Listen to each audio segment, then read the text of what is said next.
And what's it? Sorry, I haven't done that star trail for you yet. Oh, you're fine, bro.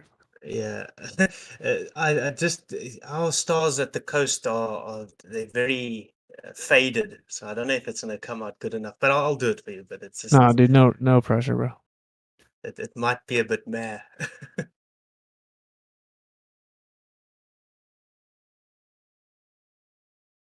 I filmed a star the other night that was it looked eclipsed, so I uploaded that video as well. It was quite fascinating. Oh yeah, I saved a picture like this. It's underneath my folder. Yeah, what is this? Yeah, so it's like it's a ferrocell, so it's like two pieces of, they're called optical flats, but just like pieces of glass, and then you put it's called like mouse fluid or something like that, but it's like this type of oil. It's like this fluid carrier fluid, and then you put ferro fluid in, and you press it. You drop a few drops on of each, and then press down the glass, and then you wrap it with LED lights on the outside.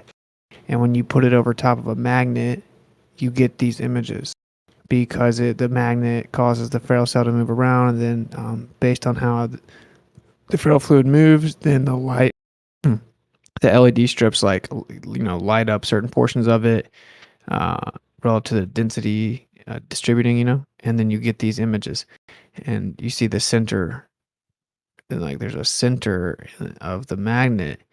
It looks a lot like they claim black holes look like. I mean, obviously they do a bunch of nonsense though. They just run it through computer programs and blah blah blah. But I just thought it was interesting.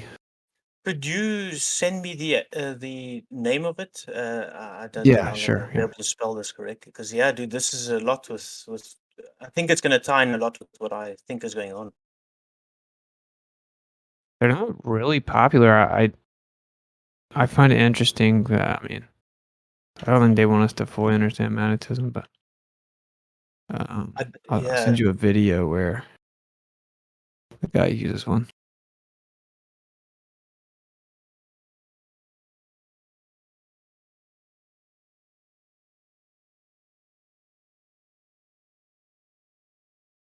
thanks, man.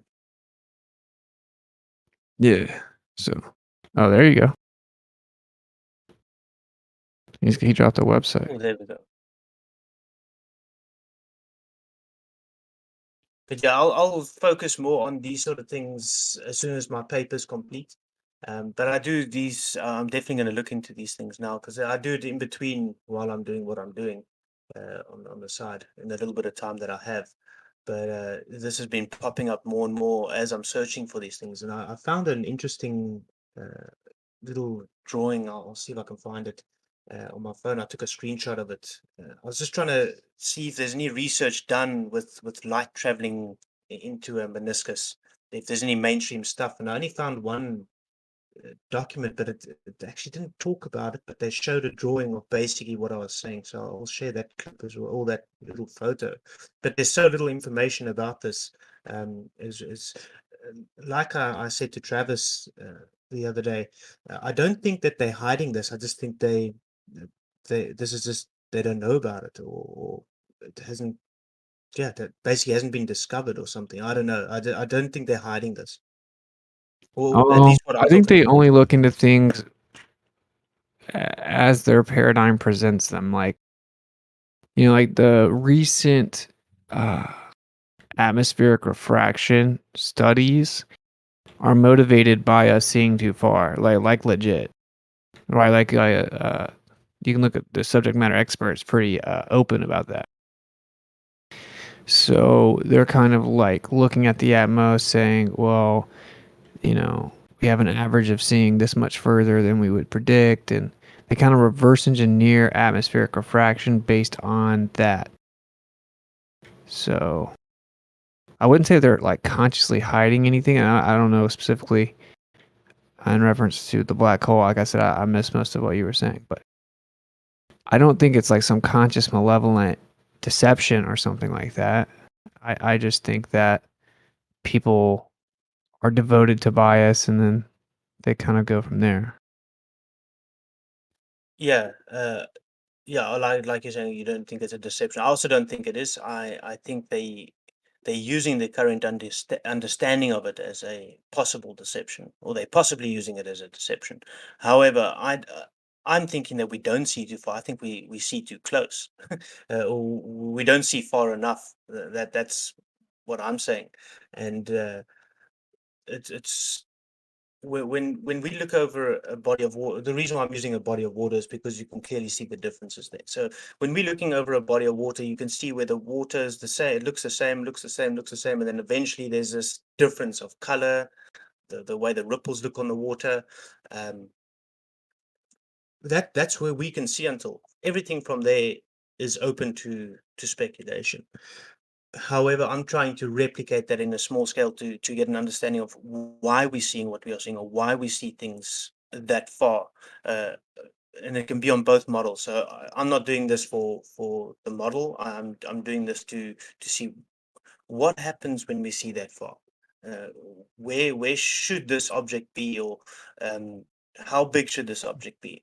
Well, don't you agree it's going to be different though? Like if it's over top of a plane, it's going to be whatever's going on. It seems like there's going to be some differences based on what we're looking over, like because the light's going to be doing a specific thing. I mean, I don't know, maybe not. Like I don't really. I think that people don't even understand light, and so trying to like jump over and understand how it is refracted, I think maybe is a bit out of pocket, but I could be wrong. Like the assumption of light rays traveling from point to point is kind of the base axiom everyone rocks with, and I think that's like provably false. So I don't When know. you say point to point, what do you mean by that? Yeah, like people just kind of assume that light like physically travels from point A to point B, but I definitely don't agree with that. I think that light's already there, and we just see it light up. So I don't know how much it would change refraction. I mean, refraction is just a phenomena that happens, and to fully understand exactly how it happens, I think a proper understanding of light would maybe be pretty crucial. But So I agree to some point. I think I've heard you talk about this before, and it yeah, it did resonate with me. But the one thing I then, because you're saying that, how would you explain, uh, for instance, when refraction takes place, if I shine a light or a torch onto the top of water, mhm. why is it reflecting and refracting? Okay, so refraction has reflection and refraction take place, but why does it actually reflect off that location? How would that happen if it's already there? Yeah. So I'm not sure exactly what example you were saying, but let's start with this. Let's say if I shoot a laser through a pane of glass, right? And then the laser, it looks like it slows down and then it comes back out the other side. Like I think it's ignorant to think that the laser physically shot photon paintballs at the glass and then the paintballs went in the glass and then came out the other side and sped back up. Of course, they couldn't do that because that would violate a physics law. So, because you can't increase speed without additional energy, the law of conservation of momentum and energy, right? So, they say that the little paintball photons hit the glass, go inside it, and then they start taking a bunch of detour routes. And then they leave the glass and look like they speed back up. To me, all that's happening is you have the laser, you have the air, and then you have the glass, which is an additional medium. So it changes the way it's perceived. How quickly you perceive the illumination is altered by the additional medium of glass. So that's what it is. Like light is the background medium, and then it gets excited and it lights up. Because there's technically light everywhere, right? Like every square inch of existence has light because there's a non-visible spectrum, but we usually just talk about the visible. So like you excite that background, and then once it's excited, it falls within a certain spectrum of vibration that becomes visible, and then we see the light. Uh, Once we have air, that's an additional medium. And when we have glass, that's another additional medium. We have water, that's additional medium. And so whatever mediums you have are going to directly affect the rate that we see it illuminate. So I think that's like kind of my base understanding of light. So when it comes to light interacting with material, which we can't really see light without material, right? But we can prove it's still there because we can shoot a laser through a vacuum chamber, and although we can't see it, it reaches the other side more efficiently than with air in it. So I know I'm saying a lot, but yeah, I think that's my base understanding. Does that kind of Yeah, clear up but my position at all? but would you not think that there's a wavelength in that light? I think that we've used waves to quantify the movement that we see, but I don't think waves are things. So it's just the medium moving. Like a wave in water is just the water. I can't pull the wave out of the water. I can wave my hand but not hand a wave. It's just a type of movement. It's a verb, not a noun. Sure, yeah, I think that we see the excitation that is light in different wavelengths. Sure. Like it's transverse movement. We have longitudinal movement as well. We have different frequencies and wavelengths.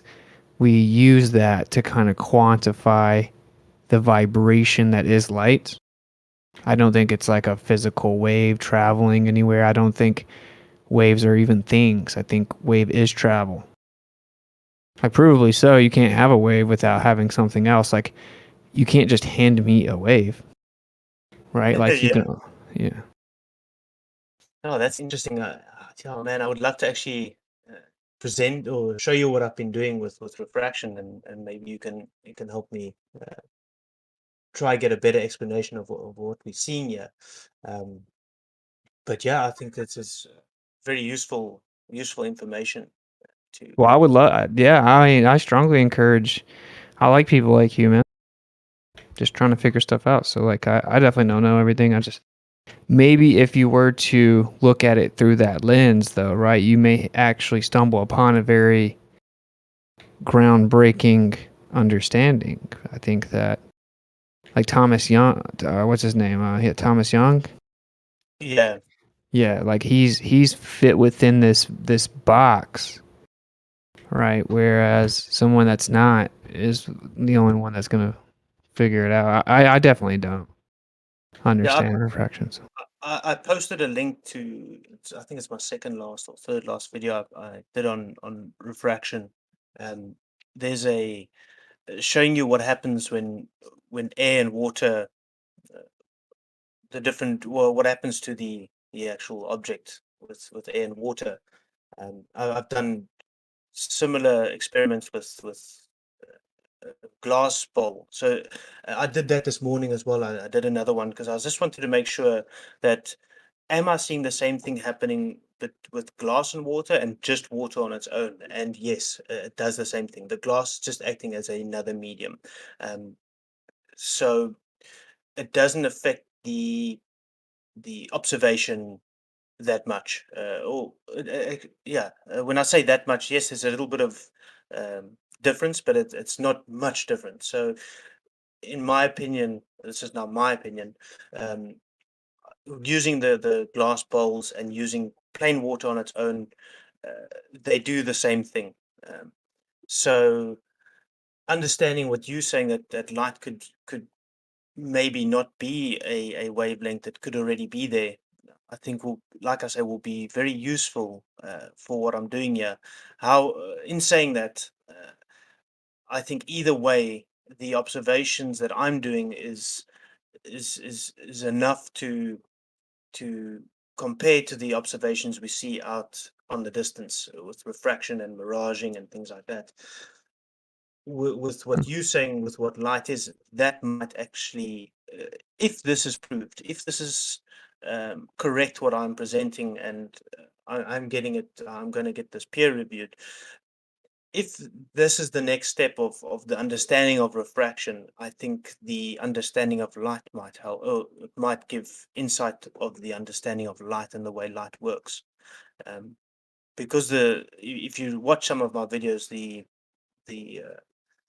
experiments or the little mini proof of concepts are yielding really interesting observations, and it ties in with real life observations, which is why I'm so fascinated by this, because it's so cool to actually play with and work with.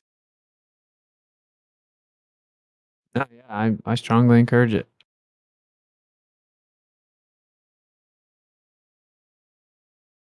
And then what I was saying earlier is, I know when you form stars, it shouldn't be out of focus.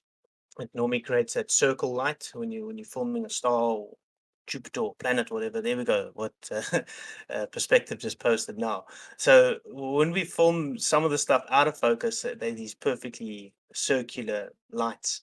I formed a star 2 days ago, and it was cut in half. And then when I changed the zoom to all the way to infinity. So I went past the actual focus point and then into infinity. The eclipse reversed, where the cutoff was the other way around. It's also very interesting. I've never seen something like that before. Someone commented and said they've also formed half stars before, so that was interesting. I'm just a bit pissed off with myself that I didn't uh, form the other side, because this was on the I was forming south this night. I never formed south. I always form on the north side, and there's a star that looks very similar, and I would have been very interesting to see if that one was also half starred, but I'll try catch it again. I tried last night, but this star that I'm forming now was it was a full circle this time. But yeah, I'll post a link to that as well. I don't know if you guys have got an explanation of why we see half stars. The same reason you would see an eclipse. It's light blocking light. The light gets in front of itself, it impedes itself, and it creates like an effect. So if you have two different lights, depending on how far, how magnified, or how magnificent, or how bright each different one is, they're going to react accordingly, and it can end up with black. Yeah, nah, I don't necessarily disagree. I'll show you a video, I think, of what he's talking about. So I posted my one there as well for you guys to see, just so you guys all know what I'm talking about.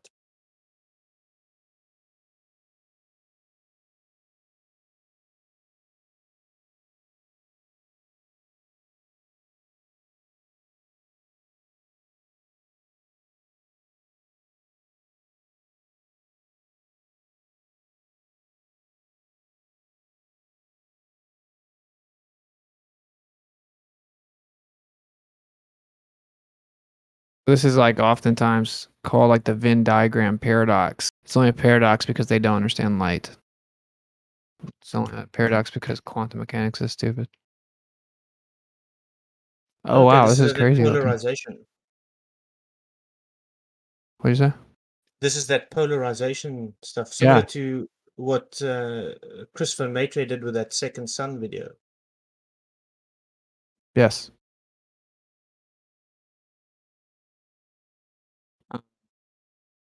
Yeah, I think that people don't understand. I think yeah, like I said, quantum mechanics calls it a paradox because their belief is dumb. But this is really crazy. The very hard cutoff line through the middle of it. The star that I formed.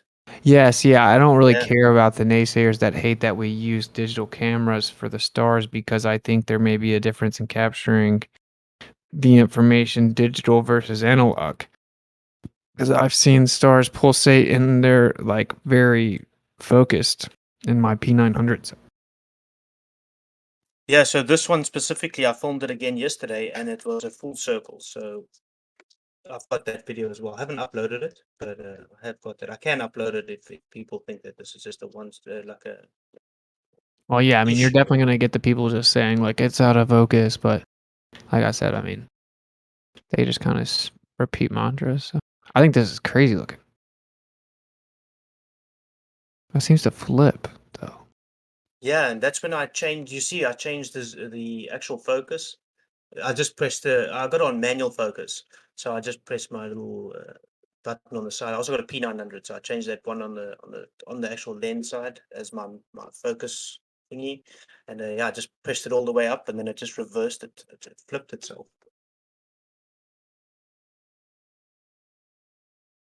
Very crazy. I've got no idea what would cause that.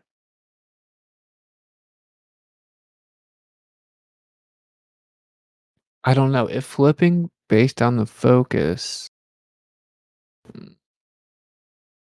I would maybe need to understand exactly the physical process the camera goes through when it focuses.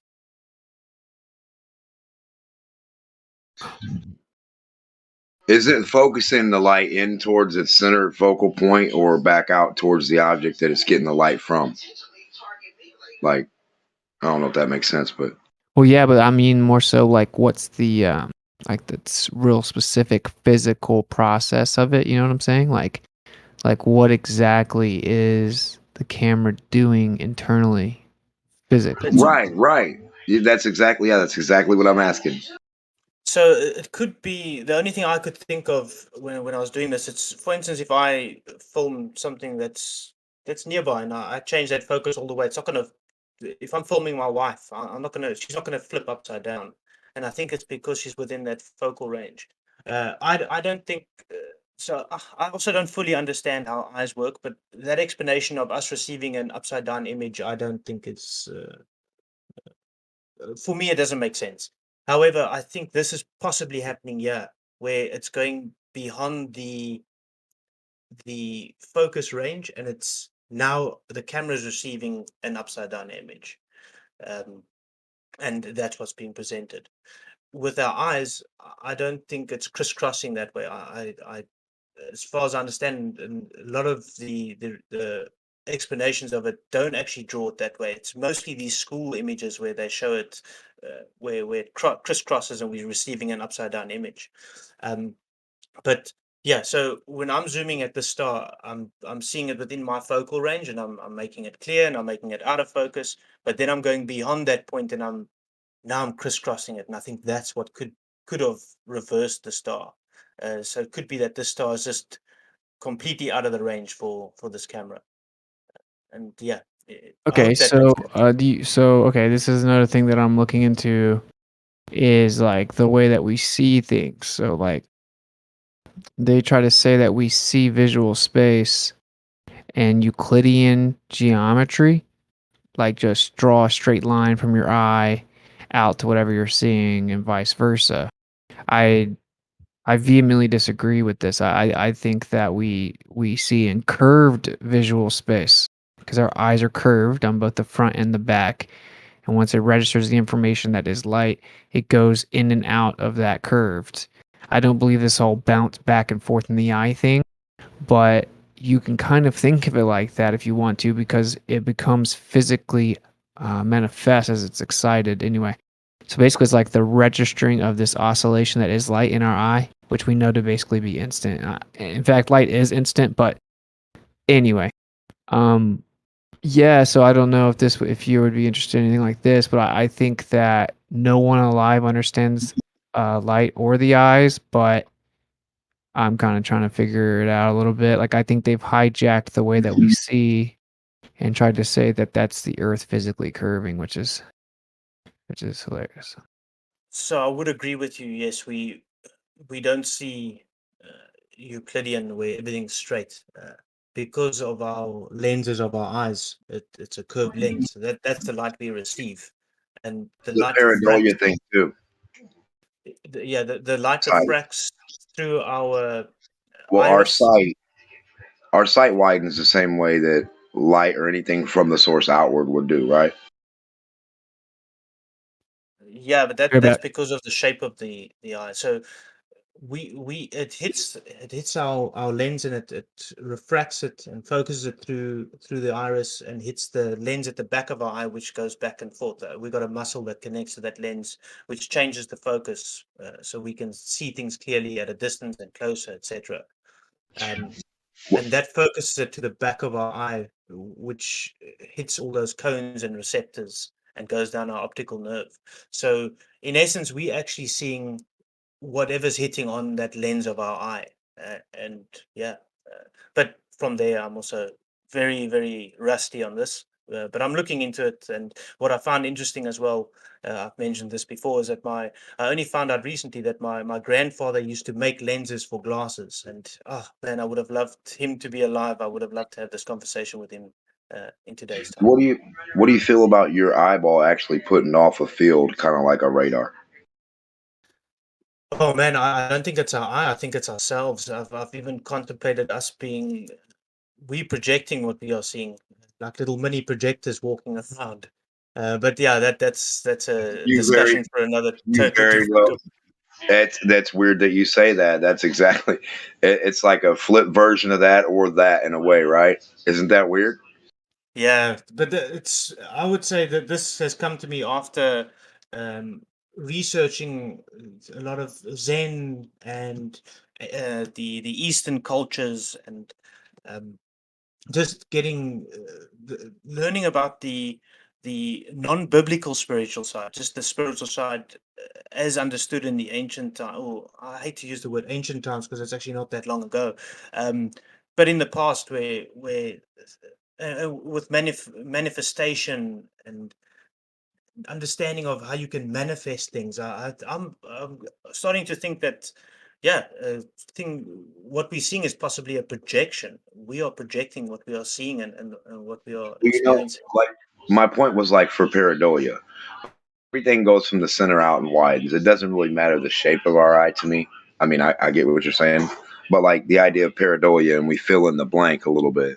So the way you got that black line across the things, even if they're lined up and they're not lined up, the same way you close a left eye and a right eye and the object looks like it's shifting, really shifting places. It's just you going from one eye to the next eye, shifting your perception. So for me, that understanding would be because the light is at a different angle. So it's, for instance, if I take my glass bowl and I move it left or right, it's also gonna. I've done that little demonstration as well. It also moves, shifts the image, the projected image on that lens. So the same thing's happening with your eye. You're receiving it at that angle in your left eye, but you're receiving it at a different angle in your right eye. Exactly. And the widening of the two blend in with each other in the center focal point. Correct. Yeah. And I think that has to do with the camera and other things too. Like I think they can end up with that effect of binoculars versus a monocular. Yeah, same with VR goggles. Same thing happens with Right. the VR goggles. Yeah. Exactly. The depth perception, the more visuals you have set out alongside, you adds depth perception they give it to each other in a way without. Yeah.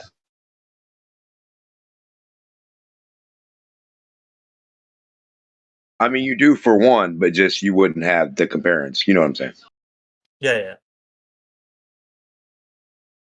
Eventually, you would, if you only had one eye. I actually had a friend that used to skateboard with me back in the day. Uh, he lost vision in one eye. He had a glass eye, but yeah, in the beginning he struggled, but eventually he came right. But I think that's yeah, you start figuring things out.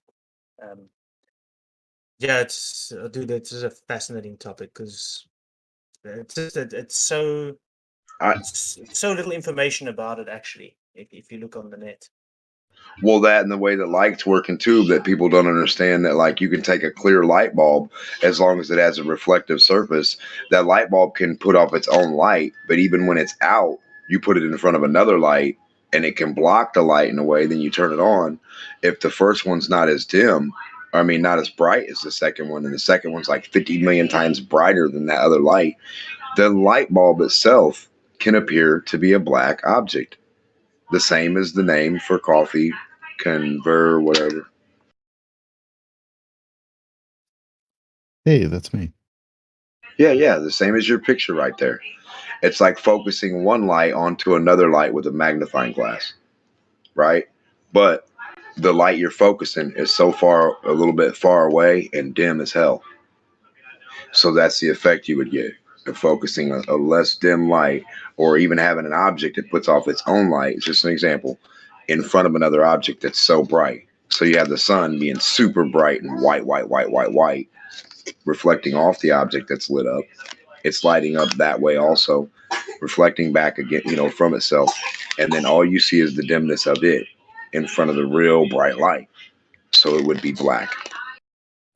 You could get a similar view like that if you take a piece of glass, and you put just a water droplet on it, and you shine a torch from either side. You'll see the ring around the Exactly. actual. Yeah. It gives you the reflective surface. Yeah, exactly. Yeah, you see the same thing happen. So that once again comes to my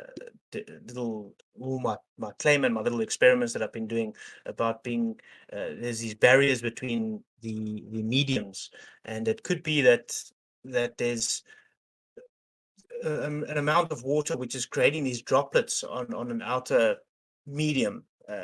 I hate to use the word. I always said I hate to use the word dome, but let's just call it a dome for the intersake of the understanding what I'm trying to explain here. But if you take water droplets and you put on a glass, and they can slide down the glass and so on and so forth, or more condensation, there'll be little water droplets that appear on this barrier, on the glass barrier. So same thing can happen between these two mediums, with these little droplets of atmos, or whatever's causing that, could get in front of that sun, or the moon, or whatever's getting blocked, a star, whatever it is, and that light is trying to travel, but no, that droplet that is refracting that light away, like I showed in the demonstration of my alternative black hole theory.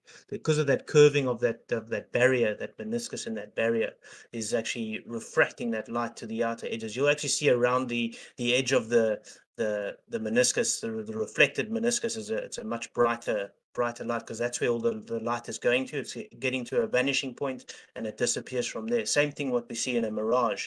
It gets swallowed up into that curve, into that vanishing point, which I've also demonstrated on both a glass barrier as well as a medium barrier, meaning there's no glass. A lot of people tell me, yeah, but you can't use glass, you can't do this, then that's fine. I'll use just water and air, and I see the same result. So yeah, I think yes, there's so much that can be done with these sort of things. It's a very exciting topic, because there's this little about it available at the moment.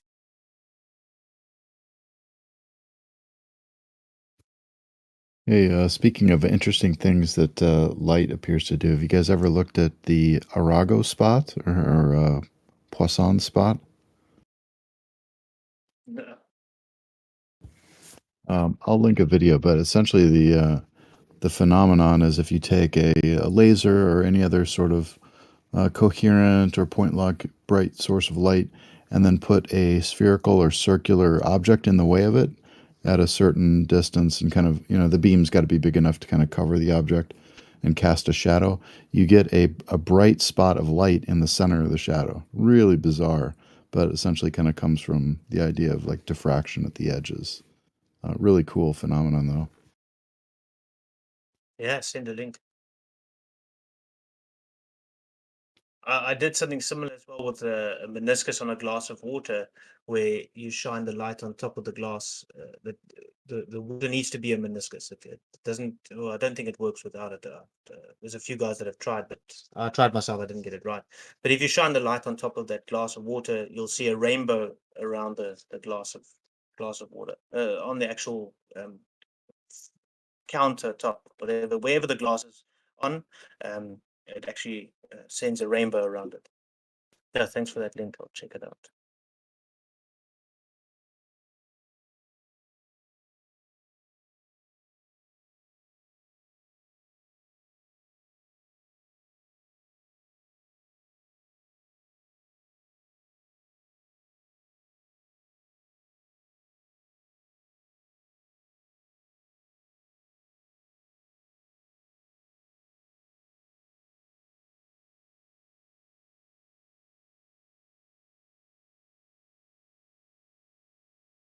Oh man, so what is that, a solid object that's going in front of the light? Yeah, I think they're using some sort of metal sphere there. The second link has just a United States dime as the object. Oh, this is basically what I was talking about, the LED light.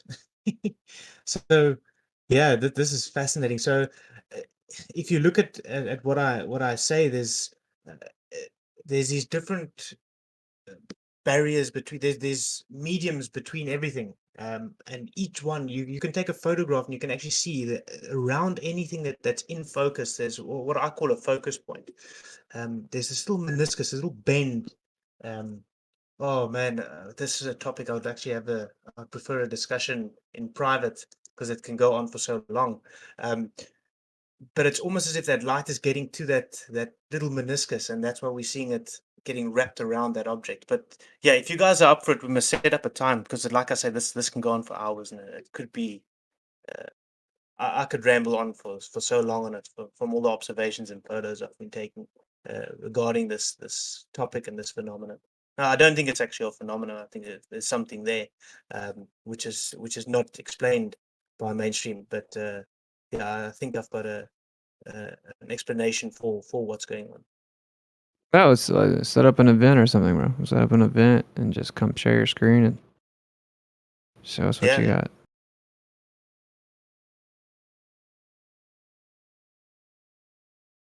yeah. I did a 45-minute presentation. I put it on my channel. Then I did a presentation here on Geos last year uh, in Livestream 2. But it's only like I think 5 people that showed up. But yeah, I think it's a fascinating topic, and since then I've learned more, and I've got so much more observations. I've got so much more concrete evidence supporting what I'm claiming. I think it's time we take this a bit bigger. I'm looking for criticism and feedback, and I'm not looking for trolls. I'm looking for real people that's interested in the topic. Because when I was at the high school, that was also a recorded presentation. I had positive feedback from the educators, so uh, I know what can come from this. So I'm excited for good for good criticism. If that makes sense.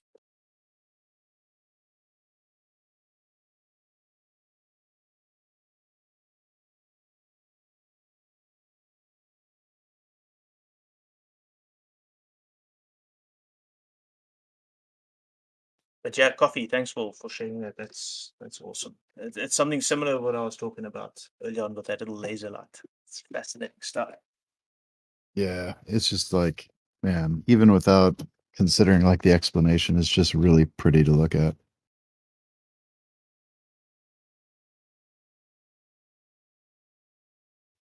Have you ever filmed stars and inverted commas planets yourself?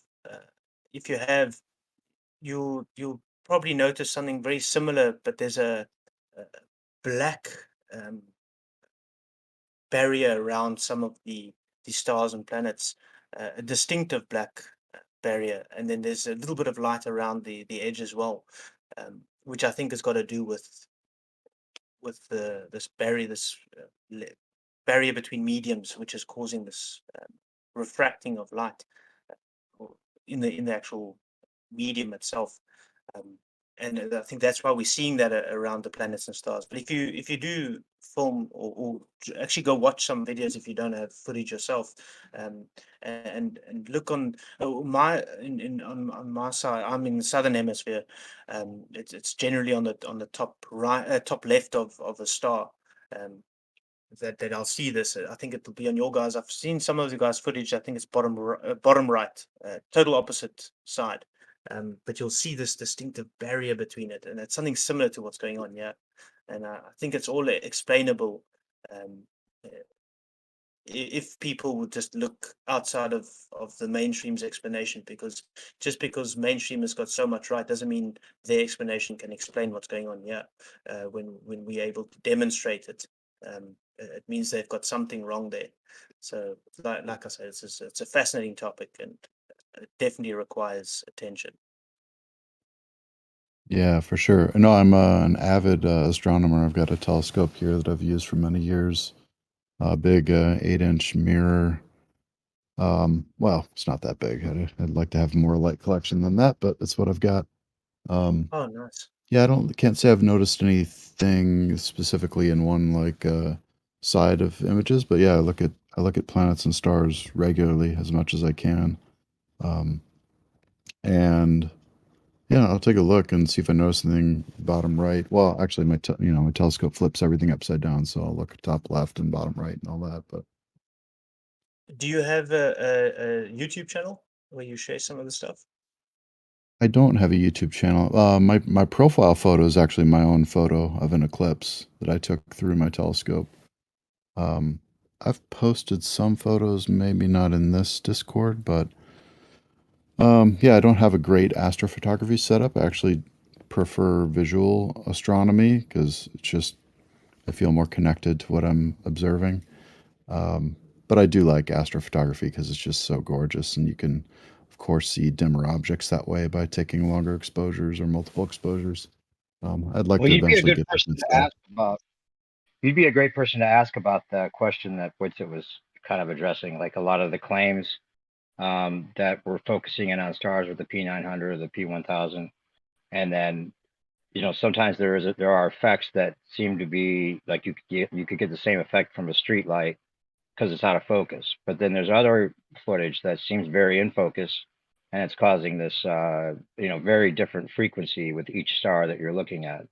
And it seems like if it was an in-camera focus problem, that those differences would be a lot more similar.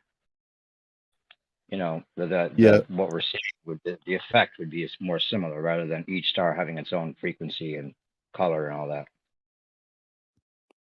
yeah. I mean, I can comment some on what some of the stuff I've seen. I've seen a few people post like images of stars where they're kind of like rippling in color and they're kind of a disc shape, instead of a point, which is interesting because it's generally kind of what you would see through like my scope. If you take it out of focus, you can get a kind of a circular shape. And in fact, that's actually one way that you can collimate a telescope is by defocusing a bright star.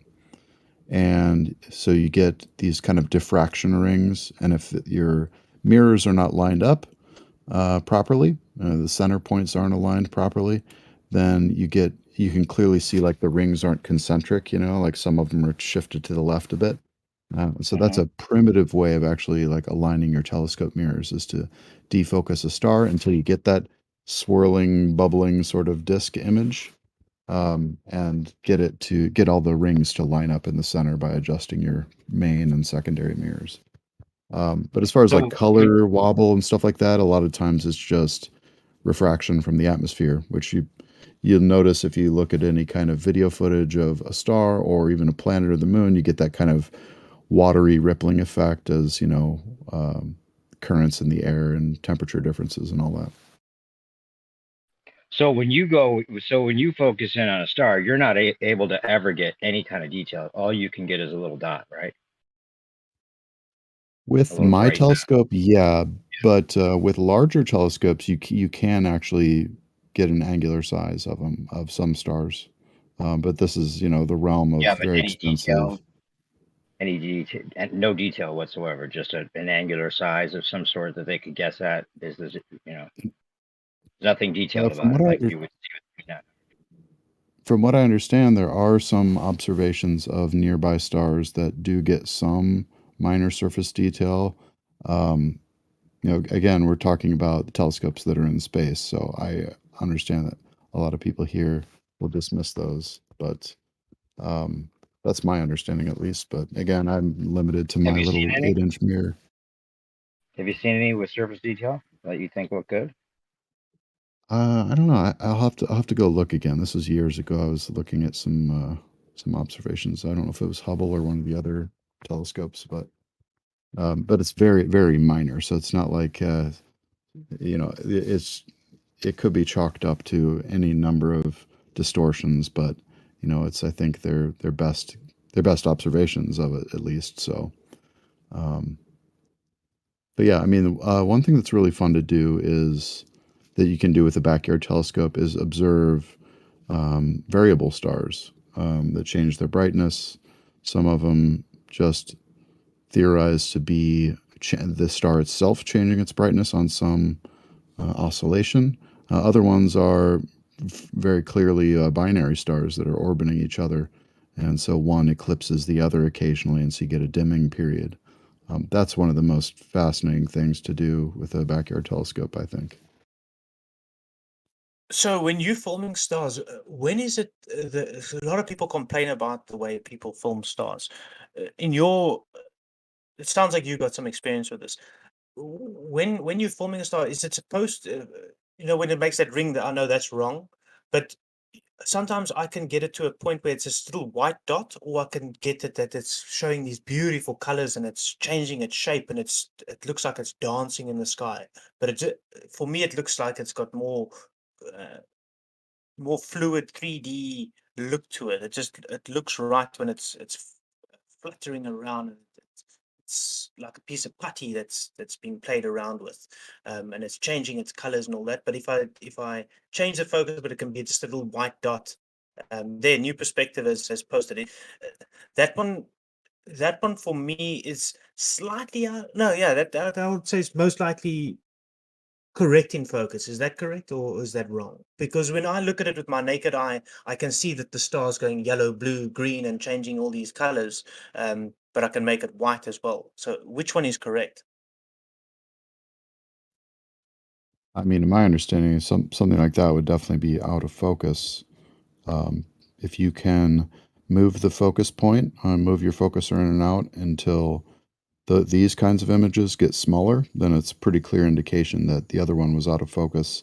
Oh, this one he just posted is a clear example of the diffraction rings I'm talking about. So something like this shows that the optical instrument is pretty well collimated, because you've got this inner ring that appears to be pretty concentric to the general shape of it. If it were a little misaligned, you might see that ring to the left or right a little bit. And yeah, you can do stuff like use I think it's called a Batinov mask. I've never used one, but I've been to some observing parties where it's a primitive way of, or it's not a primitive way. It's a different way of focusing by using just diffraction patterns. It's a little mask you put on the front of the telescope that's got lined up slits that are aligned in a certain way as to produce patterns that little diffraction spikes. I'm sure you're familiar with like looking at photography, and a bright light has like the little spikes coming off in a certain pattern, usually 6 spikes or 4 spikes coming off, which is just known as diffraction spikes. It uses the same principle where you can like line up the diffraction spikes to make sure your scope is aligned. Okay, yeah, awesome, thanks. So when in the one that's right below, the one that says Sirius on it there, and it's like you can see a very clear like hole in the middle, and the 4 lines coming out from the center, regardless of the the wavy pattern that may be caused from atmosphere. What is it that's creating that image? Is that something in the camera that's making it look like it's the star? Because you're focusing in on the star and seeing that. What is it that would create that effect? With a very clear centered circle cut out, and then on the side it looks like, I mean, I can understand if it was something in a camera that you're seeing like the attachment of the glass, and that's why it looks like there's a little cutout on the side there. But I mean, it seems like it's consistent with Sirius that this is the image we get. Yeah, well, it almost looks like the AE map from above. Like it has the North Pole, and then it has like the north, south, east, west polarities to it, and even like the way the continents all come out from the North Pole. So it's like a universal vibrational pattern that we see in the stars and perhaps on Earth. Right, and then the one below, above that, there's points at which you can pause it, and it seems like a very clear outline of this like geometric, impression, like this hexagonal outline to it. Why? Yeah, almost like a stamp, like a stamp. Yeah. Mm-hmm. It seems like those two don't. If there was focus issues for both of those, why would it not be more, consistent? Yeah, it's definitely not just that focus thing. It's not what. Yeah, that claim that they make is false, because you're right. They're so different. Like they're all very, very different. They're not and they have unique patterns and colors and sacred geometrical patterns to them. Right. New perspective. What you can do as well, if you film some of the stars as well, when you get them in what would be considered, as far as I understand, focused, and they fluttering around like that, sometimes when you go them frame by frame, you will see that there's these hexagon patterns within the actual star as well. There will be like multiple of them, actually like black spots, or sometimes the star will get to a point where it is one big hexagon, but then flicker itself out, but smooth hexagon shaped. It's not as constant hexagon. It will be, for instance, just a little dot, and then it'll change into a hexagon, and it does all these fantastic shapes. So yeah, like you're saying, it could be that this one is in focus. I don't know, because I filmed a few of them that look like that myself. But when I just change the focus slightly, like really little, it'll start fluttering and look like that at one of the first ones that you posted. And for me, I would think that looks more, that is correct. That's in focus. And when it looks like it's in water like that, like the previous guy said, now that's that atmosphere, which I don't think that there's this gradient of it. That's actually a lens. It's like trying to zoom into a swimming pool. There's that barrier there. That's why it's doing that. It's like a swimming pool in front of you, and we're seeing that being projected on that swimming pool barrier, if that makes sense, on that atmospheric lens. Yeah. I'm trying to hear from a coffee converter what his interpretation of some of those definition, like those frames where you see a lot of detail and definition and like that circle in the middle. What do you say about that, coffee converter? Yeah, well, like first of all, I don't know which objects they're looking at, and I don't know which instrument they're using, and I don't know what the focal plane is and all that. But if I just compare it to my years of observing through telescopes, it's consistent with an out of focus object. I mean, with an out of focus star. This is, again, like I can do the exact same thing with a star and get the geometric shapes, and the rippling is well explained by movement in the atmosphere. It's the same kind of reason that stars twinkle. All these, like if you get a scope that gets an image like this on a star, the simple way to test if you're in focus is to use something like a Batinov mask, which geometrically can show you how out of focus you are. Could you so show it's one pretty out of easy to focus use. that looks like these with actual sacred geometrical designs and shapes being pulsated in sync with the multicolor changes, the multi-rhythmic color changes as well? Yeah, like if you look at telescope. the one that says Regal, or Regal, that has like a very different, very different, appearance than any of these other ones. And then the one that has the circle in the middle, I mean, that I guess if that was something that was consistent with the camera's lens or something that was, I mean, I can't believe that it would just be an out of focus problem for all of these is the problem. Yeah, You're getting the points circle in where the it's middle. Sorry, the circle in the middle one actually looks like it could be. It actually looks like there's a Cheshire cap on it. Like if it's another collimating tool, that the crosshair sort of thing is a Cheshire cap. Some of them have a spot in the middle. A lot of telescopes have an actual spot in the middle of the mirror, but yeah, I don't know. I've never seen one quite like that. But again, I don't know what this instrument is and what they're looking at. So a little harder for me to explain that one. But all these other ones with this sort of hexagons that show up sometimes, the rippling effects, like I don't know what sacred geometry is, but these certainly look like out of focus stars. A lot of these, like I get the exact same image if I defocus a bright star. I mean, not exact, but the exact type of image: rippling, colors, concentric circles, and almost hexagons at times. Yeah, you can get the same sort of wow, effect just by you're in for a defocusing. journey. If you haven't heard of sacred geometry, I'll send you some links that'll blow your mind. Just for interest sake, it's not like any conspiracy type thing. It's a real thing that would probably fascinate you and your kids alike. But yeah, you've heard of the golden rectangle at least, right? Fibonacci sequence. kind of along those lines. Yeah, golden spiral. Yeah. Yeah, golden spiral. But yeah, so that would be the interesting thing to really figure out what's going on with some of these images, because and even if it was capturing something, because if you are actually focusing in on a star, even if it was a focus issue with some of these, how is this light coming from trillions of miles away and getting any kind of impression whatsoever that's like this? Because it's coming from that light that's trillions of miles away. So I can understand, like, if it was actually trillions of miles away, it'd be hard to believe that a P900 could actually focus in on it, right? So that's why it's a kind of a big deal for flat Earth. Like, if we're actually getting focus on these things, then it means they're not that far away. Look at how particular this one is. See how it wavers? Like, just to call it out of focus is just not, in my viewpoint, an adequate explanation whatsoever. For example, that last one, it's not just one light that happens to be affected by a lens. That thing is literally pulsating in live time. It does look like there's a liquid medium of some sort of like the way things look under like a swimming pool, like a pool. Like if you look at the bottom of the pool, like in the shallow end, it'll make similar kind of refractive effects like that. But the fact that it goes like from kind of looking wavery and then you see it stabilize and you see the actual the concentric circular nature of it that stabilizes in midst of the other pulsations that do look kind of liquid or electrical. Yeah, I mean, I can produce those concentric circles in the same way. If it's a collimated scope and you take it out of focus, you'll get these diffraction circles like that.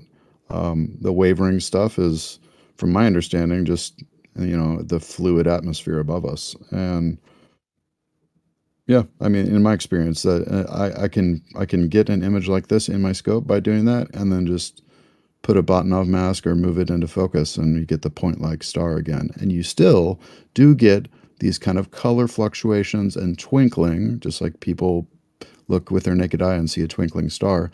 So a lot of the atmosphere, the fluid nature of the atmosphere above us produces that kind of twinkling as the light is refracted a bit and blocked a bit, and there's tons of movement in the atmosphere above you. So you would expect something like that to happen. And if it's out of focus, it kind of may exaggerate the appearance of it a bit. Yeah, it seems like there's some P1000, P900 users that say, okay, now I've done manual focus, and this is a star out of focus, and then here's a star in focus, and they seem to be getting similar results. And then if you talk to someone like you, or someone that's a little more critical, or maybe even correct, they're saying now when you focus it just becomes a little pinpoint of light again. And that's why, but then it just seems strange that little pinpoint of light could even produce this kind of out of focus feature if it's coming from that far away. Could you understand that kind of, puzzlement about it, that a light that far away is producing something like this, even if it is a focus function, partly? Why is it that trillions of miles away, we're getting something that looks like this? Regardless. Yeah. So right, with the black in between, like the concentric circle, like what's giving that? If this is really just a ball of gas burning somewhere, and they all look different, they have different concentric circle layouts, different ratios between the center and the outer circles, like each one. Yeah. Again, I don't know which objects they're looking at and what the focal length is or anything like that, but take a star in a well collimated scope and defocus it, and you get the same concentric circles. I mean, it's a primitive way of even aligning your scope, is to get those circles to be concentric. And I can say for sure that every star I've looked at, I've never not been able to focus it into a point of light. And to answer a new perspective, like, okay, if you consider that the stars are really far away and they're point-like sources, and you think about what's happening with reflecting or refracting light in a scope, it's taking almost parallel lines arrays, right, coming down the tube of the telescope, and then bending them or turning them inward into more of a cone of light instead of like a cylinder of light. So that cone shrinks down into a point, and that's the focus point. And then if you are off of that point, you get something that's a section of that cone, like a circle like this.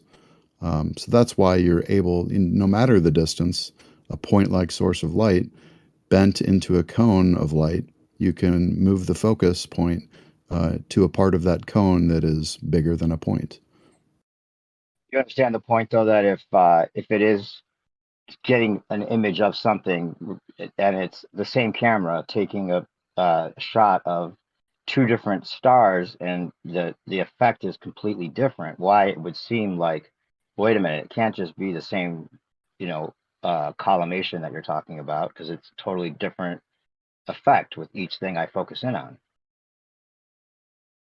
Do you get why flat earthers are saying this doesn't make any sense? If that's the case, I mean, I understand your point.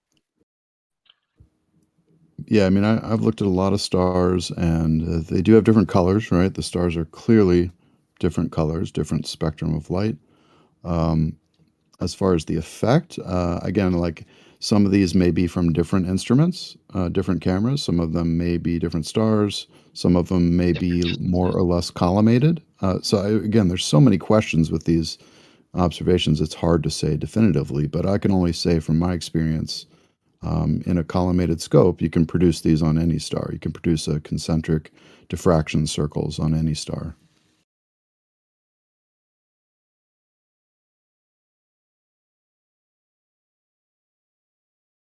Yeah, so you never get any detail except for just a little pinpoint of light. And then according to your instruments, you realize that that's where it's quote unquote in focus. And it's only just a point of light at that point for you. Yeah, like if you use one of these Batinov masks, you can make sure that you're in focus, and then you got these point-like stars. Yeah, and I can't see any surface detail of stars, unfortunately, but that would be nice. But yeah, I'll have to look around and see if any of the bigger instruments have been able. I thought I had read that somewhere, but I'll take a look. New perspective. I want to go back to your sacred geometry. Have you seen that? I think it's called the Sierpinski triangle. Have you seen that before? No, I don't think so. I'll share a link here in live stream. Sierpinski? Yeah, I shared a little demonstration of it in the live stream text here. It's pretty interesting, man. You make these dots randomly, and then you just carry on doing that same pattern, and it just creates triangle after triangle after triangle. It's pretty cool. That's once again, I think it's similar to that sacred geometry stuff you're talking about. But yeah, go ahead back to the stars. I'm just bringing that up because I got to get going shortly. Okay, cool. Yeah, appreciate it.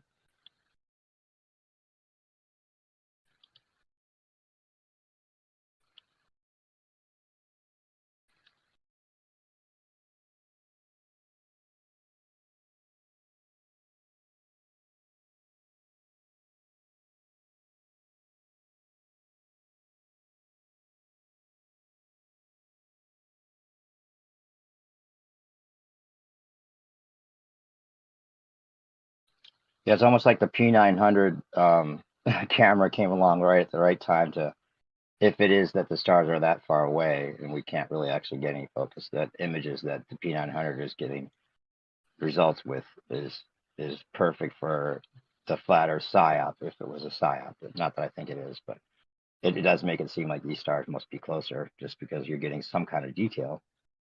And if it was coming from trillions of miles away, you wouldn't get any detail like this. You would think, at least.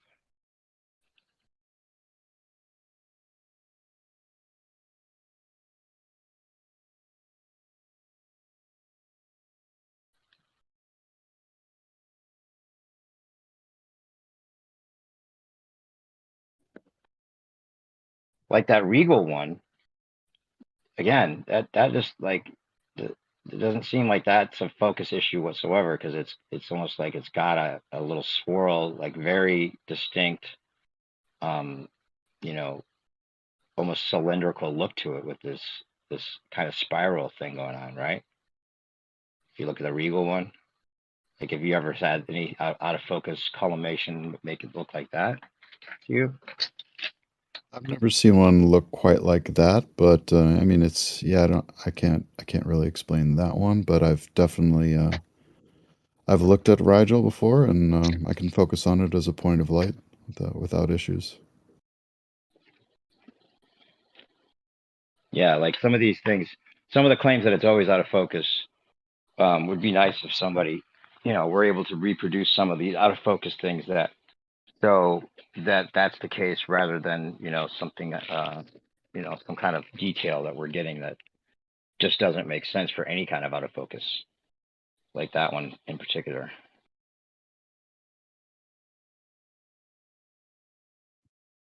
That doesn't seem like a Yeah, I camera wish I person. had I wish I had a better astrophotography setup. I think my next scope will be something that's geared just towards astrophotography, but I've been in love with just visual telescopes for a long time, so it's hard for me to imagine spending money and time on setting up a bunch of gear and electronics when I'd rather just put my eye against the eyepiece.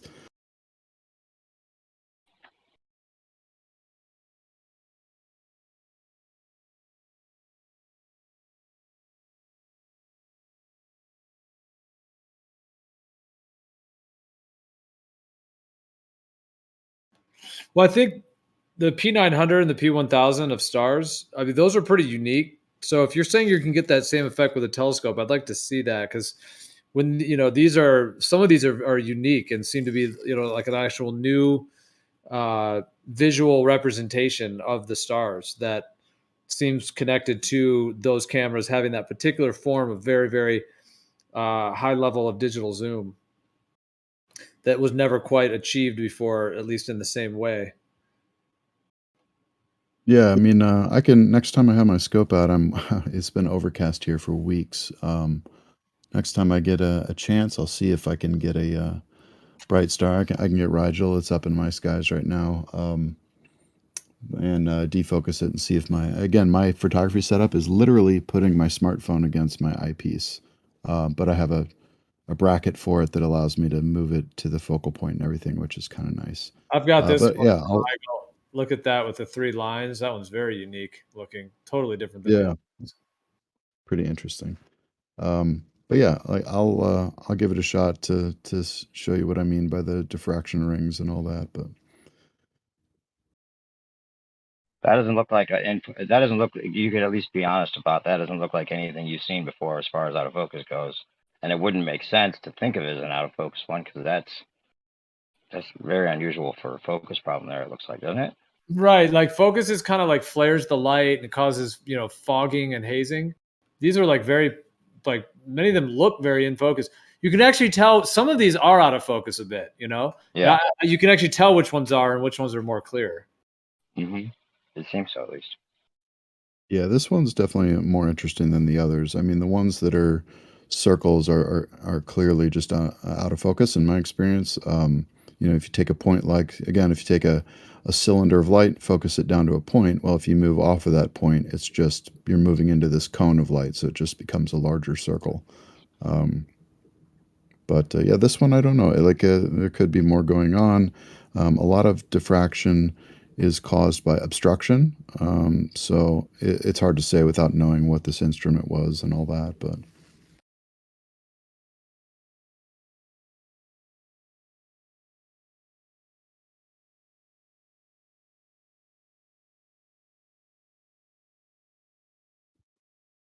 another way you might be able to get an image like this Rigel one is to have some obstructions.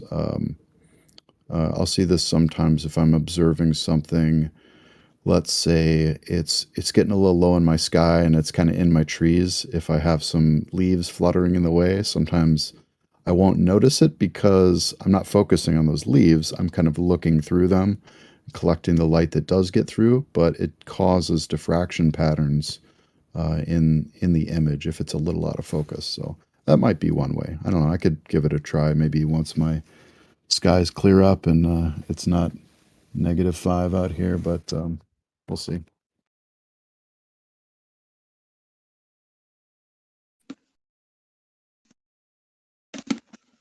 Can y'all hear me? Yeah, you're kind of got a little bit of interference, but we can hear you.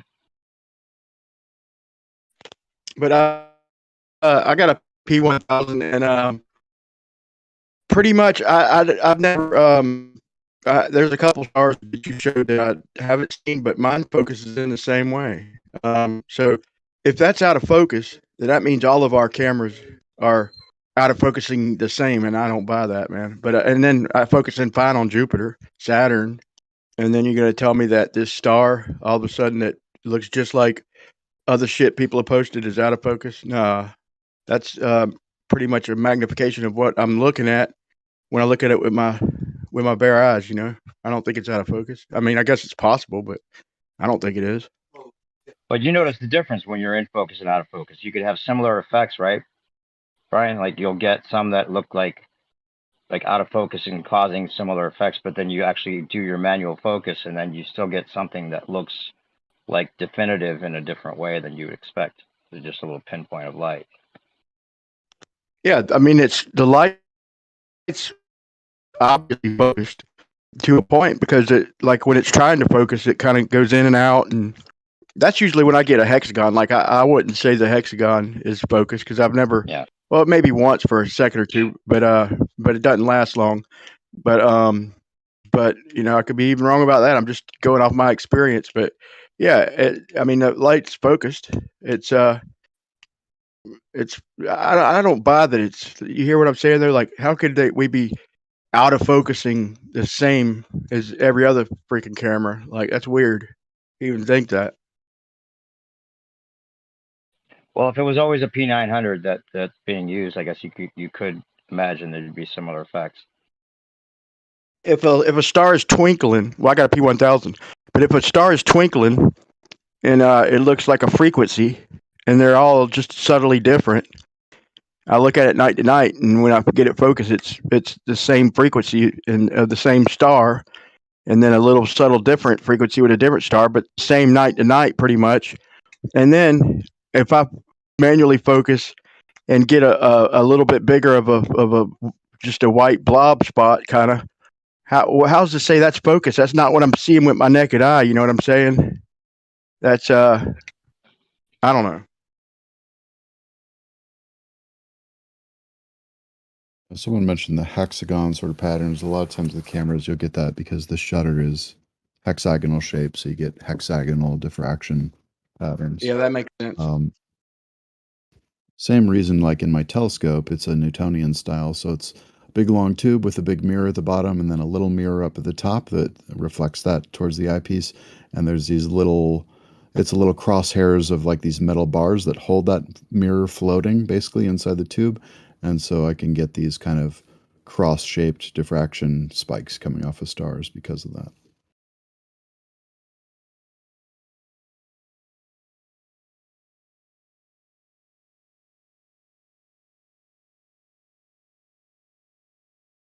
Yo, what are you guys talking about? But what is that star? There's a couple of them up there with holes in the middle. I forgot the names of them. I don't always look. I mean, I don't even know which ones I'm looking at half the time. But there's a couple of them that do have them the holes in the middle. It's crazy. Yeah. What is a hole in the middle, Brian? Isn't it amazing how that mirrors the idea of the North Pole and Polaris at the center as well? Yeah, it's a trip.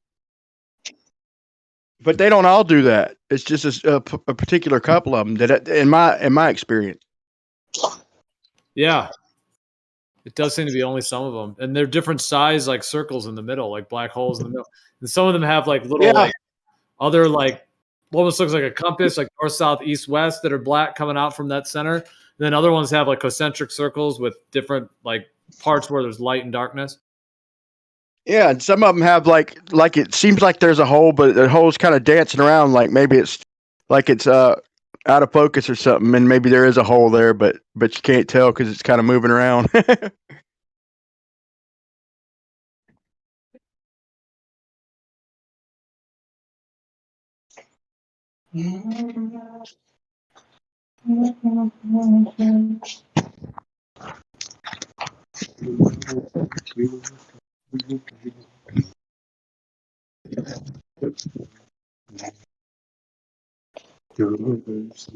I've got up to like 5 of them little spots on Jupiter, man. On a good clear night, man, I can almost always get. I mean, anytime you can see it real clear, you can get a couple. But I think on a cruise I went, we were way out in the middle of the ocean and got 5 of them, and then I got it here at the house one time. But I've never really converted any of my P1000 shit to video. But if it's something I need, I just film it straight from my phone off of my camera. But I was gonna say that's about how big the ISS is, man. Just a little bit bigger than one of them spots around Jupiter, because you could see it's a little bit bigger, but not much. It's way smaller than Jupiter. Because I don't know if it's in any of my videos, but I showed the ISS transiting Jupiter, and it's just a tiny little spot at full zoom. It's real small, man. A lot of these things that people are showing us are stacked, like how they stack Saturn to make it look more like the Saturn that they see. And I don't know. Oh, this image with the dark spot in the middle. I know what this is now. This is the same as my telescope. This is what you're seeing here is the secondary mirror and the little veins that support it inside the tube. I'm pretty sure I can get the same image if I move the focus way out. Could be, man. But ain't it strange that it only happens with a couple stars, and it happens every time with just them couple stars? Ain't that pretty weird? No, it doesn't. I mean, I've been looking at the stars for my whole life, and I can always focus on them. I've never seen a star that always does this. So when you get it focused, it should be twinkling, right?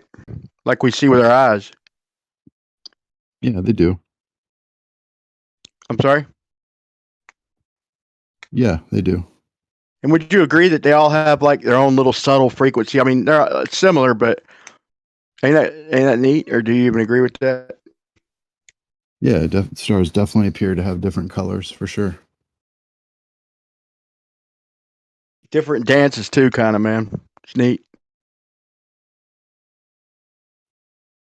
Yeah, there's definitely, well, if you ask me, I would say that, if you look directly overhead at a star, you usually get a little less twinkling than something closer to the horizon, but it can vary a lot, right? Like a lot of that's due to the medium you're looking through. You say that if I look up, I get less twinkling?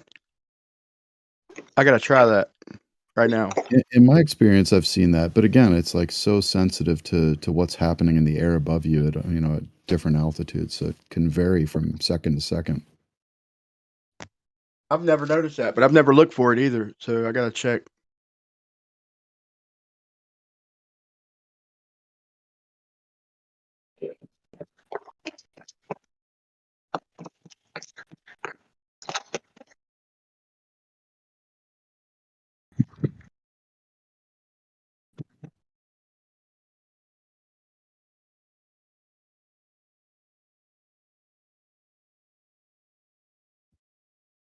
Did you say you had you took a video of ISS transiting Jupiter? I'd love to see that. That sounds pretty fun. No, I didn't. I didn't video it. I got it though. A video of it. Let me see if I can find it and post it real quick. Yeah, thanks. That'd be cool. That's one of my favorite things to look at is ISS.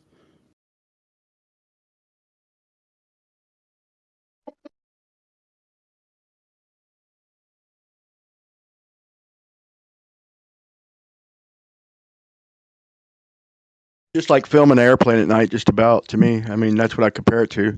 Like an airplane in the distance, about the same.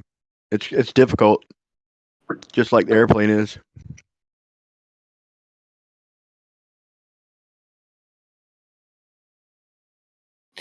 With the way that all those stars have so much variation, like with the pulsations and the color, the very unique color changes that it goes through and those rhythmic patterns.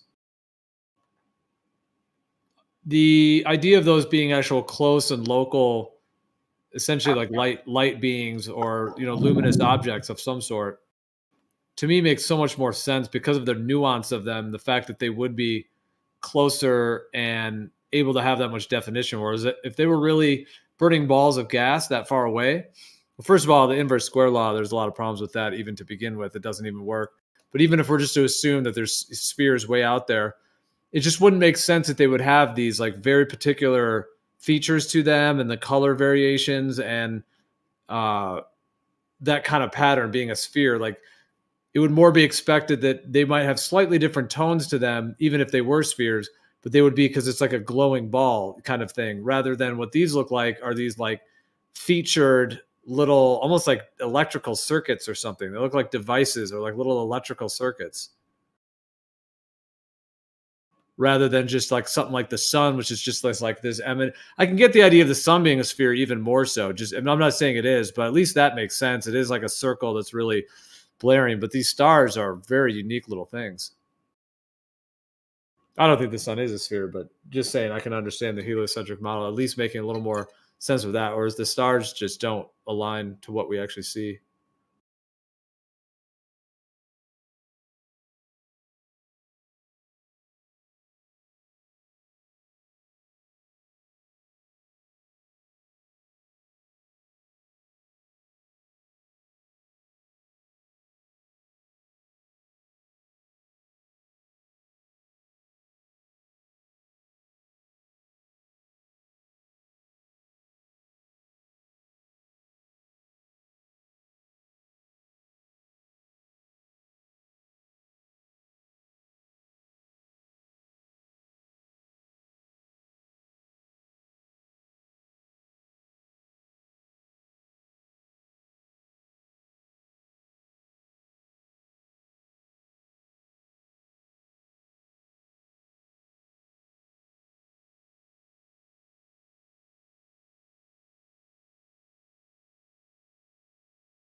Like, what is the closest you've gotten with a star with your telescope, Coffee? Like, do you have that to post? Like, what?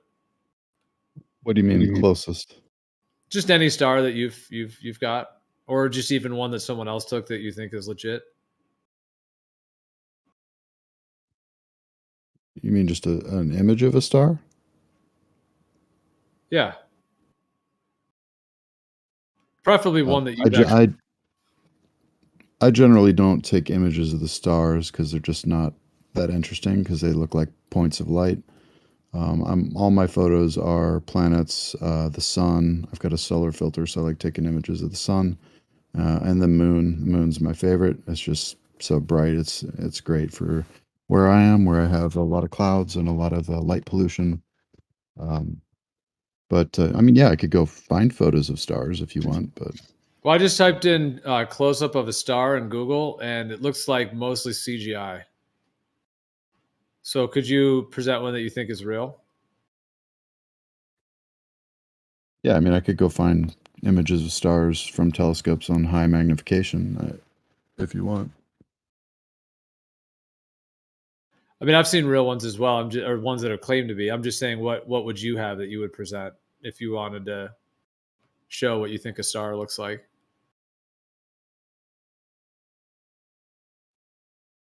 Sure. Let me find one that looks similar to what I see when I look through my scope.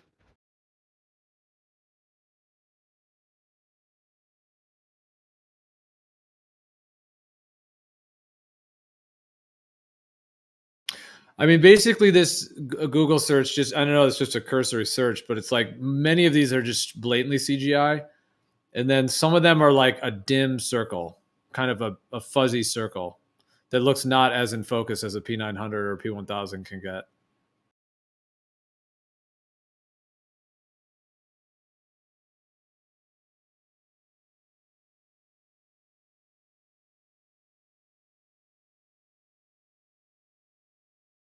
Yeah, one that you think is in focus or up to what you think is legit.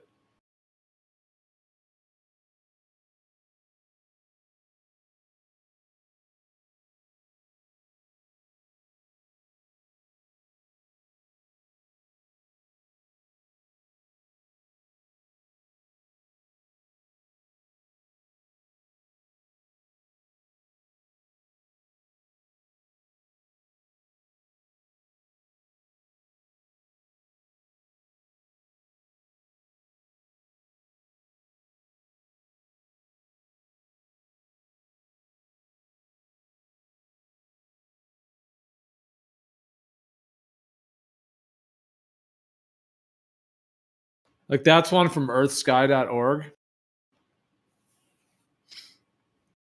Looks really fuzzy, not very clear. And it actually also looks like it has some of those similar shapes possibly to it.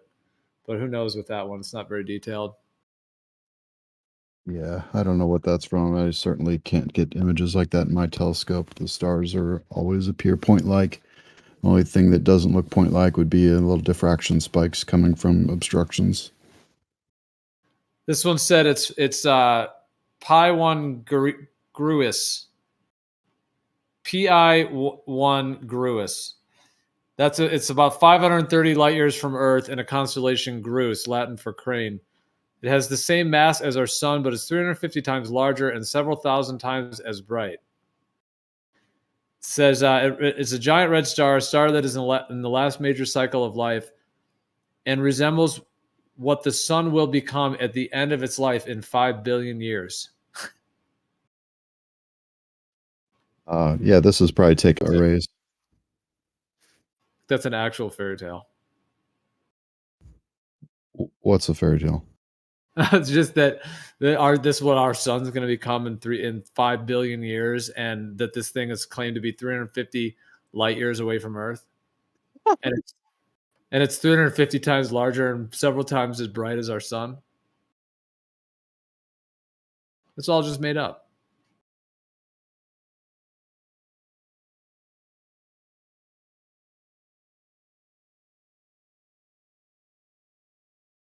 You say you got a pinpoint of light, like with every star you look at, bro?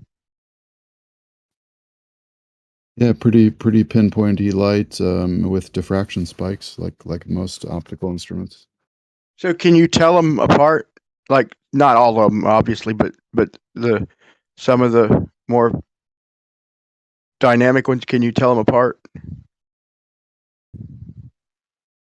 I mean, can I tell which star I'm looking at? Is that what you're asking? Yeah. I mean, yeah, generally I would do that by just knowing where I am in the sky, constellations and all that. But yeah, that you can definitely tell different colors from the stars. And so it ain't just a little pinpoint of light then. It's different colors and shit.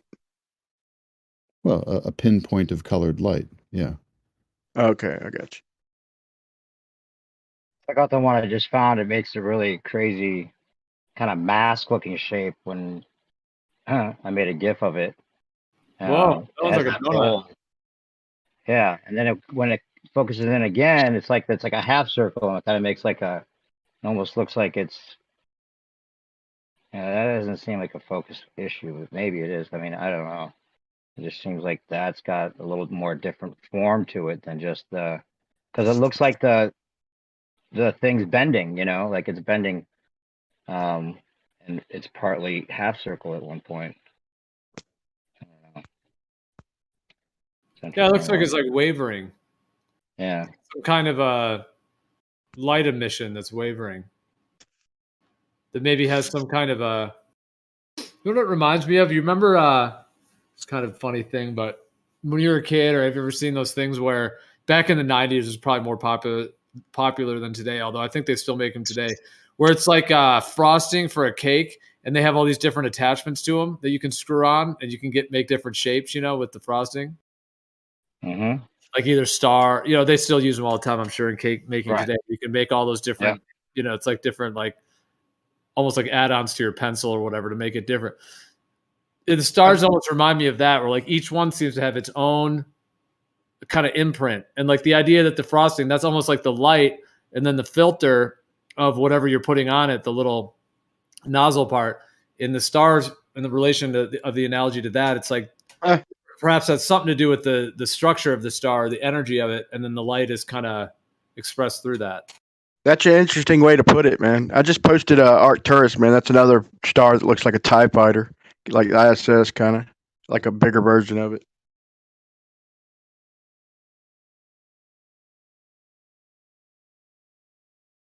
Well, that's pretty cool. That's Arcturus. Interesting. Yeah, it looks like a TIE fighter through the P1000 too. This is Arcturus. I have one of that one as well. Yeah, it kind of does look like that one's really pulsating, but it does seem like if you froze that, you might get that same TIE fighter shape. At least it kind of does seem to me like it looks in there in a way, but it's really pulsating on that one. Similar color too, though.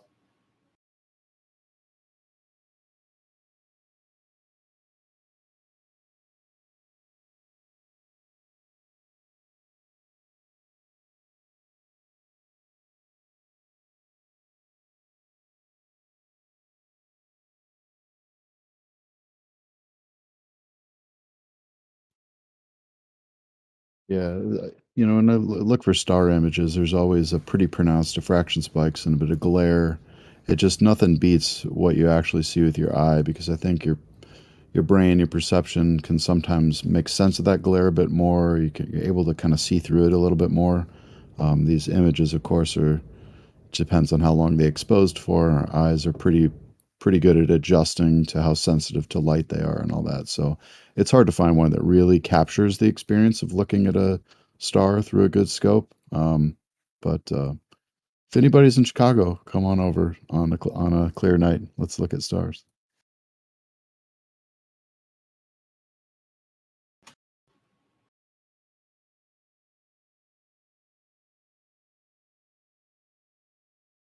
So, new perspective. Do you think some of those P900 or P1000? Do you think that is what the stars are?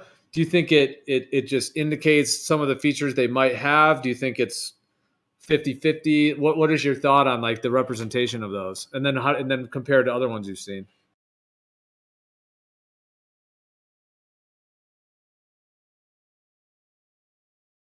He's scurrying for his button. Probably right in the middle of doing something. No, I think he dropped out of DC. I don't know if he got disconnected or. Okay.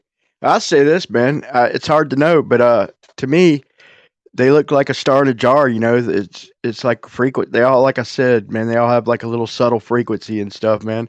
I mean, I would attribute some of that to the atmosphere, but still, who knows, man? I don't know. You know what? Since listening to you, Gio, what I want to do is bring my footage of all the stars I have now, and then go up high on a mountain, since I can't get obviously to space or some shit like that, but I could get higher, and maybe even one spot in between, like maybe like a mile high, and then maybe like a couple or few miles high, to get through some of the thicker atmosphere and see what the difference is with the same camera. That'd be interesting to see.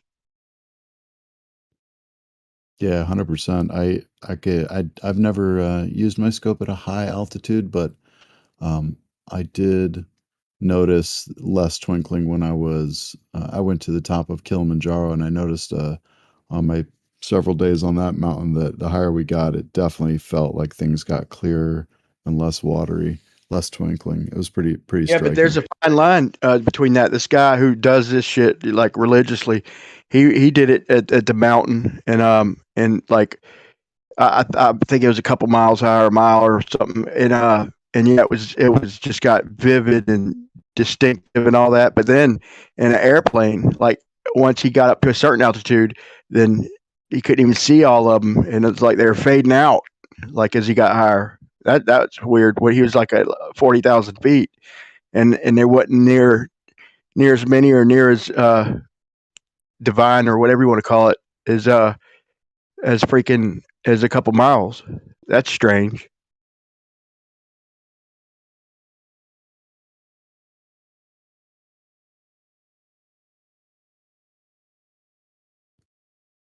One thing I saw on Kilimanjaro that I've never ever seen in my life, and never since, was the zodiacal light.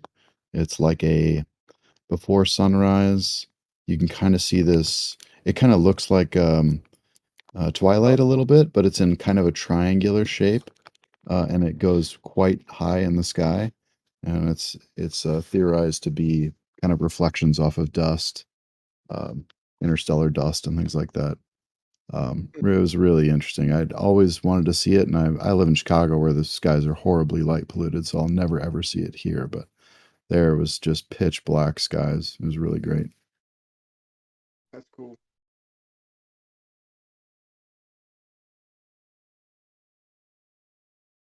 It is amazing, the stars in outside of the city. It's night and day. Not even nowhere near the same.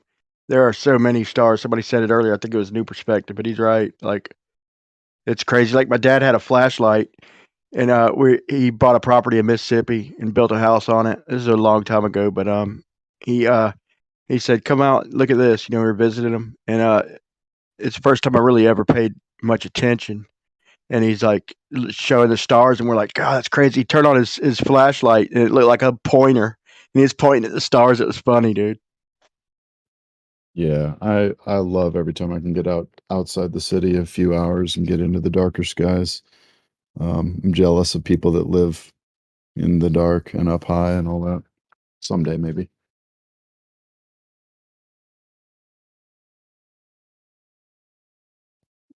And then to think all those, multitude of stars you see are all just in one galaxy, and then you can go and see some of these other galaxies as well in those dark skies.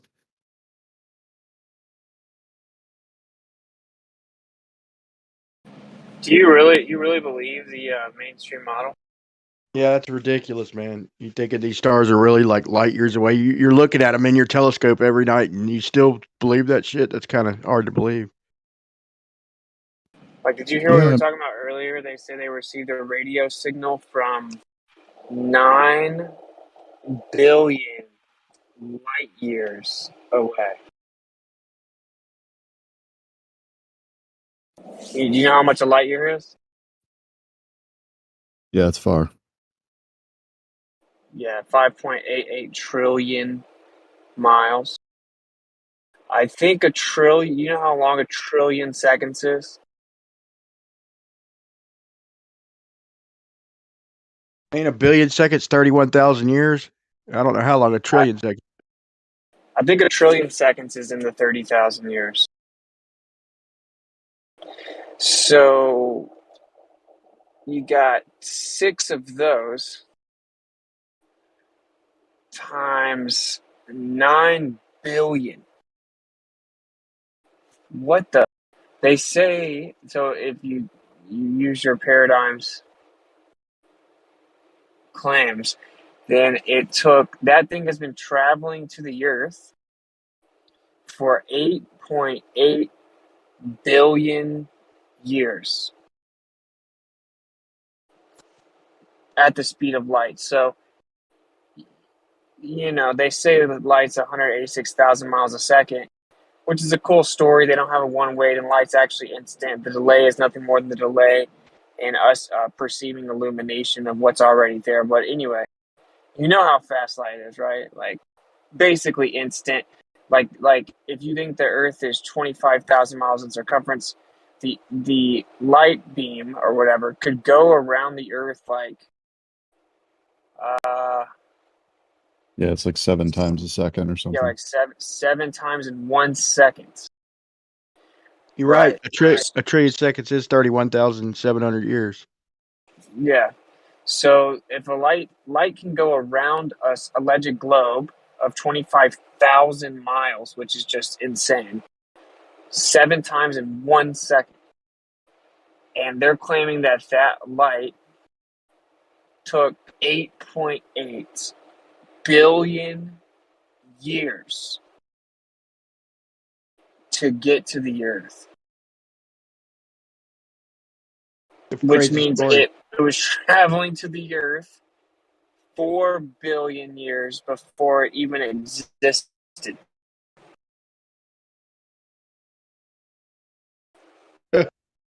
It's just like one of the craziest. How would you ever even know something like that?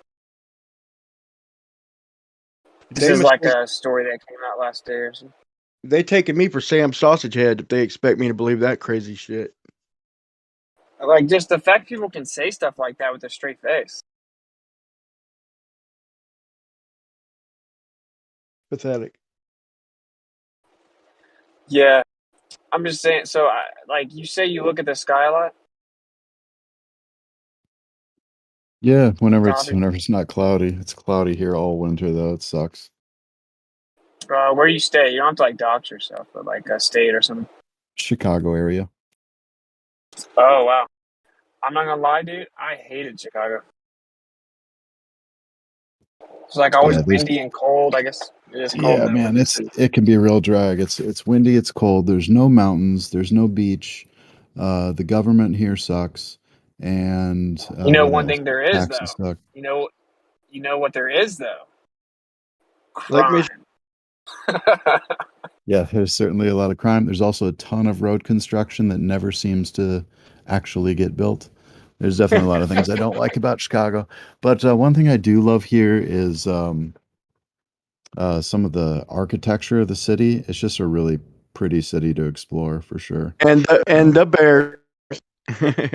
I'm a Chiefs fan. I grew up in Kansas City. Okay. Chiefs just beat the Jaguars, man. I can't believe Jaguars even made the playoffs. But we got past the first round, and then the Chiefs beat us, not by much. I Yeah, it was watch a good football game. more, man. But I looked in to see the results since I'm from here. Is there any number that would be too big for you, Coffee, to hear that they're claiming to be either probing or picking up signals or bouncing signals to or from? Is there any number too big?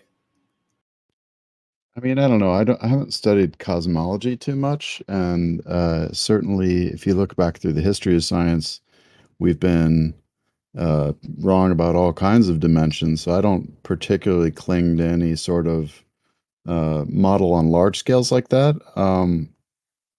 Yeah, it's hard to say. Like I'm not afraid of big things. I think if we live in a place that's big, that's fine. If it's smaller, that's fine too. I haven't done any of my own research on that sort of stuff, but I don't have any aversion to large numbers. Well, I got you on that, but no, I mean, the kind of question I was asking was more like, is there any number that would be too big for you to think is feasible or believable? As far as like distances to things? Yeah. Anything that is being claimed that they're either picking up or bouncing a signal from or being able to probe into or just, to get readings from. I don't know. I guess I'd have to look at each claim on its own and see if it comports with anything else I can measure about it. Yeah, I don't know. I mean, if it seems to fit observations, then who am I to say that it's wrong? I mean, I can only make my own opinions about observations and interpretations, but yeah, I don't have a specific number in mind. I mean, I generally think that the stars are, at least the nearby stars, we can measure geometrically roughly how far they are. The further ones, it's a lot harder to measure for sure. Like center of the galaxy, the farther galaxies, who knows, man? It's really hard to measure that kind of stuff, and I'm Well, okay with not having an answer. Your paradigm can't even measure Polaris, bro. Like the most important star in the sky. So, to me, man, the planets are like say Venus is probably like a couple miles, maybe let's say 5 miles across or a mile or two across. And if you think of that on the ground, like think of something 5 miles away from you right now where you sit. And that'd be pretty fucking big, man. And the sun would be like maybe 40 or 50 miles, which is fucking massive. Like if you think of something 50 miles away from you, like that is incredible. That's insanely huge, man. So for it to be thousands of miles away, it would still show up, the size it does. And but when they made the dot of Venus like the same size as Earth, they just changed the whole scale, and it gets worse exponentially the further you go. But in reality, if it was a few miles across, that'd be fucking massive, dude. A massive object. If it is even I an don't even know object. if that's, I don't even know. So something could just be very bright. You know what? First of all, I guess to maybe paraphrase Gio's question, it's like, is there a claim that would be unbelievable? Meaning, how could someone possibly know that a radio signal received by a radio telescope on the Earth came from 9 billion light years away? How could someone possibly know that? Yeah, I don't know. I mean, I don't know much about that area, to be honest. I would think that if they do think it's that far, that it's probably a very rough estimate, just given that things tend to be harder to ascertain at larger distances. You said that area like you know it's a real area or something, dude. Just But saying. wait, I gotta be real. I gotta be real with you, man. You sound way too cool to be like a baller. Like how long have you been looking into this discussion? I think I first got kind of interested in this community maybe, I don't know, I want to say like maybe 2 or 3 years ago, something around there, 2 to 4 years ago, maybe. Did you ever like yeah, but like did you ever like seriously look into like diligently research it, or like when did you do that, or have you done that yet?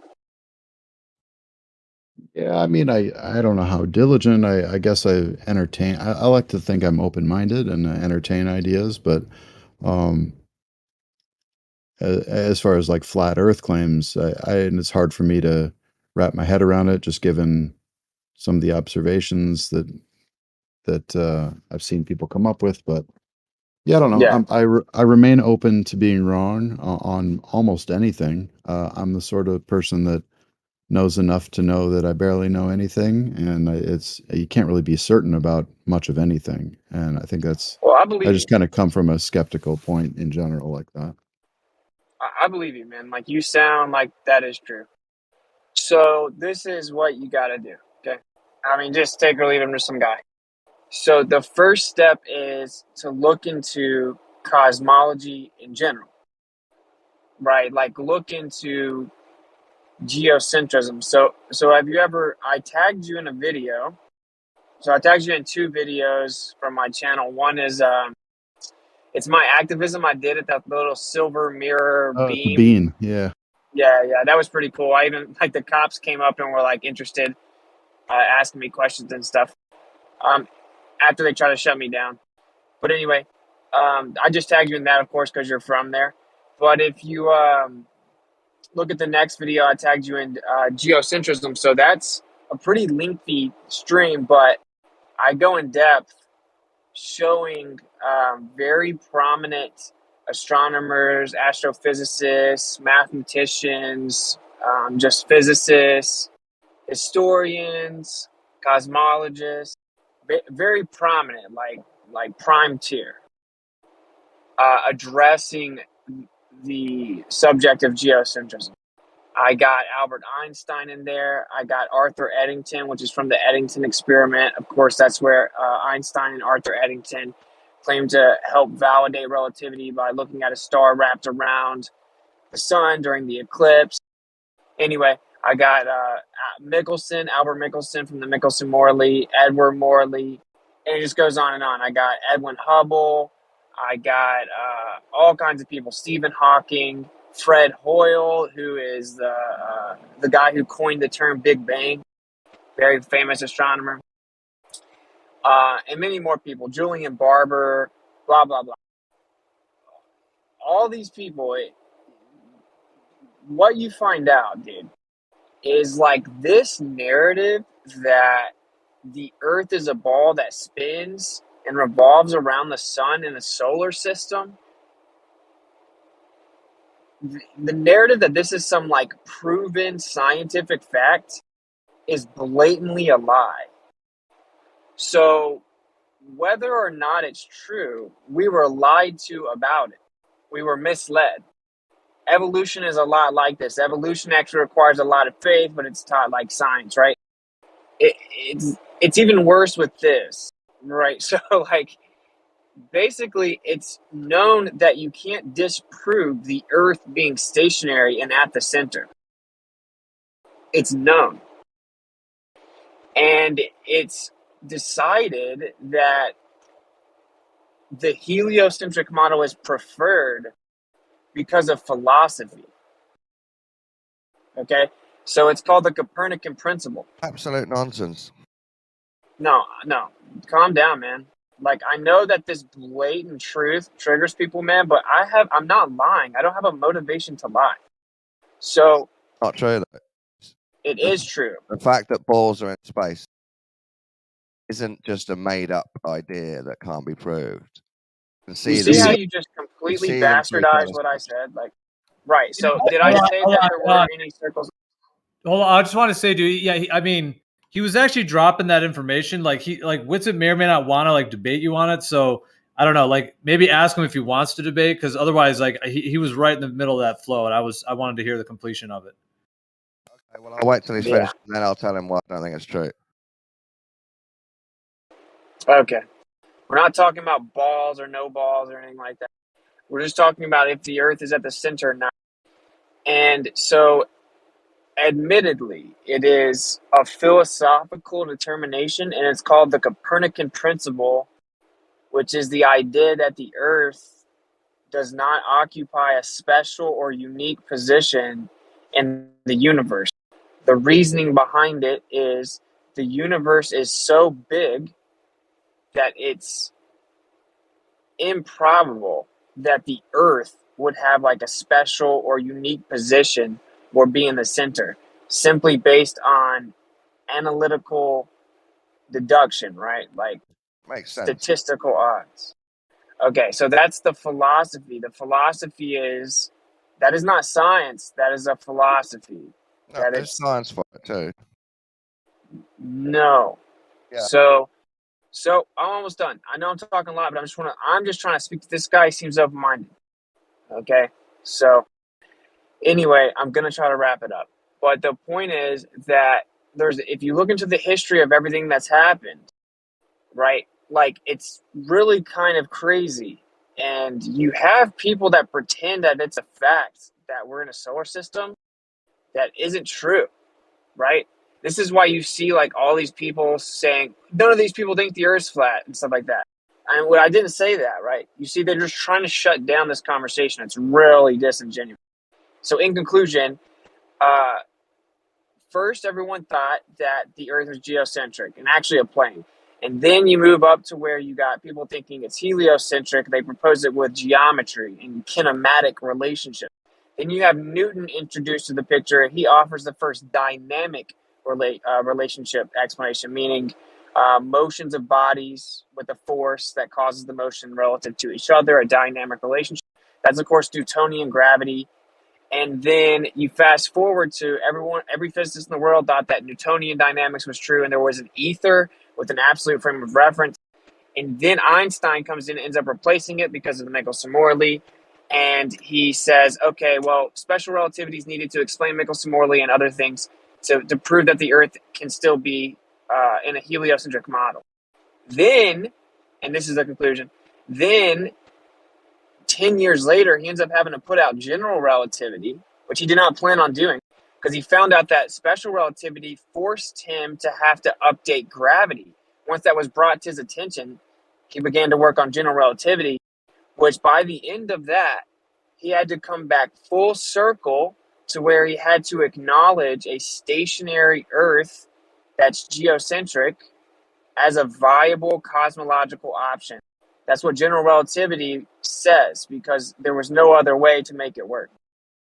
So all that to say, the current paradigm, which is general relativity and a heliocentric model, literally states that there is no physical difference, nor any terrestrial experiment or observation that excludes geocentrism. The coordinate systems are equally valid. So it's a philosophy.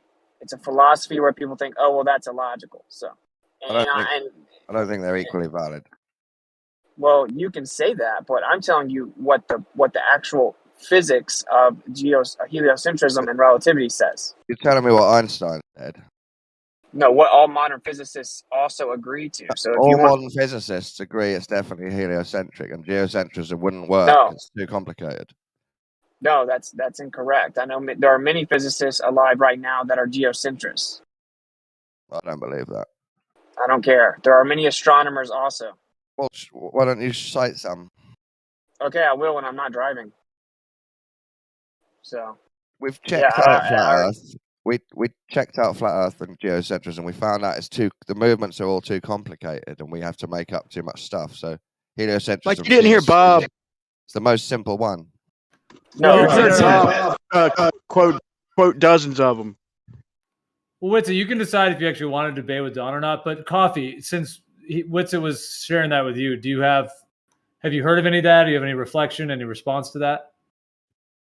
Yeah, I mean, I'm pretty well aware of a lot of that you mentioned. I studied quite a bit of science at university, history of science, philosophy of science, astronomy, and yeah, I mean, I'm open to either model. Although I would have to say that given what I've learned about it and what I've seen, the heliocentric does seem to explain the sum of observations more parsimoniously, I would say. Although I agree that you can make either one work. Either one could mathematically describe it.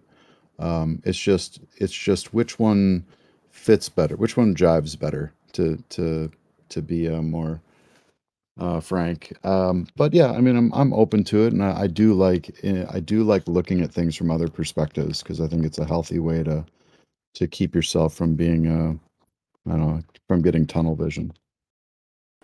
Mm-hmm. Are you a creationist?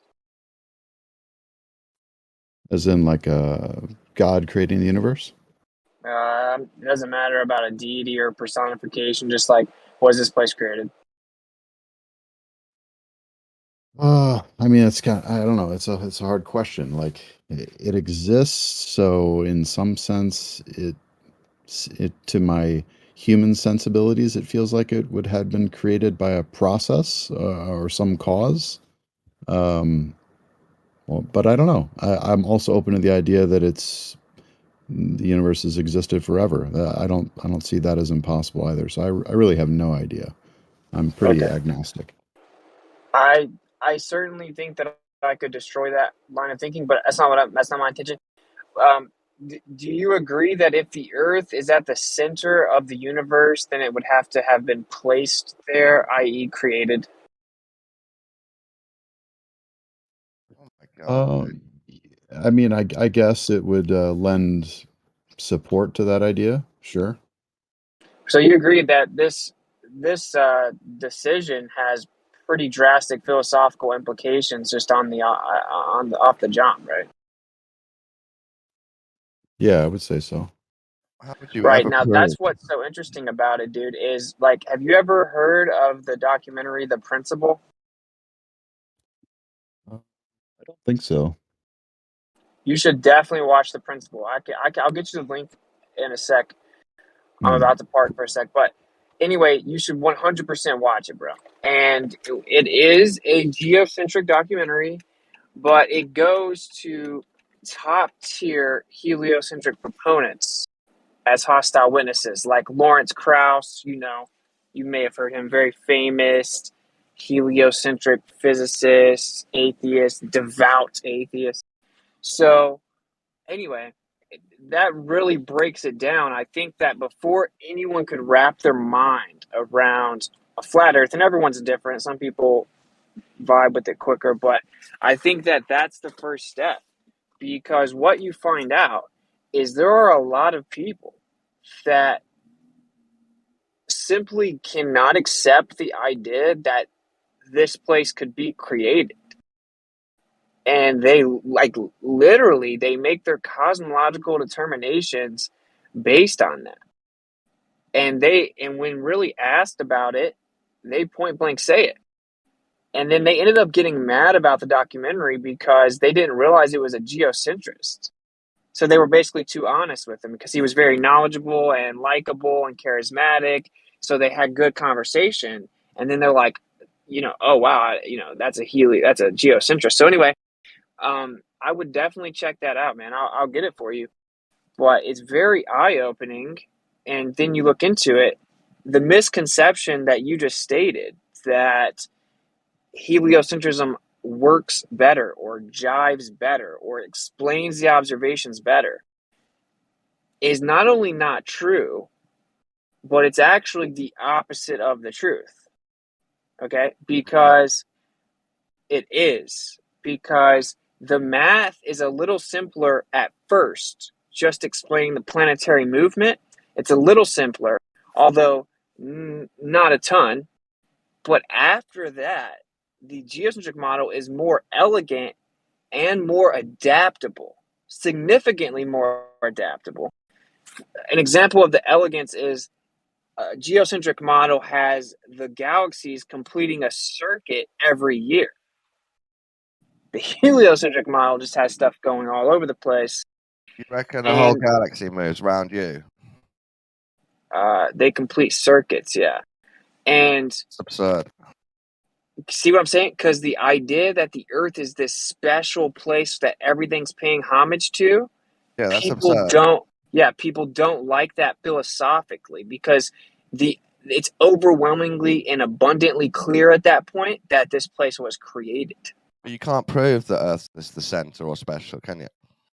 You can't prove that it's not. That's the point. That's why we go with the model that fits most observations, not the one that feels better. No, that's my point. Is that if we went with the model that fits most observations, it wouldn't be heliocentrism, but instead they went with the one that feels better, which is the one that removes moral accountability, objectivity, and linear code of yeah, because when we picked the heliocentric model, it created a lot of problems. For example, we have a dark matter and dark energy crisis, first discovered in 1933 because relativity applied to the heliocentric model, which overflows into the rest of the universe. You can't just pick the solar system out, right? Because you have to claim the solar system's flying through our galaxy 500,000 miles an hour, and that galaxy is shooting through space 1.2 million miles per hour. So you're making claims about the whole universe when you pick a heliocentric model.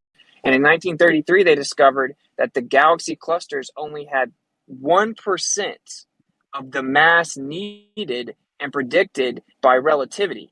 Okay, geocentrism does not have a dark matter problem, nor does it have a dark energy problem. I reckon it has huge, bigger problems than dark energy. See, so you're just baselessly saying what you reckon, but you don't actually know what you're talking about. You change the mass of the galaxy, but you have to make it do a squiggly wiggly spiral toroid path instead.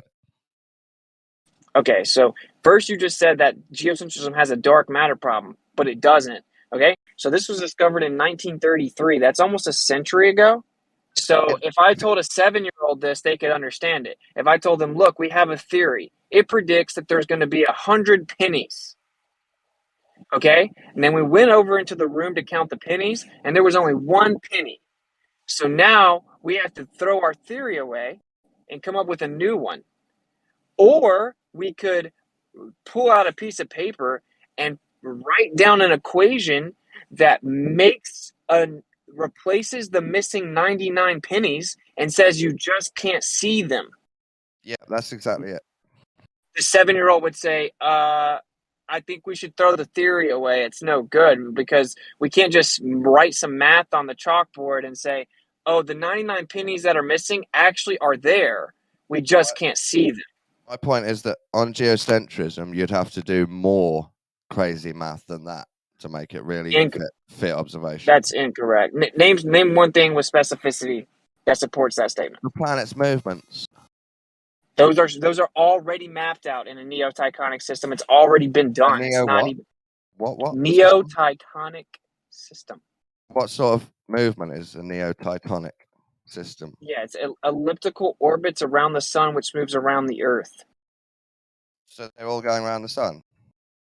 In that specific one, there's multiple viable geocentric models. Do you believe in any of the geocentric models? I don't make a claim to the specifics of the geocentric models. I'm going to try to make one myself. It's a big task, of course, because I don't believe in the nonsense of... Yeah, because I don't believe in the nonsense that defies physics. But I'm just trying to make a bigger point to the open-minded guy. Look, Don, everything you said... Imagine the math fudging you'd have to do on your flat Earth geocentric model. Imagine the math fudging you'd have to do. Imagining orbits, sizes, distances, because you won't be able to measure any of it because you don't believe it's possible. Well, that's the problem, right? So that doesn't somehow make your pseudoscience true, right? And the fact that a lot of people believe your pseudoscience doesn't make it... worse than ours. That's what happens. That's what it will do. No, because I'm founded on the default empirical position, How will which you is that choose the mass the of Earth is Saturn not in your model? moving. How Well, will I you don't have to know? do that. I don't have to You do don't that have yet. to. What? So you'll just put Saturn as like a mystery orb going around somewhere. You'll No, just make up some math. no, I don't have. That's what you guys did, but I don't have to do that. How is Because Saturn going to work on your geocentric model? How are you going to plan its orbit? wait, calm down, man. Calm down. So I'm automatically more viable than any alternative model because I'm founded on the empirical evidence, which is that all the energy is distributed evenly away from us. Everything moves around us for all recorded history and resets. You said they go around the sun, not us. That's one of the models that mainstream astronomers have mapped out. Okay, just because you guys just say lies and claim that it couldn't be done. In your version, how are you going to work out how heavy Saturn is and what shape it is? I'm not going into that, dude. It's a diversion away from the actual You point. won't have a model of the solar system then.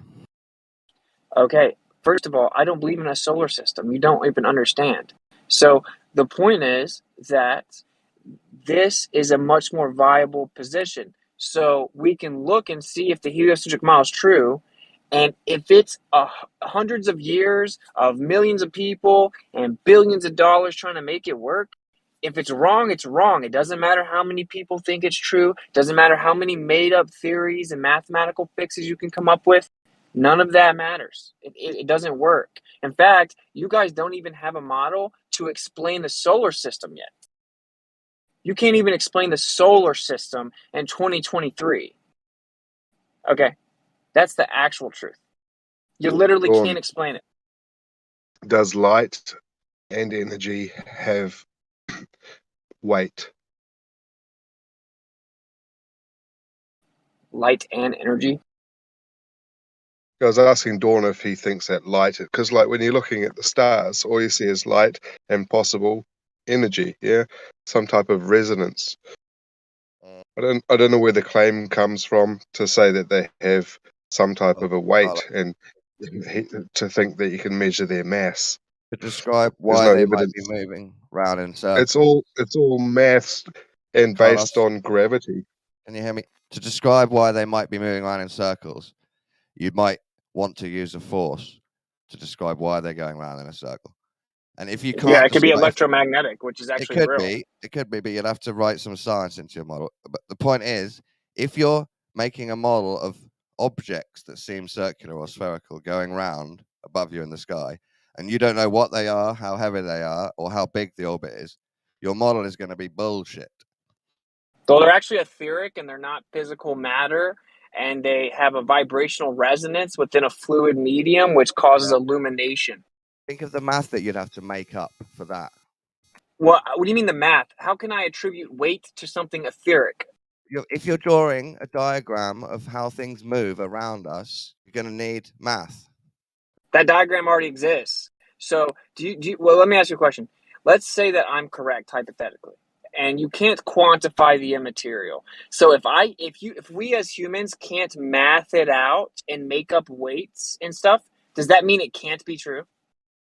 I'm saying your model is not very convincing if you've just fudged every single number in it. That's what your model did, though. You don't see the hypocrisy and everything that you say. Yours will be worse than ours. That's my main point. No, I'm trying to explain that's why that's not true, actually, because I can actually just use all your bullshit, claims, and mine's more viable. No, I wouldn't actually stake that because I know it's bullshit. But the point is that just looking at heliocentrism versus geocentrism and taking relativity, which is also bullshit, and you can refute it just in principle, right? Just taking it, geocentrism is more viable. It doesn't have dark matter problem, doesn't have a dark energy problem, doesn't have the redshift problem, doesn't have the expansion problem, doesn't have a ton of problems. And the solar system actually works. Relativity in a heliocentric model cannot even explain the solar system. Now, everyone in this room thinks it can. They actually think that Newtonian mechanics can. No, neither one of them can. It doesn't work. It doesn't explain the perihelion of Mercury. It doesn't work. And general relativity can't explain it either. Okay, so you can't even explain the solar system. That's before we even get to dark matter and dark energy. Even Edwin Hubble explained that if you're wrong about your interpretation of redshift, which by the way they're coming out and admitting that they are, right?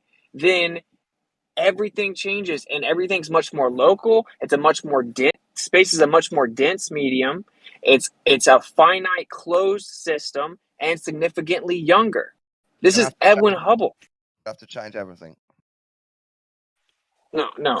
What we're doing is actually you have to change it. You just have to just reset your mind. Like what I'm saying exactly. is, to understand. Requires math, and if you change someone's model, you have to make up new math. Well, Don, it's pretty foundational in terms of what we view. Like, okay, so let's say we're on Earth. For this, what I'm going to share doesn't even matter what shape. Let's say you're on the Earth. We're looking up at the sky. There's generally 3 bands in the sky: the Tropic of Cancer, the Equator, and the Tropic of Capricorn. Those bands, those 3 lines, within those 3 bands, the Sun, Moon, Mercury, Venus, Jupiter, etc., all of those stay within that band.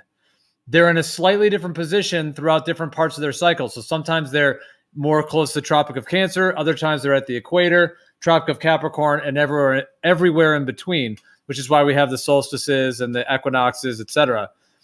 So that's what we actually view from Earth. We see these lights, these luminous objects, in a position between those bands, almost like race cars are on a racetrack. So in terms of what you're trying to say, there is an amount, there absolutely is. It's the foundational observations of the sky since the dawn of time, and they all move within that band, and they're just tracking over the Earth and in the sky as we see it.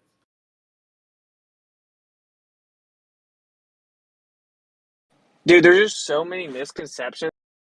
I'm about to like really shift my focus on explaining this to people, because what I found is anyone that's stuck on the idea that the Earth may be flat, okay, 99.99999% of people that think that flat Earth is stupid or wrong, they're all heliocentrists.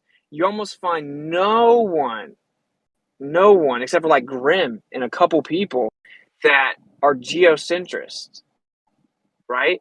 So it's like the whole thing they're fighting against is just going against the consensus of quote unquote science and the mainstream accepted model. Like all of it has to be true. They can't admit that all of science could be wrong about cosmology, which isn't science. So like that's where they're stuck, right? You see how the anti-flat earthers are spiraling in the chat. So that just kind of shows you it's like it's much deeper than just flat versus globe. It's like it's a cosmological problem. Dude, where you can't argue a cosmological argument because you don't believe in the cosmos, remember? You've already decided that. Oh my gosh. What do you think cosmos? You're going to have heliocentric believers, they think that they know everything about the universe, but they actually don't know anything about how to deal with shit on Earth, like wars. I mean, if you think you know everything about the universe, you should be able to make sure that there are no wars and everyone's fed and there is no hunger. Why? Yeah, make Earth great again, right? Make Earth great again. Why? Because you can look in the sky doesn't mean you can stop wars. You know what's so funny about the word cosmology? You think it's so clever, you know everything about the universe, but you don't know how to do anything on Earth. No one says, I know everything about the universe, so I can do everything. No one says that. Wait. Cosmos. Do you know what that word means? You change it for space. No, universe. no. Or planets. No. Yeah, change it for them. You don't believe in any of those things, so you won't be able to take part in the argument. The etymology of the word cosmos and what it actually means actually debunks your model. Cosmos means order. That's what it means. So like a well-ordered universe, order. That's what the word means. Order, or like world, or whatever. We'll change it to mean space. Well, your model claims it's not ordered, so that's unfortunate. Anyway, quite ordered. Yeah. But then you have the fine-tuning problem, which acknowledges that it is ordered And you got people proposing multiverse, which is that there's infinite universes to explain why it's so ordered, even though simultaneously random, chaotic, and purposeless. So it's just a shit show over there, to be honest. Possible But things to be ordered and chaotic at the same time. No, that's called chaos theory, and chaos theory is highly sensitive and dependent upon initial condition. I'm not even going to get into this debate with you though, because I don't care. Because you don't believe in any of it. No, what? No, I can destroy the idea that everything is random. It's super easy. I'm not Because trying you to don't believe divert in it, into I that. won't take you seriously. What you think? Don't believe in what? Space and the planets and the universe. What you think? I don't believe there's stuff above us. I don't think you take it to heart and speak honestly about what is above us and what it might be doing. What, dude? I don't have to believe it's just it. luminaries, just ether under a dome, but that doesn't describe what is actually up there. Under a dome? What are you talking about? I've heard you say it loads. No, they're actually the layer. There's layers to the containment, and yeah, all this happens within very intricate, ordered cycles within the layers. And yeah, it seems to be a closed system. The universe isn't infinitely expanding into nothingness. You can't argue for geocentrism if you don't believe in it. That's what I'm saying is going to be hard for you. No, what I'm saying is I know what I'm doing. I don't need advice from people that can't accept the truth. Like, I am pointing out that the average person has a roadblock at anything that challenges the mainstream model. Like, you got Earth is Life in here saying retrograde. He thinks that retrograde debunks geocentrism. Right? Now, I've corrected him 5 times, and I've shown him physicists on his own team explaining that isn't true. But he's going to say it till he dies, no matter what, because a popular mechanics article says it when you Google it. So, like, for me, there's no point in talking to him. That my motivation is to show that we were duped. Even if the heliocentric model is true, we were lied to. Okay? We were told that it's a definitive scientific fact that's been proven, when in reality, it was a philosophical decision. Okay? So we were lied to. They think we're not competent enough to make our own philosophical and cosmological determinations. We need them to decide for us. So then they then decide philosophically and then lie to us and mislead us and tell us that it's science. To where, to such an extent, you have grown men in 2023 that have been in this conversation for 7 years that still think that. Do you not see why that's the actual point I'm making? I'm not like proselytizing people. I'm just pointing out we were lied to. I mean, I'll give you we were lied to about some space, but it doesn't mean it's not true. It just means they've pushed it and decided it was definitely fact. Yeah, but it's because I picked up on your dark matter point from the last Schooling Globers. That was like the dark matter, like you're talking about the pennies, that brought it around for me actually. Like I find it, like I really was like dark matter was one of those things, and I just I picked up on that okay, yeah, we have, so we need something to explain what's missing, and that's like and that goes back to like the Mickelson Morley, right? Like you have to, yes, like it's the same thing. Yeah, like actually, like if they didn't have this problem, Mickelson Morley would be easily explained. But like if they could take dark matter as being substantive and material, which is basically an ether, then you can explain heliocentrism in terms of contraction. But the problem is that doesn't work. So yeah, that's why they're at a standstill. The dark matter thing is a freaking rabbit hole, bro. But all I'm trying to say, man, is that this is just like evolution, okay? So they don't want to believe there is a God. There are many reasons for this. This is not something new. This doesn't make you smart. It doesn't make you wise. It's actually the opposite, okay? So people don't want to believe in a God because they want to be their own God. They want to be their own arbiter of truth. They want to be able to wake up every day, do whatever they want to, and then if they think it feels right, then it's good. This is an age-old thing, right? So in order for there to be no God, you got to kind of explain some basic things like, well, how did everything get here? How did we get here? Why are we here? What's the process of us being here in the first place, right? Age-old question. So they came up with the idea of the Big Bang, right? Which doesn't even answer the question, still needs a creator. And then they came up with evolution. And then they just skip past the Big Bang miracle, supernatural miracle. They skip past abiogenesis, supernatural miracle. Anyway, long story short, you have evolution. What did they do to prove evolution? Well, they just made up a story of how it could happen. And they said, but it would take billions of years. So then they went and looked at rocks, came up with a pseudoscientific process to allegedly verify that the Earth is billions of years old. Even though it's been disproven many times, they hold on to that and they teach children it's been proven that the Earth is 4 billion years old. And they've already changed it from 2 billion to 4 billion. And they did and they have all something that called a because they fossil need it. record, right? They have something called a fossil record that makes it sound official. Yeah, and radiometric dating, right? Geology, radiometric dating. Ooh, right, science. But it's not. Yeah. It's not just not science, bro. It's pseudoscience backed by like an insatiable thirst to be their own gods. And like this is just the reality. It's the same thing with heliocentrism. Look, I don't care if evolution exists. I don't care if evolution's real. I don't care if the Earth really is billions of years old, and I don't care if the heliocentric model is true. I genuinely don't. I think there still has to be a creator if all that's true. Like, and I'm just content with that, right? I don't care. But the point is that it's not true, and they lied because they think that means it can exist without a creator. That's literally the motivation, bro. That's the motivation for heliocentrism.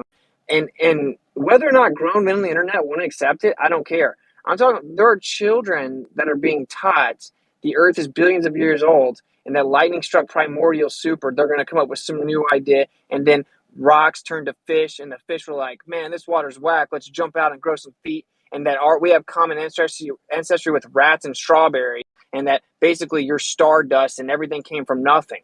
Okay. And that's not fair to teach like a 7 or 8-year-old child or maybe a 10-year-old child that nonsense, which just completely steers them off the path their whole life. They look at life as empty and meaningless. Stardust. That's disgusting, dude. Yeah, and then you're gonna Ziggy Stardust. Stardust story isn't that bad. I think that's beautiful that we all come from inside a star. Like a new God story for us. Every man and woman is a star. Hey, do you agree that if since that's not actually scientifically proven and it has a philosophical bias, that we shouldn't be teaching children that as if it's fact that changes their whole worldview? I would suggest that because Christianity taught so much bullshit to children in school, that's why heliocentrism has taken over and chooses to teach their bullshit to kids in school as a revenge. Oh, so does that make it right? No, I agree, it's wrong. Okay, no, it's so like the Spanish missionaries teaching the Native Americans in California that this is the way you need to follow in order to do this, and so you have to stop living your lifestyle in order to follow this one, or else. What if they said some scientists think that what your body's made of may have originally been inside a star? Well, that is probably what they say, but they teach that's not wrong. evolution Then like if they say may have. No, if they say evolution is possible, and then the alternative is this intelligent design, and heliocentrism is possible, but the alternative is this geocentrism, then we have no problem. We have no problem, but they don't do that, bro. They don't do that. I know, because they're communists. They're religious nut jobs, but we need to get inside the schools and infiltrate.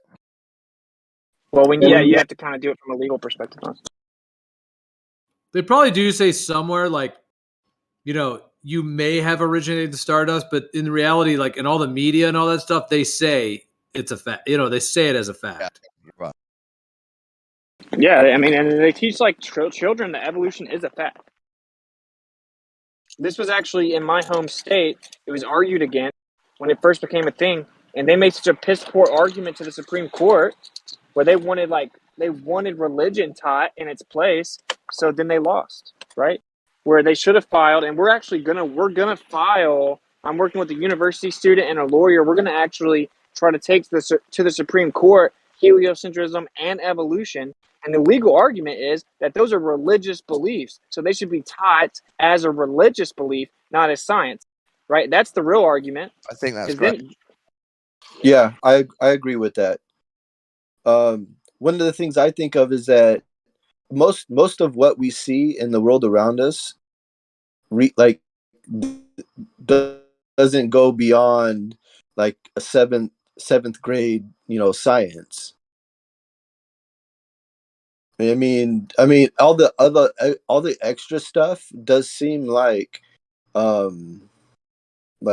just philosophy um, and religion, like something you have to believe in, and like the numbers just, but everything we like earth science, right? Like earth science is one of those things that is basically like provable, repeatable, and then like anything beyond that is just, I don't know,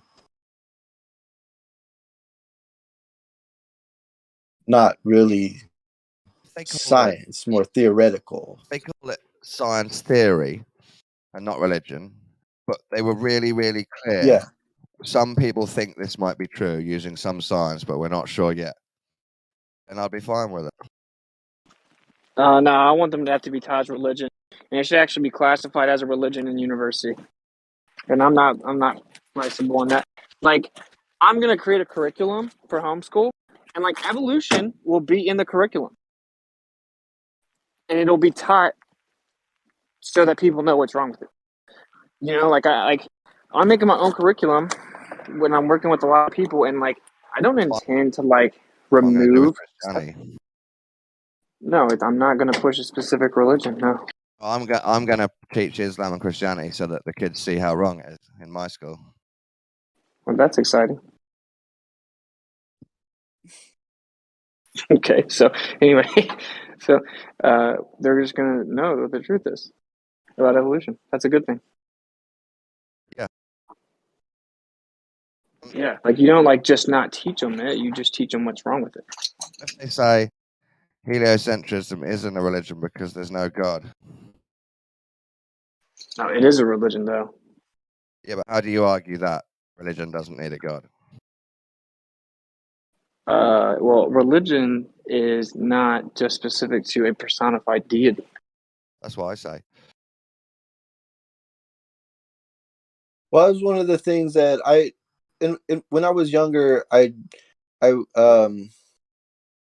took this course in my church with the pastor, and it was like it was becoming a contagious Christian, and it wasn't like that. It wasn't teaching you how to evangelize, but how to approach someone, or how to just exemplify, and like you're like be the light, and when somebody asks you about it, then you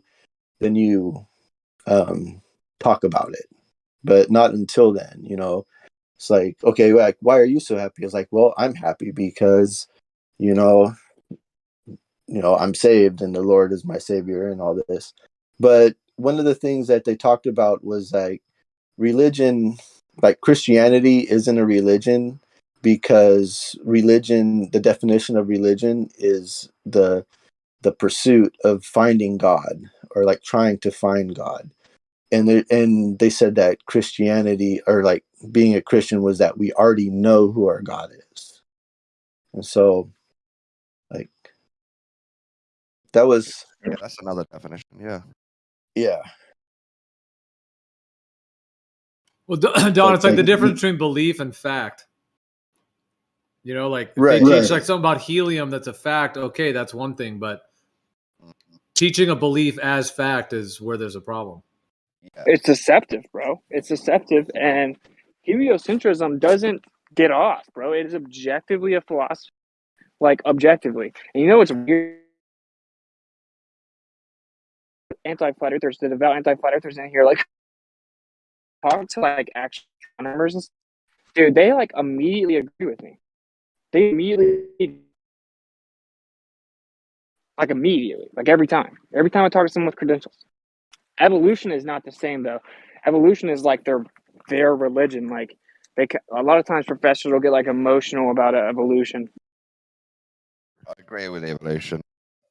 I don't think there's much evidence that man came from animals, but you can talk about how animals change sometimes. Yeah, they stay the same kind. Well, sometimes Yeah, they grow. They it's grow like the wings. difference between brown eyes and blue eyes. Animals definitely change into slightly similar animals to adapt to the environment. That's definitely a thing. But they're the same kind of animal. But sometimes they change completely, like grow wings or something. I don't know What? about that. I don't know about that, sir. You probably haven't looked into evolution enough. Well, I do know about the anole lizard, and the anole lizard, um, like it changes rapidly. You know, like its generational adaptations can range. Yeah.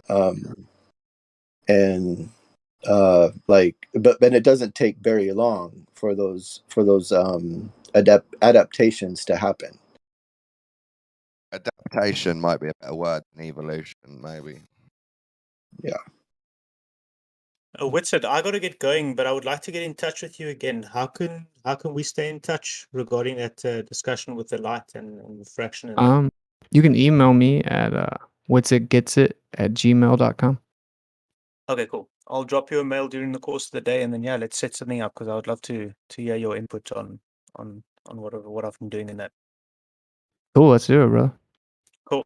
All right. Have a good one, guys. Cheers. All right, much love. Cheers.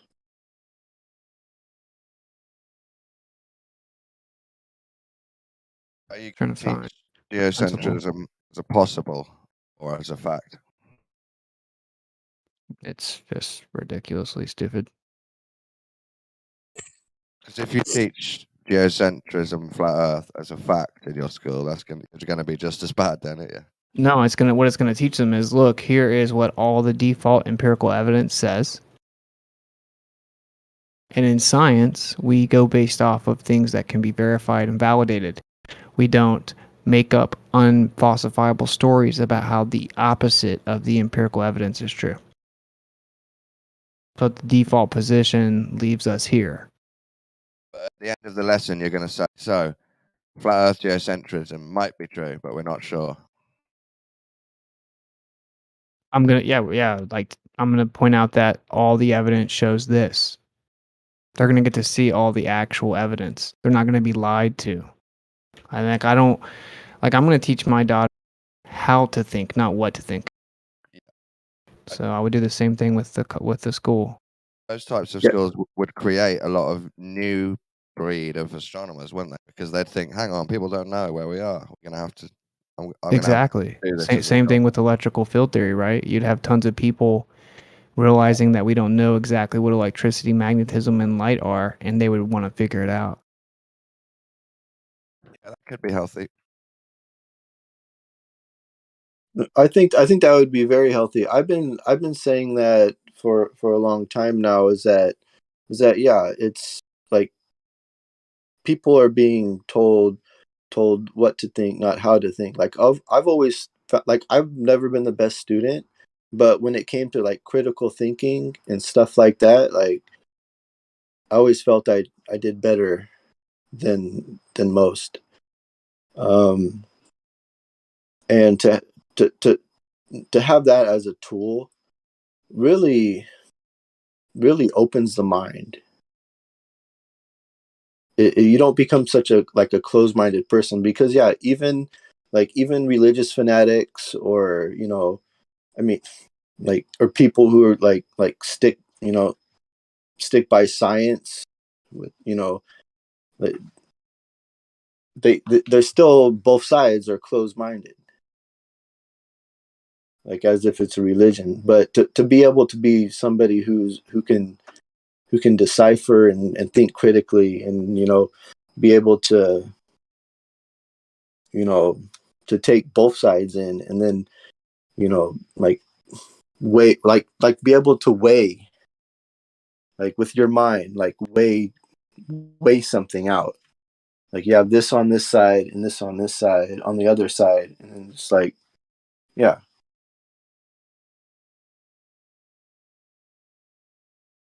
It's really pretty simple, right? Like the heliocentric assumption is continually creating problems.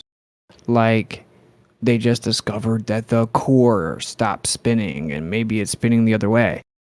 Right after they discovered that the Earth is mysteriously speeding up and then slowed down, and now it's speeding up again. And they used to say that the two motions, the mantle all the way up to the mantle and from the core, are connected. And now they're having to say, oh, maybe they're not connected. And oh, the days get shorter, now the Earth has to physically spin faster, right? And if the days get much shorter at some point, they're really screwed because they'll have to claim that the Earth is speeding up to an extent that will fill it. I think that nature is actually going to end up debunking heliocentrism. Nature itself is going to debunk the globe model because the days are going to get shorter. And when the days get too short, that would mean that the Earth has to speed up too much, and then it's over. It's a house of cards, okay? And it goes back to the lack of adaptability. This is what the geocentric model is way more adaptable. The heliocentric model is actually very confined, and it's gonna fall, bro. Yeah. Well, just recently, I think California is going to drop the daylight savings. Yeah, but that's arbitrary. Like, it just like if the days get too short, they have to claim that the Earth is spinning faster and faster, and there's only so much they can do that. Really, it's already been debunked. Nature's already debunked it because they have no explanation for why the Earth is spinning faster. They already have, but if it gets to such an extent that it would be like noticeable or detectable, then you really got problems, right? Like, there's no getting out of that. Then all of a sudden, these flat earthers aren't going to look so crazy, huh? Yeah. Well. So that would have to be like so the cycle or the movement of the sun. You know, that would mean, you know, for an area that it wouldn't be that the Earth is spinning slower or faster. It would be like the sun is it's like the sun cycle is changing, speeding up. And so that would be I mean, what would we contribute that to? Oh, I think that there's an energy source in the center of the sky, and it would just be controlling everything moving around it. So if it was to, I don't know, increase in energy, then it would speed everything up. And I actually think that's where the creative force is. So there is no physical limitation to its ability to fluctuate in energy. That would be like the least of things that it could do. Okay. So yeah. But then, okay, so then we talk about energy not being able to be created, and that's like it's stored or transferred. Yeah. And so is that something that, because this is one of the things that I think of, is that like even with ourselves, or you know, if like that's the reason why animals go extinct, because there's just not enough energy for those animals to exist anymore, or something like that, you know, like because there's more of a different animal or stuff like that, like because we're all energy. And so if there's only a certain amount of energy, then if there's more energy being used to move the sun faster, then you know that energy is coming from somewhere, or the transfer of energy, or there's stored energy and all that. Like, and that's one of the things that's contributed to Newton, right? What? Like the Newton's law of what is that? I don't know if it's just like a second law or something like that, but no, those are Newton's laws. Conservation laws are not from Newton. But you are asking the right questions. Where do we get conservation laws from? You mean like from what dude, or are you talking about like where in general? Oh yeah, so yeah, if the energy of the sun is moving, or if the sun's moving faster, and then that energy has to be drawn from something, or is it drawn from conserved energy, or it's like, or is it like, or is that even like, should we even think of energy like that? Like, if there's a creator, then he is supplying the energy. Yeah, so like, okay, so our natural laws, like energy cannot be created nor destroyed, those are natural laws, meaning they're intrinsically confined to the natural world. It's something that we built based on like mechanics, like mechanically, physically doing things, and from everything that we can do, manipulate, and observe, as a naturally occurring observable phenomena, like these laws always work, and they seem to work everywhere. But Okay. anything outside of this natural world, as in supernatural, they are not confined to our natural laws. So, and if energy cannot be created nor destroyed, well, it can only be transferred. So where does it come from? And of course, if it can't be created nor destroyed, that wouldn't work, because it would have to have gotten here in the first place, right? Yeah, yeah. So that was kind of my point. And so it was like even if there was a lack, then, or like there was too much, like it's still being regulated by something supernatural.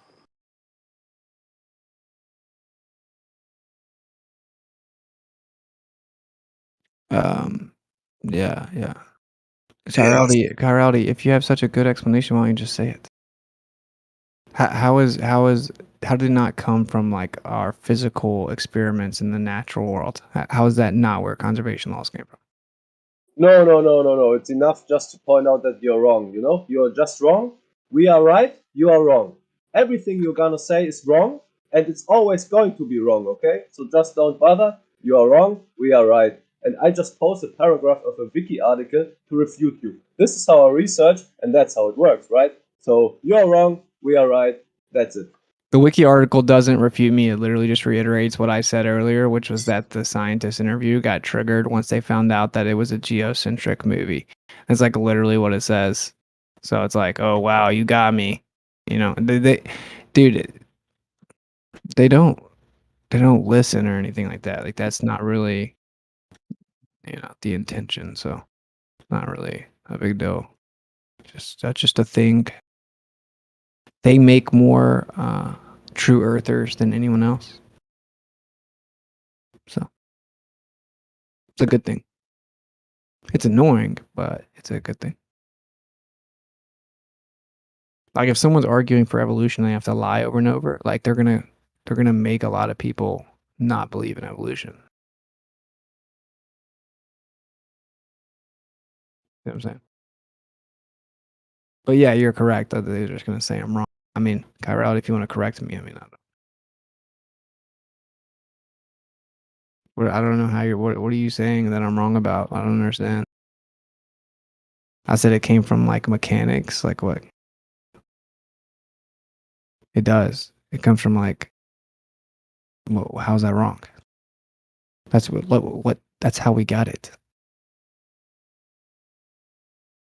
Classical mechanics. Well, what is it? How is that not where we got it? It's from doing actual mechanical experiments. Dude, I already said that. I already said mechanics. What the? Hey, Austin. Awesome. What's up, bro? Yo, I sent you a couple links. Check them out, maybe, if you have a chance. They may be. I don't know. I think they're really interesting, or else I wouldn't have sent them to you. But yeah. Yeah, I'll check them out, bro. You DM'd them? I did. Thank you. Yeah.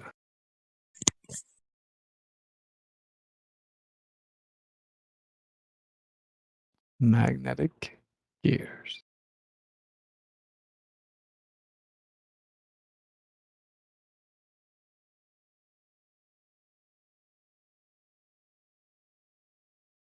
Yeah, don't you guys find it weird that like geocentrism is fought against so like diligently and disingenuous? Like it's like, isn't that a kind of tell, bro?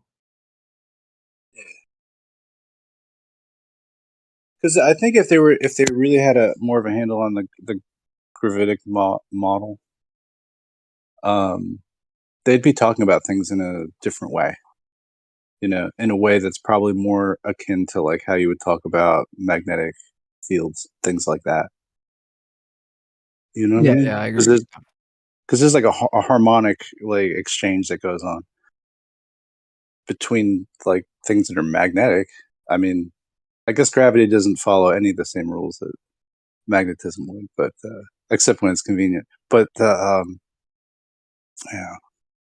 Well, everything is magnetic. Like magnetism isn't only like coherent magnetism, which is what everyone thinks it is, right? Like a magnetic field that's perpetual and coherent, but there's also incoherent magnetism. Like that's all gravity is. And I think the stuff in the sky is like coherent magnetism. Right. So I guess it's that like within a system where everything is orbiting on a frictionless basis, that you have you've got these forces, and then they had to be mediated by something, or else if all the gravity just worked without interference, then everything would smush together. It would seem, right? So that there's some kind of mediator in between this, which is the space between the stuff. The space between the stuff is acting as it's a mediator of the flux of that stuff. And this is what's going on, like in a like a magnetic gearing ratio, where a certain amount of magnets are moving through another type of medium and changing the order of the harmonic, like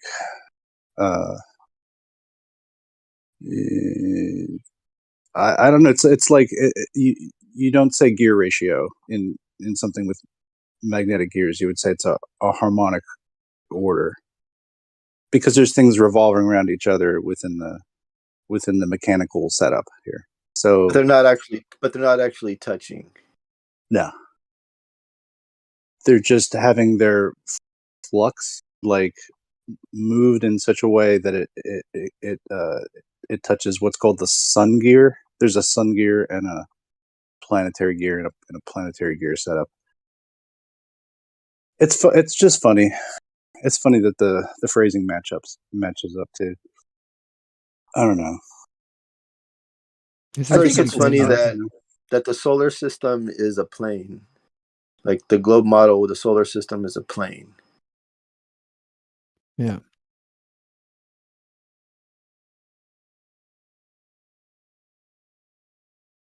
Well, the truth is we live in a toroid, bro. They have to do that in their model because all of the planets, as they call them, they wander between the tropics, like I was saying earlier, and over the equator. So they have to have an ecliptic in order to make all of those in that range. You know, like bound to that range, basically. Instead of they can't just be all over the place in their model. They have to be that way if you want to make up a model that's, you know, heliocentric with a bunch of balls circling around a sun like that. Yeah.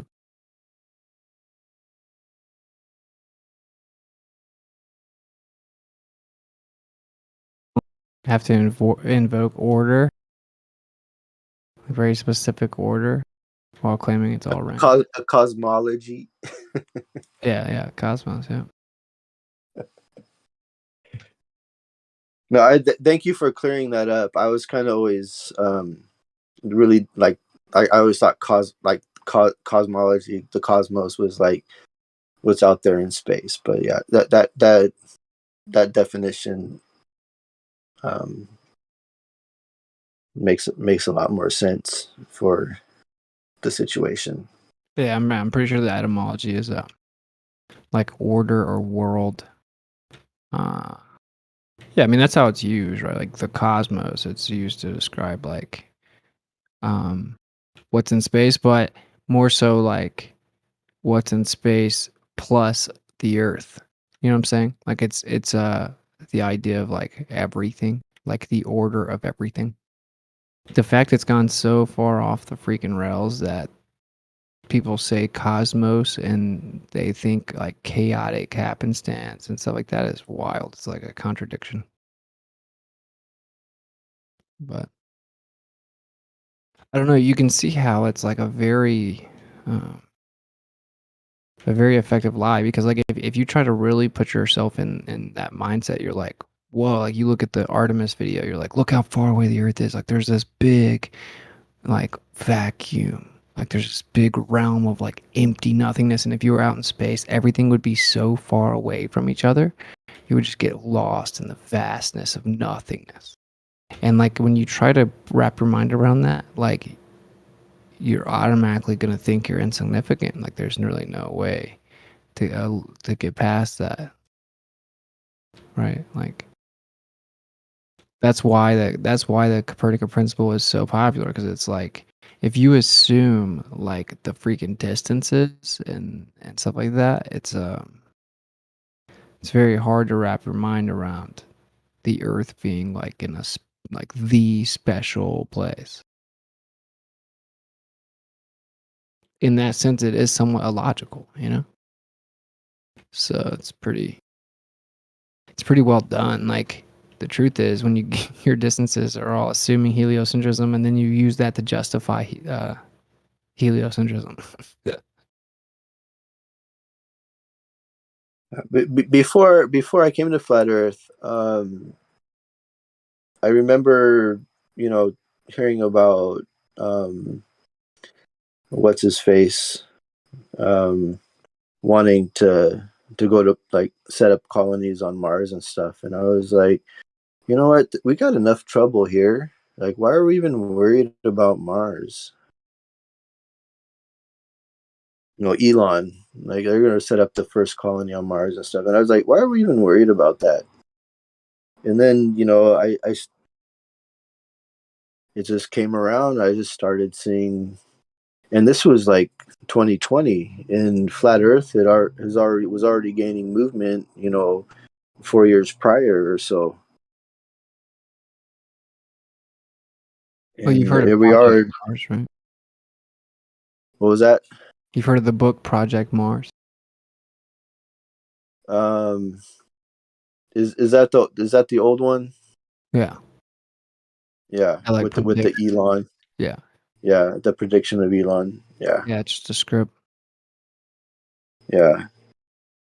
They but make that, it very captivating too. You know what they're really popularizing now is like, did you know that the sun set on Mars is blue? Because it makes people like, bro, I'd want to live there. Like, I want to see a blue sunset. It's funny. yeah, it's pretty Which funny. does sound cool. It sounds kind of cool, right? Like a blue sunset. Yeah. I like, it was the Star Wars where Luke is looking out at the sunset, and it's like two suns or something like that. Yeah, on Tatooine, man. Yeah, on Tatooine. Yeah, buddy.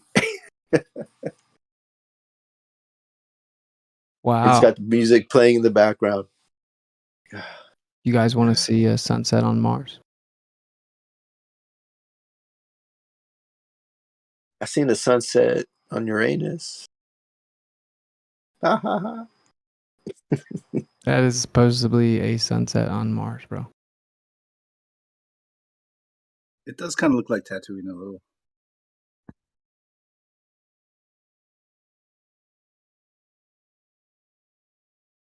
Yeah, that looks like the foothills in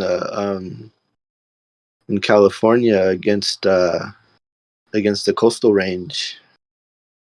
Yeah, like a filter. Yeah.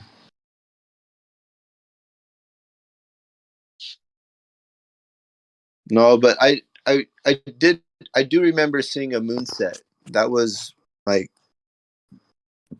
a moonset was pretty cool. Dude, one of the coolest things I think I've ever seen was the lunar eclipse a couple years ago in the Gallenberg Mountains, and like it setting down into the mountains. It was very crazy. It was huge, dude. It was so big and so red and orange and bright. It was like daylight. The moon was so bright on that mountain that it felt like it was like dusk, like it was like day. It was wild. Yeah. We get some moons that are like that here in Hawaii. Like it's just like it's so bright, and then I don't know. It's weird because it'll be like middle of the night, but like the moon just like even like through the clouds, like the clouds somehow make the light brighter. I don't know.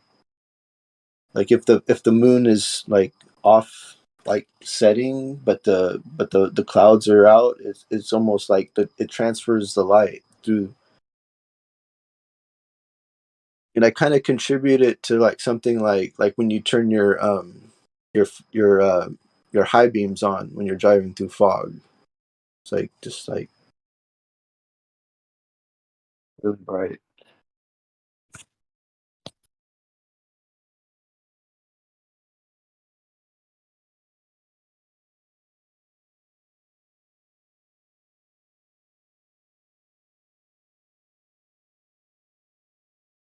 But somebody was talking about this new like like the next stage of entertainment or like television, and having these holographic images being able to like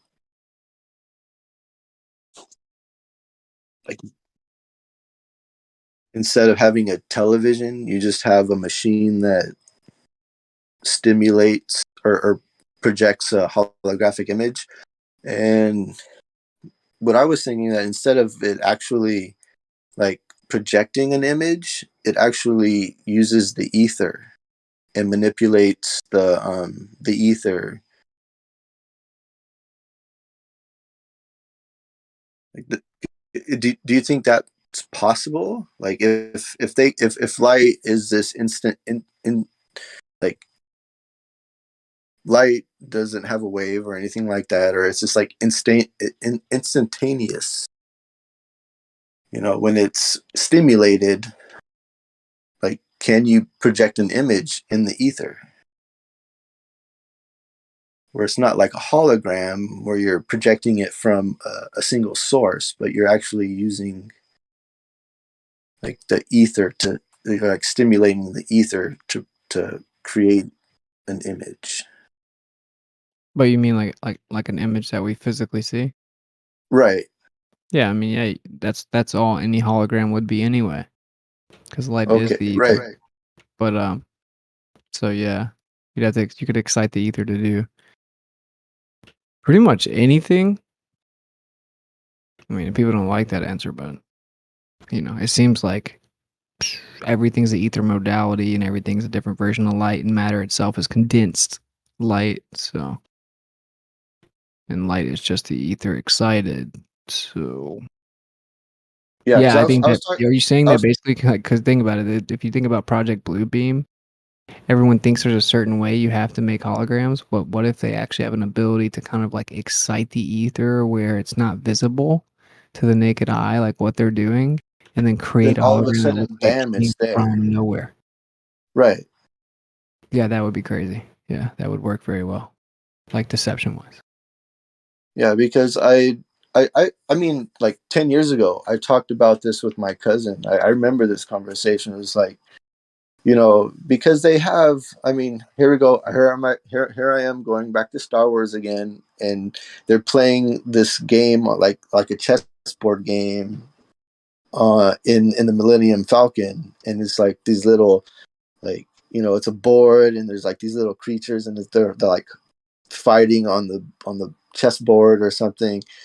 But like I was talking with my cousin, I was like, you know, that's the next step in like television. Like we're going through all these different, like we went from the box to the flat screen to plasma, and like you have all these different mediums for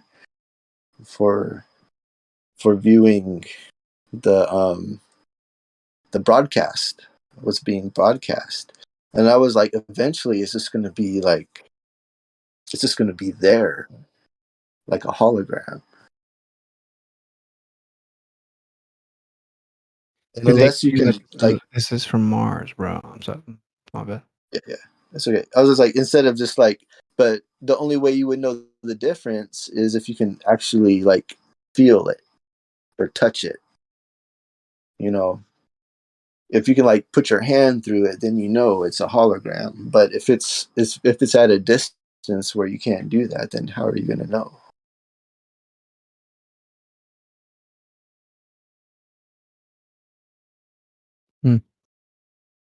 Hey, do you guys like? So does the military have like large portions of like Nevada desert like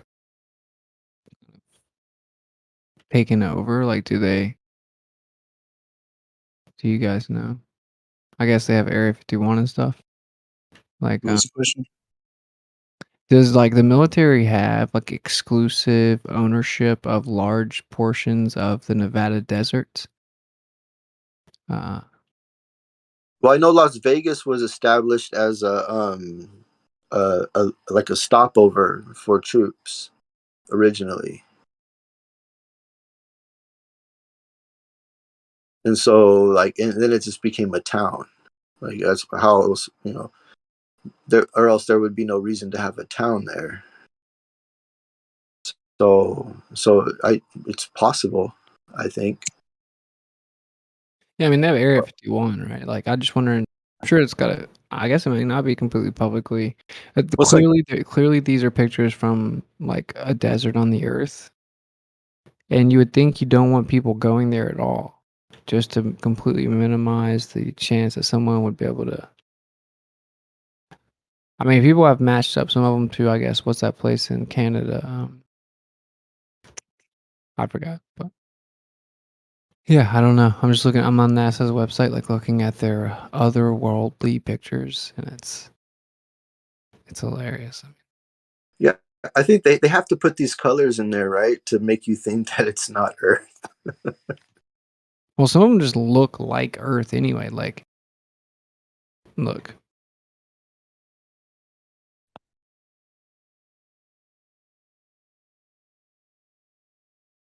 Yeah, Groom Lake is run by Edwards Air Force Base,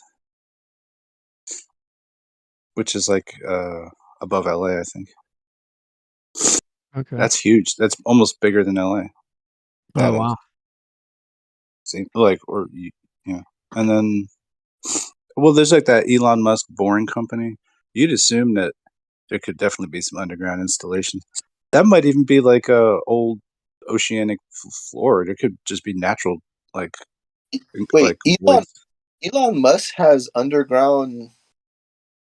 Yeah, the boring company.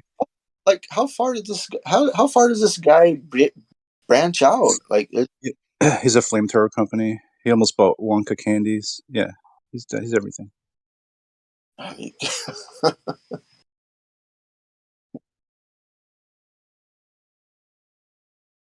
What's so crazy? You know how like Earth's Life is doing this again, and I just talked to him the other day, and I've corrected him on this like 10 times, and they always do this.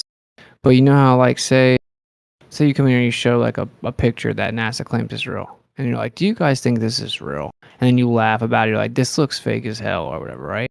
And they're like, prove it's fake. You know what I'm saying? And you're like, no, that's not. That's illogical. That's a fallacy. It's called shifting the burden of proof, right? Like, there's a positive claim that this is a real picture from space, from Mars, blah, blah, blah. So you'd have to verify that it's real. Like, we don't have to prove it's fake. If I showed you a video of Bigfoot, you wouldn't have to prove it's a guy in a suit. you don't have the burden of proof. You can challenge and be like, I don't believe that's real. You don't have to prove it. You're challenging the assertion being made. Isn't it crazy that like I can explain this? The person came back the next day in a different server and just started saying it again. Like I don't know, it's like psychosis, bro. Like I just think it's weird. I think it's so weird that like people lie so much for this thing. It's like, what the, like, show me on this doll where the globe touched you. You know what I mean? Crazy. Because I'll even like read it. Like, here it is right here. Shifting the burden of proof is a special case of argumentum ad ignoranum. It's the fallacy of putting the burden of proof on the person who denies or questions the assertion being made. The source of the fallacy is the assumption that something is true unless proven otherwise. That's like a textbook example of the NASA images, right? Like, we laugh at them and say, wow, you guys think this is real. And then they say, prove it's fake. Like, no, we are the people that are denying or questioning the assertion being made. That's what the whole debate is. It's like we're denying or questioning the assertion that the Earth is a globe. Right? Like, you don't get to shift the burden onto us to prove the Earth's not a globe. Prove it is a globe. It isn't assumed to be true. It isn't automatically true just because you say so unless we prove otherwise.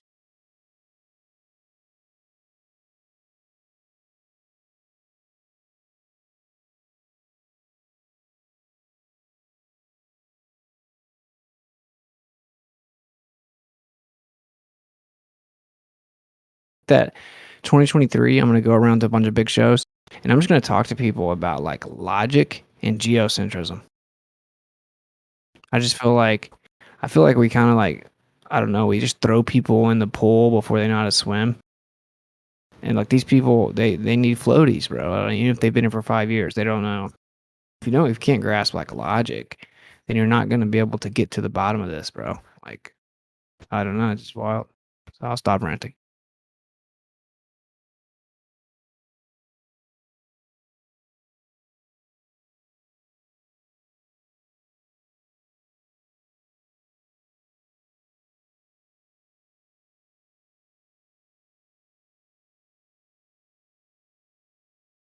It's weird. It's like a waste of my time. Because it's my fault. Like even Kai like checks me. She's like, "But you keep talking to him." You know?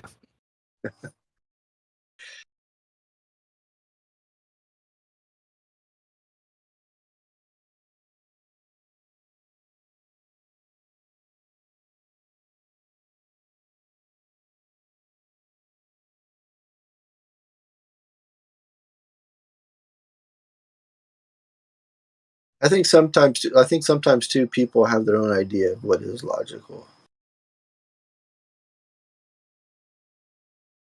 But I think that's where the ignorance comes in.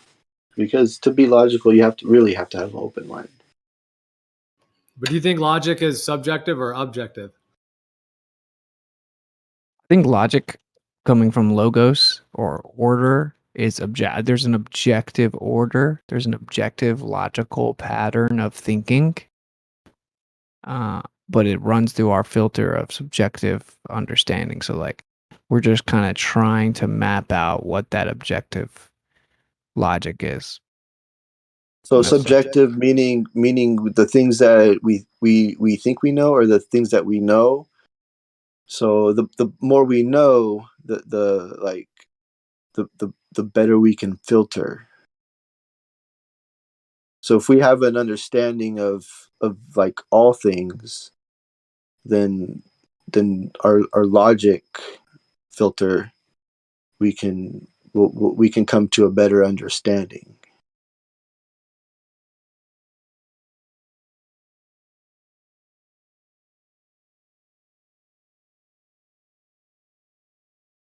Like that's like knowledge is power kind of thing.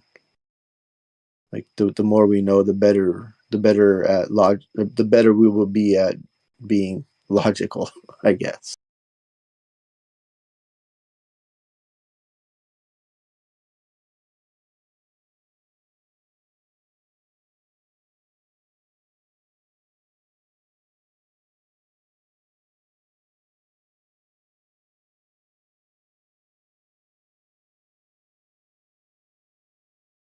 Yeah, I think it's just so crazy that they like.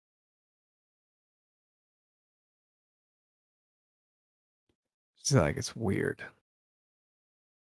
Because if you can teach logic, then it's like it's like kung fu. You know, like the student will become the master.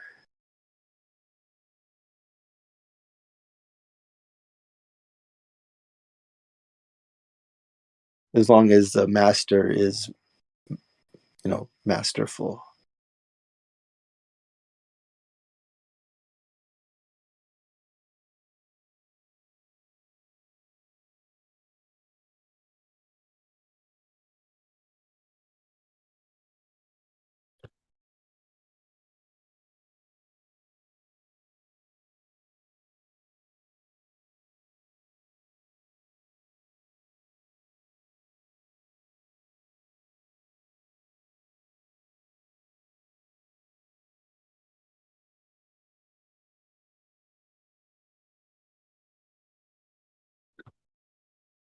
Yeah, that's hilarious with the Greenland thing beside it. Like even the horizontal lines on the free. What a joke!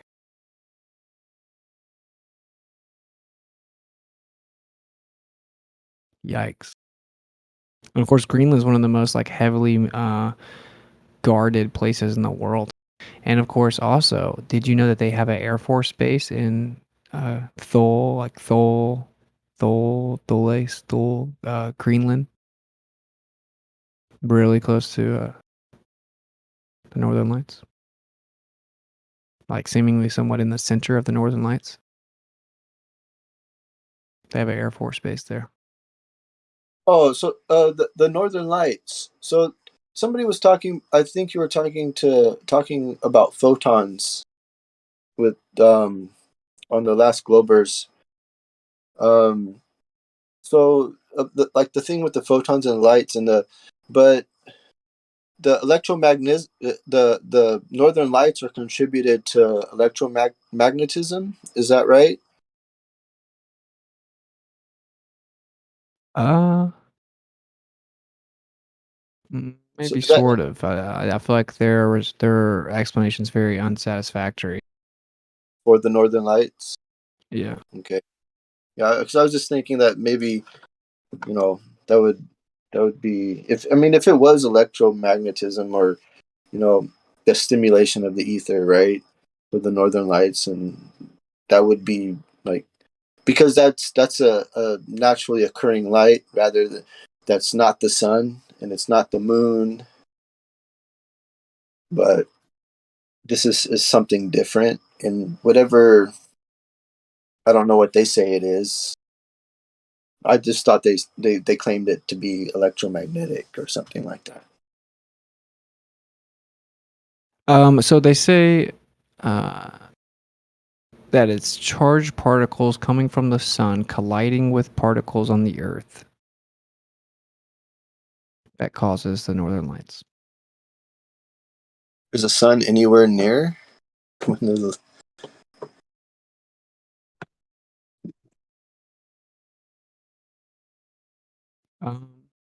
I don't know all the specifics about it, to be honest. Yeah.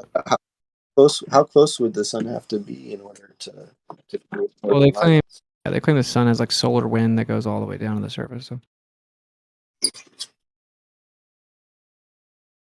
from my understanding.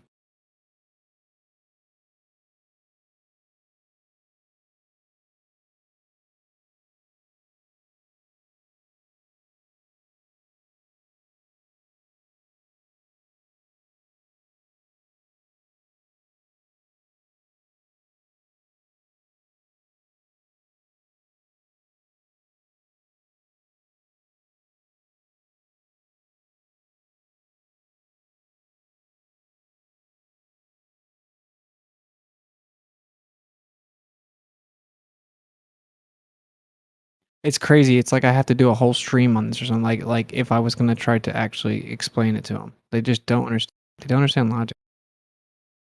Here, the informal logical fallacy of shifting the burden of proof occurs when a person attempts to evade the task of demonstration by diverting that requirement to another person in conversation. Typically, this fallacious tactic is used when a person is ill-equipped to defend his position or simply holds to a position that is indefensible. That's what's going on. To claim this is a picture from Mars is indefensible. There is no actual way for you to legitimately verify that positive claim. It is indefensible. There's no way that it can actually be verified. It's indefensible. So what the ballers do, knowing that it's indefensible, and they must rely solely on the unverifiable word of the government that it's real, they always shift the burden to you as if you have to disprove the claim. That's what Christians do with the Bible. Why are you always so obsessed with changing the subject? You have to find a contradiction. Why are you always so obsessed with changing the subject to Christians? I'm saying you do this too. No. Yes. No. Every day. No. That's incorrect. Yeah, you make fallacious claims and expect other people to have to try and debunk them. No. Yes, that's no. what I flat provide earthers evidence do for my as claims. well. I know people's guilty of this, but flat earthers are guilty too. I'm saying. I'm not gonna say no flat earther ever does this, but I provide evidence for my claims. Name one time I did a shift in the burden of proof. Okay, show me the evidence for your claim that the pictures of Mars are fake. See, this is insane. Do you not understand that's a positive claim, saying they are fake? No, if I say that I don't believe that dude, these it's you that doesn't get logic. If I say I believe these pictures are not real, that is not a positive claim. Then you're lying about logic, which is worse. Okay, than so not how understanding is saying something is not real a positive? That's a negative claim. I think this isn't what they've said. That's a positive claim. I So believe. make sure you take my know claim they are and fake. bastardize it. So I like, know they are fake. That's a hey, listen positive closely, Don. If you tell me Santa's real, and I say I don't think Santa's real, if I say I think Santa's fake, do I have to prove that Santa is fake? Listen, if no one brought up Santa, but you came straight out to me and said, "Hey guys, I've decided to talk in the street today about how Santa's fake. I believe Santa's fake." I would come up to you and say, "Why do you believe that? What's the evidence?" No, you would say, why does NASA track Santa every year? What's the evidence? Dude, What first if of I all, told you? if you're all I do claiming is show a Santa, picture, man. you're What now if I told claiming you Santa's Santa fake. Claus So was I want to know. transgender? What actually happened was I just showed a picture from NASA's website and I just said, like, do you guys think this is real? That's what actually happened. So it would be like me on the street saying, do you guys think Santa's real? If someone came up and said, yeah, Santa's real, I'd be like, wow, that's a very crazy claim. Extraordinary claims require extraordinary evidence. Can you provide the evidence for the claim that Santa's real? That's what actually happened. Then they ask me, wait, you don't believe in Santa? Prove it. And I'd be like, I think you need to go back to first grade, buddy. Little Jimmy, you shouldn't leave the house. Hey, You should have someone supervise you. Monologuing, dude. If you come to me in the pub and you say, "Hey, I'm a bit unsure about whether to believe in Santa or not. What is your evidence that Santa's real?" I will then give you my evidence. But if none of us have brought up Santa and you've brought it up and you're the one that said Santa isn't real, that's your claim. I didn't say that. When did I say that? You're the one that posted the Mars pics and said this isn't real. Yeah. So you've started. What did I say with the pic, John? With a positive claim. See, everyone in the chat is lying. You're lying. That's all you guys can do is lie. You always have revisionist history. You revise what actually happened. This is why you're interrupting, because you know I'm about to expose you. So you guys always revise and misrepresent what actually happens, just like this guy right here. Witsit posted it, claimed it's fake, right? That's what you just said. Now, who posted Mars first? Okay, but did I listen? Here's what I just now took a screen. Here's the actual post. That's you, right? That's you posting Mars. Yeah. Read what it says. What's it say? What does it say? You're laughing that people think it's real. Oh, so I'll read it since you're just secretly claiming it isn't real. I'll read it. That's you starting the discussion with a claim. You're terrible at debating, brother. If you don't understand it, I've made my point and I'm done. your point sucks. And this is why I have like professors of logic reach out to me and say that in every debate I'm in publicly, the globe proponent sucks, and that I need to have way better people debating because I'm out of their league logically, You and have they disagree. They strange disagree Freemason with friends. me. They disagree with me, but it's because of stuff like this, right? You have It's like, strange Freemason friends. what? Freemason friends? What are you talking about? That are happy to lie. You want to about take it logic. out of the frame again? Don, the original claim is that those things are real. To be responding to that claim and either questioning or bringing information up around it is not asserting a claim. So it is. No, it is a reversal. Made my point. It is also a claim. You're actually doing it right now by reversing and saying that somebody has to prove it's fake. The original You claim. all have to prove what you believe, or I don't care. The original claim is that it's real. That's the assertive claim. And Whitsitt made another claim that it isn't. Right. So Don, it's just so funny because he was explaining it, like slowly reading the reversal of burden, and then you come in and say, "Well, prove it's fake." How would you go about proving it's fake? Let's say you're on eyesight for just a sec. How would you go about proving it's fake? What would you be able to do to prove it's fake? I can prove that government's legitimacy to rule people is fake. And I can go through my whole reasoning for a whole day. That would be a non-sequitur. Evidence and proof for why that's fake. That would be a if I claim it's fake, I will give you the evidence if you want to hear it. That isn't evidence that it's fake. You brought up the overall idea that governments lie. Like, dude, here you go. A negative claim is a negative claim is the opposite of an affirmative or positive claim. It asserts the non-existence or exclusion of something. Okay, it's called a negative claim. So even when I go, but Don, just think of any way you could prove it's fake. Like, what could you think of any way that someone could prove that that's fake? You, if I believed something was fake and I claimed it was fake, I would happily show the evidence for why I think. Right, but you understand it's not. It's unfalsifiable. That's why it doesn't work. My burden for my claim. Do you understand?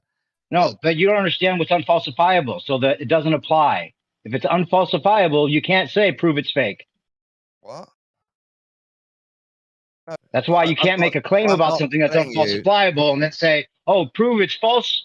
There's no way to prove it's false. No one's going to go to Mars. No one's going to go to Mars and fake or not. prove it's real.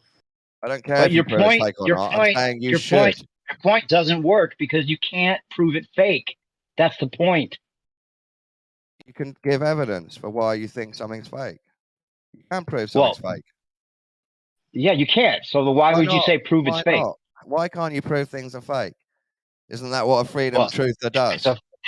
We prove that leg waxing being safe is fake, didn't we? How do you guys not understand this logic, right? Like, I just was fake. Dude. Yeah, just read it. Hold on, he just read it between a positive or a negative claim. Did you listen to that? I'm trying to get my point, but 3 people are interrupting me. Oh. I think you've kind of been talking nonstop since you came back in, but if you have something to say, go ahead. Okay, Thanks for your contribution, Tom.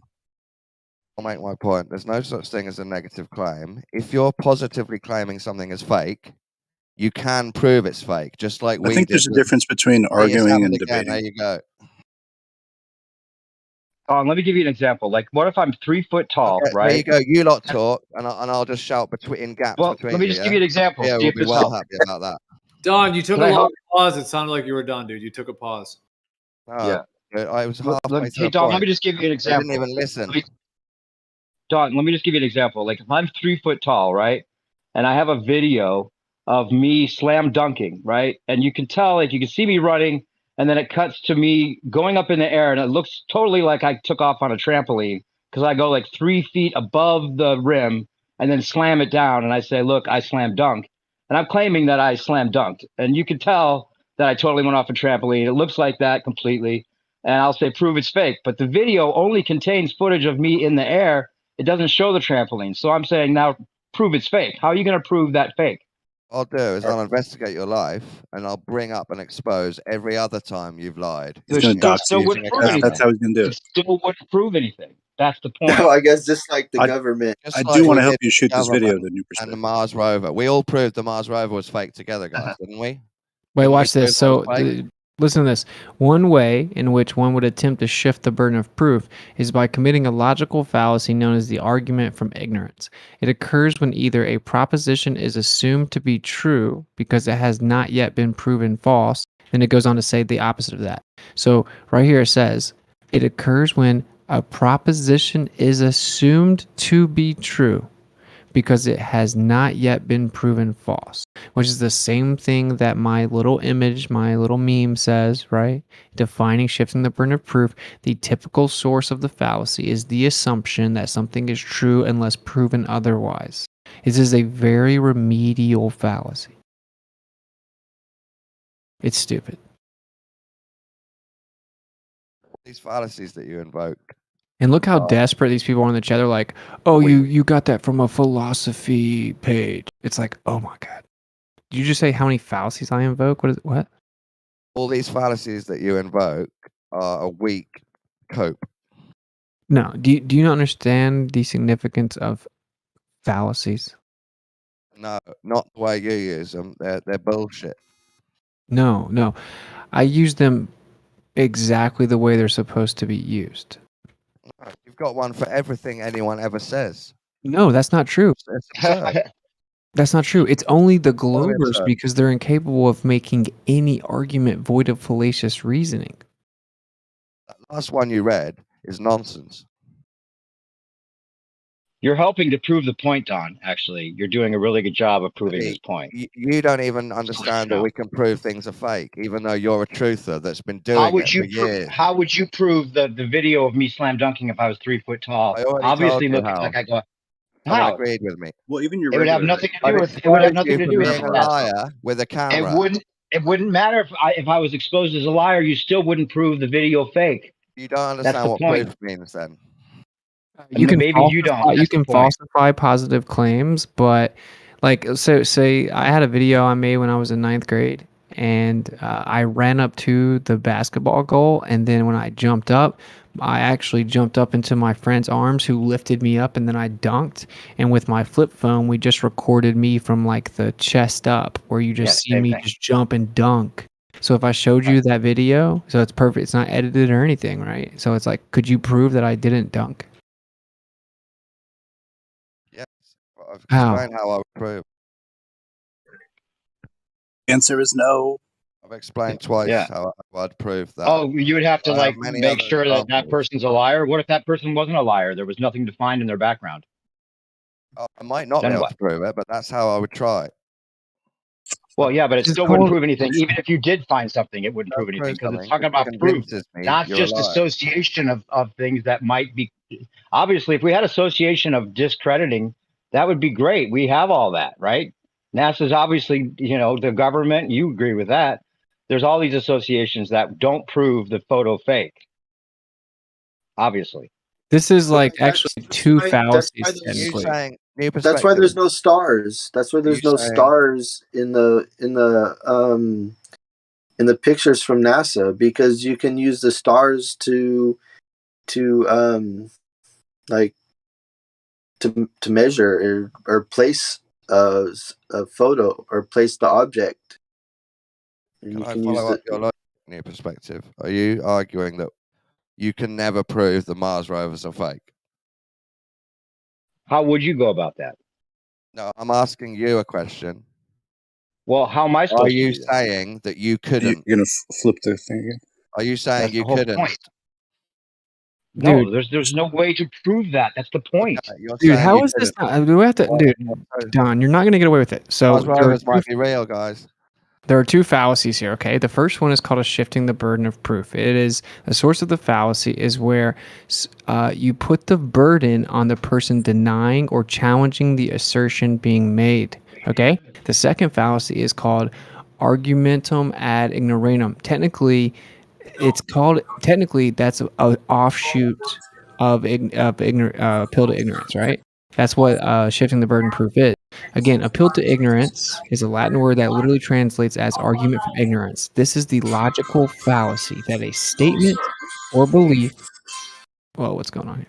That a statement or belief is false simply because it has not been proven true, or conversely, true because it has not been proven false. I understand that, but I think you're misapplying. Okay, dude, it's just whatever, bro. And this is the real problem, right? It's like, this is why the public education system is such a big deal. People don't know logic. Like, I didn't know logic, and I scored a very good score on my ACT. I had a high GPA. I got kicked out of private school, but still got scholarships. I did really, education, like whatever. Your I'm just logic like, says being whatever. I was stupid. pretty good in school, but I still didn't know all about logical fallacies. It wasn't until I started debating and started learning them, had to be self-taught when it came to the application of logic. And that's because the school system doesn't teach it, much less prioritize it. And that's the problem we have, is that people that are trying to debate, they shouldn't be allowed to do so until they understand logic. And the Globers simply don't. Bro, your logic makes you worship Yahweh. So fuck that logic.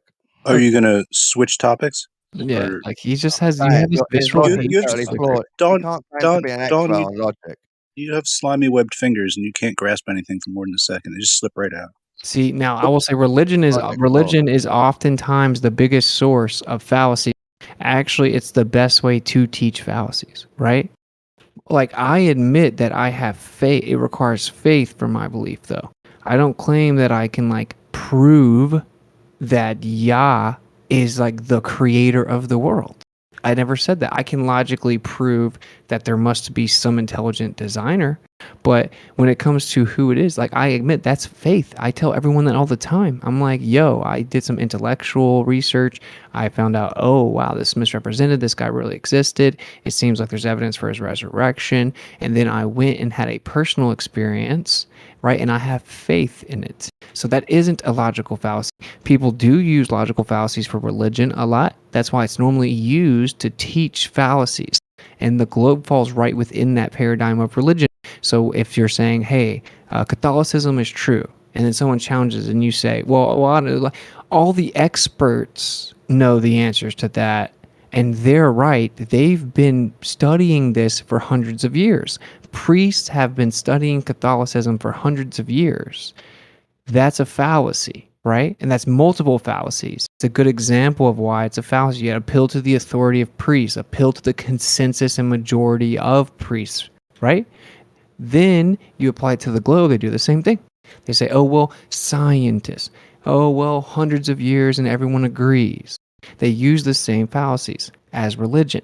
I don't do that. I specifically make it a point not to do that. And if someone accuses me of a fallacy, I always rebut it.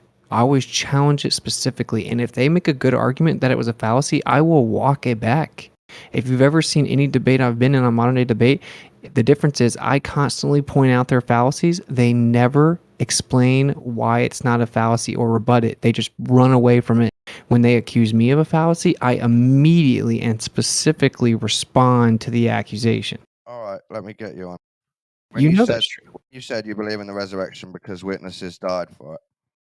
No, I said no. I said to What me. What fallacy is that? You tell me. Should we talk about religion now? Yeah, no. So you see, all of history He's not saying it's a fact, though. He's saying he believes I it. think it really happened, but I'm not claiming that I can prove it. I just talked to Jaron about it on the phone. No. You're not getting me. Your argument for why you think it happened, I'm saying that's a fallacy, and can you name it for me? Because I'm not an expert on. He's not saying it. It's not saying he can prove it. That's the reason there's no fallacy. There's no fallacy there. Like I'm saying, none of you can prove any of your own beliefs, then you're more crazy than I first imagined. See, none of this is a fallacy. Like, just argument. That's why they're called beliefs. Right. Yeah, I say very clearly, if it's true that this many people claim to have seen him, and then these people died for it, to me, it's logical to think that they would die for it. Like it's people will die for a lie that they believe in, but they won't die for a lie that they know is a lie. That's just my logic, and it's with the preface of if the claim that he was seen is true. If they really think they saw him, if that really happened, if that documentation is accurate. Appeal to bad historical accounts fallacy. Okay, well, that's why I clearly stated that dependent upon the veracity of the claim that they saw him. Do you understand that? So that's not a Telling you, fallacy. your whole argument is a fallacy for No, it's Christianity, not. every part of it. It's Okay, not an you- argument. It's a I belief. don't see any I don't difference apply between fallacies to you. I just tell you why I think it's wrong. between maybe what it says about Yah or what NASA says about the planets. Like, but the difference is that NASA says that this is factual.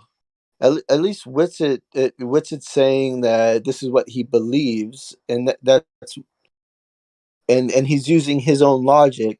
But NASA doesn't use logic. They just flat out say it that this is what it is.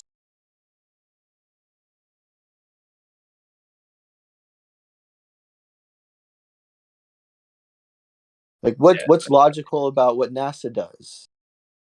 Like no, they're putting it down as fact.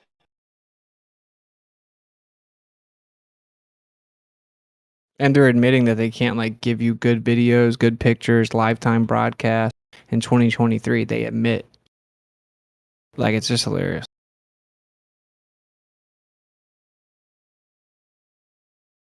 It's like, basically, let me give you an example. It's like when the military came out and announced all over mainstream news that Vietnam had attacked our ship and that we needed to retaliate.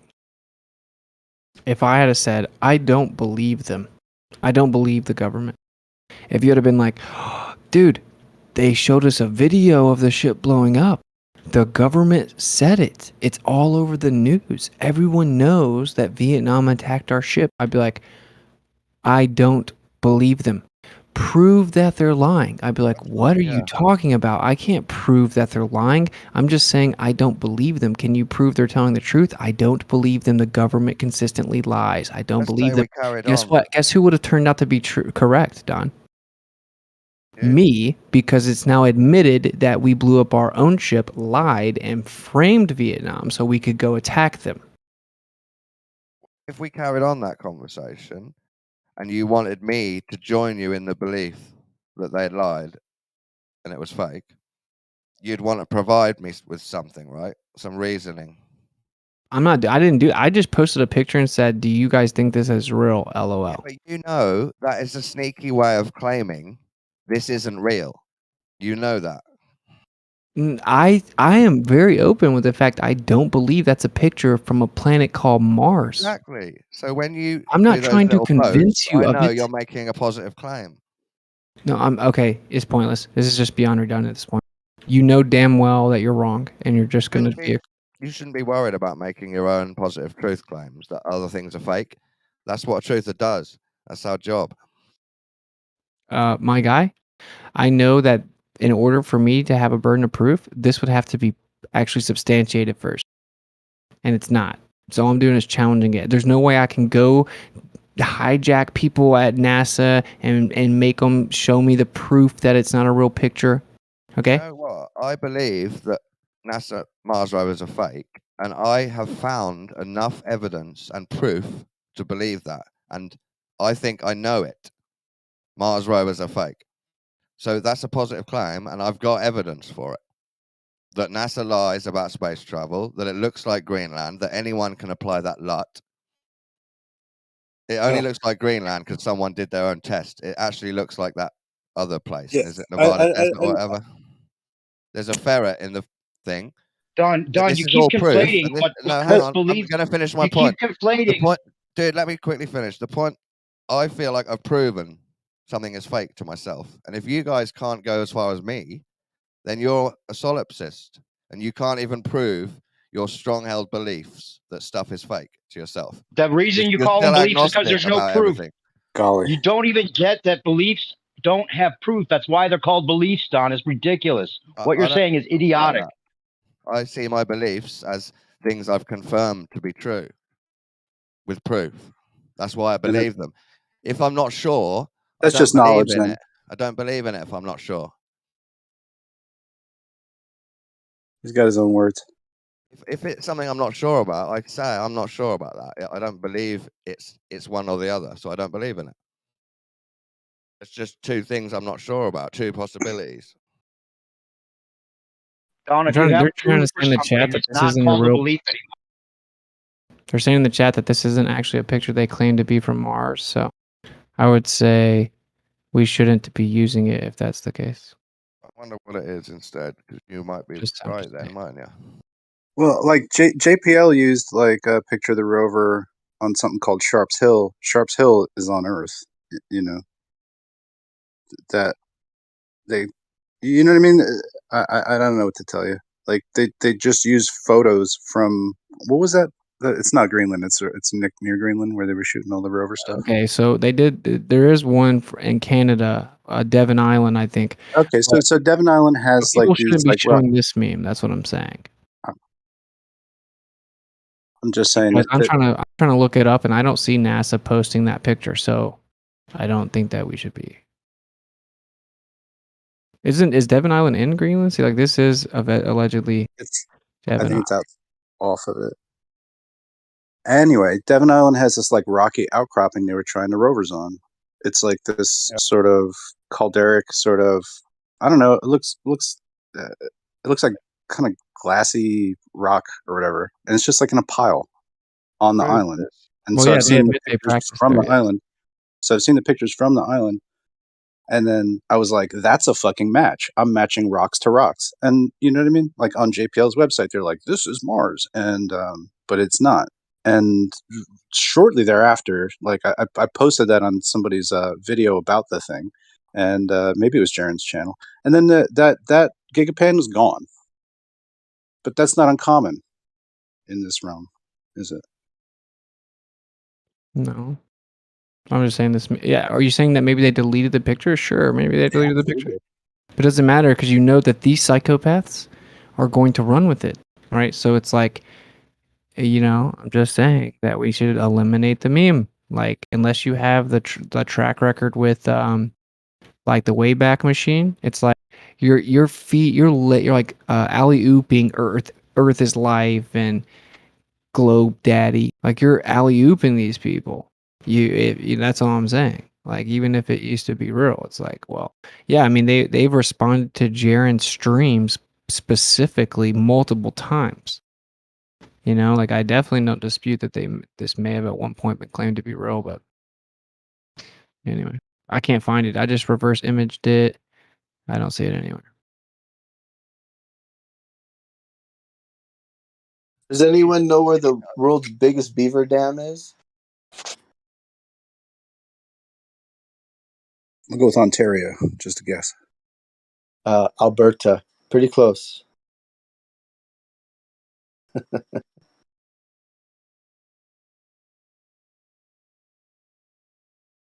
I'm about to post some that are real though, if I can find.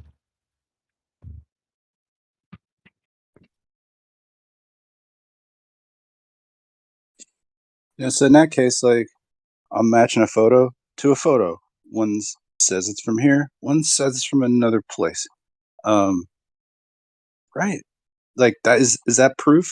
I mean, I wouldn't want to walk in to try to litigate that necessarily, right? Somebody could like bring up a lot of points. It'd just be a pain in the ass. Try to argue with somebody that's just going to argue. Right, yeah, for But sure. I think for anybody that can see with eyeballs, and you're like, wow, that's the same fucking pile of rocks. Damn. Yeah. I think once we busted them, they're gonna delete the pictures, right? I mean, of course they would. Yeah, or it'll just get so like swept back in the searches that you never find it, and then like, oh, somebody will break the page link or something like that. Oh, it doesn't work now. This link's broken. It's easy to take stuff down. It's easier than it seems like. This shit's not backed up on a blockchain. You know what I mean? That would probably be something to do. You know what I mean? If you find some shit you think is going to get taken down, throw it on the blockchain so you can refer back to it. Yeah. Yeah. Or like keep the links for sure, and then try the Wayback Machine. Sometimes the Wayback Machine captures things. I'm like, I'm surprised it has this, and sometimes it's just no record at all. But I'm happy it's there. Yeah, it's Can you confirm the Wayback Machine is accurate and it works? Mm-hmm.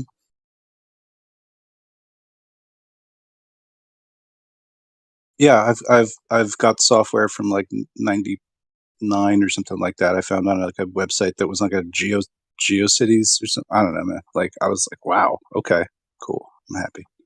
So if they changed something and they didn't say they changed it, you can see what they changed it to? On Wayback Machine, I don't know about changing things. I would assume that they're all like logged, but I don't presume that you can't spoof something. I guess if you wanted to plant something that happened in the past, I don't know. Maybe I don't know. That's a good question. Let's say I don't know. I will say, I mean, what they claim is actually from Mars looks a whole lot like Devon Island, right? Like for sure. I don't prove think it an is. open-minded person needs to see an exact match that would show major incompetence from NASA, especially whenever, if we ever caught them, they could just delete the pictures.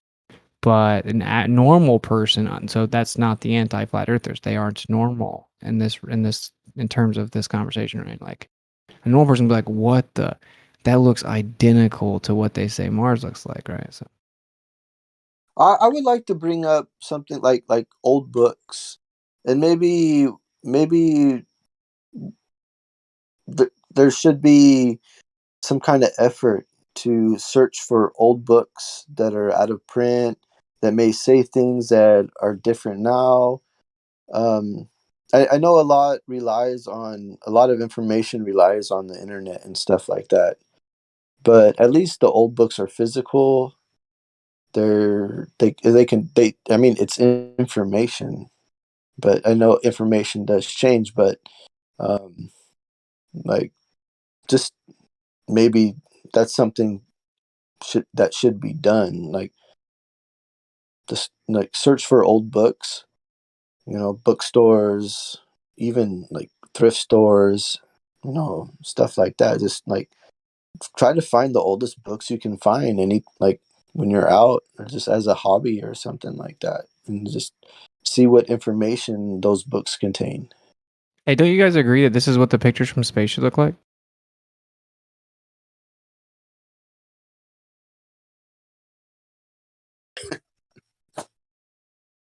Why don't we get videos that look like this?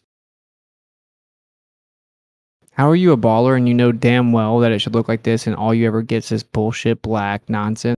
Like how you sit right here, look at that picture from Google Earth and just like convince yourself it makes sense that you don't ever get this video. But you believe they're in space. Are you kidding me? You're outside of the atmosphere, so you should be able to see the stars way clearer.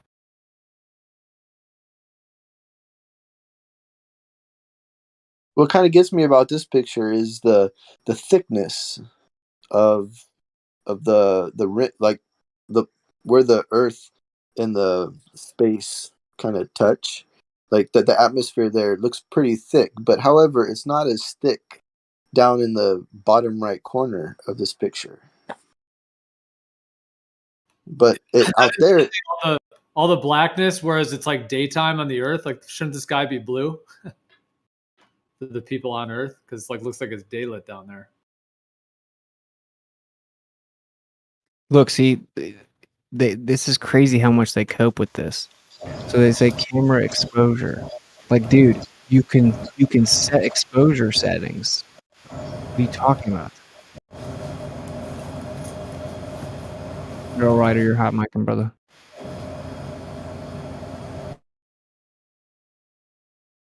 Yeah.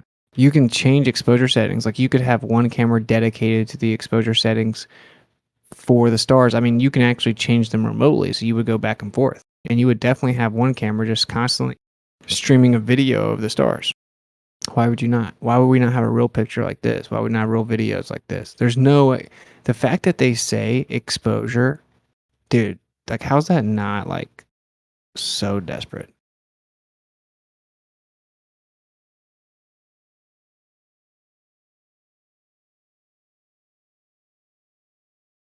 You see how I was telling you about that Slickwid guy? Like, look, or was it another guy? It was another guy. But you see what he's saying? Like, he just lies about everything. Yeah, especially when they're claiming to have pictures from deep space that they're showing us. Like those are all like no exposure problems there when they're showing us like a distant. Yeah, can someone show me a video of when they're out in space and it's a live video and there are stars? they can't, because then we could compare it to where the star should be and show that it doesn't match up. That's the reason they would never do it.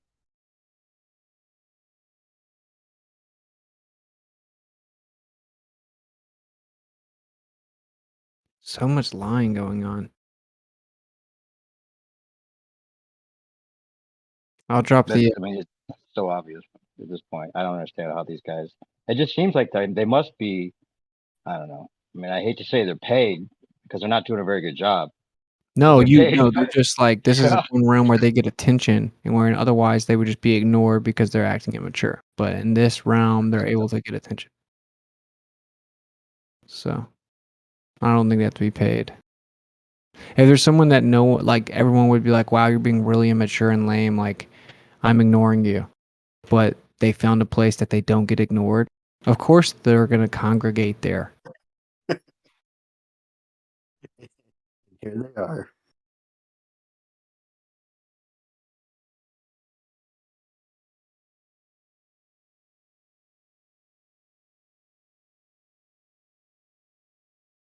Dude, wouldn't that like, bro, like how does that not mess with your cognitus that like it's 2023 and they don't have videos of this? I can go to like the middle of the woods in Tennessee and look up and see so many stars it's like hard to wrap your mind around it. You know what I'm saying? And that's through the Earth's atmosphere. So we can get videos of stars on the Earth that are like beautiful. So why can't we not do that when we're outside of the Earth's atmosphere? And this is the most dishonest part of the whole thing. We have a very logical reason as to why they don't show us that. It's because it's damn near impossible to fake that. Because you'd be able to look at where they claim they were at that exact time, where all they were moving to, and you could see that the stars are exactly where they're supposed to be relative to where they claim they are, and then change exactly like they're supposed to based on their positioning. We could actually fact check it. Well, you would think that they could fake that now. Well, you'd have to have a computer. Yeah, I thought about this. So you'd have to have an artificial intelligence like computer try to render it out. But when you're making a claim that you're going through space at a specific time, it would have to be blatantly CGI, right? I mean, it'd have to be CGI, and there could still be like the smallest little glitch, one little mistake of all the stars, and the whole entire thing is blown open. Yeah, you'll find it. We'll find it. Well, like I mean, their Somebody whole claim about space travel is blown up, right? Like one little star out of place proves their whole thing is a lie. So it's not really worth the risk when you can clearly see that they'll just defend it anyway. Well, they can video here. explain refraction. I mean, they've got all kinds of excuses for where the stars are just already. And Oh man, let's fact check this thing. others, like the doubling of the clouds. I mean, Oh, I'm gonna fact. So this is like, wait, where's the official source? ESA astronaut. It's full of stars. Yeah. Yep. From the ISS. Although one thing that's crazy though, it's like, I don't know. I want them to show me stars when they're outside the Earth. I want to see them be outside the Earth because there are stars above the Earth, and if you go kind of high and have something make the horizon look curved, you would be able to get stars. Like we need you to go into space and show us stars, right? Like I wouldn't be surprised if this passes a fact check. Because if you're just at a high altitude on the Earth, you have a lens that imposes curvature. You could just be in the Sophia, and you could take these images. You know, like in the Sophia, you could take these images. You need to get outside of low Earth orbit into space. That's when you'd actually be able to test it. That's something that isn't attainable unless they're telling the truth about going into outer space. So when you send all this stuff out into space, we should get pictures of goals of stuff there. I didn't move the goalpost. I said outside of Earth's orbit. That was the whole thing I said was outside the Earth's atmosphere. That was literally what I said since the beginning. So I didn't move the goalpost. My whole point is that once you get outside the Earth's atmosphere, you'd be able to see the stars even better. And we should have all kinds of videos of that. All you have is the ISS. What about the Artemis mission? Why can't we see stars from where the moon is? How do we have satellites supposedly going outside our solar system and we don't have any pictures or videos of stars? Like, are you guys going to watch them claim to, if they go to the moon, are you still going to be cool with like not like not having the pictures? This video is not even available. I was about to fact check that one too. The star trails from the ISS. Let's see if it's gonna pop. Here we go.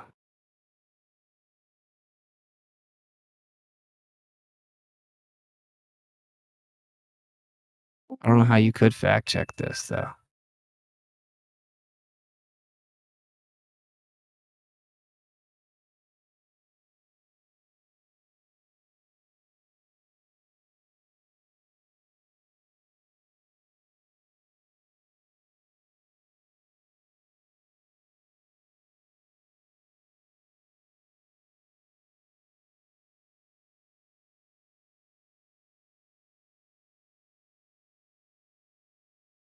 What? Stars over Africa?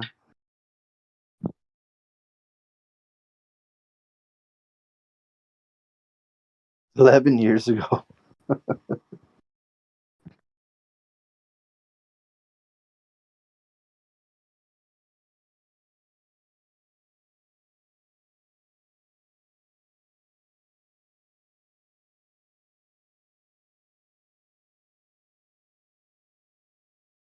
B-Ball is just literally going to space videos YouTube channel and just spamming every video they have.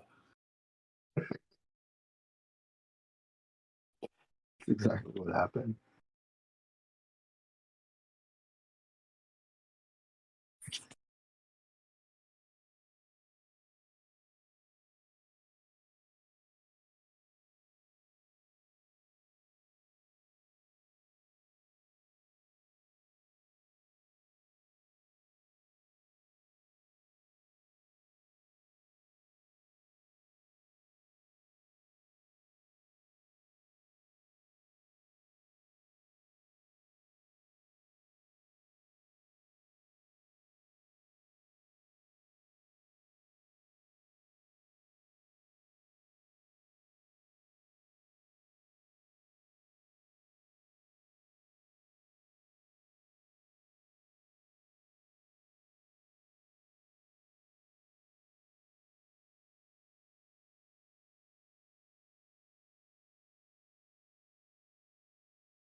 Fuck it, what's it just left?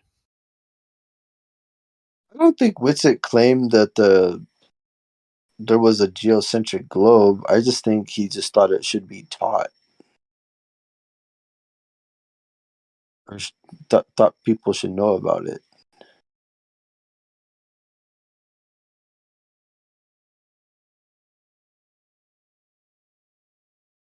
Yeah, but you want to teach. What should be taught? Well, geocentrism, like as a globe, like the globe Well, as a. if it really is not a proven fact, then yes. I mean, people should know about it because I think that's a stepping stone to, like, it's like marijuana, you know. It's a gateway drug. Gateway drug. Yeah, but you want to teach kids reality and fact. You don't want to teach them that 1 + 1 = 17.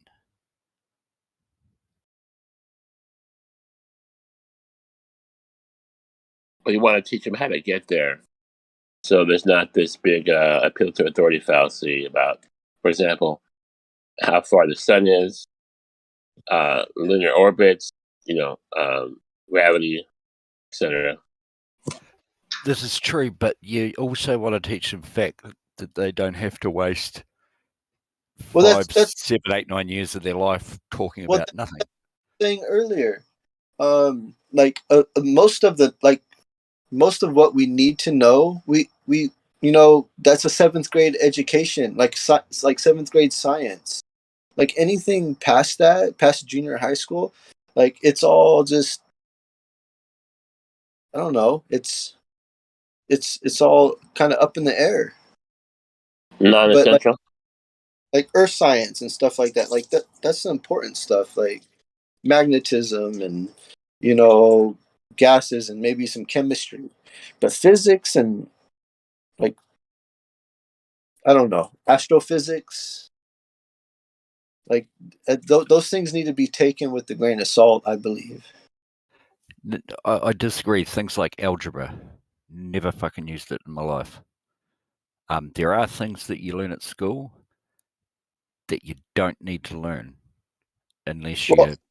Yeah, I can tell you that I built fence for 20 years, and if I wanted to lay out a square fence, and I wanted to do it perfectly, I would set up my string line, and then I would measure. I would use trigonometry to make sure the angles were square, all the way around. What's like the 3, 4, 5? Yeah. And so that ended up being useful. But like algebra, A plus B plus fucking whatever else is completely fucking useless. You can plug in any numbers you want, right? And I don't know, get what you're looking for. Algebra and things like that. I think geometry is really important, though. Yeah, for sure. Oh no, definitely.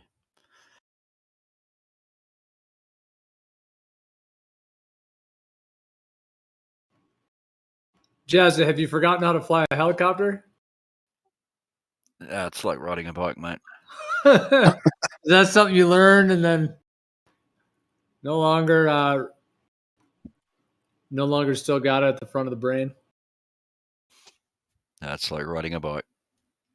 So the helicopter, so does like the helicopter propeller, like does it create its own like electrostatics, right? The prop does, yeah? No. No, the rotor blade's an aerofoil, like a wing of an aeroplane, except instead of flying, gaining speed and taking off to create lift, the blades spin round for you. And that's why you have the tail rotor on the back to counteract the torque of the engine turning the blades. Right. So do you have to factor in Coriolis when you bring it in for landing? No. It's just like, have you ever seen an aircraft carrier? Is it just like landing on a stationary surface? Yeah, it is, because you're not, like I said to someone the other night, do you get to a corner of a road and have to stop to figure out how you're going to get round the corner? You're landing on a spot. You make corrections to land on the spot. You don't have to think about anything else. Because the spot's not moving. Have you seen a video of an aircraft carrier? Yeah, it's very hard to land on those, and they actually have a wire that catches them, and there are tons of crashes. And no, they barely move at all. There's fuck all crashes. That's not true, and it has to have a wire. No, that's massively true. Massively true. No, it keeps the carrier relatively still, and it has a wire that catches them, and they have to come down and get super, super slow. And of all the different, yes, they do. And of all the planes, yes, because the maximum distance is 300 feet. Yeah. And so they have to get much slower than on a normal runway. No. An F-18 Super Hornet approaches that carrier at 140 knots. The carrier's doing 35 knots. It fucking does its best to go into the wind, so the F-18 is effectively landing relative to the carrier at 105 knots, which is very, very slow for a fighter jet. What's the so is the aircraft carrier at maximum speed when it's landing when it's catching airplanes? They try to be for that purpose.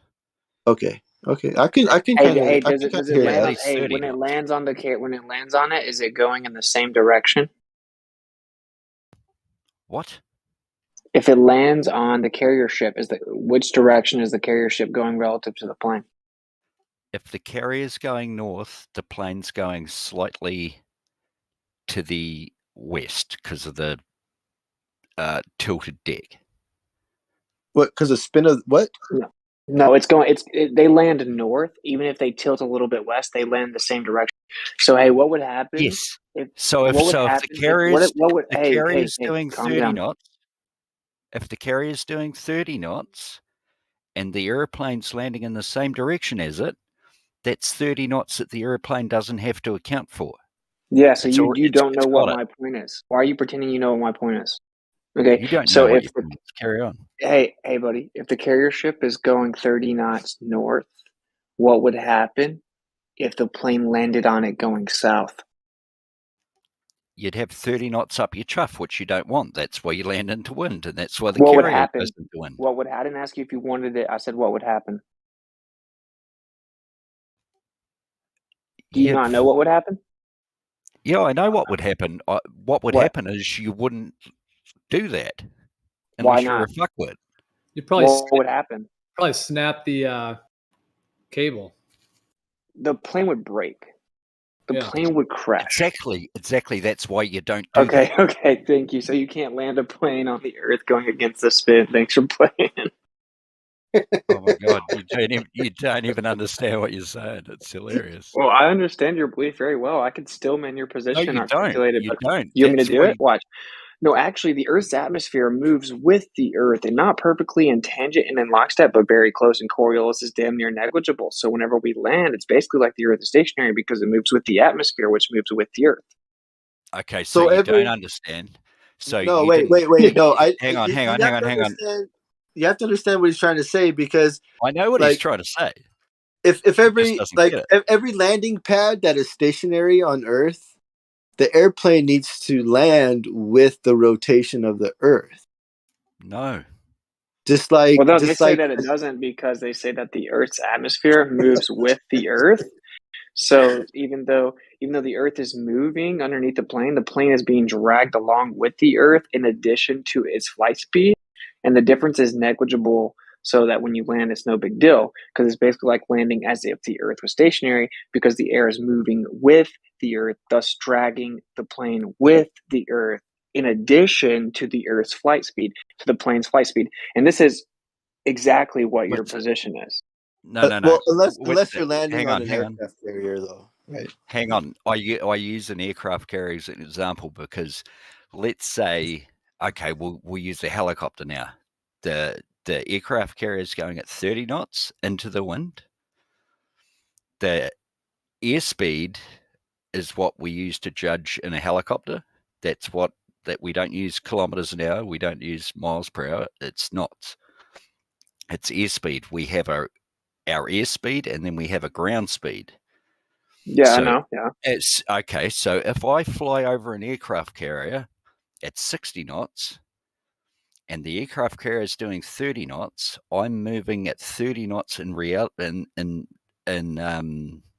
reference to the point I want to land on the aircraft carrier. I slow down 30 knots from 60 to 30 to match the aircraft carrier's speed. In reference to my ground speed, which is where I want to land above the aircraft carrier, is 0 knots, and I can land perfectly fine on the aircraft carrier. But if I look at my airspeed indicator, I'm doing the exact same speed as the aircraft carrier is doing. That's not a rebuttal at all, though. So when we fly planes and we land on the Earth, when we fly planes, we don't. No, it's not. When we fly planes, you're going to keep interrupting. So if you're so sure, why would you have to shut me down? So when we fly planes on the Earth, right? We don't account. We're not like, oh, what direction are we going? Oh, there's this much Coriolis, so let's change our speed and account for that.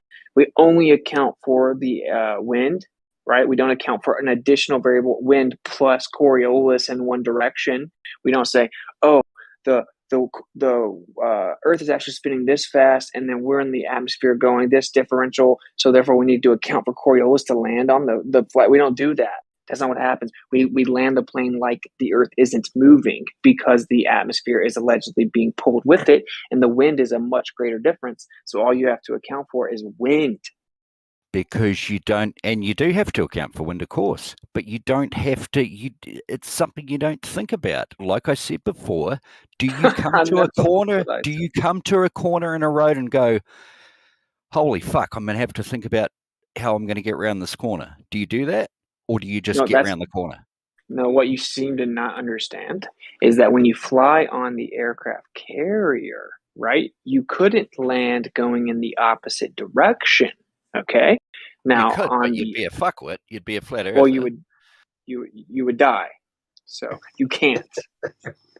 Okay, the plane would like disintegrate, bro. It would just not literally disintegrate, but what?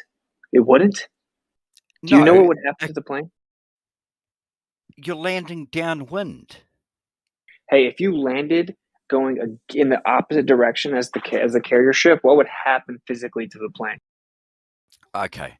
So if an airplane has to land at 140 knots and the aircraft carrier is moving at 30 and I'm landing the opposite direction, I'm now landing at 170 knots ground speed. Of course. How do you not understand this? It is. It's exactly what it's about. It is. See, you don't understand it. See? So, okay, are you saying, are you saying that if the plane was going significantly slower, then they would be able to land in the opposite direction?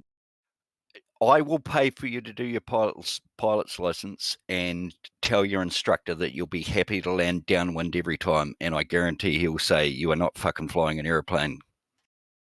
Do you see how he 2 times in a row he didn't answer my question? Did you guys notice that he can't actually answer the question? I did answer your question by saying that.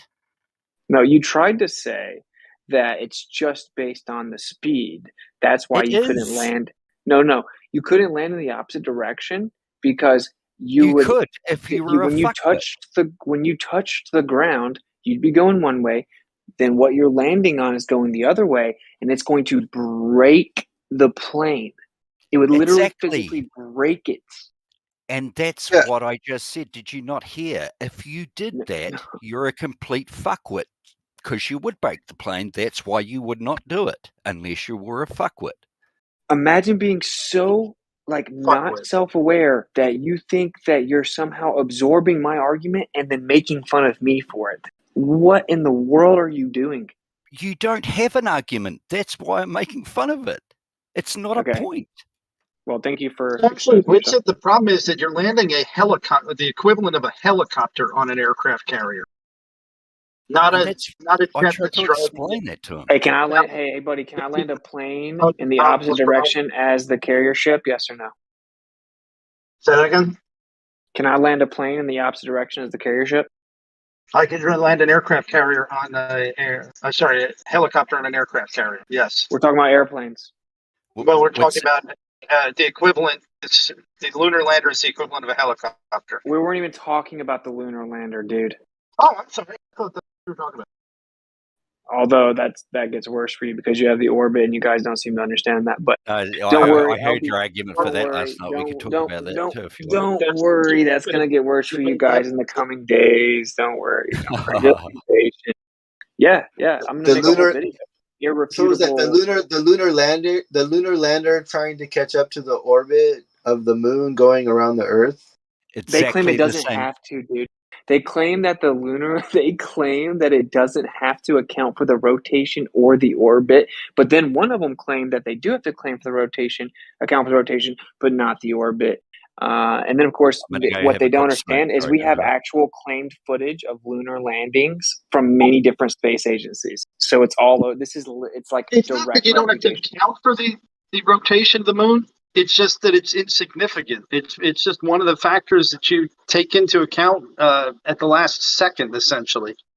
when you're making Okay, a final the calculation. gravity of the moon. The gravity of the moon is bringing in the lander. It's like the gravity of the moon is like bringing in the lander. Like, come here, baby. That's what they say. Yeah, that's what they say. Come But here. that okay. See, they have two different claims. They can't agree on. This is how you know it's a checkmate. They can't even come to an agreement.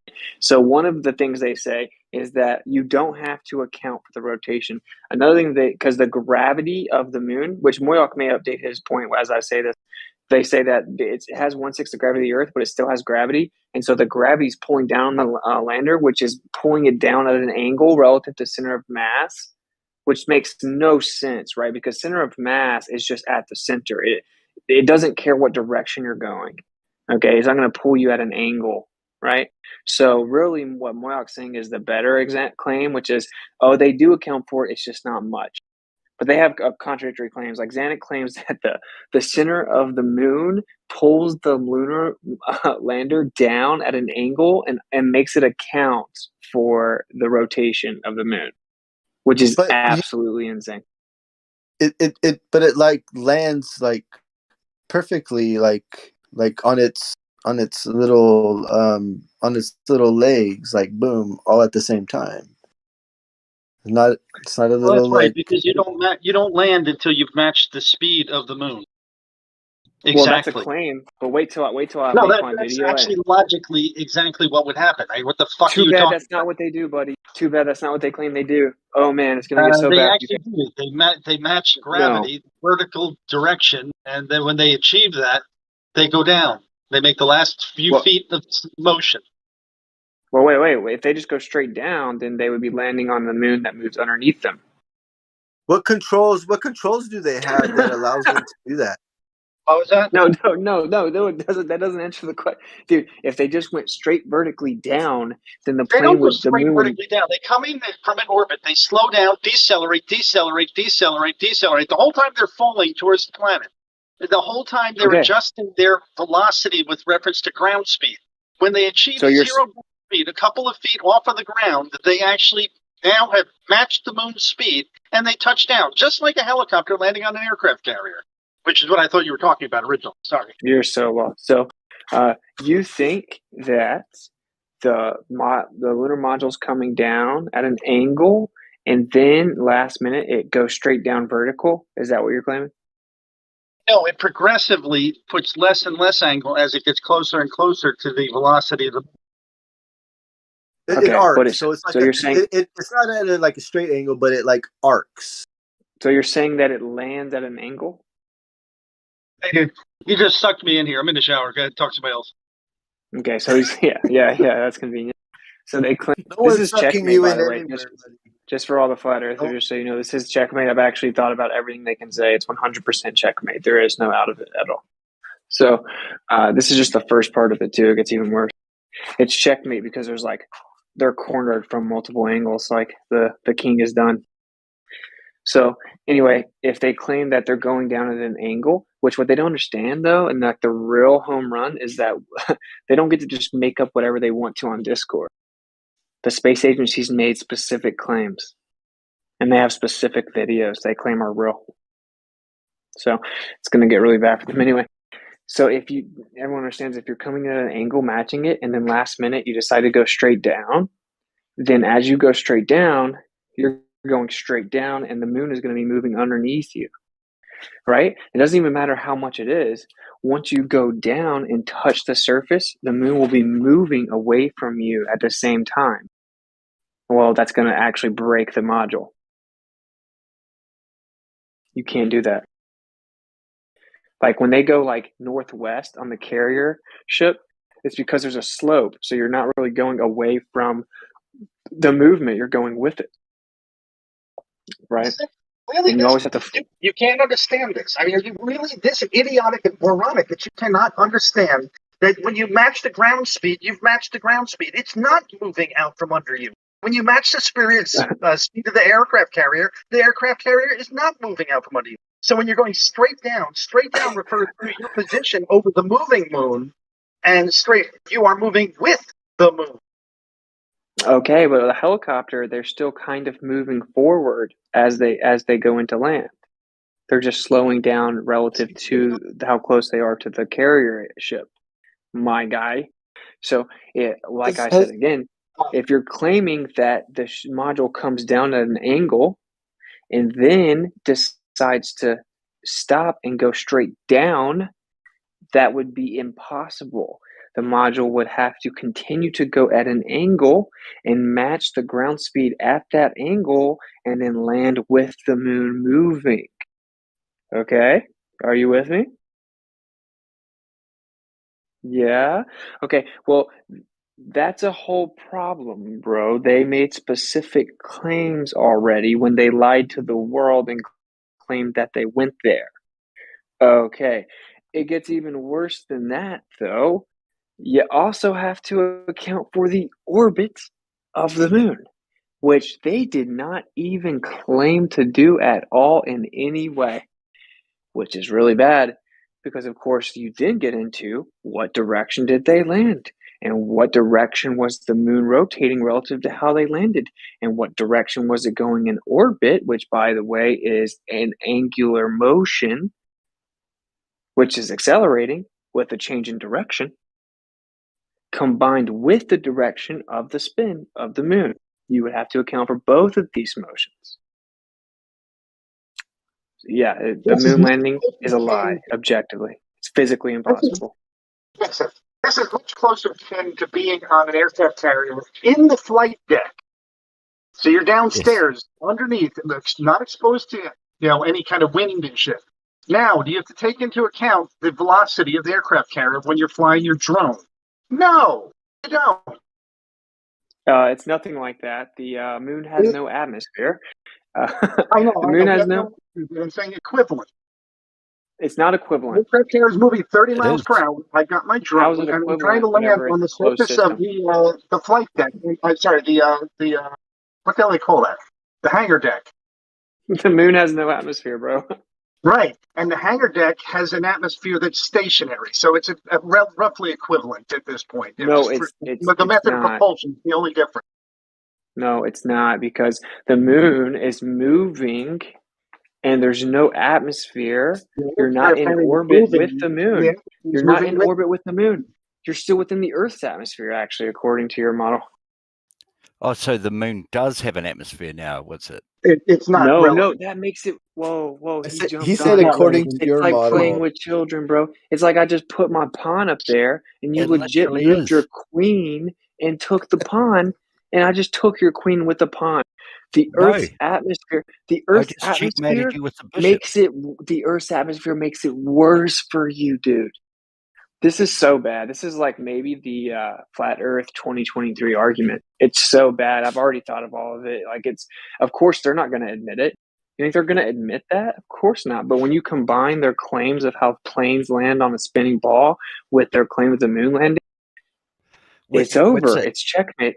You're going to have to pick and choose which one do you want to keep. I think I know which one you're going to keep. You're going to keep the globe. What's it? When you heard that a couple of years ago, and I heard it too, when they I didn't said hear it that until a couple of days ago. the moon's atmosphere, the Earth's atmosphere extends out to the moon. Do you think that means that there's sea level pressure at the moon?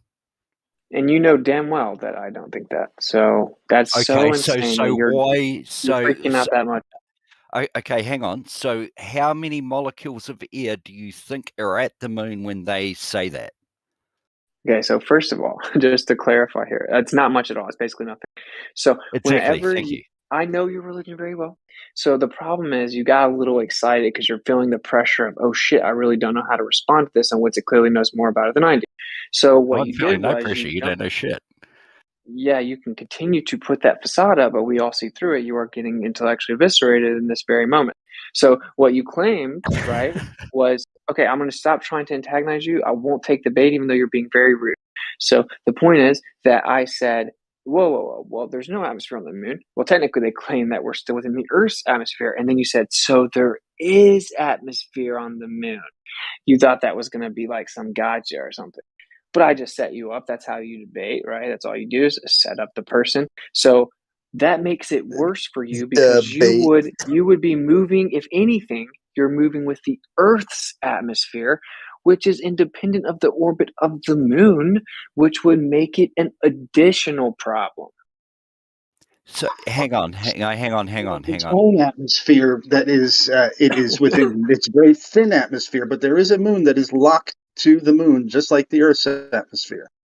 Yeah, but It's like it's like 0.0001 bar. The moon's orbit is Oh opposite my. the Earth's. So wait, are Austin, you guys claiming the official model's wrong and the Earth's atmosphere doesn't extend out to the moon? Or are you claiming that the Earth's atmosphere is there and the moon has an atmosphere? No, they think you automatically can make up for the Earth's orbit and rotation. Dude, it's so bad. It's so bad. Yeah, I know. Dude, it's like I know. it's game over, Brian. Game Dude, over, it's man. A like, retard has figured it out. Hey, dude, look yo, how mad they Moyak. are, bro. Look how mad they Hang on. Moyak, don't what's do it? that, dude. I tell you every day, don't do that.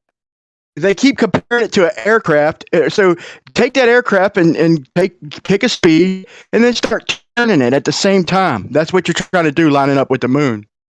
Dude, even if that turn is very slow, even if that turn is slower than the forward motion, it's still an acceleration, man. Yeah, you So have to actually, you know what? What's the problem? They nailed it. They nailed it first time. Yeah, I First know. time That's they the tried funniest it, part. they nailed too. it. That's what's crazy. They live streamed the first attempt to do this allegedly.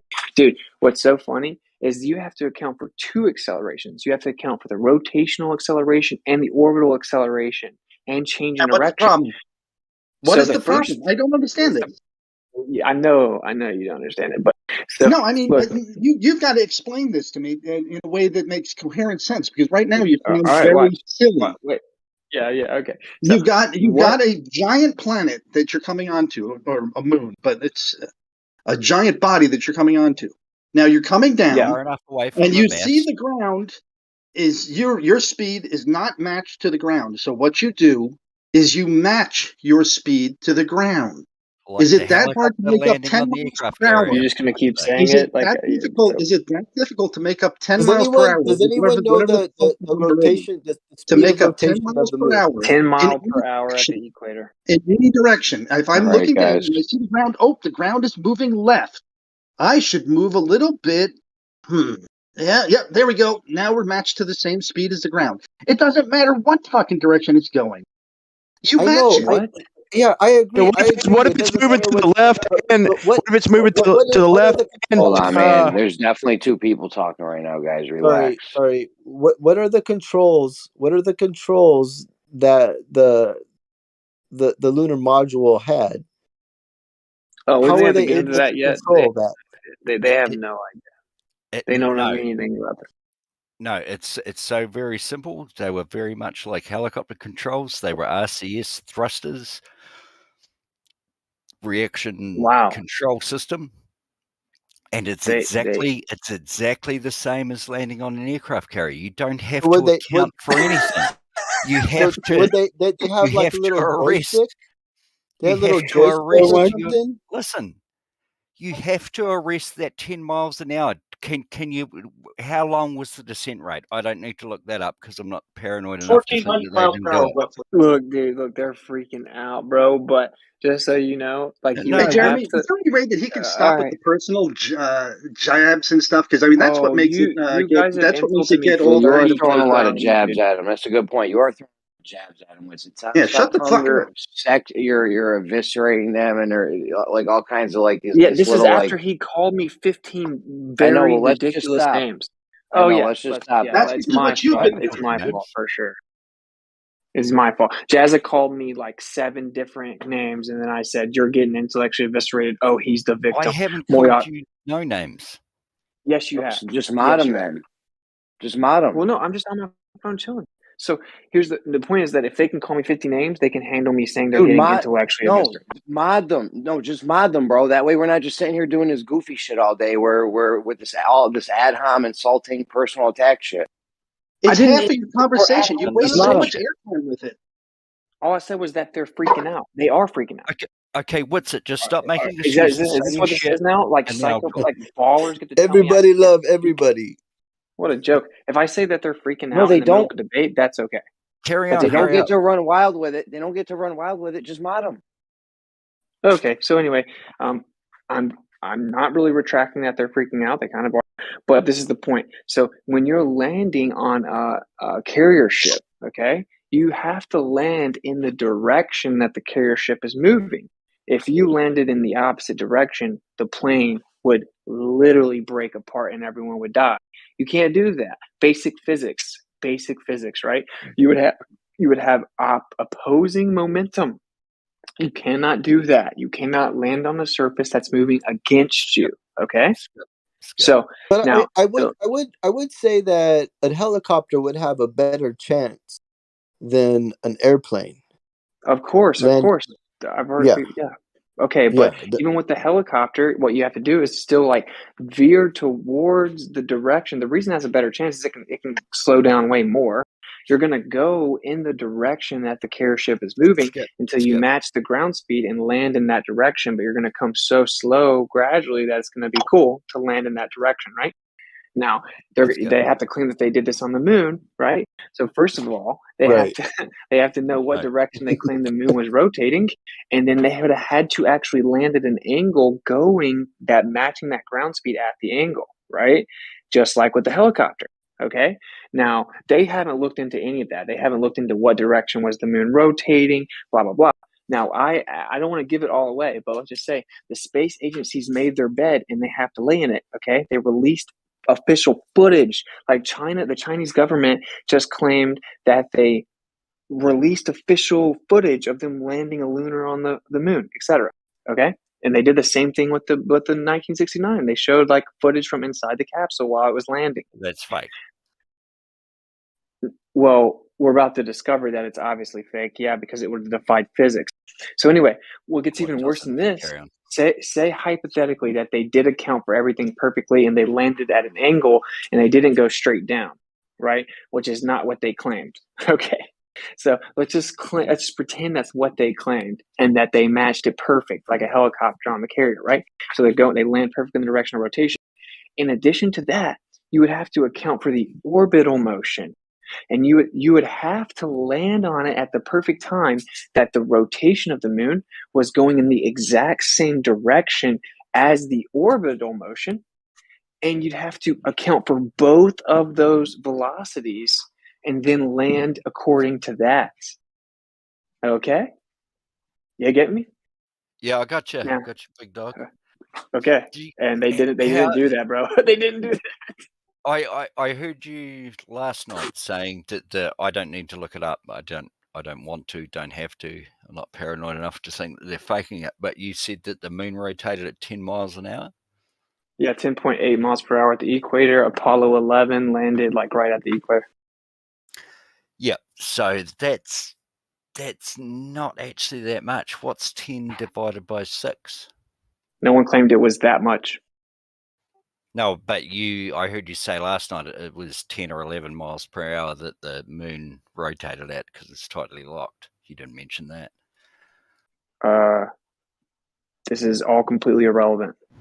No, it's not irrelevant because you're talking about a spacecraft landing on the surface of the moon and you were saying that they couldn't do it. So what's 10 miles an hour divided by 10 every 6 minutes? The surface is only moving a mile. That's a lot. So wait, what's the other? How long did the descent take? You tell me. I don't need to look it up. Oh, I'm on my phone. I'm not looking anything up. What's the you said the speed. Well, I've already explained the real problem, and there is no rebuttal. It's checkmate. Well, I'm about to tell you that you have no problem. You think so? I'm not researching it for you. I'm saying that you said that the moon rotates at 10 miles per hour. That would mean that it rotates at this speed. And if it only takes a couple of minutes of descent, which is what I'm pretty sure it was, then the surface didn't move that much, and that's just exactly the same as landing on a fucking aircraft carrier. Actually, why don't you look that up? What's 30 knots? Okay, yeah, it's 12 minutes into miles per hour? 12 minutes to 12 minutes. What's 30 knots into miles Buddy, per it hour? took 12 minutes. It took 12 minutes, 756-second descent. That's 12 Okay. minutes. Okay, that's cool. I don't disbelieve that they did that. Of course they did. There's every evidence to say. So you're a shit hot researcher. Why don't you get on your little calculator and convert 30 knots into and see what miles per hour that comes up with? No. I don't care.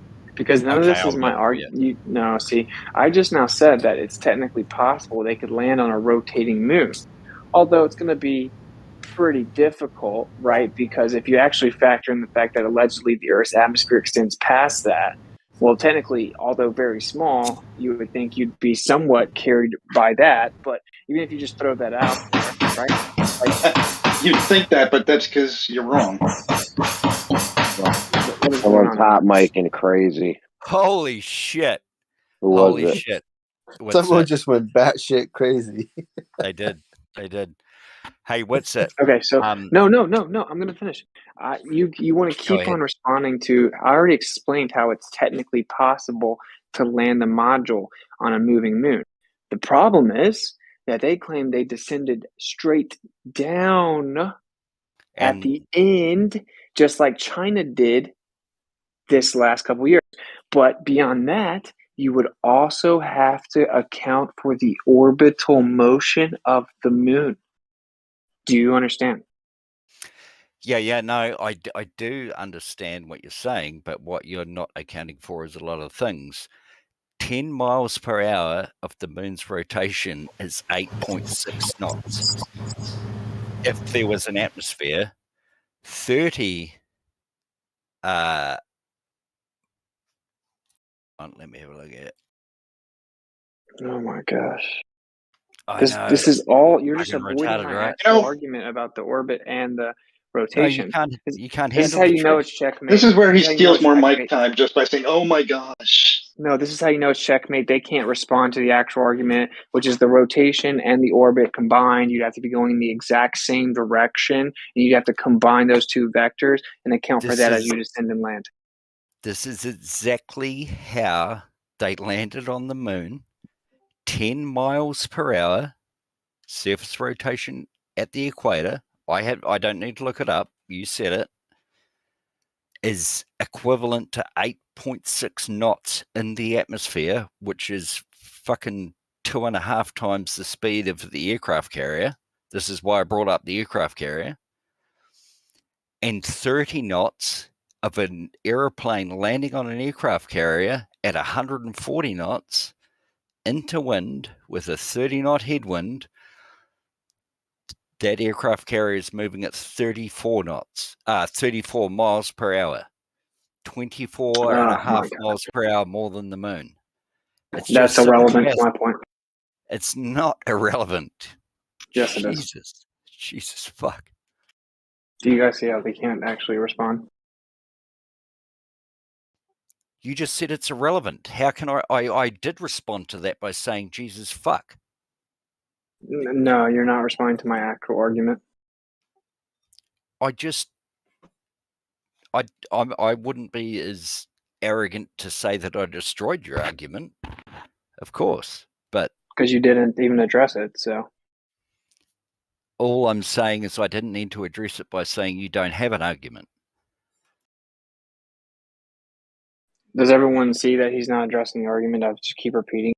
You would have, first of all, you're asking all your same comrades if I didn't address it. Of course you're going to be right. No, I said you have to account for the. You just keep only talking about the rotation, and you they don't understand what you're even saying, bro. Exactly.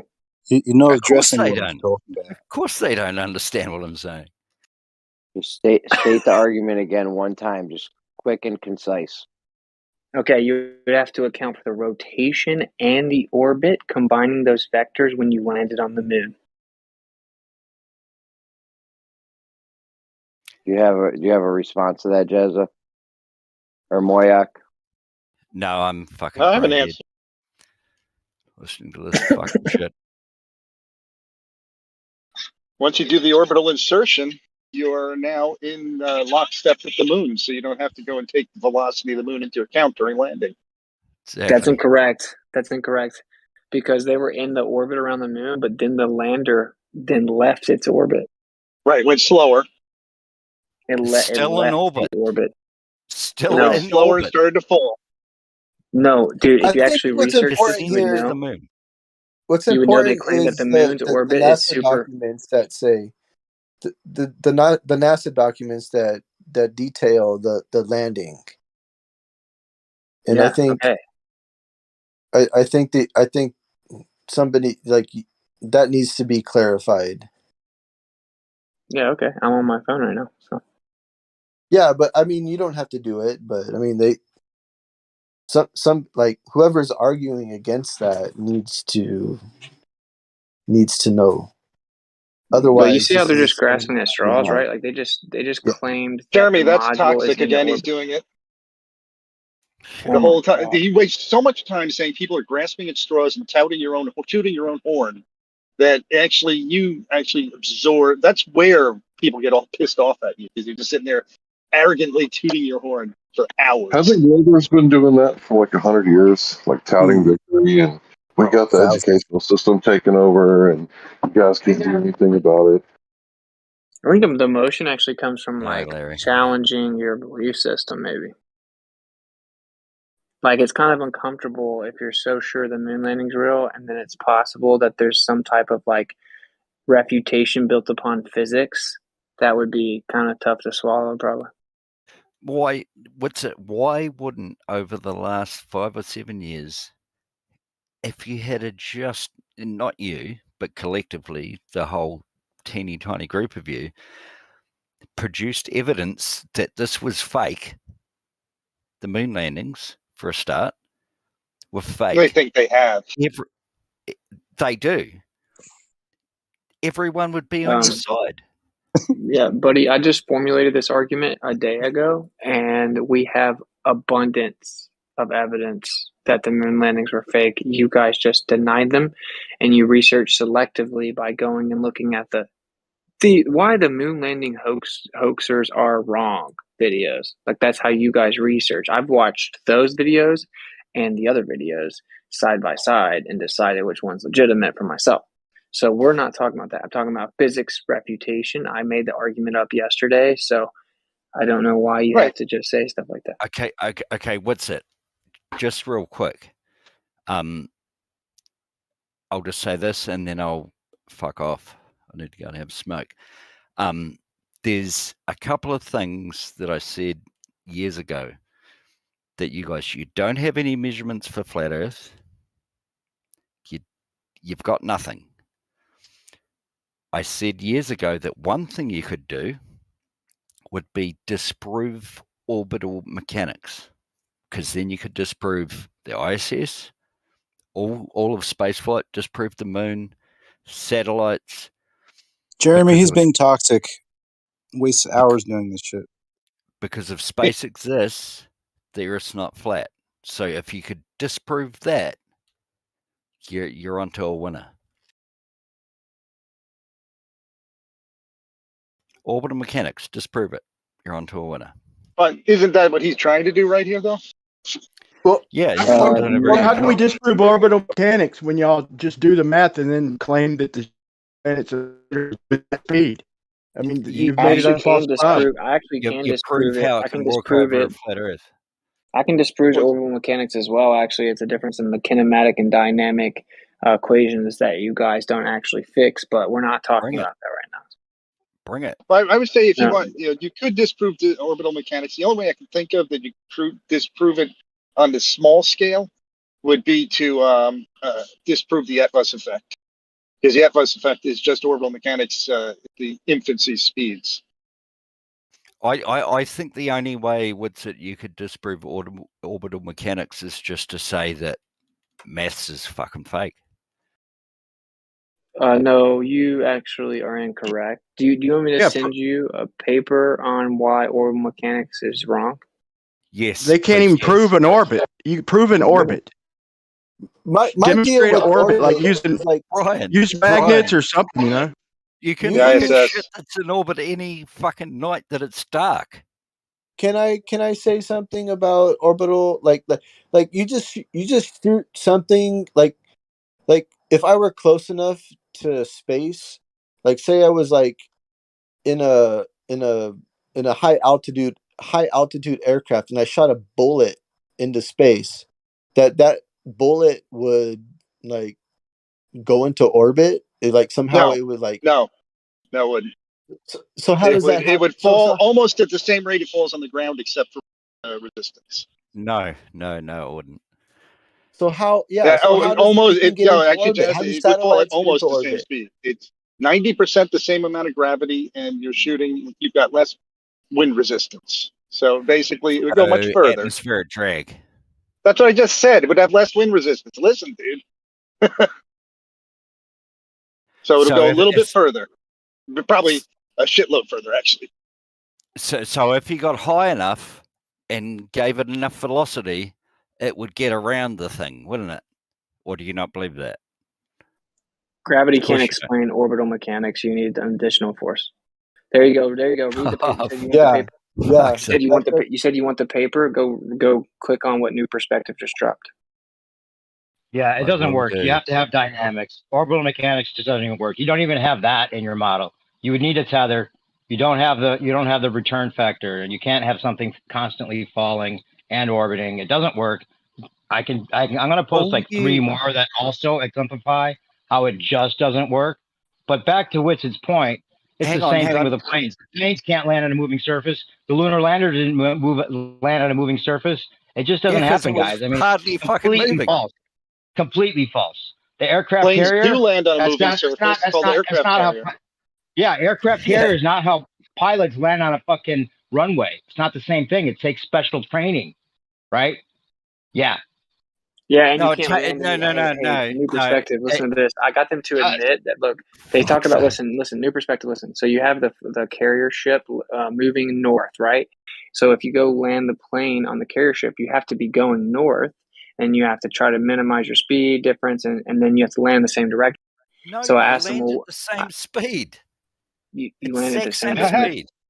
Hey, listen. Yeah, so I asked them what happens if the carrier ship's going north, and then you fly the plane and come in landing. Then you come in landing it from the south. What would happen to the plane? You'd land at about 30 miles an hour. That's probably within the tolerance, but I'm not sure. Wow, the arrestor gear and stuff wouldn't be set up properly for it. Oh my! You don't even know what would happen. See you later. See you later, buddy. Dude, the plane would get destroyed, dude. Everyone would die. You can see what's it? Yeah. That's why no one does that, because no one that is capable of flying a fighter is a complete fuckwit and would do that. So you agree that what Moyak just said was really ridiculous? Right. Yeah. And what you just said and what you're trying to be implying is an argument, you complete fuckwit. Jazza, do you think that aircraft what is the tolerance? What is the speed hold on tolerance? a second, Moyak. Do you want me to hold on? Jazza, don't call names, because that's how the shit starts, dude. You call some name, then Witsit starts saying some shit, then Moyak's sitting here crying like a bitch. So let's not go down that road, please. Sorry, bro. You slipped in a name there real smooth. What, to be honest, I've actually just been pretty cool and ignored all the name calling from them, if we're going to be honest. So, new perspective, did you see what I said, bro? Like, just take that and apply it to their argument about the planes landing, dude. It's super funny. If they want to bring up a carrier ship, then they're saying planes can't. If it's the same exact thing as a carrier ship, then planes can't land going west. What's up? Right. Or going east. I've been trying to keep it cool and not call your names. And I've been trying to put those names on a canoe and send them down the river. Because of gravity, it will go out to the sea. So you need to debunk orbital mechanics. If you can do that, we just did. No, you didn't. It's right there in the chat. It's how. That's how fucking scientifically important you think you are. I'm gonna haul that fucking canoe back up the river and put that comment on that canoe and send it back down out to sea. Do you actually want to know what I think refutes it, or are you not going to read it? You asked for it. It's right there. I just posted it again. So why don't you click on it? Save it I in your will. own I time, will. read it, and then we'll continue this conversation later if you can specifically rebut it without the name calling. I most definitely will. Jazza, can I ask you a question though? Intelligent I way. don't know for Jazza, I don't know for sure what the number is, but I know there's a tolerance for landing an aircraft on an aircraft carrier. What is that tolerance? Is it plus or minus how many miles per hour? I don't know the miles per hour. I know. Okay, so I'm saying that 30 miles an hour additional is probably well within the tolerance. Yeah, well, see, I speak in knots. Okay, it doesn't really matter. It doesn't matter. It's a speed. The aircraft carrier speed, if you went the other direction, would only be represent a 30 mile per hour or like a 28 knot difference. You don't understand why it wouldn't work, bro. It has nothing to do with it. No. Well, the arrestor gears are never set up wrong. Real quick, Well, that's why I made that. That's why I made that meme. Hang on. Moyoc had a good question, and this is what I was trying to say to Witzer, that that's a stupid fucking thing because it never happens, and the aircraft carrier always goes into the headwind to make the ground speed of the aircraft landing 30 knots slower because the aircraft carrier is doing 30 knots. Yeah, but the point is that planes never land on a runway like it's an aircraft carrier, and the lunar lander didn't land on the moon. Didn't land on the moon like it's an aircraft carrier. Don't talk over me.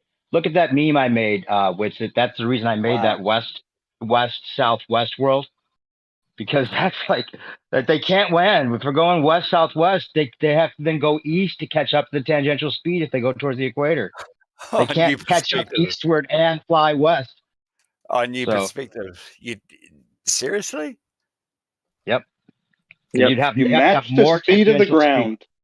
You match the speed of the ground. That's all you do. That's all you have to do. Okay, tell me this then. What's the gauge in the plane that tells them how fast the ground's moving? Actually, I think he was doing optically. Actually, they really? also have gyro. They also have stop. They also have gyros. Every time I land, every time I'm in an airplane. No. I'm talking about the lunar lander, dude. As I recall, I'm not sure. I thought there was some optical to it, where they actually look out the window and say, "I'm moving left." You realize, even if that was the case, you realize how ridiculous that is. Like, how fast could they know? Like, just looking at it, how would you know how fast? Could you tell when something's not moving with reference to you? Okay, I'm not talking about it moving or not moving. I'm talking about the miles per hour. You'd have to have miles per hour. That's moving and not moving, and whether it's moving left, in right, a simulator. In a simulator, is that how they were able to be prepared for a landing on the moon? And just being able to use their eyes and like make little shifts here with their little joystick and little shift here. Like, is that what they did?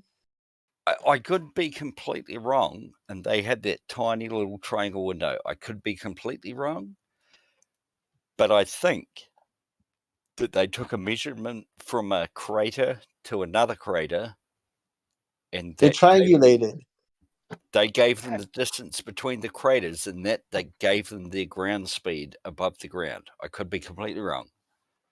Even if that's you true, probably are, but just to let you guys know, I have to point out how crazy it is that you would think that they would optically do it. I don't know how you're saying. Actually, I was asking about a plane more. Yeah, because they don't fly planes optically. Yeah, they would never look at the ground and figure out how fast the ground is moving and then try to match their plane sideways to the ground so they can land on a non-moving surface. They always land on a non-moving. They have instruments for that. They have instruments for that. No, I'm talking gyros about would be ineffective because they're going to show whatever direction that you're moving. So I don't know how you would do it with gyros. Talking about something in the plane that lets them know how fast the ground is moving, so they know that they have to somehow match that tangential speed. What would be the gauge in a plane? There is none. You never have that. There is. No, they're taught to treat the Earth as stationary and level. That's how all simulators work. No. Yes. You fucking super intelligent cunt. That's not how and it okay. works. The white paper describe aircraft movement by NASA, designed by NASA. They describe was that a compliment? That's aircraft design.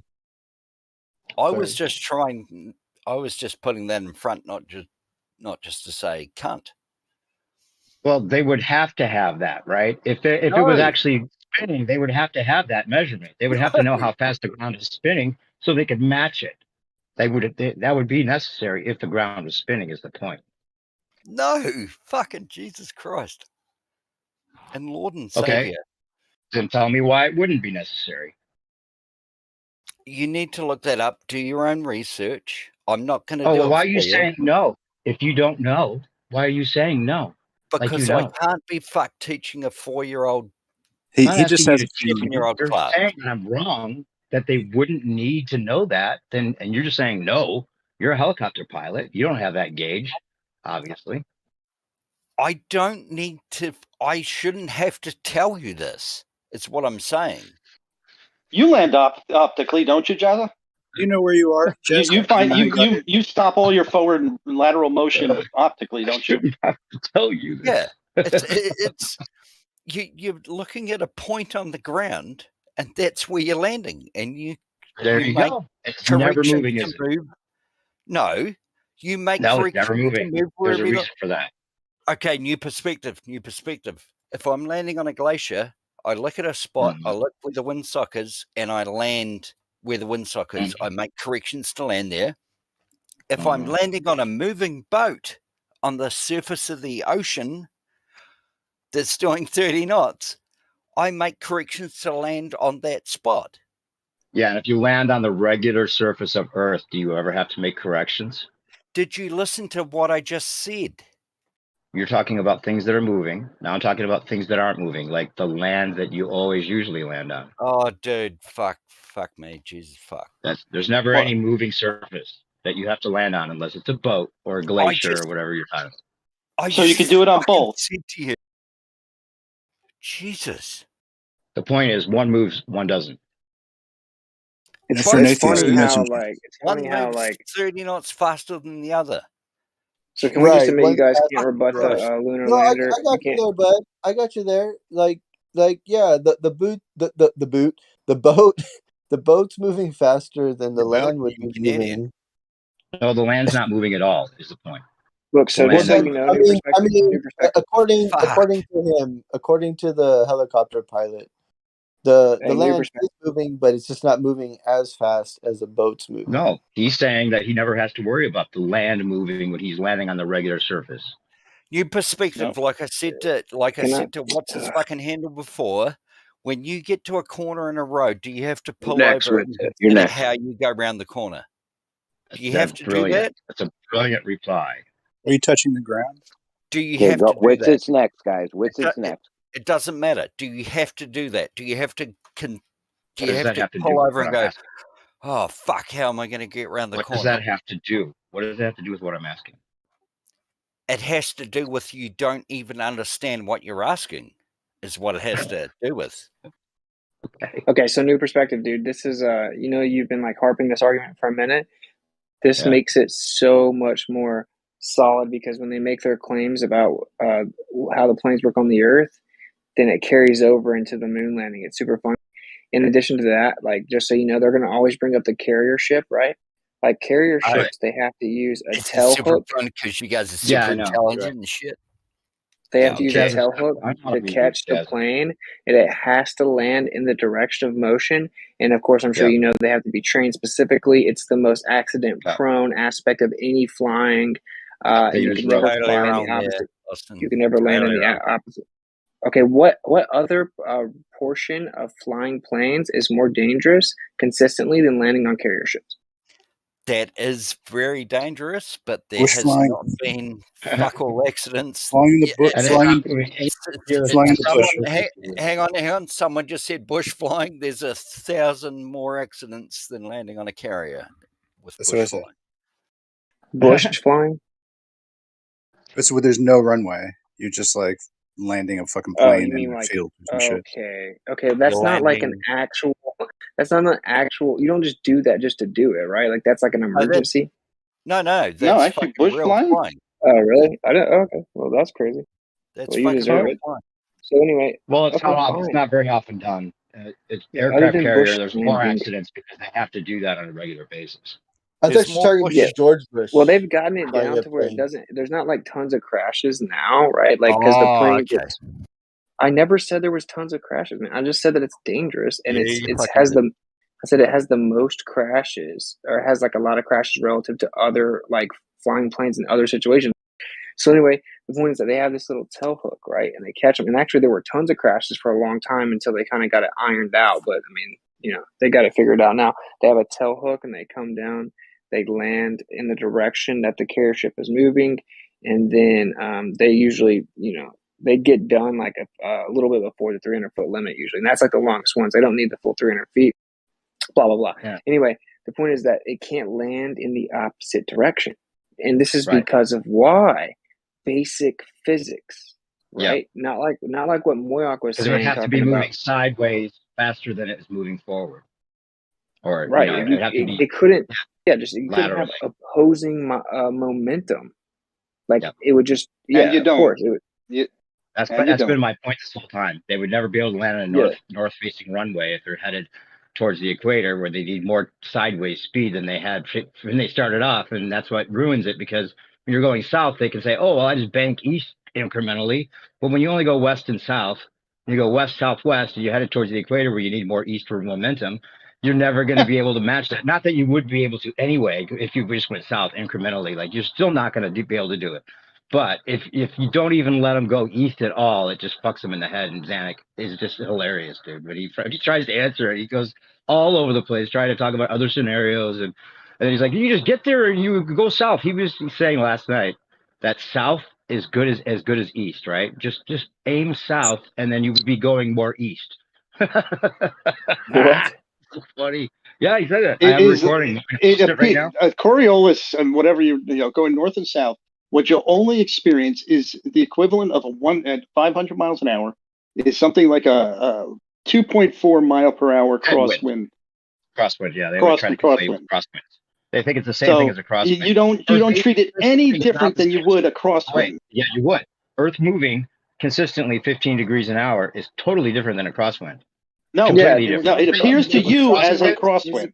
No, that doesn't matter. If they had to deal with crosswinds as well as Earth moving, it would be way more difficult. Exactly. It's the physical difference of the plane and the Earth coming into contact. How do you guys not understand that? Now, on a runway, you'd be talking about like less than a tenth of a mile. I mean, that's it doesn't matter. It doesn't matter if an estimate, but it would be less than a tenth of a mile an hour crosswind. It wouldn't matter You if don't it's a realize 20th of that a the mile. ground moving is totally different than a wind moving the plane. You are in the wind. You are following the Earth. You are in lockstep with it. All you can see is that you, for some reason, are drifting off target by a tenth of a mile per hour laterally. And I'm just estimating that number. I'm not giving you a hard number. I'm just estimating that number. You said the I'm just estimating that. I'm just estimating that number. So you're drifting sideways, and you make a slight adjustment. Just relax. To clarify here, though, one at a time, guys, please. Just to save us time, Moyoc, you first a second ago, you and Jazza were disagreeing because you were saying that the plane could land on the carrier ship going the opposite direction, as long as it was slow enough. Okay. Yeah, as long as it matched the speed. Yeah, and that's I why heard that. this is why you're not understanding what New Perspective is saying right now, because you're overlooking the same part of it, which is if the plane lands in one direction, but the Earth is moving in a different direction against it, then it's going to have opposing momentum. So then it's going to rip the plane apart, bro. Yep. It would be like a tenth of a mile per hour at landing speeds. Now, I'm giving you a bogus number there. Just same as a remember crosswind. It would be the same as a crosswind. So what you would see is you would see the ground starting to drift, or you would how am I gonna mod if you won't shut the? Okay, good. Like, you're not letting the mod, bro. That's mad fucking annoying, and it doesn't help. It only makes it take longer. Guys, let Moyak. You heard Witsit spit his shit. Let Moyak respond to it. What the fuck? You would see that you were drifting off target. You know, I'm trying to run straight down the runway, and because the Earth is moving a tenth of a mile an hour fast, you'd say, "Oh wow, I moved over the last 300 feet. I moved 1 foot to the left. Let me adjust for that." Just like as if a wind was blowing on you and blew you 1 foot to the left. That would be the only thing you would do. You say, "Oh, look at that runway. I'm not lined up with it. Let me line up with it." No, it's because the ground He is doesn't get it. moving I in an want to know if opposite direction. Jeremy, do you get the argument? I want to know if Jeremy gets this because actually, Zanuck was trying to tell me that you didn't agree with me, Jeremy, or something like that. He was trying to like use you against me. Do you get the argument? Why don't you lay it out simple and concise? Okay. So when you go towards the equator, it's going to be moving 1,000 miles an hour, which is faster than where you started at. Like, say, if you started at 500 miles per hour, like towards Chicago, right? That latitude's moving in a smaller circle. So it's moving slower, the ground, right, than the equator. You get that, right? The ground's moving faster at the equator than up north, sure. Right. So if you have the conserved speed of the 500 miles per hour, and you assume that that's how fast the plane is moving sideways eastward when it takes off, right? We have to give them that because that's the reason that hot air balloons go up. It doesn't look like the ground's moving below because you have this conserved momentum, right? That's their argument. But when you go towards the equator, then you'd have to get the plane moving sideways faster so that when it lands on a non-moving surface. I mean, the plane never has to time the landing, right? You get that? It never has to time the landing to make sure that it's in sync with the Earth. It's always in a one-to-one relationship. Dude, when you move north, when you move south towards the equator, and when you change your tangential speed, that's how the Coriolis effect happens on the globe, and now you just deviated. You got. Right. I don't know what you're talking about with the 500 miles an hour. Wait, hold on. Let me explain. You got to boil it down to a simpler. Your shit don't even make sense when you say it.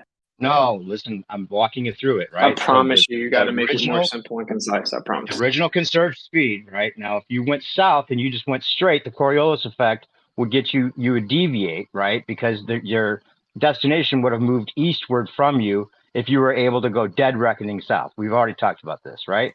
Remember how we were talking about... Hey, Jeremy, remember how we were talking about all the flight paths would be different because you would take advantage of the Earth moving and then you would just meet the city where it comes to you? Remember how we were talking about that a while back? Like for fuel consumption, we were saying, oh, well, if the city's moving, we would take advantage of that and we would just like go more south and then meet the city where it's going to meet, right? Where it's going to be. Well, that's the whole principle. The city is going to be moving eastward of you. So that means you'd have to move your plane eastward to be in sync with the Earth, right? And they say incrementally. They correct for the deviation of the Coriolis. Right. Yeah, so then I say, well, if you're going straight south, you can say that you're correcting east, and somehow you can think that works. But if you only go west southwest, how are they going to ever correct east? I don't know. Right? So you lost me there. No, not right. Not right. You lost me there. Not right. That's what I'm saying. Me there. Listen, wait. You're still headed towards the equator, where you're going to need 500 miles per hour more tangential velocity, right? Because you're still headed south, where it's going to be a faster ground speed. But you can't correct east because you only went west and south. No, I think it is. You get it? You get it with it? I think it is. Yes. It would be much more complicated. I get it. It's easy. What is there not to get, man? I don't get wait. My advice is to be like the way it all boils down, because I think I'm going to stamp. They were like, year of the Black Swan, year of the Sextant. I'm going to stamp this as the argument that I'm driving home for 2023 because it's damning and it spills over into the moon landing. But in my opinion, I agree with you that north to south, great circle routes debunk the globe. You'd have to accelerate forward and bank in the direction of the Earth moving away from you to compensate for your flight path, or you'd be way off of the destination. But where it really comes down shut up, please. Where you can concisely boil the argument down is when the plane landed on the runway, it would rip apart. Okay, you can't land. You can't land with opposing momentum. You can't do that. No, you can't. That's it. No, you can't. Yes, you can. You'd have to have jets on the side of the plane to move it faster. Like, think about it, Jeremy. You'd have to you'd have to be moving sideways eastward with the Earth 500 miles per hour faster than where you started from. Yeah, dude. So If you you're only in went the west and south, you're not going to be able to bank east and make corrections. Well, it'd See be it? it'd be like There's the no eastward International correction. spacecraft, or it'd be like the International Space Station, where you have to have you have to have a little burst here on this side just to get it to go that way. Nope, Yeah, just you turn have to into have the wind. jets on the side, making it move faster sideways Yeah. than it would be moving. Yeah, so you're going to Look, you slow could down. let Even 'em- if you, listen to this. Also, even if you could catch up, right? Like say you're hauling ass to catch up to this fucking Earth. Somehow you're like in a one-on-one relationship. At least you're going as fast as the Earth. But then you slow down to land. You're not gonna keep moving sideways as fast as you caught up. You get it? If it's a north-facing God. runway, you'd have to be moving 500 miles per hour faster than where you started from, and slowing down to 100 miles an hour to land. You can't retain the momentum. Can anyone remember the last time they flew in a plane, or they were in the air, like they were landing? Like Yes. it slows down incredibly. Like it is like it shakes the whole cabin. The children in the in the plane start to cry, and it's like it's Correct. disturbing. So if even the Okay, that's slightest wonderful. bit, That was so even if there non was, sequitur. It's even not if there funny. was, no, it's not, because now take that into consideration, right? If the Earth was moving even slightly in an opposing direction, it would rip that plane to pieces, dude. This is just subjective. The way that the globe could get out of this would be if they claimed the atmosphere moves in literal perfect lockstep with the Earth, right? Then you could claim that you can land on the Earth. Okay, but you guys don't claim that. No, that's called wind, and we land in wind all the time. What is your problem? What's it? Even if that were true, what's it? Then it would be forcing the plane to stay with the Earth's rotation, and it would never be able to fly against the spin. This is true. Take the tail. You No, change that's not my point in your perspective. the My rudder a couple of degrees, and you land in conjunction with whatever the wind is doing. That's not really my point. My point is specifically for the problem that you can't land on the ground while it's moving in the opposite direction. You could only claim that if you were claiming that they can't claim that the Earth is moving in perfect lockstep Stop with talking to they. with the atmosphere. Come on, man. Like even for like if 50 different reasons. if it were, right? it still wouldn't work, because it would be forcing the plane to move with the Earth, and it would never be able to fly in the opposite direction. All you do is you match what you see. You look out your window. You've got a little crosswind.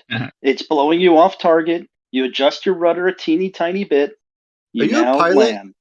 Are you a Why pilot? do you keep talking about the air? We're talking about a landing. That's what it looks like to you. It would appear.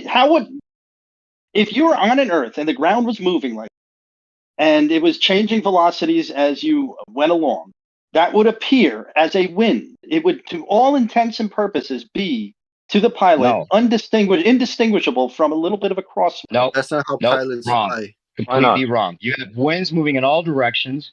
If the Earth is moving in one direction at 15 degrees, 1,000 miles an hour, right, at the equator, and you would have to deal with the winds moving in all directions, as well as the Earth moving in one direction. And you now, are if the winds then with the winds moving in the opposite direction, winds pushing the plane in the opposite direction that the Earth is moving, then you would have to then somehow correct for the Earth moving as well as the winds. Get it? Nope, it would just be a variation in the amount of wind speed.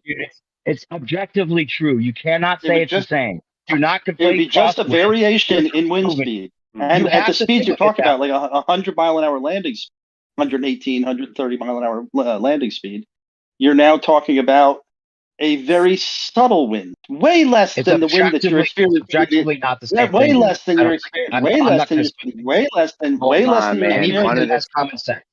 Way less. Hello. Not the same thing. Dave, wait till he's done and then you can go. Okay? All right. He'll be done. You're going to go next. with- So there's no Stay rush to again. try to Stay jump in because you're crosswinds are the definitely going to be next. Dude, what the fuck?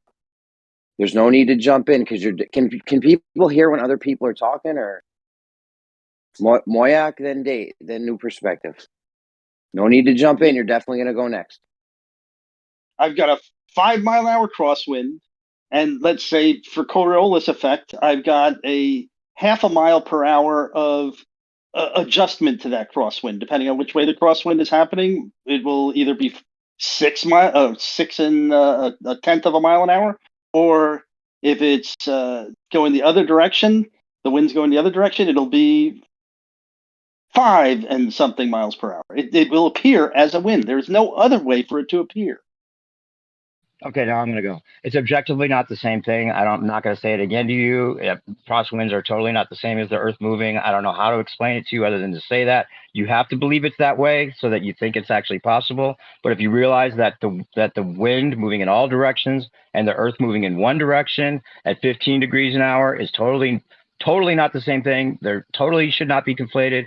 I'm not going to say it again. You can keep thinking that if you want, because otherwise your globe is completely debunked, and it is.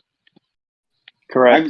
The funny Let's thing say is, it- if I was to fly due south, absolutely due south, and there was no wind on Earth, let's say, and I'm just flying south, and I don't make any adjustments, I will essentially, wherever I am, I will be going at ground speed because the air will be going.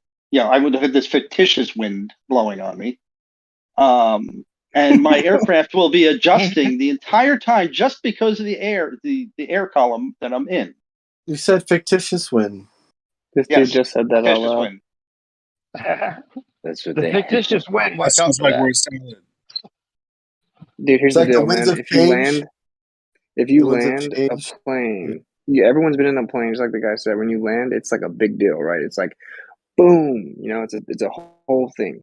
If that Earth was spinning to your left or your right or against you while you landed, it would rip the plane apart. There's no way It would be around so it. much worse. It would be Why? so much worse. How would that happen? Why would that happen? You don't understand Doesn't why it happen would is happen. the point. It never happens. No, That's the I don't point. understand. I don't quite understand why that should happen. Okay, if so I let's see if we can talk you through it. Like, Say like, I'm a, like a cheese grater. Yeah, let's say that I'm landing on a carrier ship and it's moving 30 miles per hour north. If I pull the plane in and I land it going south, when the tires touch the ground, they're going to be going in opposite directions. So the force of the that's one is going going to, north and the other is going south, right? yeah, like what happens when you sprint into a wall, bro? Okay. But that's not At what's half a mile happening per hour, nothing. when a plane is flying and it's landing Planes already don't on go the half Earth's a mile an footing, hour. right? That's not what's Laterally, happening. you're Right? talking laterally, dude. Well, what happens? No, What happens when you step on, like at the airport? They have that little that little Travelator? walk moves, like Yeah, the travelators. Yeah, the travelator. Yeah, it's kind of Wait, like can we just have the guy? right? Sorry, can we have the You guy? move to- Can we have the guy admit that the plane would be destroyed, please? Can you admit that on the carrier ship, if you landed in the opposite direction, that the plane would rip apart? No.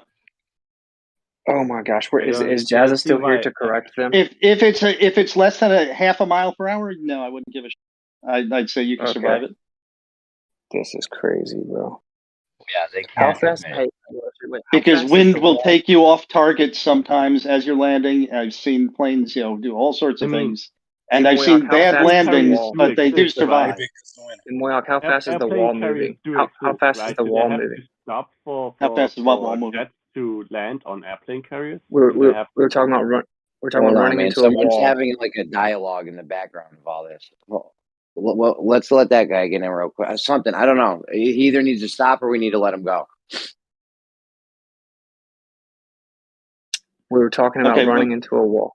Okay. Why are you talking about running into a wall? Like, what does Because that you guys don't have seem to do with it? understand opposing forces. Okay, It's so not if opposing forces, though, right? It's motions. oh my gosh, Not so if I motion is run not into a equal to wall, force, if I right? run into a wall, what happens? Then you run into a wall. What? Okay, so Depending if the how wall is not fast is stable the enough wall? that you can How go fast? through it, you break the How wall or you stop. okay? How fast is the wall moving? It's not moving. Okay, so it doesn't matter how fast one of the oppositions is moving. If I run into the wall, I'm still going to hit the wall. There's going to be a physical impact. There's going to be a recoil. There's going to be a kickback. There's opposing energy. whatever you want to call it, Okay, when momentum, all those. Hey, when I run towards the wall and the wall is moving away from me at the same speed I'm running, do I ever run into the You'll wall? never hit it, right? That's You'll never right. hit Now, Never what hit if it, I right? run? Okay, And hey, now then what when I happens try if? to reach the wall, I need to run a little faster than the wall is moving away from me. Okay. For example, if I drive, let's say I drive like 60 miles per hour, right? And in front of me there's a wall. Let's call it a wall. It could also be a truck, right? And it also drives 60 miles per hour. Then the distance between me and the truck won't change, right? If I then speed up and drive like 61, 62 miles per hour, then I will not like crash into the wall that's moving away from me with 60 miles per hour. Okay. Okay. What happens if the wall is moving towards you? What happens if the wall is moving towards me? Okay, again, if I'm running backwards, moving away from a wall, and the wall is moving towards me, then the distance does not change. If I move away from the wall slightly slower than the wall is moving towards me, then I don't just suddenly crash into the wall, right? You'll bump it. The wall slightly moves slowly towards me. But what's the problem here? Motion is relative. Okay, yeah, I guess you don't get so. The speed the wall moves towards me is the speed of the wall plus my speed, right? Or minus. Man, what is it that you don't? You can't land a. If I run 60 miles, if I drive 60 miles per hour in one direction, and the wall moves 60 miles per hour in the same direction, and the speed between me and the wall is 0. If I drive 59 miles per hour away from the wall, and the wall moves with 60 miles per hour into the same direction I move, it follows me, and the speed between me and the wall is 1 mile per hour. It's not going to be a huge crash when the wall reaches. That doesn't matter though, because I'm asking you about when. No, because you keep on talking about when the wall's moving in the same direction as you. I'm talking about when it's going in the opposite direction. It's no such like where would this in the opposite direction come from? Okay, there you go. So when we land a plane, suddenly you're not listening to the conversation. You're just trying to win. Okay, so when you land a plane on a carrier ship, the carrier ship is moving. So what you have to do is you have to match the ground speed of the carrier ship, and you have to land in the same direction that the carrier ship is moving. You cannot land the plane on the carrier ship that's moving north. You cannot come in and land the plane moving south. It would destroy the plane. Do you understand? That might be true, but in this case, that's a practical limitation of having like limited size, limited areas being. What do you mean that might be true? I don't know if what you're saying is true, honestly. How would it not be true? How do you not know? I don't know, because in principle, you could also land from the outside. It's just that in practicality, that carrier ships are relatively small to. No, your relative speed will be different. That's all. No, and if that's within the tolerance of the airframe, then it would work. It's different anyway, right? Your relative speed is different anyway. No. I mean, relative speed is different than normally during a land. Dude, 2023 is going to be the argument. This is going to be my argument for 2023. Great. Tout your own horn again. Waste air time. Can you please calm down, man? So because apparently what they're going to do now is falsely claim you can land a plane going the opposite direction, which is insane. I'm going to call the military. I'm actually going to call the Air Force, and I'm going to ask them to lay out to me on recorded calls how this works and why we can't land the opposite direction. They're not going to say yes. They're going to say you don't land a carrier opposed. You don't land opposed to the carrier's travel. Why would you? And I'm going to ask them why. I'm going to ask them what would. I'm going to ask them what would happen if we did. It would depend what the airframe is capable of. Because or you could just ask Moya. Well, I think from my I point of think view, this is okay. Yeah, it's much harder to land the plane opposing to the carrier plane. I don't It's not think that this it's has ever harder; it's that it happened. would physically destroy the plane. Yeah, I don't think impossible. in recorded history, I bet that it's never happened that a plane that a jet landed on the carrier going in opposite direction. I don't think No, it that's would be ever kamikaze happened. mission. It would be a Yeah, kamikaze mission. It would be yeah, like flying the plane into the ground on purpose to die. Yeah, right. ridiculous. I don't think it's ever happened It would unless never ever be allowed to happen. yeah, it would The point is, exactly because they know the forces that they like. I mean, come on, it's the military. The point. That's The why point Jazza is was that saying that you would never do that. if the ground were actually moving, there would be times where that would be a concern, and airplanes would actually have to land on a runway that's facing the direction north when they have to be moving sideways and forward. It's the same thing. The plane would never Correct. be They able would to have land. to match. They have to Well, match the the motion between sideways the speed. ground and the plane is relative, right? Now we in the case of the airplane carrier and the motion of the plane, we both had their motions relative to the ground considered, right? If the Earth was a spinning ball, If you could take away the only airplane land. carrier, then you only have the relative motion between the plane and the ground, right? You could only land east if the Earth was a spinning ball. How That's so? retarded. Why? I'm sorry you're or you triggered, could, bro. or you could land west and then just have to slam on the brakes. No, you get destroyed. Yeah, Okay, I mean, good luck. so wait a second. I know you don't agree with that, and this is an entirely separate discussion to hash out if there is a motion of the Earth or if the Earth is stationary, right? But for this discussion, we are presupposing, okay, what if the Earth is in motion, right? Yeah. Okay, so if the Earth is in motion and there is no wind, right? At the equator, for example, there's not a constant 1,000-mile-per-hour wind or anything like that, right? Then it means that essentially the air moves with the Earth as well, right? That's the only way this works. As for why and if that is sensible to think or anything like that, that's an entirely separate discussion again, right?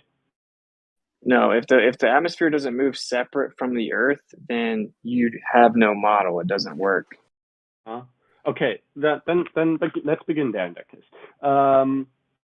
Air friction exists, right? Sorry. Friction between layers, in quotes, of air and the air around it. Like if there's a bunch of air moving, and the air directly next to that will be moved with that air to some extent due to air friction.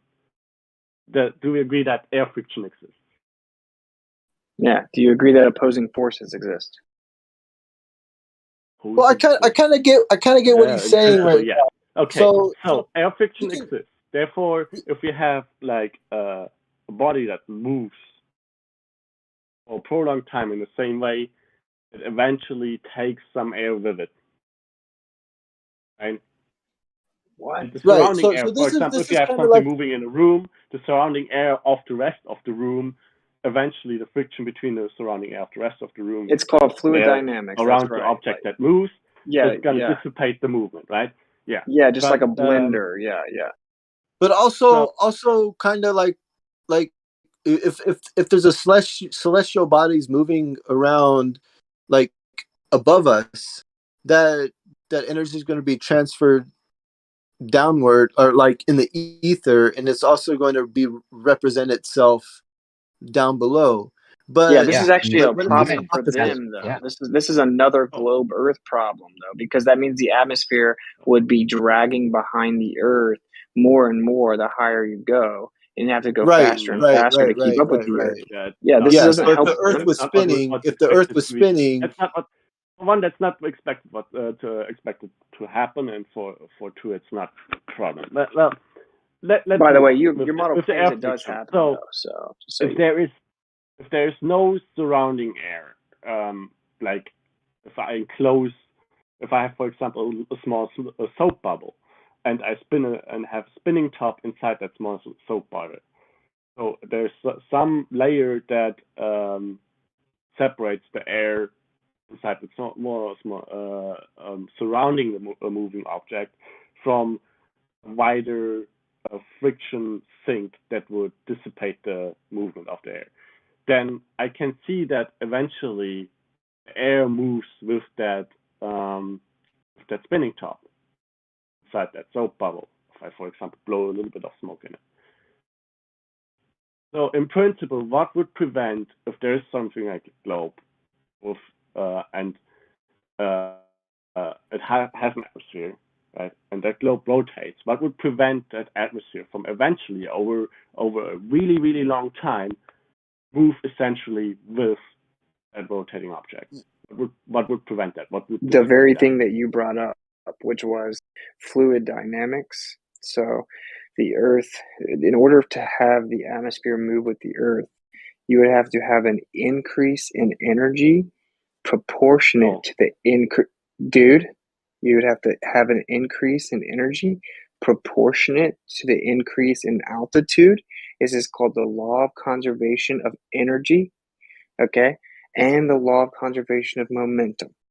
So that's why the globe model claims that the atmosphere is actually dragging behind the Earth, but just so little that it doesn't really matter because they don't have a mechanism that's introducing energy from the surface up proportionate to that change. Okay, that's why your model has to be this way. Air friction would provide air friction causes the drag, dude.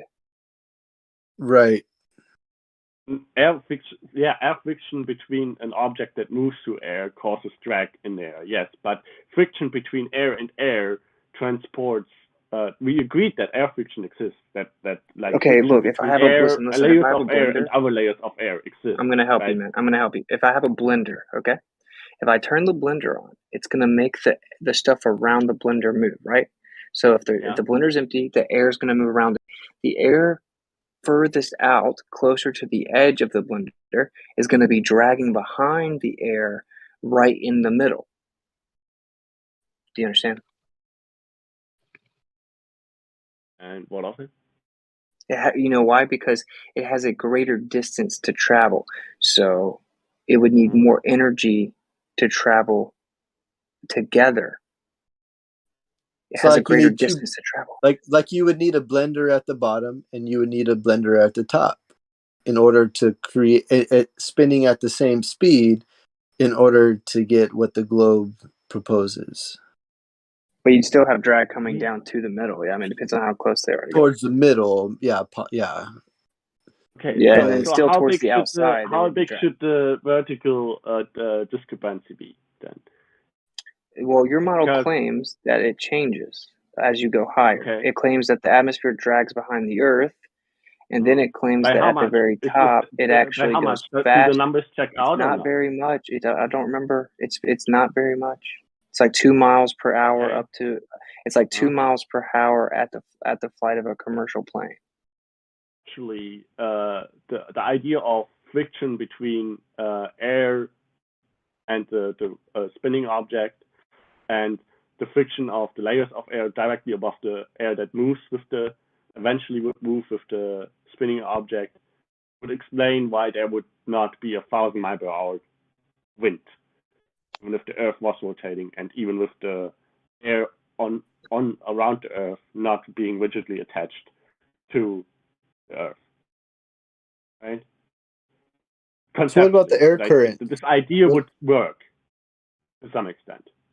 What about the air currents? Huh? Like the winds, so you can get an aircraft, get into one of those, winds, and then it's like it goes super fast. Mm-hmm. That's an entirely different topic again. I'm starting at the basics of where we started to not agree that we can take this as a given for a hypothetical situation to examine what should happen to a plane that takes off and lands, given a rotating an Earth that's in motion, right? And I asked, like, yeah, could we just say, like, we need to presuppose an Earth that is in motion in order to examine this thought? And then we agreed on that, and I was like, okay, can we also agree that if that's happening, then also, and there is no wind, then Earth, the air of the around the Earth that's in motion would have to move with the Earth as well. And then Richard said, like, no, that's not what we can, that we cannot agree on that, and that's why we went down this rabbit hole. So now I hope that we can agree, like, okay, conceptually, if the Earth is in motion and there's no wind, no constant 1,000 miles per hour wind at the equator or something like that, that means that by and large, the air around the Earth also has to be in the same motion as the Earth, with the Earth. Now, I checked that out, bro. When a plane takes off, right, it starts from at some point being resting on Earth, right? That means it has the same motion as Earth, that location, right? And then it takes off with a relative. It takes off and it moves relative to the ground, air. I would say. Right? So if the plane is at the equator and the Earth rotates towards the east, and the plane takes off towards the east from the outside, if we view the Earth as rotating, having a rotating speed, then the plane would like speed up to move slightly faster than the Earth. Okay, so can I propose this idea? So because there's no measurable curvature, and it almost appears as if the Earth is flat. Like, could a flat surface be spinning like a record on a record player within a closed system? Like, I mean, is that plausible? Is that like? I mean, do I sound crazy right now? Yeah. You can't have the ground spinning at all. This isn't what happens. In that case, you would measure. You would measure vertical leaning more and more towards the east as you go towards the north, as you move further south. If that was true.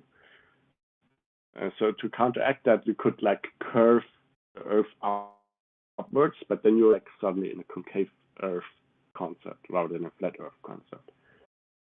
No, concave. I'm not so sure about concave Earth. Yeah, I haven't looked too much into it, but you know, I generally believe that, you know, there is a non-safe, like a plane, you know, that we do live on.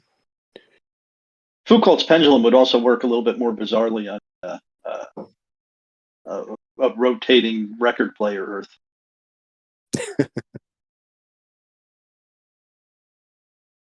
There would be no change in direction as you got past the equator and stuff like that. Yeah, they'd probably have to engineer that shit differently then. Yeah, well, I don't know how people engineer it, but I've seen the people who go into a stairwell and take a rope and they go up 30, 40 feet with that. And I don't know what engineering they did on it to make it work, but it seems like it's a rope and a weight. Yeah, it's just called a rope and a weight, a pendulum. Or yes, plumb bob. and so they just make a pendulum, no engineering. Right. So beyond the fact that they have they've chosen a length and a mass. It's and like it trying comes to up with the same answers as the ones that automate. Aren't the same. Good. If the Earth were a disk, the south would have a different what's it called? Rotation? No, I'm talking about the point of view. The force is applied. No, there's a centrifugal force would be greater in the south. Right. The further the further you moved away from the center. Right, yeah. But there are some people who would say that the South Pole energy is stronger than North Pole energy. Well, what they would have to do is they would have to off place it with mass. I'm sure they can come up with a transform for that bullshit though. But well, so I mean, even though like the proposed, like the idea of the ice walls and stuff like that, that is still mass. That is a lot of frozen ice. So if it were that, then there's your mass, and that mass could be more than the mass in the center. Like who knows how much is actually there.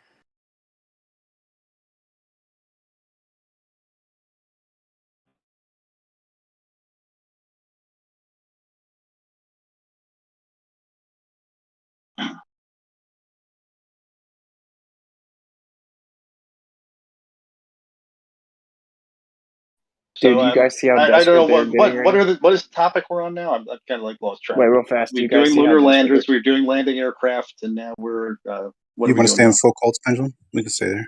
No. Actually, that was just like a quick sidebar when he said that the Earth can be a record player. Do you guys? But I guess that is we can stay You with guys that. see I how just desperate wanted to they're catch getting up. right? Well, Yeah, the reason I brought up record player was because they were because the guy was talking about the movement of the globe bringing the atmosphere along with it, and how it wasn't enough to cause trouble for landing aircrafts and stuff like that. Yeah. And so, like, rather than a globe, I propose that maybe it's still flat because there's no measurable curvature, but it's still moving and bringing the atmosphere with it. That's all. Hey, I have a hypothetical for anti-landing on an aircraft carrier argument. If my captain was in a, let's say, a 15 degree per hour turn on his aircraft carrier, what would I have to do to land on that? I think I could do it. I don't see any reason why I wouldn't. I would just adjust my trajectory so that it appeared like I'm coming straight in on the aircraft carrier. I don't know. Hold on. All I know is that this is insane that you guys are claiming that you can land in the opposite direction and that I'm lying. This dude just dropped an article that says he said if you had actually done your research, you would know it doesn't matter what direction jets land on a carrier ship. Then I read the whole article. It obviously doesn't in any way say you can land in all directions. And you can easily look it up, and everyone knows that they prefer to land on a carrier ship that's moving. It's easier than one that's stationary because when they go with the motion, then it helps account for their speed. And it's harder. I guess, when I was saying there would only be a 30 mile an hour difference, that's not true. I think it'd be the equivalent of a 60 mile per hour difference. Because you're not getting the extra lift from the aircraft, plus the ship is actually moving at you. So it's a total of a 60 mile an hour difference between the deck speed and you when you come in and land. So yeah, just the fact that if you're opposing, I don't see any reason why you couldn't do it. You would just need an aircraft that was capable of landing at 200 miles an hour rather than 150. So if the aircraft is capable of landing at 200 miles an hour, then you could do it. You need an Osprey. The Osprey could land on a ship that's moving or not moving. You think now he's saying where in the article does it say you have to land in one direction? So he went and picked out an article, a mainstream article, and now he's saying that I have to prove in his article that it specifies you can only land in the direction of motion. It's just insane. Aren't you asking like the equivalent of can I drive on bamboo? I mean, it's like no, you don't typically drive on bamboo roads, but so you don't typically land on an aircraft carrier the wrong direction. Can you give me any proof of anyone ever doing that? There is things of concern that we would have to deal with. You'd have to deal with the increased velocity. Why would you do that when you could just land on it into the wind? With that, one thing I noticed that many, but actually, yeah, most aircraft carriers seem to have like runways that are angled relative to the orientation of the ship. Yeah. Yeah, we already talked about that. Yeah, that's takeoff, isn't it? It doesn't even matter either way. Like we already talked about that.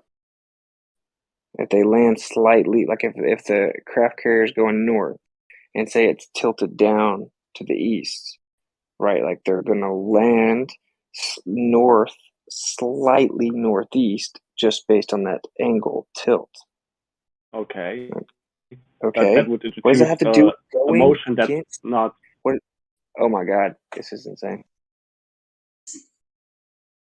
Yeah, it's interesting. Plus, like all that stuff really means that like if it's too difficult to land a plane, then you wouldn't invent planes. You'd invent something else that worked. And I don't even And then know we that they can actually mostly have- land like that anyway. That's just what Jazza was saying. He was pretty frantically making stuff up. But I will say, at least Jazza knew you couldn't land in the opposite direction, and his response was, "Of course not. You would have to be a flat earther to do You'd have something to be that stupid. Yeah.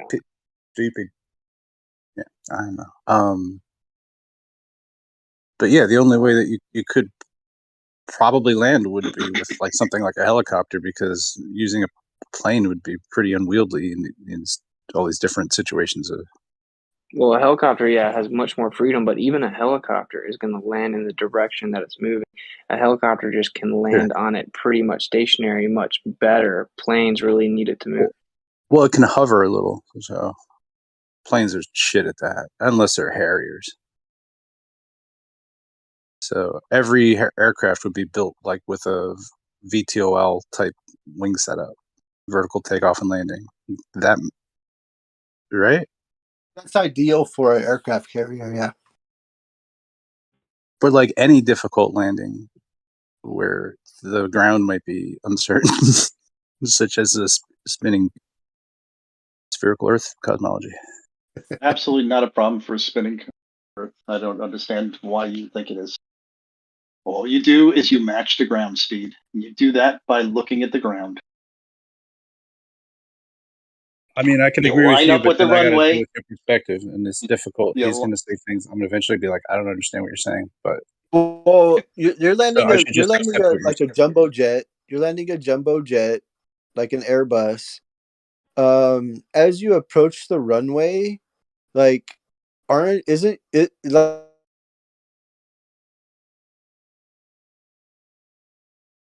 Okay. You line up with the runway. If it looks like it's straight in front of you, then you're fine. If it looks like you're drifting to the left, you adjust to the right. If it looks like it's drifting to the right, you adjust left. It's not rocket science. It's jet science. It's also like not going to work on a ball though, because you're describing something that's not that. No, actually, even if it was a ball, because basically all you would perceive is that the runway is drifting off of your trajectory. Well, So if the ground is drifting off of your trajectory, you adjust it, and that would be appear to you as if it was a wind. You say, "Huh, you can say this I'm drifting to the, I'm drifting I think to you the can right. keep talking. What do I have to?" Well, that's because I was talking when you started. Do you have a problem? Okay, so you would see the runway starting to drift. You would adjust for it. It would appear as a wind. Very simple. Pilots adjust for wind all the time. That's in lockstep with your ball. That's why you can say that with a straight face. What other alternative would there be to it being in lockstep with the ball? I mean, viscously coupled, so generally in lockstep, within a few miles per hour. Wouldn't it be that your model's invalid? No. That's where I go to, but I'm a jump to conclusions type. I don't understand what you're saying. Okay, so you're saying that the air would somehow be at a different speed, a markedly different speed, Right. You know how at any balls given work, right? instant in time. Right. Why? Yeah. Because it's spinning this. Think about it. Right. It's like a spinning Right. top, So right? So there's different is there speeds. friction? Oh, sorry. Right. So is there friction between air molecules? I mean, basically, if I take a globe, my little 4-inch globe, and I put That's it an on a drill. interesting thing to say. Okay, I'm so let me still answer your talking. question. Now, no, don't. My question is not Oh, finished. you didn't ask a question. So you go and you take the my little 4-inch globe, you attach it to a drill, you start spinning it. Will the air start spinning along with it?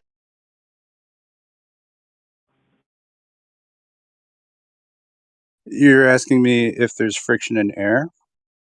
If I spin a drill, how does the air move along with my ball as I'm spinning it? If you Generally, spin a it starts drill, moving in a prevailing direction. Right, it'll push that wind away from the ball. And the air will also move with it. It'll go like if I put it inside of a container, I could use that as a I could use that almost as a blender. I could make the air inside of that blender swirl with just a spherical object spinning it. What are you trying to say? Are you trying to say that I'm you saying could make that a fucking the blender, air or is will- fucking air fucking, or is the air not frictive? You know what I mean? Like, are you gonna ask a fucking question, or you just want to? Well, that was a question. I said, will the air move with it? Will it move? I don't even know what the fuck kind of question is that. Why are you being obstinate? What if you took the blender blade? What if you took the blender? Lockstep happens because of gravity. So what are you trying to compare something that doesn't have gravity to something that has gravity, and then say it's equal? It's a shit analogy. Yeah, just take the blender and pull the quart jug off, and then turn the blender on. You get a little bit of air pushed away from it. That's about it. But you can't compare it to a blender in the jug, because that's trapped air. Brian, we're just talking. We're working in baby steps here. We're just saying, can or does the friction of the surface of that ball make air move in a prevailing direction? Yes, it does. We can get to gravity next and say if you have a force that's now pulling the air Nothing you're back, saying is instead of the out. Oh, goddamn! You are fucking rude. Fuck you. Fuck you too. Yeah, one at a time, guys. What the fuck, man? Brian, relax. Come in like a fucking the first raging thing bull. I say in 3 You hours, come in like and I a gotta raging relax. bull though all the time, dude. I'll just shut up, bro. I won't talk once every 3 hours. For fuck's sake. Talk. Just wait till other people are done. Don't come in like a maniac.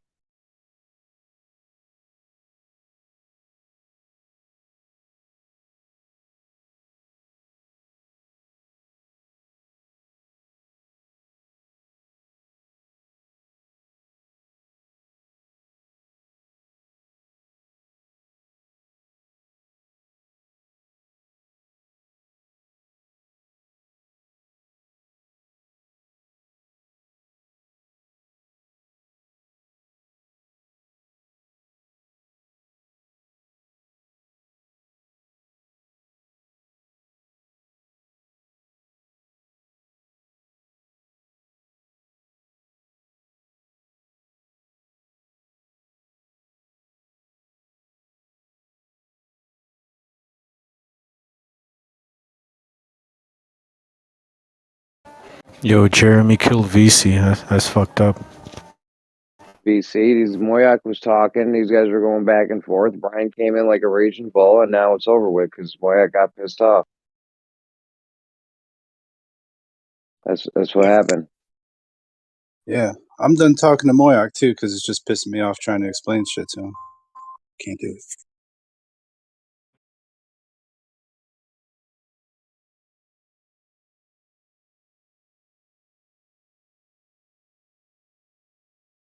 What's good in the hood, Jeremy?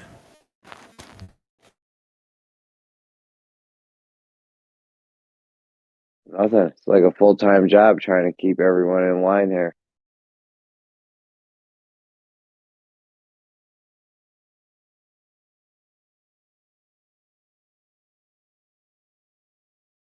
You still got work off? Or? And one snow day, bro. All right.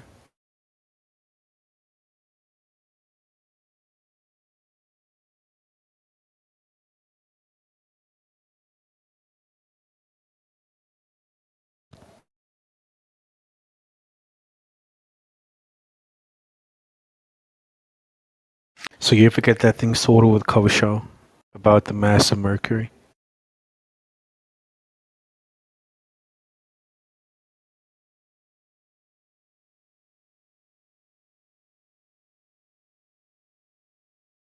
Jeremy? I said, no, I don't think so. Okay.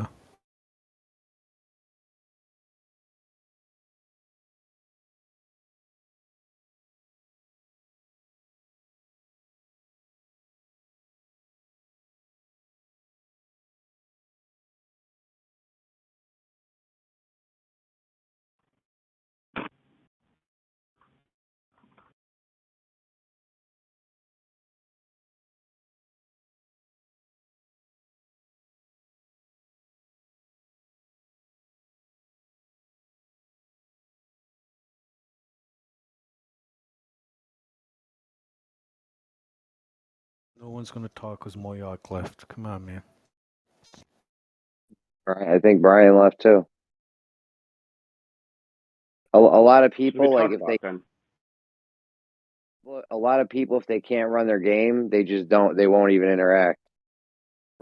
Like the over talking and shit is their game. So if they can't run it, they just won't interact because they can't run their game. Word.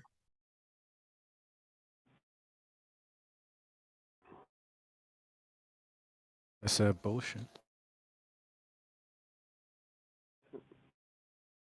There's lots of places to go do that at. You can go do that wherever the fuck you want. This ain't the place for that though. Jeez, you're running a tight shift, bro. Goddamn. Dude, the shit show is just not good. Good for anything. You never get to the bottom of anything. You got 2-3 people screaming over each other at the same time. Maybe they're calling names, maybe they're not. Either way, I mean, it's just incoherent gibberish. This Geo did the best thing for Flat Earth that's been done yet. He took us up out of the shit show. Right? You go to Gems, you can go wherever you want.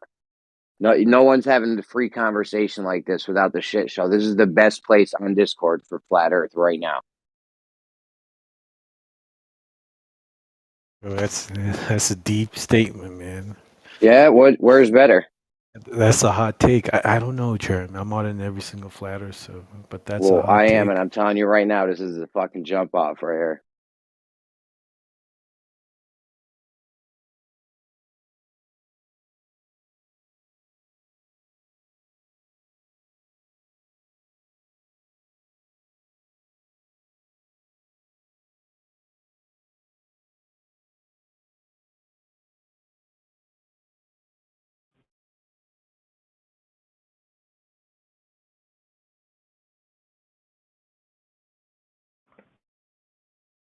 No joke, bro. You want to go have that shit show thing? There's plenty of places you can go do that at. Go ahead, go talk over people, go call names, go do the bullshit somewhere else.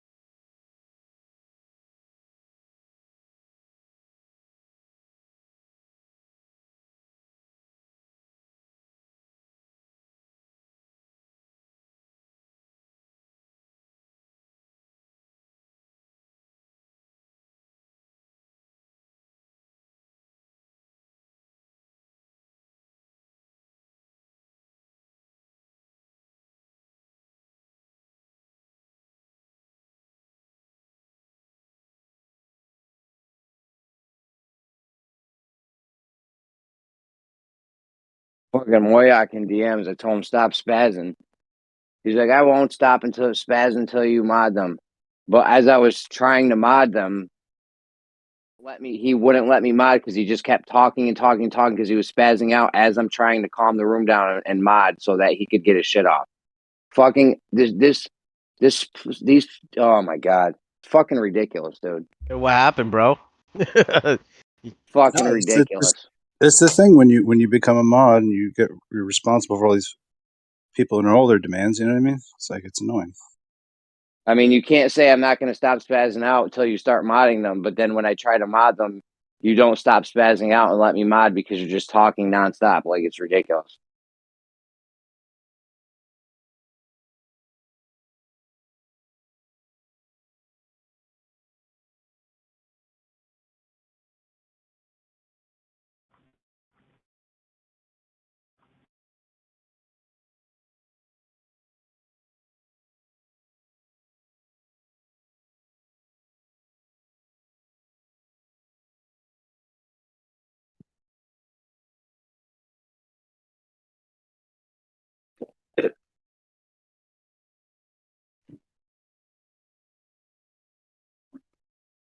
Where'd you put the lighter? It's too late. I got another one. You got a hot mic.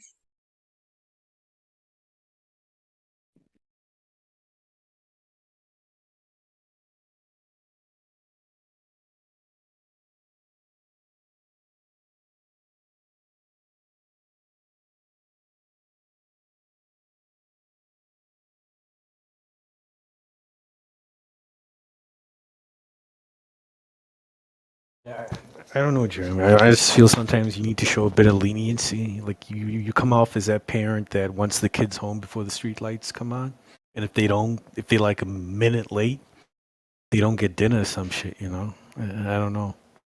Dude, I'll turn this car around right now. All right? That's how I feel. Sometimes I feel like you're just about to. You're about to reach in the back seat, and I'm like, fuck, Jeremy, watch out. Some people need parenting.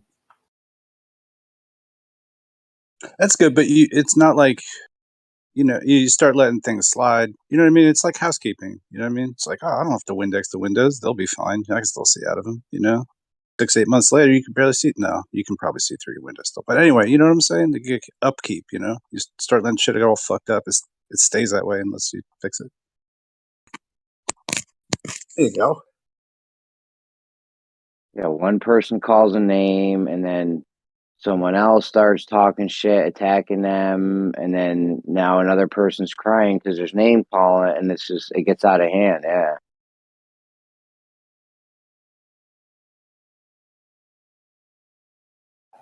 Dude, I don't want to have to mod, bro. This shouldn't have to be a thing where you have to mod. We're all adults. Just everyone talk one at a time. You try to interrupt someone. If they don't let you interrupt them, you need to stop. That doesn't happen. The person trying to interrupt won't stop. The person that was already talking won't let them interrupt, and now the whole chat's at a standstill. Yeah, it's a hot topic. People are heavily invested emotionally as well. Yep.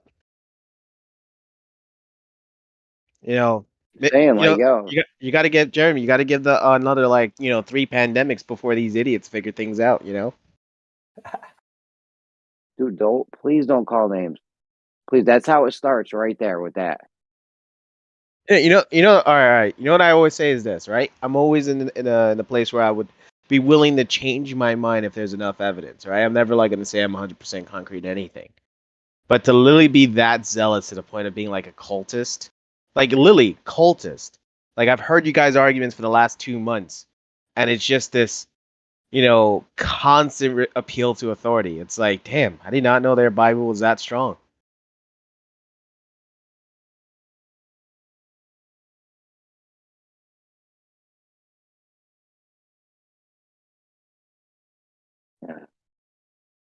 But that's all right, man. I've seen you fucking, mod, do the list, man. Doing a good job. I mean,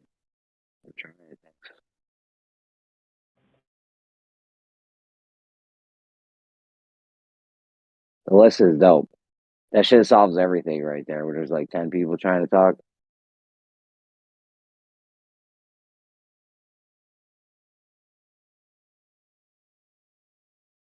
I got another list of does not play well with others. All right. Oh, nice. What list am I on? You're on the third list. Which is? Don't worry about that list. Wait, am I on the list of don't play well with others? No, you're not. I don't know. It was a joke. Oh, okay. I was doing the list that day. There was a couple people that wouldn't wait their turn.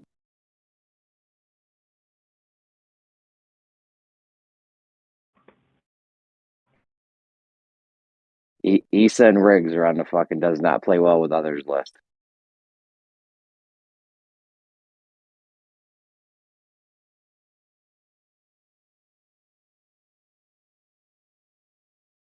What's up, Nate? You got a topic you want to bring up, or? Issa was going in hard the other day. It was kind of funny, actually. Not right now. I'm busy working, but like in an hour or two, I can definitely get it on, man. I was just listening. You know.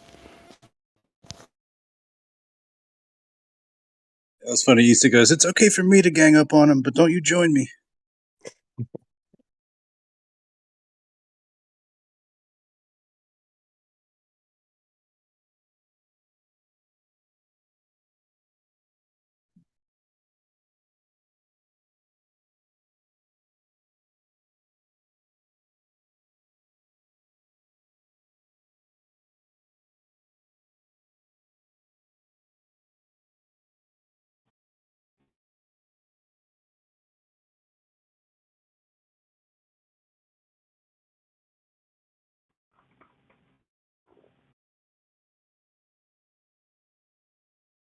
Ooh.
Yo, how crazy is it that ballers don't understand that you can't land a plane on the ground while it's going in the opposite direction?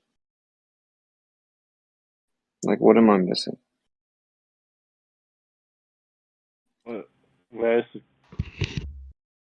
I got that the plane would land on moving ground. It's just so insane to me. I got a little analogy though. If you have a treadmill, okay, and the treadmill is going 5 miles an hour, if you were sprinting full speed and then stepped onto that treadmill going the opposite direction, what would happen? Crash, bang, wallop. Now you guys have no excuse. You 100% understand. Technically,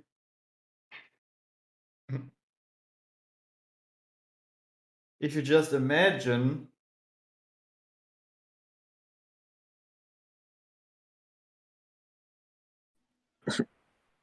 that would be brutal. I would probably completely crash in any direction. Like if I was sprinting and then there was a treadmill that was going 5 miles an hour in the direction that I was sprinting, or like, then I would probably also. And if it was at an angle, I would. Why are you saying that? Crash. Mario.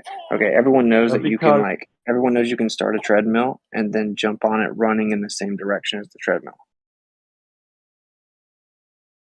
Yeah, but I can't do that when I'm sprinting already. Everyone knows that. But if you try to jump on it going the opposite direction, you're gonna face plant. Not necessarily.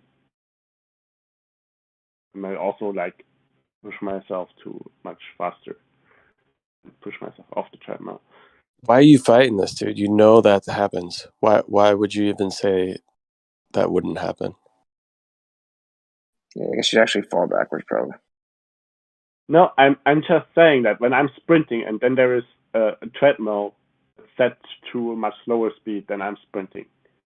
I'm sprinting what I don't know, 10 to 15 miles an hour, right? And then there's a treadmill set to 5 miles an hour in any direction. Like if it's like, doesn't matter if it's at an angle to me, if it's in the same direction as me, or if it's like opposite to me. If I step on that treadmill while I'm sprinting, I will probably face plant. You guys notice that like only one side does this, where like a devotion to the argument, they'll just start denying like basic physics, all the glory in the chat. What exactly am I'm I not talking denying about here? you. I'm not even talking about you, man. Calm down. I was just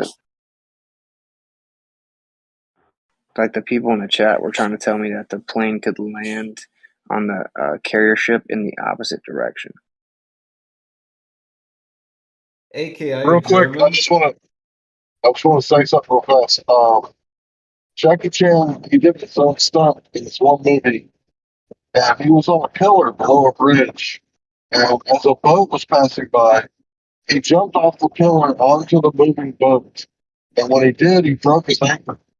Right, the reason he broke his ankle because he was stationary and then jumped onto a moving target, and it completely separated his ankle from his leg. You know, the bones were break, right? So that's what would happen to the plane if it was landing on a moving earth. Yeah, because it'd be even worse because it'd be going against the plane. So it'd be like it'd be like he was running in the opposite direction and then jumped where something like, say it's like you're on 18-wheeler and you're sprinting on the road north, then you jump off and the road's a treadmill going south or something, you know, like it'd be so bad. What if you jumped off that treadmill and it was only going a half a mile an hour? You'd adjust If you're landing, you get on with life. If you were sprinting full speed, what do you think would happen?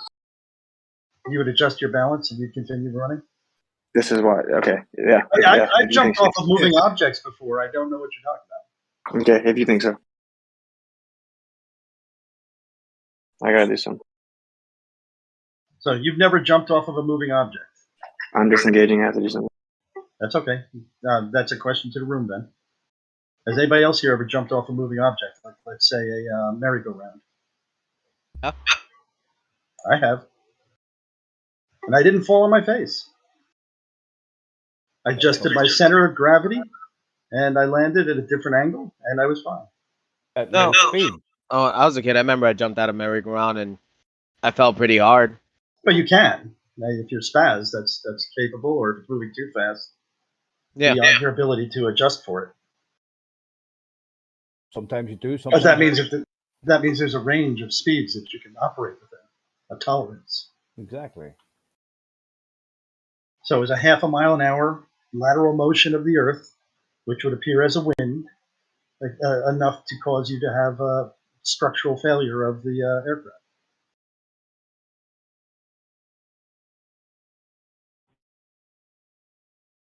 I'm not very clued up in this debate, so I'm not going to participate. But I think we're talking about a lot higher speeds than that.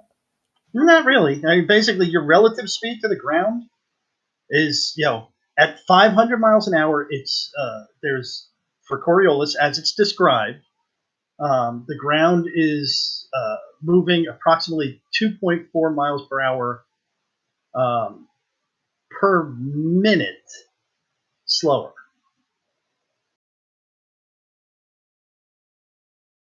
Yeah, that's still quite a lot if you're moving at 400 mile an hour against 2.5 mile an hour towards you or in the opposite direction. That's still quite a lot. I mean, would the plane maybe land safely? Maybe not. Would it adjust? Would it adjust it, or would it not?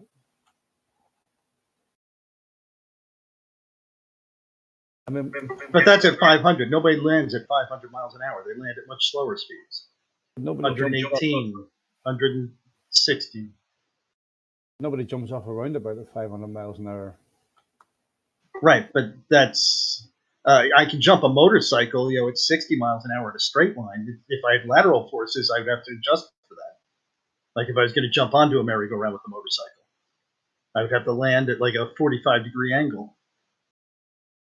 Okay, well, I'll let somebody else talk to you about it, but I don't know shit about it really that much. But yeah, it's not really okay. But just so it's not 500. The airplane needs about what 220 mile an hour before stall or something. So it's not 500 like we are exaggerating a wee bit there. But it's when you're landing, you land at has to be it's about 200 and 220 mile an hour or something. Otherwise, right. Forward. That's a forward velocity. I agree. But the problem is that the lateral velocity, the change in speed of the ground that one would experience over the distances of a landing, a mile, are like, and the duration of that landing would be like a couple of inches of lateral motion.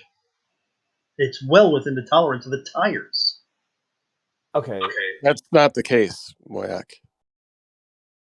If a plane takes off at the North Pole and lands at the equator, north-south, you're not gaining that momentum. Why not? All I do is I adjust by 2.4 miles per hour laterally, continuously. And that's what I have to do to stay over 1 point on the ground. Yeah, one line over the ground. If you're flying like west-southwest, how do you gain that momentum? By adjusting your speed? You can't. You can't just adjust your speed to gain the momentum back to the east. Like, why not? All I do is accelerate in that direction. I'm not getting an echo.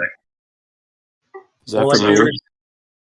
all I do is accelerate at, let's say, 2.4 miles an hour horizontally, and I'm adjusting for it. How do you accelerate to the, like, laterally to the direction in which you're flying? How do you do that in a plane?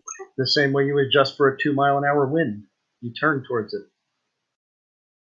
So you're telling me you can bank. So if you take off at the North Pole and you have left the Earth's surface and you're heading west-southwest. Yeah. Let's say you take off at the North Pole and you're heading towards somewhere on the equator.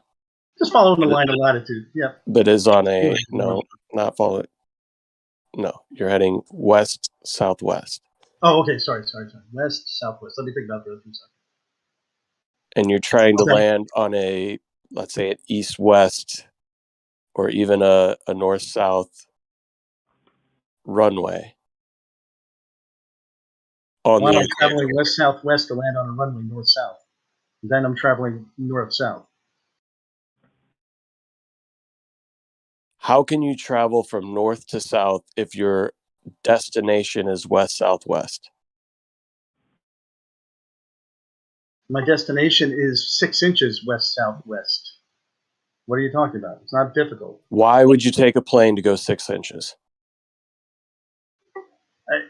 We're talking about the landing because everything. Oh, are we talking about? Okay, so you're trying to believe that we started at the North Pole. We're starting off at essentially zero momentum reference to the surface of the Earth. Now we accelerate, we fly south, and I've got this constant. You know, the ground is slowly accelerating underneath. We're heading west southwest. Yeah, by a tenth of a degree. Yeah. So, which would appear as a wind, and all I do is I adjust for it the whole time. Right? How much is a tenth of a degree over thousands of miles? You can't gain that momentum by traveling while you're traveling in that direction. You can't gain the momentum that is moving laterally to, let's say, like back and to your left, right? If you've got something that's gaining momentum that direction, but you're heading counter and opposite to that direction, you can't gain that momentum just by moving a degree here or there. You can't gain that angular momentum. It just doesn't work. No, you would adjust. You would turn. No, into that the wind, you would Moyak, turn. you can't just turn to gain You would it. turn into the wind, and you would accelerate slightly, not even perceivably. This would be like in the normal operation of dealing with weather conditions. I don't think you're comprehending the concept. Oh, I comprehend it, dude. I'll disengage. No, okay, you don't understand it. That's okay. You're the ignorant one. Sorry. No, don't be calling people names. That's not how it works. All right. Okay, you're being ignorant. Now, okay, so even I understand. How do you gain that angular momentum? How do you not gain that angular momentum? That's what I don't. You're right. The physics just plays no part. You're right. No, You're the right, physics is there. I am accelerating into the wind. You just do it. You're right. That's the way the physics works. You just do it. I'm accelerating into the wind. You just bank. You counteract the wind. You bank and you give it a teeny tiny bit of power, imperceivable to you. Then, you just manage what to follow your track. happens when you bank back in the direction you're going? Then you would actually turn, down. and you would actually tend to, if you're going north, you would tend to probably decrease your speed a little tiny bit and turn into the wind. That's not how it works. Okay, well, you're wrong. Have a good day. You're disengaging. Disengage. Okay, well, you're wrong. Even I understood what napalm was saying there. Maybe if you understood it, Moyak, then you'd be right. But you don't understand it. You're wrong. Yeah, all the pilots in the world are wrong. This is Moyak's debate tactics. You're wrong. Yeah, that's why he's my favorite person to not talk to sometimes. What is the claim he's doing again? Clay, it doesn't matter when you're flying a plane. The motions that are taking place, the angular velocity has no effect on how you fly a plane. You just look at the ground and you kind of move one way or the other, accelerate, decelerate. It's fine. Angular momentum has no play on it. No, basically you can treat the Earth. You can treat the Earth as flat and stationary because it doesn't matter if it's curving and rotating. The only thing that pilots need to look out for is the winds. Mostly crosswinds that you have or headwinds, whatever it might be. That's why they also, before they do their flights, especially commercial flights, they have a briefing and then they go through the distinctive winds that you have and distinctive altitudes. Sometimes they fly a little bit lower because at higher altitude they would have a stronger headwind and the other way around. But no pilot, I have no briefing documents I have read to, no pilot that I have talked to has ever told me. I have talked to a few Lufthansa pilots from Germany on the Discord that, coincidentally also play flight sim because that's just what some pilots do. They just like to sit on their PC and do the same thing in a simulator. But the cool thing is you can talk to these people and ask them questions. And I have asked them a lot about the Earth. They treat it 100% stationary, man. Yeah, all these globe heads that want to tell you something else, they're lying. No pilot in the world cares about the rotation, Coriolis, or any shift or whatnot you expect there to be. It doesn't exist. So what they're landing a plane on flies over a plane. That's just the reality of things, How long are you going to talk? What is like? I talk for like 1.5 minutes, and that's just too long. What is your problem, man? Yeah, no, that was fine, Clay. That was brilliant, bro. Okay, well, see, you're right, and I don't disagree with you. The pilot does not adjust for Coriolis because he doesn't need to.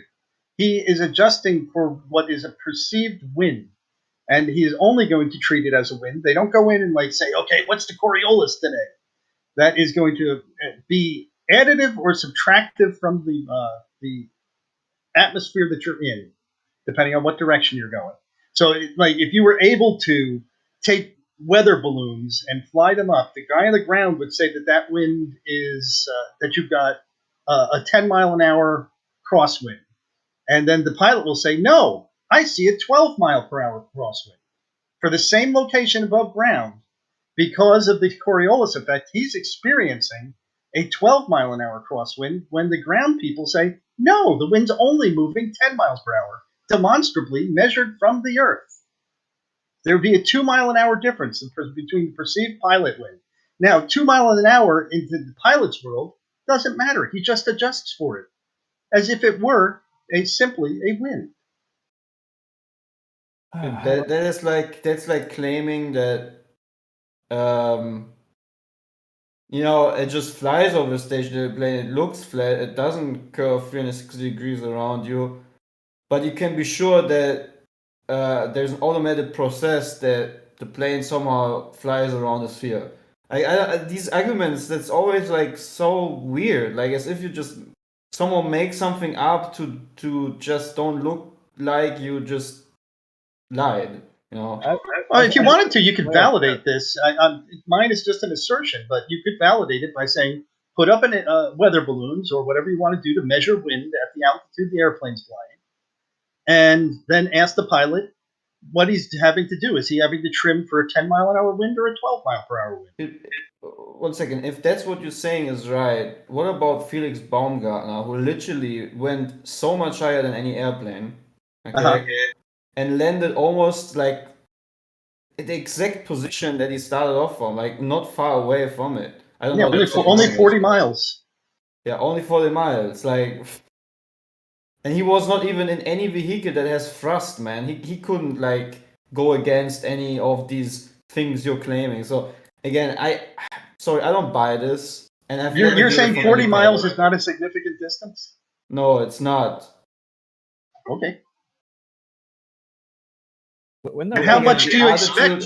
How much do you expect the balloon to move because of your angular momentum? I expect to make the. I expect what the balloon did. Just land 40 miles differently, just because of a little bit of wind that have interacted with the craft during the ascendant time. That took a long time probably, and that's it. Like a hot air balloon that moves through the wind. But anything else besides that, it's your belief, and you can explain it to me why you have a spinning, tilted, wobbling Earth, and somehow nothing really that it indicates that this is the case, or for some reason everything moves magically with the atmosphere because of gravity. In your impression of how the globe works, what should have happened to Felix Baumgartner when he got up to 120,000 feet or whatever the hell it was? What speed differential should he have had from the surface? See how you now put the burden of explaining onto me instead of I'm trying to recognizing what you just said about airplanes and how they interact with the ground, and not really making a correlation to the Felix Baumgartner jump where you have just 40 miles and it has no thrust, it has no ability to change its direction. It just goes with all the things that it can be influenced by. So why is it not landing? Why is it not like I would at least expect 1,000 up or 2,000 miles of difference. Oh, okay, cool. Why?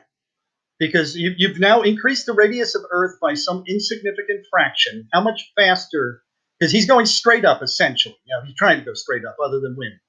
So he goes off the surface of the Earth. He's going to float up towards, away from the center of gravity. So what reference frame going is he up, leaving? and he's now up 120,000 feet, increasing the rate of the circumference of the Earth by, I don't know,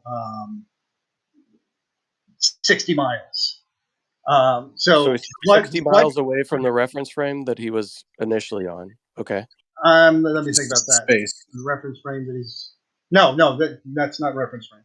He's his radius has only increased by a fraction of a percent. So what? Yeah, but he's now in left. Velocity that one would expect for going up a fraction of a percent. But a fraction of a percent of 1,000 miles per hour. He's left the moving reference frame, though, right? He's in the atmosphere, which is moving around with the Earth, essentially. Essentially, it is or it is not. So there's no wind. That is not a one either or option. What? That's not an either or option. Essentially means that there is wind, there is. So it's not an either or option. It's just whatever you say it is the correct answer. There's no alternative. That's an observational answer. If you can't understand that, you're slow. Oh. Observational he would have just vertically rose in altitude. So the atmosphere moves with the Earth based on what observation? The fact that the atmosphere is within, generally speaking, within 10, 20 miles an hour of the speed of the Earth. How did you measure that? You float a balloon and it doesn't fly away from you at 1,000 miles per hour. It flies away from you at 10, 20 miles per hour. Probably so there's two possibilities there. That either indicates that the atmosphere, which is actually dynamic, right? It does have wind. Yes. So we know that it's not perfectly attached, is either moving with the Earth, even though it's not moving with the Earth, or the Earth isn't moving. Or which is more plausible? Or it's not moving perfectly in lockstep because it's viscously coupled and there's thermal dynamics acting on it. So what if there was a 250 mile an hour wind when he launched his balloon? What would happen? Then he would move approximately 250 miles per hour. He would drift, right? He would move 250 miles per hour. So how can we have winds that go in all directions if the atmosphere follows with the Earth? Because there's thermal input. Explain that. Heat gets into the Earth from the sun or from whatever magical body you want to assert. The air gets warm. Air moves. Air makes wind. There you go. Yep. You figured that out? Good boy. So how is it moving with the Earth if it doesn't move with the Earth? How is the fan in my car blowing air around if the air is moving along with my car? So if you have thermal input and you start getting winds, let's say 100 mile an hour winds, and then that thermal input dissipates, what causes it to then go back to flowing exactly with the spin of the Earth as if the Earth was not spinning? Is there a day when there was no thermal input? There's days where there's no wind, yeah. There's days no. That's like a little local phenomenon. So are we talking local, just ground level? Either way, how does this inhomogeneous flow also become homogeneous? Like with your car, with the fan on, and you turn the fan on, and inside the interior of your car, with no real input from the outside of the car, that air is moving around because there's a local phenomenon happening, a thermal phenomenon, or in this case, a fan, something adding kinetic energy to the air. So it's a closed system. You can treat it as closed. So we can treat it as not moving, right? We can treat it as flat. We can treat it as stationary. We can treat it as enclosed. What else can we treat it as? If you really want to argue it, no, it's not closed. Can we treat it as moving? Can we treat it as moving? Can we treat it as spinning? Can we treat it as inhomogeneous? Can we treat it as open? When do we start doing that? Depending on the question and the precision, you want to do something. Yes. When do we start treating it as spinning? When do we start treating it as usually the only place that we practically use that is in artillery that I can think of. So the only place that we really can't test whether that's happening because you have things like spin drift and all this kind of stuff that takes place. So I got it. Cool. Spin drift is a mechanical thing. You can actually know what that is. That's something you account for based on physics. And spin drift shouldn't change based on the direction of fire. Yeah, but the problem is nobody accounts for that shit. Well, they do, and it's in the manual. So, like, you can say that what they're trying to do is be more inaccurate with their fire by adding this You're right. So you add this adjustment in that all the people that work in that field that say they don't account for it, regardless of what's in the manual, because it's in the manual, they account for it, right? Do they follow the manual? Is there a possibility that there could be some sort of energetic flow that would affect the ballistics? You'd have to describe that energetic flow and the direction of it, and why it's in that direction would probably be helpful. Yeah, there's a slight movement across the Earth's surface that we see in a toroidal pattern. Yep. Well, that's wonderful of you to assert. And is this? No. We see the effects of it in ballistics. It's wonderful for you to assert. Now, show me the direction of that flow. It's in the manuals. No, it's not. Yeah, they have to. The manuals is Coriolis. Oh, they just got the name wrong. It's the same concept. This isn't really, it's not worth talking to you. You're just argumentative. But it's in the manual. In an argument. In more than one manual too, isn't it, Moya? In multiple manuals. Yeah. The other place that you have to account for it, but you account for it in adjustments to wind, is in flying.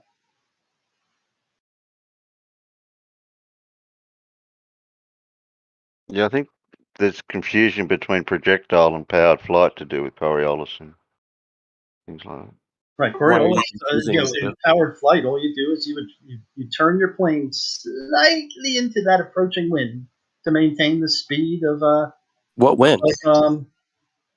The apparent wind that I described a second ago. Because you're aiming for your waypoint that you've already predetermined. So how do you gain that angular momentum when you're flying west-southwest?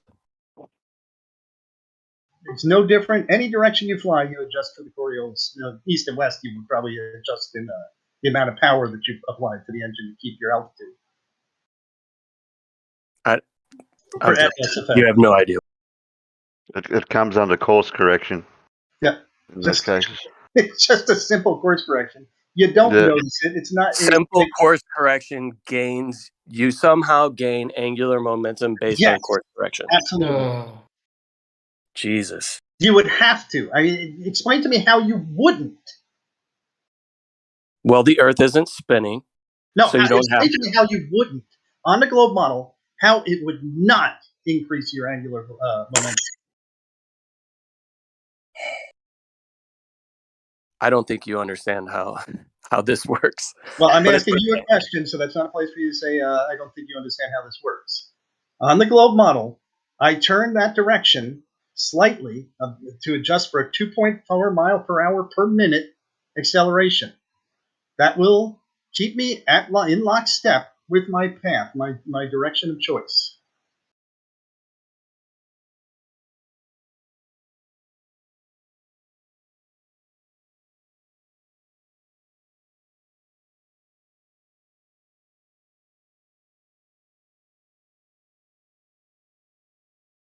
There's no way it couldn't.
Mic check, mic check.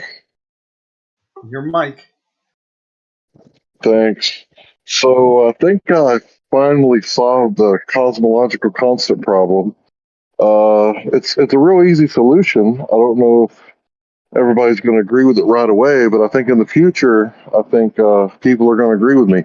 We just get rid of the lambda CDM model, and as soon as we, stop assuming that general relativity is correct and applicable, and the universe is flat and the universe is isotropic, and there are ingredients like cold dark matter, right? And as soon as we stop assuming these things, that'll solve the problem. Thanks.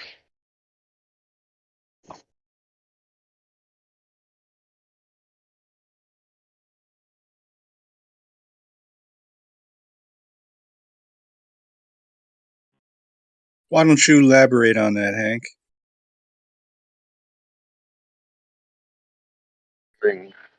And with that elaboration, could you please explain why clocks tick different at the top of the building than they do at the bottom of the building? What do you think you're going to just tack onto my demands? Is that what you think, Moya? You think that's how that goes here? Why don't you talk to Jeremy right now? Drop down.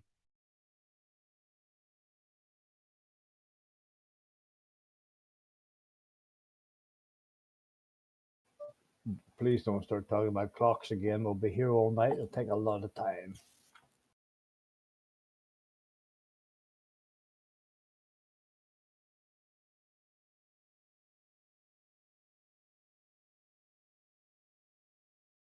What I think is really funny, though, is this comes from Witzett's original problem with landing on the moon due to, I don't know, Coriolis effect or rotation of the moon, whatever you want to call it. I'm still befuddled by how he thinks a 10-mile-an-hour variance is not something you would account for just by giving a 2-second burst from a thruster.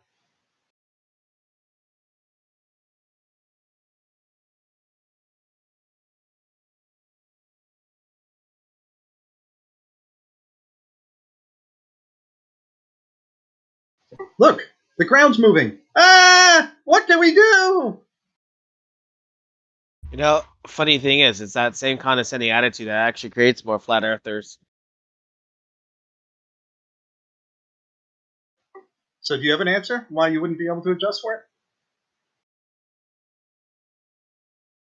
You see ground moving, you match speed of ground. That sounds logical.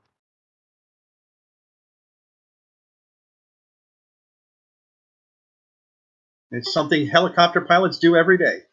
They're doing it in atmosphere, yeah, different thrust mechanism, but essentially you match the speed of the aircraft carrier, you match the speed of the with the helicopter, you match the speed of the building, or you match the speed of the ground. Not rocket science. Well, it is, but Yeah, don't get him into rockets. That'd be a long conversation. Easy to match the speed of the ground, right? Because the ground's not moving; it's just your speed. Well, we're talking about Easy. the moon right That's now, why so you don't have to account for it. That's why you can just make simple adjustments. That's why what you think is very easy to do is easy to do, right? Well, it's easy to fly from the North Pole to the equator and land perfectly on a runway. You know why? Because the ground isn't moving. That's why it's easy.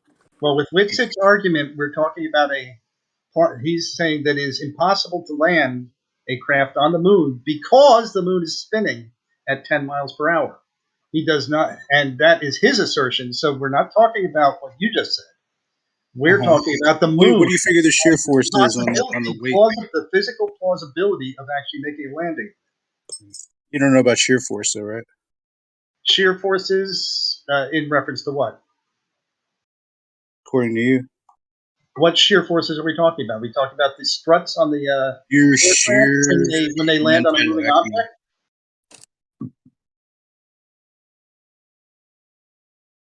Or are we talking wind shear? It's all right, Mayak. It's okay. There's a question out there. I'm trying to clarify what you said, or were you just making noise? Oh, do you know what a shearing force is? And Do you know what the moon is? And do you know what a spacecraft is? Yeah, put that together. You've answered your own question. Yes, Okay. you know that it should matter, right? Okay. What shearing force are we talking about? Are we talking on the landing struts when you touch down onto a moving object with lateral force?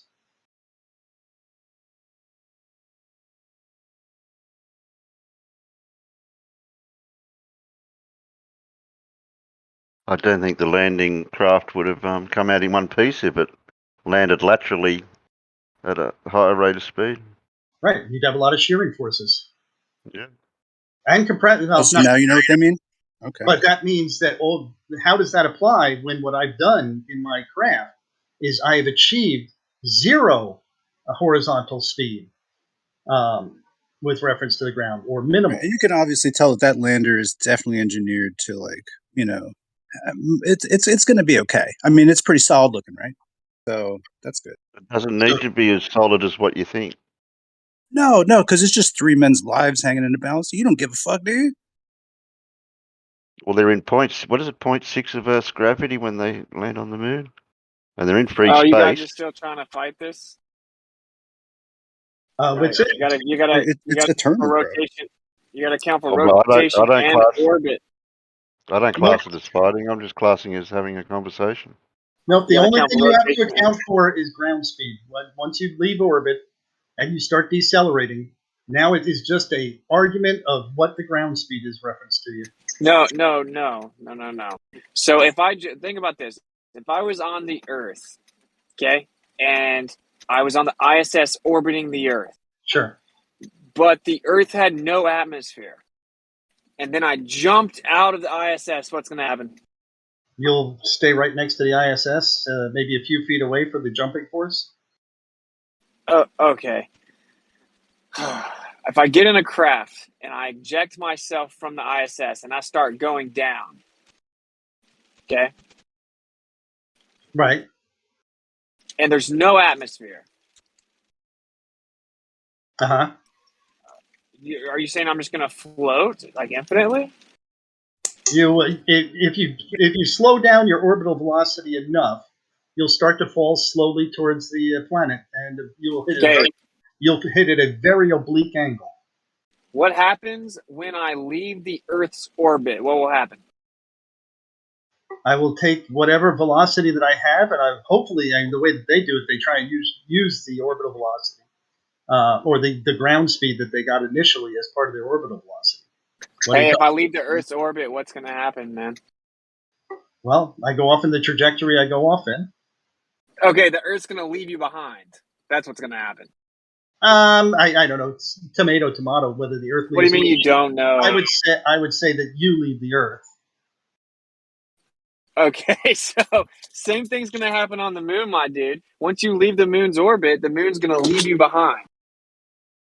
What you guys should have already have been doing is going to look at the numbers they claim, since this is the greatest accomplishment in mankind history. Surely the physicists at NASA accounted for this, right?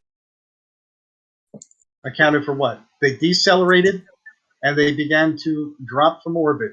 They kept the angle of the craft at an angle where they could continue decelerating so that they could hit a specific point on the moon within, a tolerance. What is the problem? I'm just saying, like, instead of putting I guess you guys don't, like, have your real identity out and stuff, so I guess it wouldn't be that embarrassing if... Anyway, all I'm saying is you would think before you put yourself all the way out on a limb, you would actually go, pun intended. I'm going to start using that for my 2023 argument. You guys are really going out on a limb here. That's hilarious. Anyway, you're pat yourself on the back some more, man. You could use a lot of air. You don't think that's hilarious? You don't think that's funny, bro? You know it's kind of funny, right? Like, you're really going out on a limb there. Anyway, I'm just saying, you would think you'd go read the documents and see if they accounted for the orbit before you claim you wouldn't have to. Account for the orbit. Okay, they're in an orbit, and they decelerate. It's accounted for. Yeah, they got into that orbit. Then they decelerated. Then they left. Starting a burn at a specific time, and so that when they got to a location, they would actually hit that location. They left the orbit. Yes. You make an adjustment and you get there, though. That's all you do. What's it? Just like, if the ground's moving 6 billion miles per hour or 2 miles per hour, it doesn't matter. You just make the adjustment. Well, 6 billion miles per hour, you never hit the delta V for that, so It doesn't matter. It's irrelevant, right? Because never make that. the speed of the Earth doesn't factor into the equation. You just make an adjustment. It's really no, it factors in. You can just bank. It's used to get you to the moon. You just bank. You just fire the thruster. You just bank. You do it visually. The bigger question would be, what would this conversation be like if Moyak actually had a sense of humor? That's the bigger question. Say something funny. Yeah. Yo, I gotta say, this is what's interesting. Like, if he admitted that the Earth would leave us behind, right? So say I wanted to get in a craft and try to go down to the Earth, I'm gonna have to account for the Earth moving away from me to land on the Earth. Yes, it's only moving away from you at one orbit per year. What's it? So it doesn't matter. Yeah, the moon's just going 2,200 miles per hour. No big deal. Oh, you just got to account for 2,200 miles an hour for 12 minutes. That's no big deal. What's funny is, dude, I'm already starting to figure out all the details, and it's gonna be so bad. Like, this is definitely. I'm gonna really drive this home all year. Listen to him take up airtime, patting himself on the back some more. I'm just saying, dude, 2,200 miles. You're getting triggered because you can tell this is hitting you deep in your soul because you really like the moon landing, I guess. I don't know. No, it's the self-congratulatory nature of yourself taking up half of your mic time. Right. I know. You can't fucking pin a medal on his chest because some people faked the moon landing, right? That would be nicer. It's really just about take flat credit Earth. for other It's not people's fake accomplishments. it's not really about me or something. I'm just like excited that flat Earth has like an irrefutable argument. But it's not irrefutable. You matched his ground speed. Check. What is? Tell me why I cannot match ground speed optically, just as a concept. If I'm going down towards the planet, towards the moon, and let's just assume everything glowed for a second, why would I not be able to land on a spinning object? Why would I not, when I see the ground moving 10 miles per hour, be able to adjust to account for that 10 miles per hour? I've already explained that you can 100% land on a moving object in the direction of motion by accounting for its motion and getting to zero ground speed. Okay, so then there's not a problem. The fact that you continually have to repeat that shows that you can't rebut the actual argument. I don't know what the argument is. I thought you were saying I can't match the ground speed. So is that a matter of cognizance? Like, no. So clarify instead of fucking try and keep. How do they? Does anyone else understand? Like, I'm gonna do it one more time. Cognitive dissonance, yeah. Yeah, you have to account for the 10.8 mile per hour rotation of the moon at the equator, as well as the 2,200 mile per hour orbit of the moon after you left its orbit and descended for 12 minutes. I think I can't remember how. That's 756 seconds. All right. Why would I have to adjust for the 2,200 miles per hour? I've already adjusted for that by being in orbit around the moon. What did you say? I've already adjusted for the 2,200 miles per hour by being in orbit around the moon. But then you left the orbit. Why are we on repeat? The gravity well of the moon. Oh my gosh, he just said. So if we don't, well, are you sticking with that one? Yeah. Holy moly! Aren't we in the gravity well of the Earth? Yes. Okay, but then we're just gonna continually orbit. So which one's more significant to this? Everything close to the moon just orbits the moon automatically. You're essentially orbiting the Earth when you're on the moon. You're orbiting the moon, which is orbiting the Earth. So why are you orbiting that way? How come NASA says that the moon's orbit is very hard to attain because it has quote unquote bumpy gravity, and oftentimes you'll be shot in or out of it once you attain the orbit? But you think that you can attain the orbit and then descend for 12 minutes all the way to the surface, but the whole time you're actually in the orbit. The bumpy gravity in the moon, what does that represent as far as fractions? Like, is 1/6? Does it go down to 1 Yeah, go 110. ask your priest. No. He Actually, can this understand something he can as an understand. argument, so you would think that you would have some kind of a clue about it, but I guess you No, don't. NASA made the argument. No, you're making the argument right now, and you're saying somehow it's. Everyone in this room can He's quoting understand this. what I'm saying.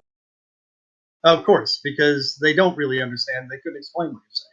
Dude, you just said you would be in the gravity well of the moon. So what you're claiming is that you would maintain orbit around the moon as you went down to the surface.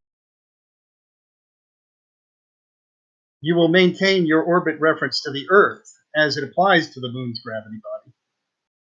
Well, too bad that doesn't help you out because the moon. You don't treat it as separate. Oh, If so you you're saying want that to treat that as separate, like basically when you orbit Earth, you're also in the sun's gravity. It's all those forces are already incorporated into your flight. So you've already got the sun baked in. So we're also, when you go to the moon, the sun is baked into it. I'll try to cut off on like the taunting thing, but I'm just saying like this is checkmate, dude. So you're basically now saying that you would be orbiting the Earth.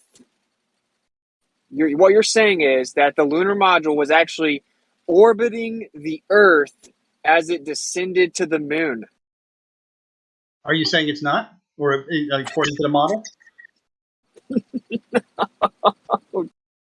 Dude, do you not know the claim is that they missed the moon like multiple times and all this crazy stuff?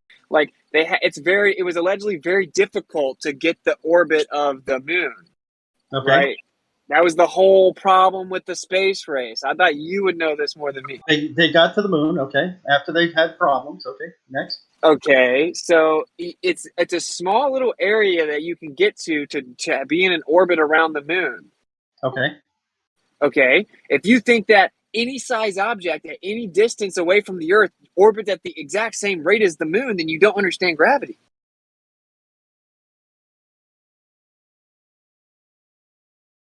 I'm sorry, bro. Just sit this one out, man. It's a checkmate, bro. Just let the moon. I would say the best thing to do would be to keep the globe. Say, yeah, we can land planes and try to figure that one out, and just kiss the moon landing goodbye. Well, since you haven't put forth one argument that would keep you from being able to do it, it's kind of sad. I literally just did, though. We all heard me do it. We heard you claim it, but you've not in any way verified it or given me a logical reason why it couldn't work. Okay, why? Okay, how about this? Why does the moon orbit the Earth? You don't know the answer to this from the globe. You apparently don't know the answer. Because it's got angular momentum and it's held in by gravity. Okay, so now, if you want to get into class description of whether it's time, space bending, and all that shit, no, I'm not going to do that. No, we don't have to get into that pseudoscience.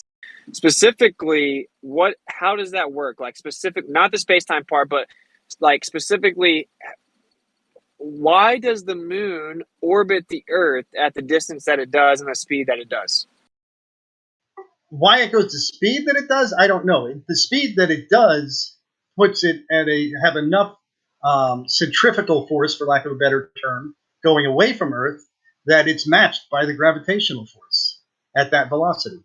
If you sped up the moon, it would go further. No, none of that matters, man. Yeah, that gets complicated how you deal with orbits on that. But no, okay. You're pretending that like I don't understand due to complication, and I'm like trying to keep it simple for you, man. So, okay. Basically, you have a certain mass relationship between the moon and the Earth. The Earth creates a gravity well, the bending and warping of space-time due to the displacement of mass. And the moon, based on its mass relationship with the Earth, orbits around it at 238,000 miles or so. Yeah. Right. Okay. So every object in the sky doesn't orbit the Earth. The way that we send satellites in alleged orbit, it's based on that size satellite, the velocity it goes, the angular direction it's traveling. It has to catch a certain orbit based on the satellite's path and like planned trajectory and size and speed. It's a very specific thing you have to do to fall into this little like Goldilocks zone of orbit of the gravity well of the Earth. It's not just every single object from the surface to the moon orbits at the same rate as the moon. Why does the ISS orbit the Earth every 90 minutes, but the moon doesn't? Because the ISS is much closer. Okay. And there's stronger gravity. So if the ISS was beside the moon, would it orbit at the same exact rate as the moon? I think there's a subtle difference, but like at any reasonable size, like let's say like a feather and the biggest spacecraft, or the biggest and the ISS, let's say, you could take an ISS, stick it out the window on the ISS, and it will drift away from you slowly because of inertial problems associated with crashing into air. But it'll generally keep up with you. Hey, just out of sorry, you don't get it, but just pause for a second. Does anybody, what is that picture he dropped about the moon landing? Are those the moon landing documents? I'm really hoping some Glober's going to step up to the plate so I can like sharpen this argument. Are those moon documents, or are they talking about something else? All right, I don't know. Forget it. So, yeah, the point is that the lunar module is not maintaining the orbit of the moon around the Earth, dude. The moon's going to move away from it since there's no atmosphere. It's going to move away from it at 2,200 miles per hour. In addition, of course, Zanuck's argument of the fact that it would just drop down to the moon and magically match its rotation as you're going vertically down because it's falling to the center of mass is stupid. Because the center of mass is at the center of a ball no matter what direction it's spinning. So you're going to have to do what you're doing. At least you're arguing that part, right? It's going to be like a carrier ship, right? You're going to have to actually account for the ground speed, attain zero by going in the direction of motion of the spin of the moon. But in addition to that, the moon's going to be flying 2,200 miles per hour around the Earth. So the module's going to actually... You don't suddenly lose that orbital relationship with Earth is not lost. It is overwhelmed by the gravity that you're experiencing on the moon. You're in a much stronger gravity well. The only significant gravity well in the area when you're dealing with that is the moon. So wait, you're claiming that the moon is dragging everything with it? It's not dragging everything with it. It's that everything is put into motion relative to the moon, and the moon is already in the motion around the Earth. So it has the motion with it, with the moon. Okay, so if you're aiming at the moon, like you're putting yourself into orbit, and you're aiming your orbit such that you meet the moon, right? Your orbit intersects the moon's orbit at the time where the moon is also close by, right? And you're already in a motion at with the moon, right? Relative to the moon. This is so bad. Actually, he's perfectly correct. You think so, but you've already conceded that if I left the ISS, the Earth would leave me, dude. No, you nobody already said if you conceded left that. the ISS, the Earth would leave you. No, if I left the ISS you and started put going into down, motion relative to the Earth that already has the motion around the sun. This is crazy, bro. The motion. You're super low. The motion around the sun is an inertial one already. Like it's the entire system is inertial, and therefore you can just. I don't see the problem with it. It's amazing. I cannot see his problem. Wow. Yeah, you guys are desperately trying to find this illusory confidence, but this is a checkmate. So if I'm on the ISS going around the Earth, but there's no atmosphere on the Earth, and then I get in a ship that deploys from the ISS, okay, and I start to go down towards the Earth, and then I exit the orbit that the ISS was in, and I start going down to the Earth, and I'm in that funny little middle ground where I'm not in orbit around the Earth, what's going to happen? You're going to fall towards Earth when you're not in an orbit around Earth. What's going to happen? Crash, bang, wallop. If you're in at the ISS, you just depart from the ISS, and then you slow down, right? And you're going to start to fall. What? Okay. So your angle, the orbit where you fall around the moon and miss it, you'll now hit the Earth. The ISS is in orbit. It means that it falls It's in free fall, but around the Earth. It moves fast enough horizontally, that while it's falling vertically, it's not losing in altitude in total. Right? Okay, look, So look, now if listen you carefully. depart from the ISS and then slow down, that means that you're not going to be fast enough to fall around the Earth anymore. That means you're falling towards the Earth. That's the problem. Yeah, so if you start falling towards the Earth, but you're not in orbit around the Earth, what's going to happen? You're going to hit the ground eventually. No, the Earth is going to leave you, dude. Why? How do you not understand that? Because you're not in the orbit around the Earth. Okay, so we started out in orbit. You're right? still accelerating towards the We're Earth. in an orbit around Earth, right? Okay, and the So Earth that is means- moving away that from you while means- you do that. That Yeah, means in which everything frame of reference? means the Earth and you with everything, like you're falling Not around in my the Earth, frame of and reference. with everything around it, the Earth is falling around the sun, right? And now you're departing from that, and you're slowing down in that orbit relative to the ISS. Basically, you're slowing down. No, at what point are you going to leave the orbit? Why would you suddenly lose all the motion that the Earth has with everything else? This is crazy, bro. Why would you suddenly lose that motion? I don't really understand. So let me ask you this. Let me ask the ballers this. If I jump out of the ISS or I'm in a capsule, I get out of the ISS, I start going down to the Earth, right? I start descending to the Earth. Am I going to stay in the Earth's orbit the entire way? If you You jump from the ISS in what direction? Down to the Earth. What do you do? You accelerate towards the Earth, in the direction towards the Earth. Is that what you're doing?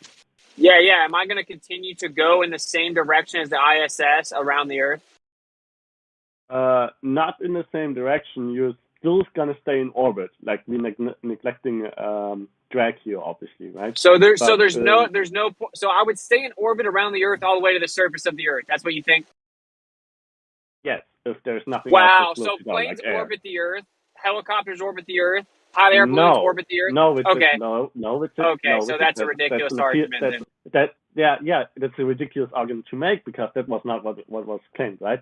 We were neglecting air at the moment, right? We were saying like, okay, let's say you can. Oh, if we're neglecting air, then we're probably still in orbit. It's just an elliptical orbit now. Oh, if we neglect air, we'll stay in orbit around the Earth all the way to the surface. Is that your claim? That depends on how. Calm down. Can I answer? Hits you very deep, and that's why you're so hit. That's why you get so emotional about it, right? That's why you get so upset about you're the right? one that's emotionally defending your belief system, that patriotism being communism and all that. I'm not being emotional at all. I'm just trying to get you to calm down. Well, you're just like talking in circles and talking past my questions. That's what you're doing, and your mic's very low.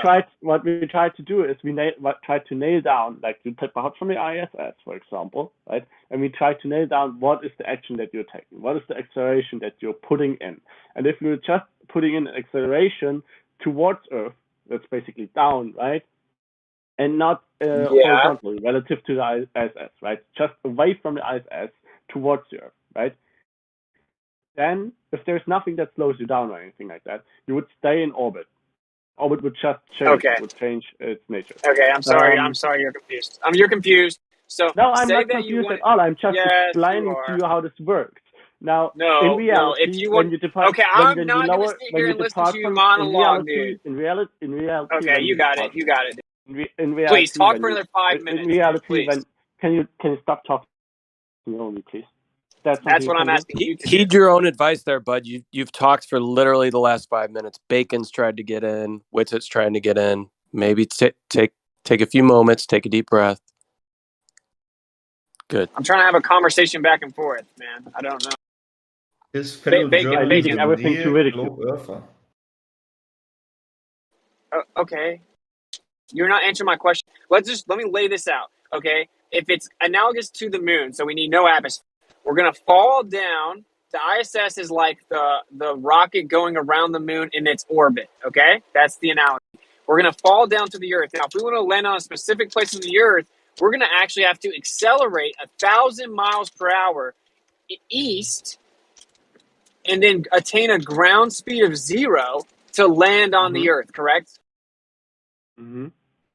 Yeah, you have to slow down. The Earth to get is out of also the orbit, you going have to. to slow down. Okay, the Earth is also going to be orbiting the sun 66,600 miles per hour, and there's no atmosphere. Okay, Mm-hmm. so all Yeah, that's but acting everything is on already in the motion relative to that. It's already zeroed out, basically. Like, you can describe the motion relative to a resting sun, for example, but that's just going to make all the trajectories of everything really complicated. When you don't really need to, because the entire Earth-Moon system is orbiting the sun. So everything that's in the Earth-Moon system and moving relative to that and influenced relative to that, right? Well, mainly influenced, dictated, so the motion of it is mainly dictated by that system. You can just put the reference frame as the resting Earth, for example. Like, you don't need to consider that it's all moving somewhere else as well. It's like when you're in a train, right? And you're walking around in a train, that terrain also goes in a spiral up a mountain or something, right? And your total trajectory when you describe your own motion inside the train when you walked around from outside, while the train is going in a spiral up the mountain, it's going to be relatively complicated, right? But relative to the train, to the places in the train, it's going to be very simple when you walk up and down the aisle. It's the same principle. Reference frames can be changed, and they can be mathematically equivalent. And then you're going to choose the one that's easiest or that's most convenient to use. Explain relativity without a train. Go. No, I'm just kidding. No, dude, don't explain anything else. My God. Okay, so what you're not understanding is the way that we supposedly attain orbit around objects is we have to go a certain velocity at a certain altitude relative to that celestial object's center of mass, and there's a small window that we can catch an orbit around that planet or that body. Mm-hmm. You understand? That's how it actually works. You can't just shoot over you. If you miss that window, you get an elliptical one. But you still get one. Okay, so I can just shoot any object up in the sky. It's automatically going to go in an orbit around the Earth. No, not all speeds are going to give you some orbit. But if it's not like a single speed that does it. If you go slightly faster, slightly slower, you can still get an orbit. Close count. It's just not going to be circular. It's going to become elliptical. Based on a specific angle relative to velocity and mass relationship. That's how it works. No, mass. Yeah, the angle just sets the. What do you mean no? Why do you keep just saying no? I didn't say no. Then you talk. I know, but the other guy just says no, and then wants to talk for 5 minutes. So it's not no. It's just objectively yes. Okay, that's orbital mechanics, and your paradigm. That's orbital mechanics, dude. That's orbital mechanics. Yeah. I'd like to get a little bit of clarification from the Glober. How much does a mass make a difference? Like, if I go from a CubeSat to the ISS, I don't think there's any difference. There's no difference. Any real perceivable difference in orbital velocities. There's no difference at all. It's negligible. You can't say there's no difference. You can be the size of Mercury. No difference. You can be the mass of Mercury, and there's no difference, man. It's only when you get to Jupiter size. Yeah, that's right. Becky, when you say negligible, you mean there's no discernible difference. Right. Yeah. That's what negligible means. Yeah. Right. I just want to make sure you guys understand that. Well, thank you for that input, man. Wow. So anyway, well, you guys seem to have a problem with negligible. You don't seem to understand it usually. No, you don't seem to understand the problem that you find yourself in right now. So you'll get there. We just showed that you can hit an orbit easily. To hit an orbit accurately I know you guys think is difficult. that you're winning right now, but I promise that there's no way out. I promise. I give you my word. There's no way out. Okay. Your word is worth nothing. Yeah. Listen carefully, man. Listen carefully. So, how high can we just shoot an object up away from the Earth and it automatically go into orbit? How high can we go? It doesn't automatically go in orbit. It has to go. How high can we go? It has to go fast enough. How high can we go? If you just shoot it straight up, it won't automatically go in orbit. It won't ever. No. How high would we? How high do I need to go before I won't land in an orbit around the Earth? There's no that. I don't doesn't make understand the sense. question. Yeah. There's no distance. So I There's can zero shoot an distance. No, I object didn't to understand the Jupiter. question. I can shoot an object to Jupiter, and it'll start orbiting the Earth. The It'll start question orbiting is not complete. at best, it'll start orbiting the sun.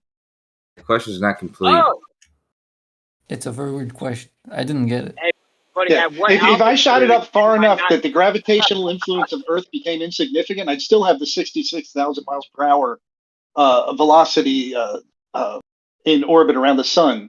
So it would go into an elliptical orbit around the sun after it left Earth's influence. You go Oh, high enough that the Earth wouldn't fall back. how high is to Earth, that? which wouldn't really happen, but Oh, if man. you travel Are right you towards guys the starting sun to put from the together Earth, that I and wasn't just saying that you then have you no would way end out, up in or the are you orbit still around not? the sun. Okay, you guys actually do think I'm incompetent, I guess. You bet. Okay, Yes, so yes, you are. You seem to I be know at this I'm putting moment, together that you genuinely believe that. That's what's funny. So you'll get there, though. This is a literal checkmate. You're gonna have to either disavow the globe or disavow the moon landing. I'm sorry. 2023 is gonna be a rough year. So how high do we need to go to not be in Earth's orbit? That question doesn't make any sense. It's not complete. Malformed question. Yeah. If you leave the Earth and you just travel at some arbitrary distance, Earth's gravity is still going to have an effect on you. The only thing that's going to change that is that you're closer to another body that has a greater effect on you. But you're not going to be You're not going to be orbiting either object because of you haven't specified a trajectory or velocity. Exactly. So, Or direction. Okay, so pick whatever direction and velocity you want, right? Are you saying I can infinitely orbit the Earth? Whatever angle and velocity you want. No, as soon as you get closer to another body, it would, yeah. So that's okay. So that's the only reason is if we get too close to another body. if there's another, if there's a greater influence, if there's a greater gravitational influence due to you being closer to a more massive or closer body, then yeah, the Earth's going to be not as effective on you. So the first one I would think of would be that the sun would become the first influence after you left Earth if you avoided the moon, the Earth-Moon system. You would then be in the sun's influence mainly. So wait, if I shoot a rocket off the Earth past the moon, is the moon going to grab the rocket and make it go around it? Not make it go around it, but that you need to... Depending on your angle and your velocity, yeah. Well, so not at the certain moon. I'm not angles- at the moon. I'm sorry. At the moon, it wouldn't. If you shot So at the there moon, are- you'd never reach the moon. This is actually something that can be easily answered with a in-body simulation. We can just plug the numbers and see what happens. That's yeah, it. you could also Okay, just we'll get to have it a then. space program actually that actually helps a lot with that. Yeah. That's so not difficult. what? You can actually, That's if you're not interested, difficult. you can actually download it and try playing it a little bit. It's actually quite interesting. Answers a lot of the questions that you have. You can just try it out in a playful way. Okay, just to clarify. Oh my God! Thanks for all that. So just to clarify your guys' position, if I was in a rocket by the moon and I let a drone out, that drone would infinitely follow the moon around the Earth. Yes. Drone. if you put Sort the of. drone in orbit Let around the the drone moon, out. That's again a phrasing that does that even. What did you let say, the drone Coach? out. said if you put the drone into orbit around the moon, then yeah, it would orbit the moon and orbit the Earth. Yeah. Wait, but what do you have to do to put it in orbit around the moon? You gotta make it travel some, depending on the altitude of the drone. You gotta make it go at some velocity perpendicular to the downward force of gravity. Relative to the surface of the moon, just to make that clear. Oh, That velocity is so relative what- to the surface of the moon. Gotcha. So the lunar lander left the rocket, and then it accounted for a specific velocity relative to its altitude and descent to maintain a lunar orbit. Is that correct? To join the what's it called? The main craft's lunar orbit. Yeah. Okay, so what do you guys know what the velocity and angle of the lunar lander was that it was able to leave the rocket and then attain a different orbit that was constantly changing all the way down to the surface? What was its angle and velocity? I don't expect you guys to know that, but It had to reach you zero. guys. What? It had to eventually reach zero. Well, this is where we're going to get into the problem, right? So it has No to go problem. a specific. You think that? You definitely think that. So you had to go a specific angle and velocity to maintain orbit. So, like, for example, like if the ISS is going down to the Earth, if you wanted to keep on orbiting, then it's going to have to maintain a certain angle and a certain velocity as it descends down to the Earth, right? No, this gets so This bad. is difficult. It doesn't make much sense because you're saying it's descending, but it's also maintaining orbit. Oh, dun dun dun. Oh my God, he's figured out that he's stupid. See, you guys you still don't see it. Okay, so we'll get there. I'll do this all day because if you guys can't figure it out, I know that.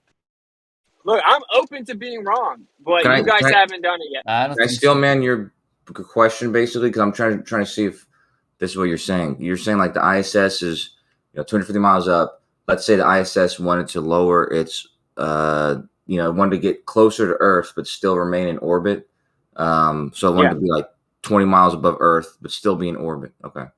Well, in order to do that, it couldn't go straight down. It would have to decelerate and wait till it was on the opposite side of the Earth, because the side that it was on wouldn't actually descend. It would be the opposite end of the orbit. Okay. So it would be stopping and going. No, it would just have to. It would, like, if it was 250 miles up and it would decelerate or accelerate in the opposite direction, and then the opposite end of the orbit would be down to 20 miles, but that end of the orbit would still be 250 miles. So it would be like an eccentric orbit where it was 250 miles on one side. And so it would have to go to the other side of the Earth and then do the same thing. And then it would decrease its orbit. But of course, the lunar lander is not necessarily doing this. It's, it's only decreasing its orbit. So it decelerates on the side that it's on.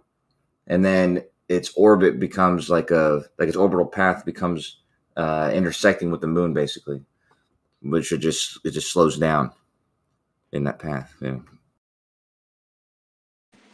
Oh, that made much sense. Not really, man. I think this is how they pulled the trick off. Is every other country was like, dude, this is like an impossible task, and then the layman's not about to sit here and think about this. They're just like, patriotism. Like, I haven't actually looked at the papers. That's why I'm saying I'm open to being wrong, but because I know it's still a home run checkmate anyway, because of the video they provided, and because of the schematic images they provided, and because of the other space agencies' videos they've provided in the last 5 years claiming to land on the moon.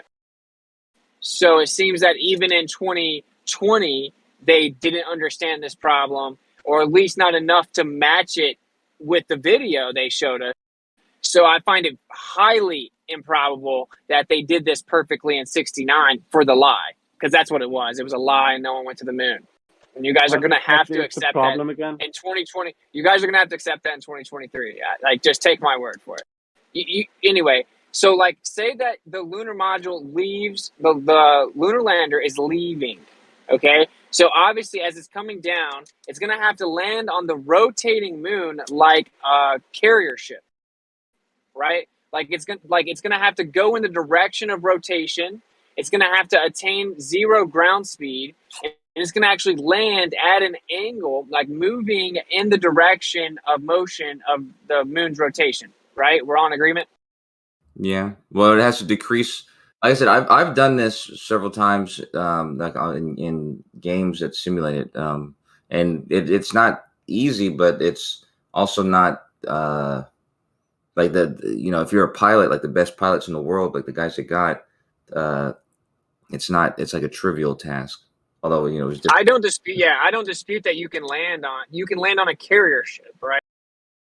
So carrier ships go faster than the moon. Like, carrier ships can go like 35 miles per hour, and a plane can land on it. Now, of course, side note, it can only land on it in the direction that the carrier ship is moving.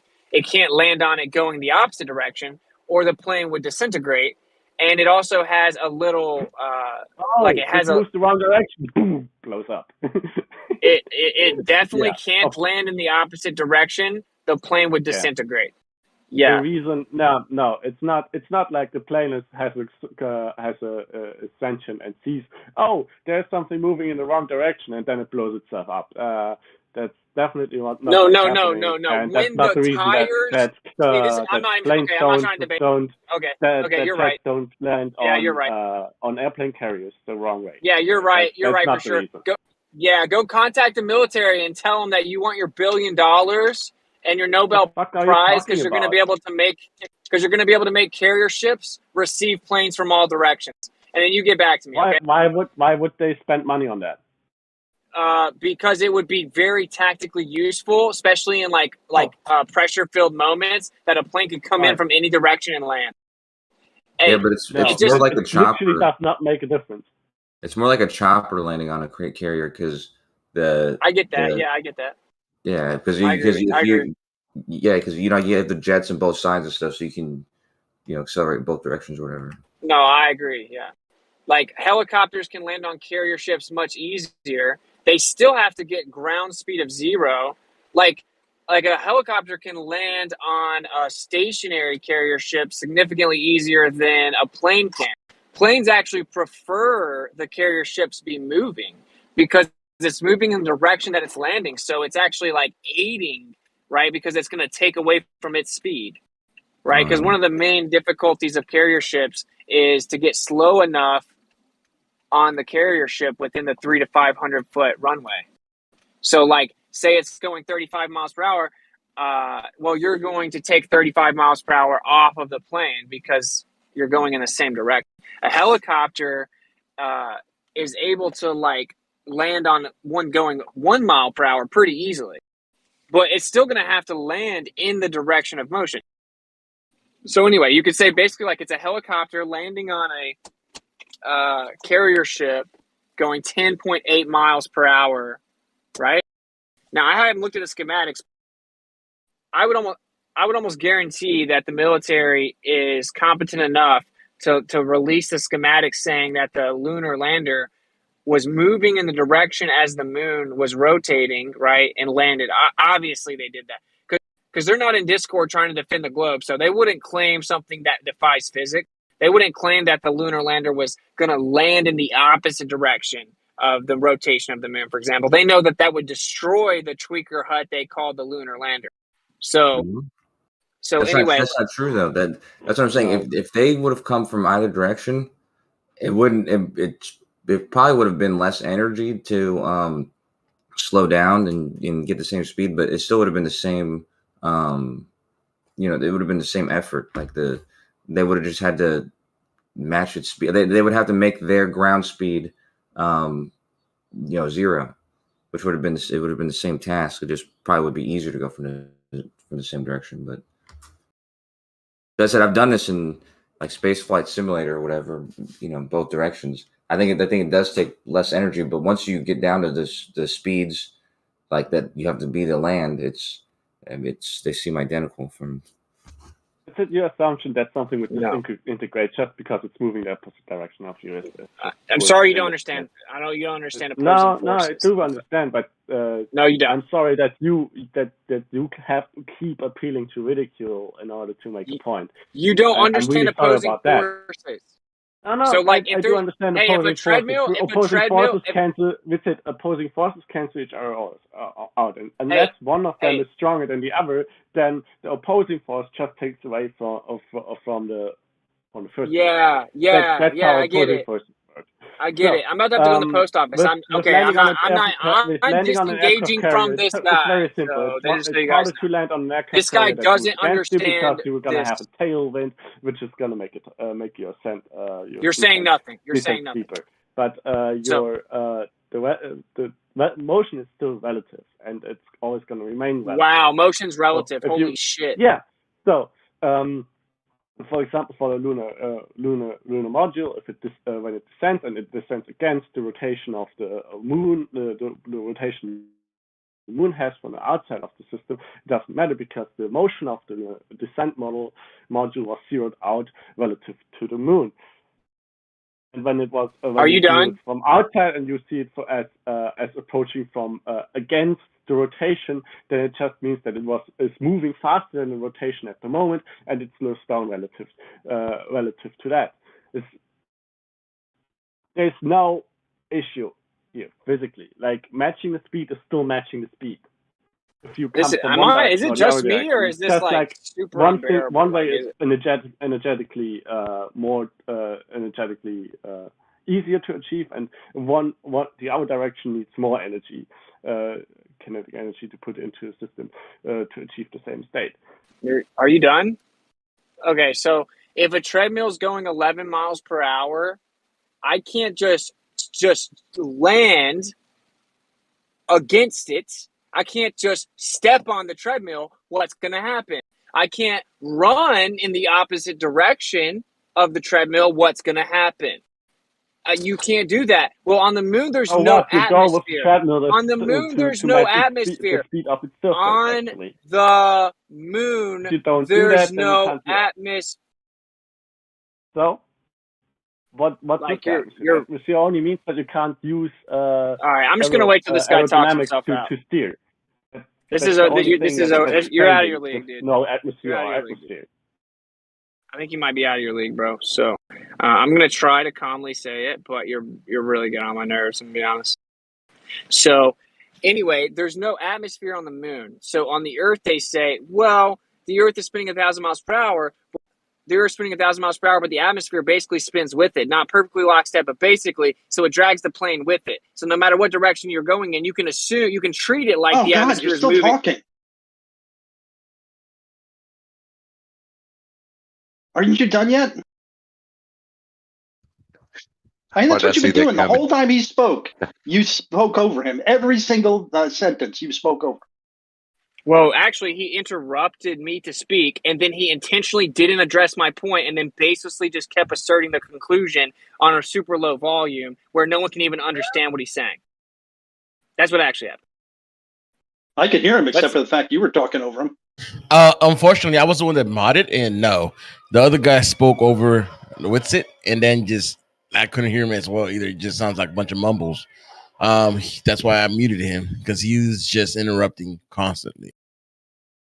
All right, I didn't hear it that way, but I'm not going to argue that there is bias in everybody.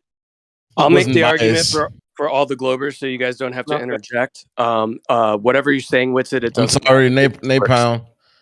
Witsit was still in the middle of his thing when Moyak just decided to just speak over him Witsit again. I mean, also, so let Witsit finish, and then y'all can respond. Okay, so like if you're gonna land on the moon's gonna be moving 10 miles per hour underneath you, whether or not it's like a helicopter or not. There's no atmosphere, so the lunar module's not being dragged with the moon or anything. It's gonna have to compensate anything with it. Oh my God, are you doing it again? I muted you for this same reason, bud. You see, Moyak? Yeah, I heard it that time. Yeah. Oh, he left. Okay, so go ahead. Okay. So you're gonna have to compensate for the motion. You're not gonna go into the moon while it's spinning against you. Okay? Because even if you started doing that, first of all, it's just gonna mess up everything. It's gonna mess up your whole descent trajectory. It's gonna make it way more difficult to make the speeds match. That's why we don't do it in like on a carrier ship. I guess that's not what it's called or something. I don't know. But anyway, aircraft carrier. There you go. So, you're gonna say you were doing that, you have to stop and then turn back around and go the direction it's spinning as you're landing, right? Like you're not gonna land because if you see the footage, they're like moving at an angle, at least at first, and then they stop and go straight down, which completely debunks everything they claim they did, which is hilarious. But we'll get to that. My point is, they say that it's moving. They're moving with the rotation of the moon. There's no reason to even argue about this. Like, there's no atmosphere. It's not dragging you with it. You need to move with the direction of the moon and then match the ground speed, get it to be 0, and then land on it. Because if you go in the opposite direction, that weak little lunar module is going to have opposing forces. The moon's going to be moving against it as it lands. Right. Oh, why couldn't it get to the moon in the direction of the orbit? So when it's there, it's already close to the direction of the speed of the surface. Wait, what? No, Like you understand that it doesn't teleport to get close to the moon. Like there's the Yeah. trajectory from here to there, and it's going to go towards the moon from a certain direction at a certain speed with a certain angle. And if that's already Okay. close to the speed of the surface, then you don't have to worry about that when you get there. Only you can worry about there with the trajectory that you use to get to the moon, right? Okay, and that's going to be in the direction of the moon's rotation, right? Irrelevant. See, this is the whole crazy, point. bro. The whole point is that if I want to achieve it now, let's say that I'm going against the rotation of the moon with my landing. That means that I have to bleed off 1,420 miles per hour. If I'm going with the rotation of the moon, I only have to bleed off 1,400 miles per hour. I think there'd be a 20-mile-an-hour difference. So basically, it's just a physics question of whether I had 1,400 mile per hour of delta V, 1,420 mile an hour of delta V in there. I know that's not a delta V term, but you know what I mean. Do I have enough gas to slow down 1,400 miles an hour, plus or minus 20? Is there any logs of the position of the path of the trajectory? Yes. I'm sure, yeah. Oh, that can help. What's the coordinate system that they use? You know, Well, he Have they know famously that almost ran out of fuel. Does anyone want to bet money that they said that they landed in the same direction that the moon rotated? Because I have no idea. I just know that that's 100% what they would have said. It's a little bit more fuel efficient, but I really think it's inconsequential as to whether what they would choose to or not. It's 20 mile an hour. Now, since they're trying to save every pound possible, they may have chosen to go with the rotation of the. Well, he already Remember, he landed in a different spot than he was supposed to. Right, he was down to like 20 seconds or 12 seconds of fuel. He was running out of fuel. Okay, but that was just in final adjustment position.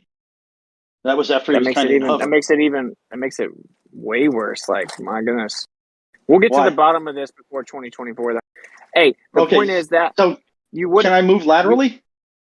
Can you land on a surface moving in the opposite direction as you? Yes. Yeah. Why? Same reason. Because it's just a physics problem. It's just a velocity problem. Can you plane land with plus or minus, or your object land with the velocity or not? If it's an airplane, it has wheels. Yes, I can land with plus or minus 20 miles per hour. No, when the wheels touch the Earth, if say the Earth had no atmosphere, okay, could you land the plane going west? With wheels, it'd be even easier. Well, in what frame of reference is it going west? Is it in inertial one or in reference to the surface? In reference to the surface, dude. Okay. Yeah, I don't see why not. If I was on wheels, especially if I have a lander that has big pogo sticks that it lands on, you want to be at near to zero as possible. This is crazy, bro. And I'm just gonna start calling military people, right? Because what I found out is you guys will say whatever you need to win the argument. If you think that you could land a plane on the Earth with no atmosphere, going the opposite direction of the Earth's spin, you just don't understand anything to do with this conversation. The plane would get absolute. I don't think you can land a plane without atmosphere. Yeah, what the fuck are you talking about? Yeah, see, I see what your question meant. But we're in these stupid hypotheticals that make no sense. You're saying, can I land a plane on the moon? Can I have if it's like a vertical takeoff plane, like if it was a rocket that can give me thrust against the vector of gravity? Yes, I could land a plane with horizontal motion if it had wheels. Right, but you're into these stupid things. Why are we arguing the hypothetical there? Can we land a lunar module on the moon? It's just so and that is just a matter of matching the ground speed, which you agree can be matched. So it really is a non sequitur. I don't know. Talk to you guys. You go off into these sidebars because you just don't. You have no argument, so you go off into these sidebars like, can you land a plane backwards on a carrier? I'm okay with I'm actually okay with the hypothetical. Like I'm interested in seeing where that goes. Go ahead. Dead. I'll let Sorry. Jazz Well, that was just such a disingenuous diversion where you want to talk about whether or not the plane can fly when we know that's not the point of the question. So how about Yeah, this? yeah. It was more Could I of land a a plane? comment. Could I land a plane on a carrier, on an aircraft carrier, going 100 miles per hour in the opposite direction of the plane as it lands? What is 100 miles an hour? 100 miles per hour is like 160. No. What is the thing that is 100 miles an hour? I lost The a little bit aircraft of carrier. The aircraft carrier. it. Is moving You 100 know, like the miles big an hour ship? relative Yeah. to the surface? Yes, man. And what's the speed of the aircraft relative to the surface? Roughly 150 is landing speed. Yeah. Airspeed. Yeah, what would happen if you did that? Is the aircraft trying to land in the same direction that the No, carrier it's is trying to going? land opposed to it. trying to land in the opposite direction. It'd work out just fine. I think it's fair to None point of out those though that motions matter. describing Why the not? airplane That's and negligible. you want to describe something like a helicopter because an airplane's not going to be able to do like to go backwards if it needed to. Yeah, because Well, if no. exactly. Answer the question. That's the Answer point. the question. Answer An the airplane question. would have a problem. Yeah, that's What what I'm would be the thinking problem? too. What would be the Airplanes problem? can't go backwards. They can only go one Okay, so direction. what would happen when it landed? What would happen when the wheels touched It it? would be too fast. It would be too fast relative to that carrier. Relative to the arrestor hooks and the system designed to capture it. Yeah, So the you guys think airplane. the only problem would be that it wouldn't have enough space for the runway to slow down? That's what you No. think? Yeah, essentially. Essentially. Well, no, Oh it would my go in the God. opposite direction. Oh, and if extremely if you fast. have enough Hold on, space, guys. Hey, hold up.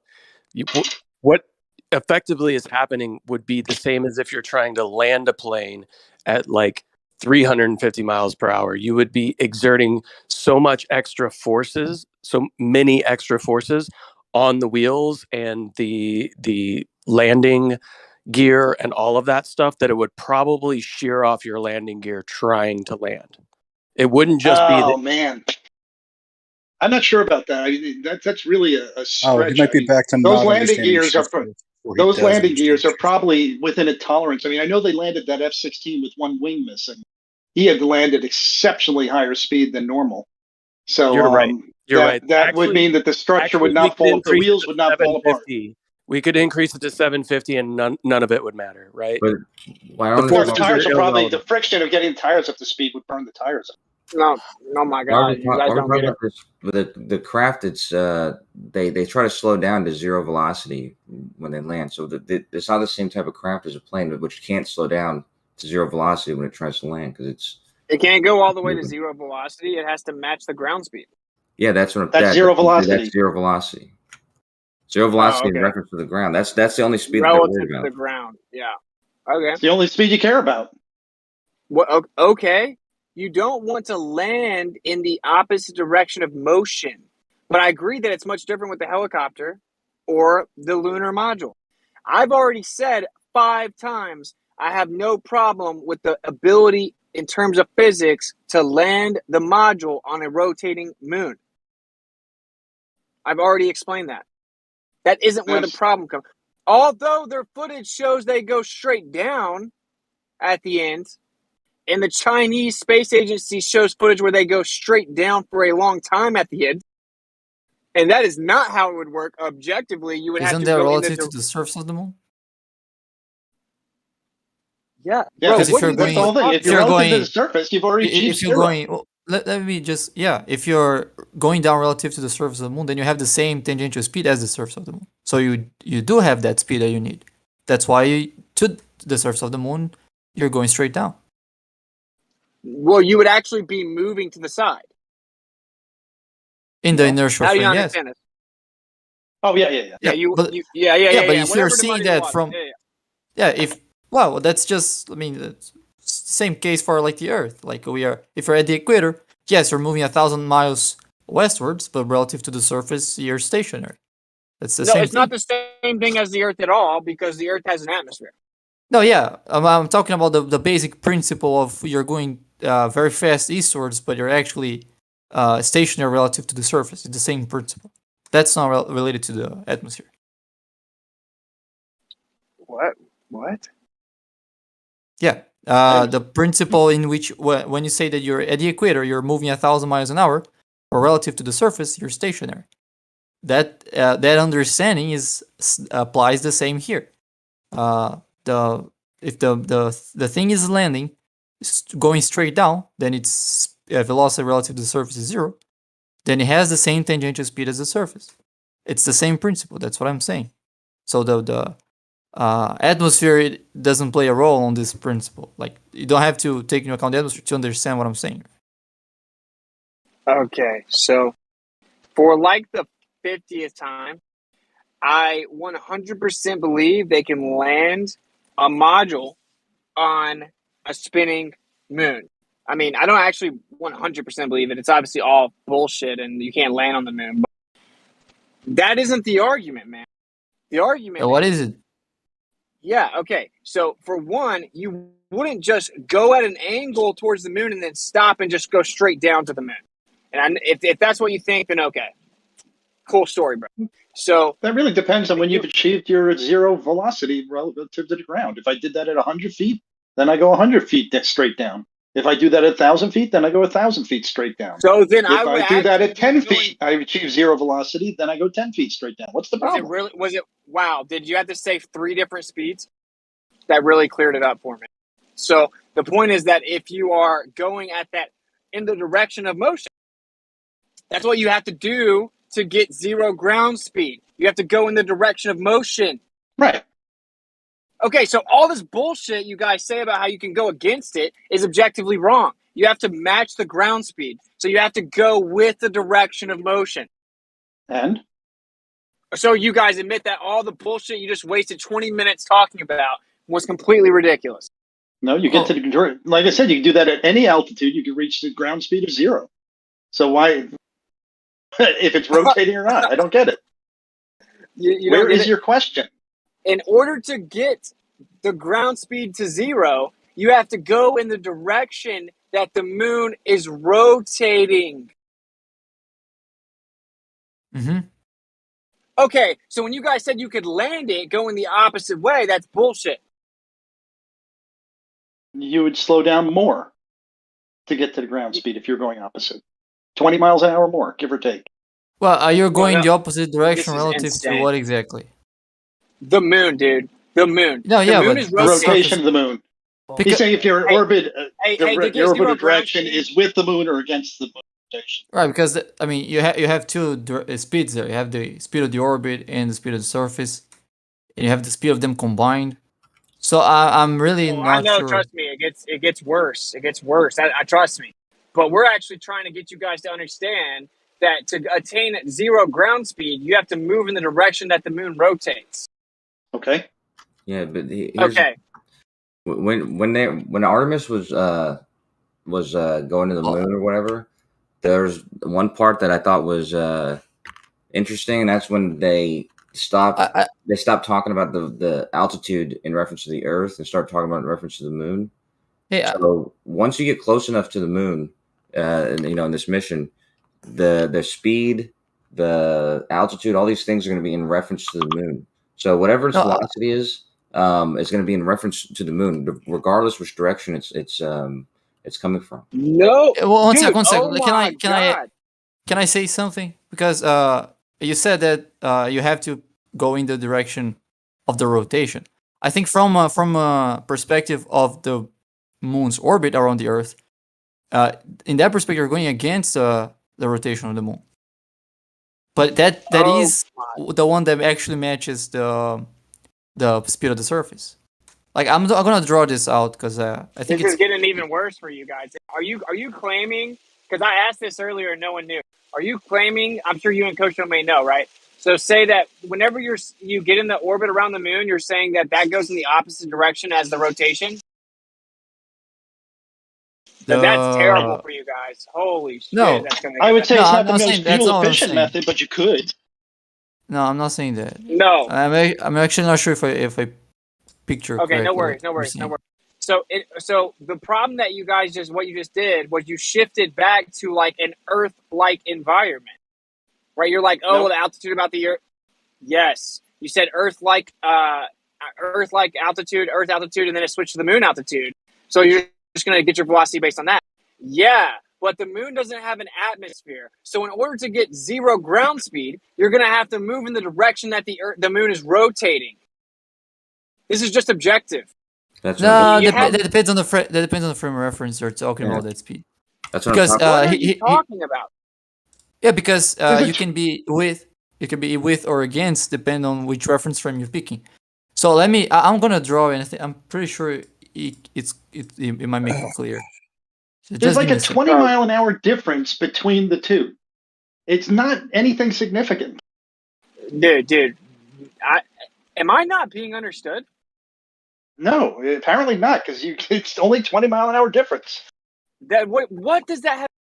Okay, if I'm gonna land a module on the moon doesn't have an atmosphere. So my module is not just going to be dragged around with the moon. Now, Zanuck tried to say it would be because you're going to be dragged by gravity in the center of mass. Now, we can all agree that's absolutely retarded, right? Because you're going to go down to the center of mass. You're going to have no angular direction or bias. You're going to go down to the center of mass, which doesn't move. So it's not going to drag you around. Okay? What happens to your lateral motion? No, you're going to go on a geodesic. Can you guys what pause happened to your for? lateral motion? Why did you suddenly go away from lateral motion? Can you guys pause for a second and take a look at the Livestream 1 text? Let's see what we got. Okay. Right. So I put like a moon orbiting the Earth, and I put a red dot on the surface, and that red dot is, let's say, where we want to land.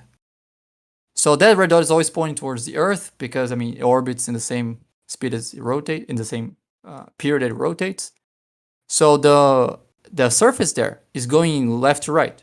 That's the speed. That's the direction in which the surface rotates relative to the moon itself. But relative to the orbit of the moon, that red dot is going right to left. So if you want to get in sync with that red dot, you have to go from right to left, which is opposite to the direction that the surface is rotating around the moon, relative to the moon itself. So if you're talking about the trajectory relative to the Earth or relative to the orbit of the moon, then it is going against the rotation. But by going against the rotation, it's going to be synced with the surface because you also have the motion of the orbit. So relative to the moon, it's not going against rotation. Relative to the moon, then the moon isn't moving anymore, and now the module is going with the rotation. It's going to be synced with the surface. No, we're talking about relative to the moon. The surface isn't moving anymore. What? Exactly. No. Yes, relative. No. Yeah, relative to the surface of the moon. If you use the surface of the moon as a reference frame, then the surface is stationary. So the rocket doesn't have to go against or with it. It has to stop relative to it, which in this reference frame that I draw means that it's going against the rotation or with the orbit. Dude. If I'm over top of the moon, okay? I don't care if you had attained orbit or not. We dropped the module out of orbit, okay? It's going down to the moon. The moon doesn't have an atmosphere. My module is descending to the moon without an atmosphere. It's going to try to land on the moon. It needs to attain 0 ground speed, which means it's actually not going to be going straight up and down. It's going to be slightly moving, let's say to the right, for it to have a 0 ground speed because the moon is moving. You don't just magically get to cancel it out by screaming the word orbit. That doesn't make sense. So you're going to be... If the rocket is arriving at the moon and it's in the same speed as the point on the surface of the moon that it wants to drop the module, then that's it. I mean, why are you assuming there's a different speed? I mean, you can get the right speed based on how you're planning your trajectory, can't you? Wait, so you're saying that we're going in an orbit and then we throw the module out and the module just keeps going in the same direction as the orbit? The module is going to have the same, initially, it's going to have the same velocity as the rocket that dropped it, right? So it's going to keep going in the same direction as the rocket. Well, it doesn't have propellers. The rocket does, right? So no, it's going to accelerate What? towards the moon. Yeah, the rocket is fighting against the acceleration of the moon. If it drops the propeller it can't fight against the. Sorry, if it drops the module can't fight against the gravitational acceleration of the moon, so it's going to fall towards it, right? Wait, hold on. I'm not sure what you just said there. When you separate the lunar module from the command module, they both stay in the same orbit with very little difference, 10 feet of difference. Okay, And so the then they fire thrusters to slow down the orbiter so that they fall out of orbit, or so that they slowly start to change their orbit.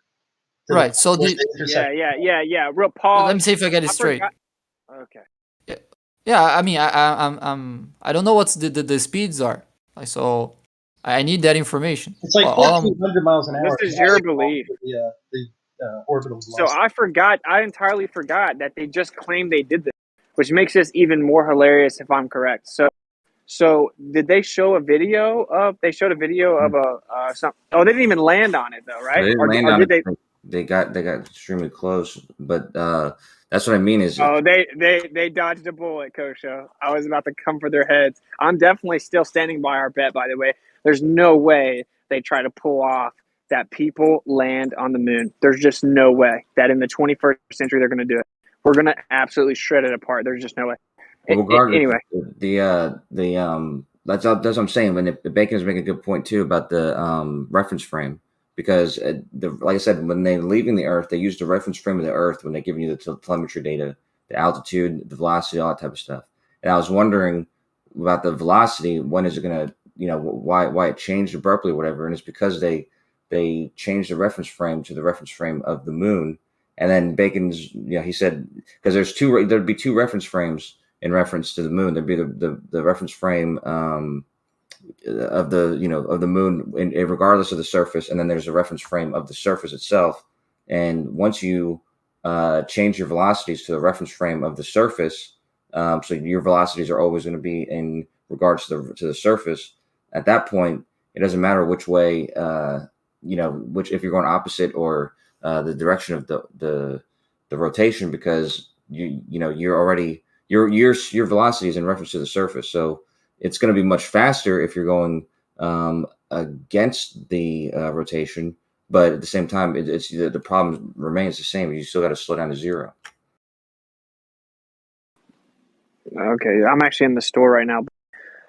Look, man, if I'm in the orbit, alleged orbit, okay, and then they shoot the lunar module out of the rocket that's in orbit, okay, it's going to keep going in that direction, or it's going to have to manually correct for that direction and go the other way. The moon's spinning the other way. I would love to see the schematics of this, though. It's going to be really funny, I think. But I will say this: I'm like throwing the checkmate word around because I saw the videos and they're hilarious and they don't work. And this combined with you guys' claim of the plane, it's a checkmate for the globe. But in general, I would be pretty amazed if they didn't at least have the math right before they claimed to go to the moon, right? Like, you would think they'd at least have some story about how they did it. So, I'm let's get interested in that. I mean, that's why I'm asking for the coordinates. If anyone can find the coordinates of the trajectory, Well, and didn't they find they found the telemetry data? So what is that? Oh, telemetry that's data, why it's they like got all rid. the data Dude, for I didn't even think about that, bro. Wait, did they release the schematics first, or did they lose the telemetry data of the moon landing before ever releasing like the specific schematics? Well, they would have released the plan, right? Okay. Like, you can't. They only lost the my telemetry point- data from one mission. There were 6 You mean the most missions to the moon. the most important one, the most important mission? Not really. They all were important. They all show the same information. So even if they Oh, missed Apollo 11, who cares? What do you mean? Hey, if you had to pick one that was the most important, which one would it be? I don't know. The one where they got it all right. You see what I'm saying? Like, you can't even be real, man. It's obviously the one they claim they walked on the moon, dude. They claimed they walked on the moon during 6 years. Moyak, did you see the way you fucking wriggled your way around that? which one would be the most important one? Well, they're all fucking important, but no, dude. Well, I mean, from a scientific You standpoint, what that. is more? You got to answer why this is more important. The Apollo 11 mission, from a scientific standpoint, and you're trying to determine how to build lunar landing modules in the future to improve them. Which the most significant one? I don't know. The one that had the most problems, maybe that might you want to look at that to make sure you don't allow for those problems. Oh my god, dude. So what do you mean by important? If you mean societally important, well, society society doesn't look at telemetry. So what's the point? Do you look at telemetry? No one looks at telemetry. I mean, propaganda importance. The telemetry is not used for propaganda. Oh my god, dude! What about geopolitical importance? Which mission had the most geopolitical importance? Well, the telemetry has nothing to do with geopolitical. So okay. See, okay, so you're just a snake, bro. You're just being disingenuous. No, you've got to explain why it's important. The only purpose of telemetry data is to find out how to do it and do it better and to repeat it. That's the only important. This is like a waste. This is just a waste of my time, right? So like they claim they beat the Russians and they landed the first people on the moon. And then Neil Armstrong, who made two press runs his entire life. What a joke, right? Yeah, first man ever walk on the moon. Spoke in public twice. Anyway, he steps out and he says, "Oh, well, we're landing on the moon. One giant leap for mankind." You know, it was like literally supposedly how we beat the Soviet Union. It was the biggest propaganda film in the history of the world. Okay, and what does telemetry have to do with that? Well, people didn't believe it happened at the time. Only 60% or 60 to 70% of Americans believed it. The Soviets definitely didn't believe it, and tons of the world was super skeptical of it. So you would definitely want the evidence you did it. I would guess that's probably a big part of it. Yeah. And the morons who didn't believe it, how many of them look at telemetry data and can understand it? Oh, okay. See, so now you've just evolved into saying that anyone that questioned the stupid ass moon landing was a moron.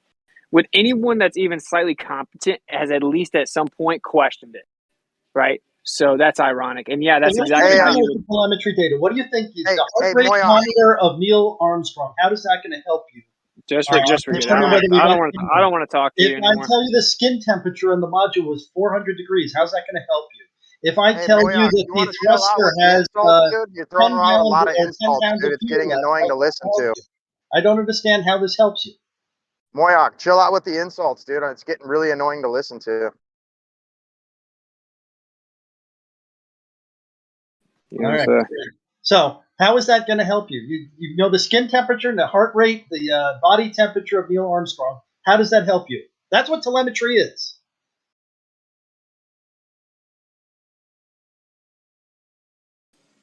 I'm sorry. I'm actually doing something. I'm just scared. Too scared to talk. I get it. We all know I'm not scared to talk to you. I'm like, I literally find you so disingenuous that I have a bad taste in my mouth. So I don't know what to say. That's okay. You can't understand how we can land on a moving object. You're obviously. See, there you go. There you go. When clearly I've just been slapping you around this whole time, but whatever. You've been wrong in everything you slapped me with, but yeah. Dude, you claim that you can land a plane in the. You claim that you can land a plane in the opposite direction of a airplane carrier. There is no reason you can't, as long as the airframe can take it. Yeah, as long as the airplane can take it. So you got to specify what the tolerance of that airplane is landing on a carrier. So is that plane capable of taking the 6 Gs necessary to stop it versus the 4 Gs it would take the other direction or something like that? You would have to show those would be the problems. You have to show that the tire's spinning up to speed when they touch the concrete or the aircraft carrier, whether they can survive the impact. And those are questions that we can't answer just willy-nilly, but assuming that the structural strength of the aircraft is capable of surviving the impact with the arrestor hook, yes, you could land in either direction. Wait, man, you're a disingenuous sophist. You seriously are. Eliminating all physics from it, I landed on an aircraft carrier at Mach 2 in a flight simulator. You are, yeah. Now, it took me like 50 times to land on that aircraft carrier at Mach 2. But the funny thing was that if that arrestor hook hit the arrestor cable, it would have torn and it held up. It would have torn the back of the plane off and turned me into I don't think it matters. I don't think anyone slime. believes what you're It would saying, have dude. turned me into a thin slime in the canopy. Yeah, nobody Yeah, believes cool what story, you're bro. saying, bro. Jet Fighter 2. Try flying the YF-22 onto an aircraft carrier at Mach 2. Why are you so invested in this? Why, if we say white, you would say, well, here's something. What, you know, if somebody produces a proof of something, you would automatically produce something else out of thin air and go, but because of this. I mean, and it also doesn't make sense. Well, when you take like Whitsitt is coming in here and saying, oh, well, if you're going against the rotation of the moon, it would cause a huge problem. It doesn't cause any problem whatsoever from a physics standpoint. He even agrees that you could match the speed. But then for some reason, he still has a problem saying that it can't work, which he hasn't Well, yeah, really because explained. you're lost. You're lost. You still don't understand the argument. If I paid you money right now, you couldn't even still man my argument. No, I can't. It doesn't make any sense. I know. So why are you telling me that my argument's stupid if you've yet to comprehend it? You know, that seems like kind of a ridiculous thing to do. So I'm actually just currently trying to figure out a baby bottle, you know, so I'm not really. That's pretty complicated for you. I'm trying to pick the right size out for my baby that's right. a trillion times more important than you. At least, like on a not complicated. like on a bad day. Retards do that. Right, you want to be toxic or what? All right. Because Hey, dude. I can probably be more toxic let's than you. put his ass on mute because I've already warned his ass and he just keeps going with it. So I did not call go it. on I mute. said even retards do that. What are you talking about? Yeah, if I was a mod, you'd be muted right fucking now. Yeah, that wasn't nice at all. There's no place for that. Right, you're very bad. Very naughty child. Yes. Just to clarify for everyone, because I actually am I'm like really distracted. I'm just sitting here walking back and forth in front of the bottles while I'm talking to you. But like if you were to be in an orbit, right, and this is getting even worse, which is why I do actually greatly appreciate the Globers in here, right?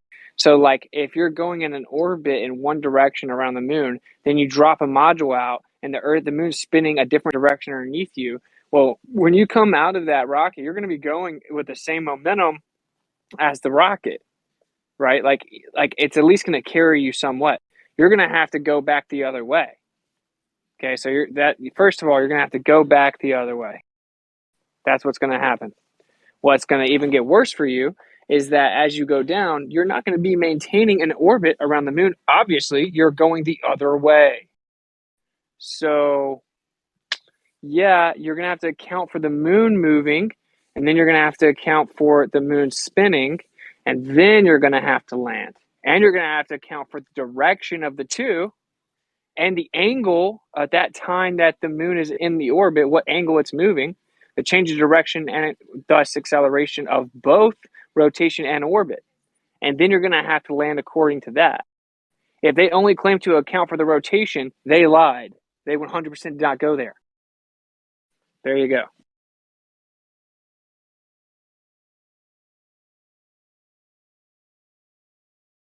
Golf on the moon, anybody? And I'm gonna go explain this to my dad once I iron it out to him and be like, man, look, cry about it, bro. Sounds like your dad might be a smart man. How disappointed he must be. Good one, bro. I think if this conversation, he would probably be on my side. Actually, I don't know. You seem to get so much wrong. I don't know if I could ever be on your side. Are you saying that you're his dad? Yeah, what a weird comment. What a twist. I know, right, dude? This is getting crazy, man. My adoption analogy just got way more real. Don't make me turn this car around. Guys should make it legal. You could adopt him, Moya. I don't know. Does he have any evidence that Take him under your wing, man? Does he have any evidence that he was adopted? Was he there? Oh man, Just being silly that way. I was just saying, I use an adoption analogy for people that don't seem to understand like falsification is independent of replacement. I was just making a joke that my adoption analogy just got way more real. But I think it's pretty self-evident that that's impossible, that you would be my dad. Well, you guys both post pictures of rifles. Well, I mean, by hair color, I mean there's something there, but that's it. I've never posted my rifle. I thought you did. All right. Well, I mean, I guess it's possible. I don't know. I don't know. You might have. You were in a conversation. Some people were posting. I don't remember who posted it. But regardless, Moek's got a lot of rifles. It seems like could be family heirlooms. Yeah, some of them are some of them are family. None really heirloom. There's only one that crossed two generations. Moek brought a gun to school in second grade. Yeah, probably about second grade. Back when that was cool. What a black powder Colt 1851 Colt. Well, a few psyops has rendered that not so cool now. Oh, someone triggered for sure. I like triggering people. It's so much fun. I guess it's you. So you get a kick out of trying to make people angry. I get it. Yeah, that's I really good pastime. I see how you like that. Let me just recap the joke, okay? So Kosher that's said a joke. you brought a gun to school in second grade. He said back when that was cool. I said few psyops has rendered that not so cool anymore. All right, man. Just pump the brakes, my guy. I'm sorry you don't like to ever have fun. That was funny. Let's laugh about the kids that murdered. It's just a truther joke. It's definitely not for you. Right. Yeah, it's funny. It's really funny to truthers that kids have. It's not for you. I think that the truthers don't care about kids. That's why their main motivation is to try to get the kids to stop being brainwashed. No, you just want to brainwash to your shit. No, you are cool with the system teaching heliocentrism and evolution as if it's a fact, when truth is they're both religions, and they brainwash the children. And well, I don't care what you believe. At least you understand it's a belief, which means it's a religion. So I'm sure a lot of people believe Christianity is a fact, but we wouldn't force feed it down children's throat and tell them it's been scientifically proven at the age of 7, would we? What a belief backed up by significant, evidence. Too bad it's not. That Bible is backed up by way more evidence than evolution. Ooh. Oh yeah. You guys have already had to change the. First of all, you had to change the age of the Earth to fit your evolution story. First, it was 2 billion. Now it's 4 billion. Oh, coincidentally, we found out evolution needs more time. So all of a sudden, geology and radiometric dating changed. Oh, right. Science. The sun used to be 20 million, and it was 60. Now it's 93 or something. Yeah, it was 100 million first. At one point. Was it? Yeah, but like 100. Yeah, those 3 facts though are unrelated. Like the evidence for those 3 facts are unrelated. You know what I mean? You guys said that evolution was real. Then you faked the most prominent piece of evidence for evolution for many, many years.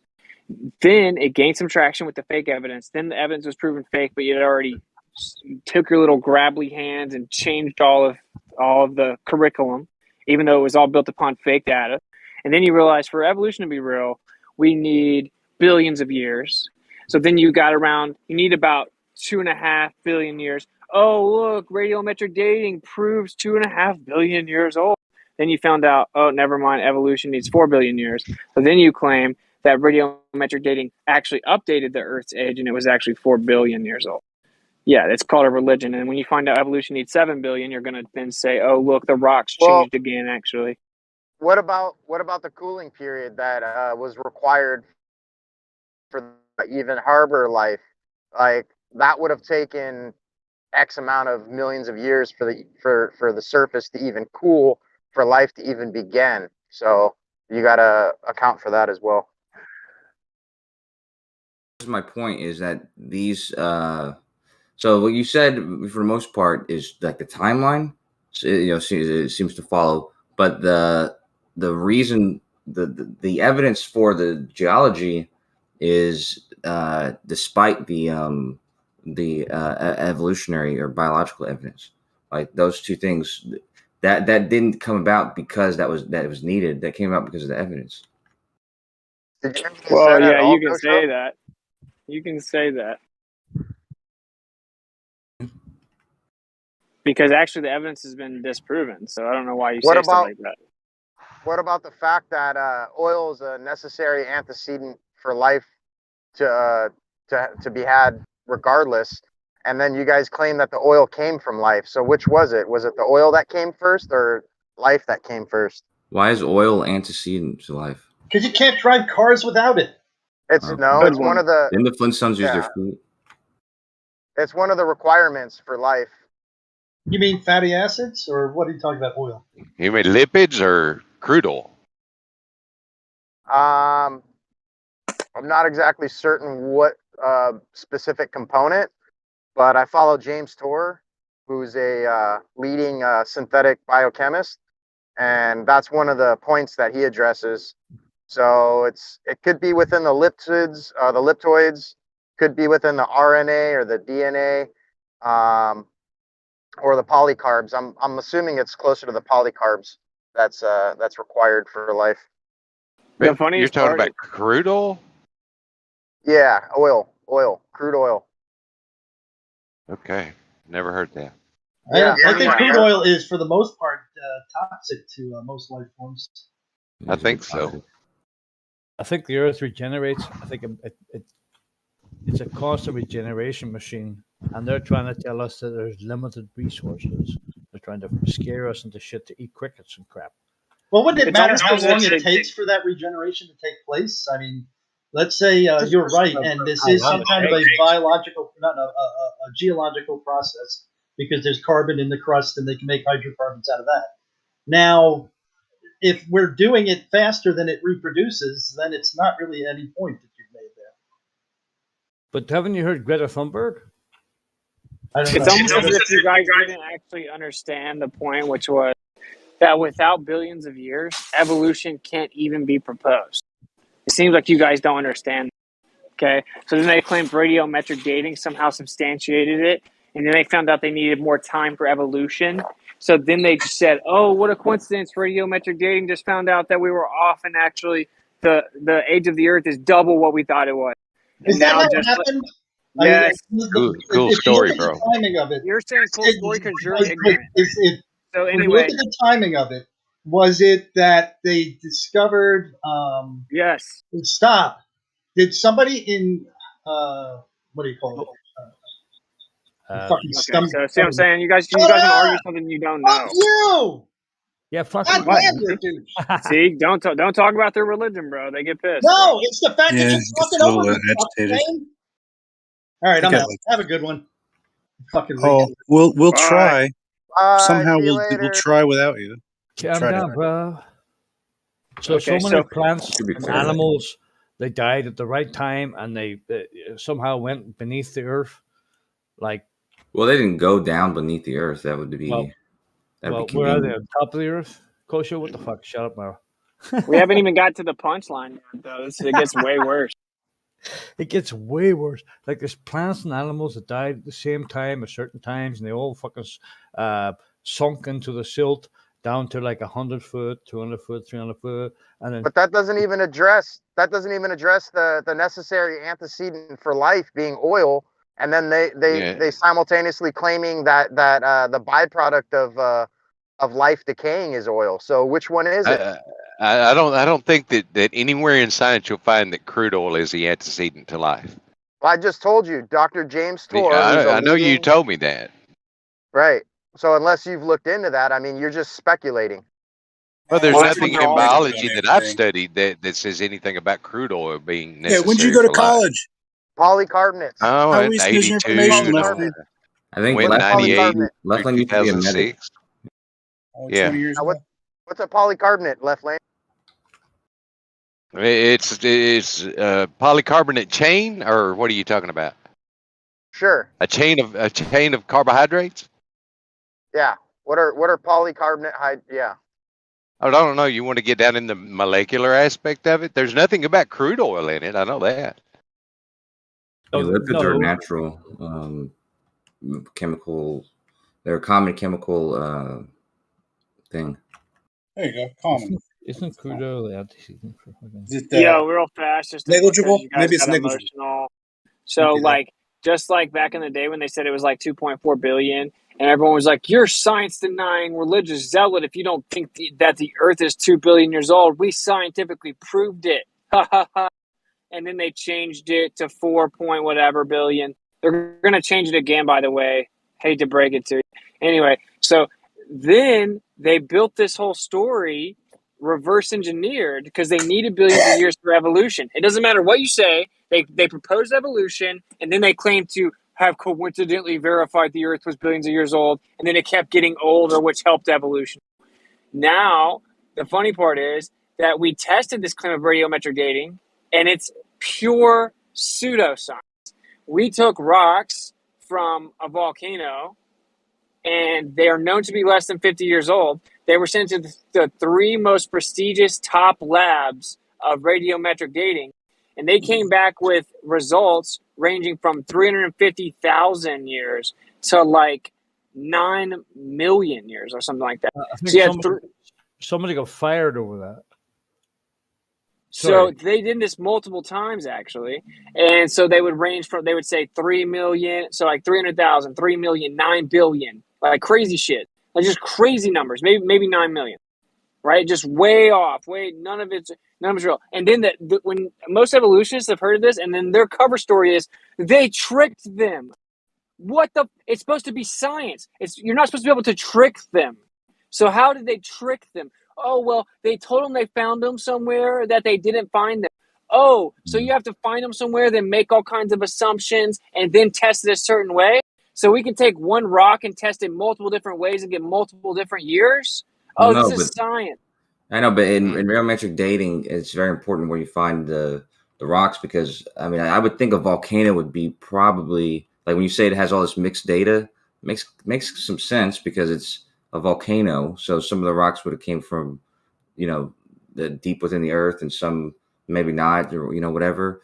As opposed to a rock that was found, at the bottom of I don't know, some deep hole they just dug or something like that, versus a rock No, they they found. all tested the same. Dude, they're supposed to all test the same element and look at the decay rates and get an age. They all tested the same element and got three vastly different ages.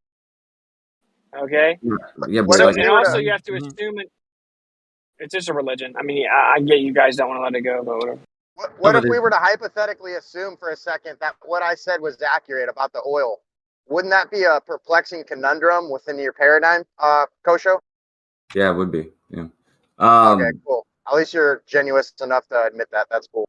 Sure, but I mean, I don't think people are bathing in. I don't want to get into it, but regardless, the dating methods, radiometric dating methods, especially carbon dating, even though it's the same principle, the carbon dating is specifically, caused by when the animal or living thing actually died because of the oxygen it was consuming, and what the not the oxygen, I'm sorry, the air it was consuming, and how much carbon-14 was in the air at that given time. Yes. How do you know that? How do you know how much carbon's in the air at a certain time? Well, they make assumptions and based off of Science. Based off of the previous data. Why do they teach children this is a proven fact then? Yeah. And carbon dating doesn't help you. That's only up to 50,000 years anyway. We're talking about the claim of billions of years, which is what evolution needs. It gets way worse. Carbon dating is way more accurate than radiometric dating, even though carbon dating is also not accurate. So it's like they can't fully isolate the elements that they're trying to look at the decay rate of. They have to assume a linear decay rate that decays at the same rate. They've only been looking at it for less than 100 years. They have to assume it just decays at the same rate forever. They also have to assume initial conditions, right? They have to assume the geological layers of the time. They have to assume the elemental composition of the air and the percentages of that elemental composition. And they have to assume the daughter-parent isotope relationship, and more specifically, that there were no daughter isotopes at the time of origin. And then they have to try to pinpoint a time of origin and then reverse the dating with the decay rate. How long would it take for that crust to cool down, you think, upon the initial? But What's that? radiometric dating Okay. in general is a lot more valid than carbon dating. Because carbon dating, like I said, is subjected to the atmosphere at the time, whereas most other radiometric dating, when you look at the daughter parent like elements, typically there's no reason for the daughter element to be in, like there's no reason for it to have been in that rock or whatever it is. And so, when they look at the comparison What? between them, like from they don't look for stuff. They don't look for daughter parent. They use specific elements because the ones that they use, they don't actually. There's no natural way for them to be in that rock together unless it was a daughter parent relationship. No. They have daughter parent relationship. Yeah, exactly. So That's what I'm saying. Yeah, they have the daughter parent relationship, but they don't they don't use elements that would also naturally appear together, because then that would be confusing. You would confuse the two. So specifically the ones that they use, you wouldn't find that daughter there if it didn't come from that other element decaying. And you can look at the ratio between them to see how old it is. Well, you can say that. Yeah, they say that. But that's my whole point. They make an assumption about the parent-daughter isotope relationship. And specifically, they assume no daughter. Anyway, and then I have listed a whole list of problems. They can't completely isolate the element they're claiming to look at. And they assume a decay rate that's consistent all the way to the beginning of whatever time they decide to put on it, right? And you have the problem with contamination, which is one of the problems they had with another test that was sent to multiple labs. They were trying to test it, but then they got different numbers. So then they came up with an answer, and their answer was, oh, well, water had seeped through to the rocks and had messed up the dating. So basically, they admit that any type of water or certain types of energy interactions over the course of time will drastically alter and change the dating. And they only admitted this because they were tested without heads up. They would have never told us. They would have just led us to believe it's perfect and amazing. And then they got busted, and now they're like, oh, well, yeah, turns out there must have been some weird water going on, and his rock had water and mine had less water or something. It's just my point is, it's not science. If you want to believe in evolution, that's cool. If you think it's a cool story, whatever. If you want to have faith in it and then skip over the fact it requires two supernatural miracles, one is the Big Bang or something equivalent to it, and then abiogenesis, and you want to pretend that somehow excludes a creator, even though you need two supernatural miracles, whatever. I know some people claim that they believe in God and evolution. That's cool. The point is, it should be taught as a religion. Well, even if you gave these guys all the necessary antecedents for life, the RNA, the DNA, the lipids, the polycarbs, they still couldn't constitute life with all their glorious technology and understanding. So that should tell you something right there. Yeah, exactly. But you have people that will literally claim that abiogenesis has been replicated in a lab. So, what can you do with that? It's complete bullshit. They'll lead people down the road of, yeah, we can create life in a laboratory, although they can't and they never have and they never will. Jason said he has. Well, what they say.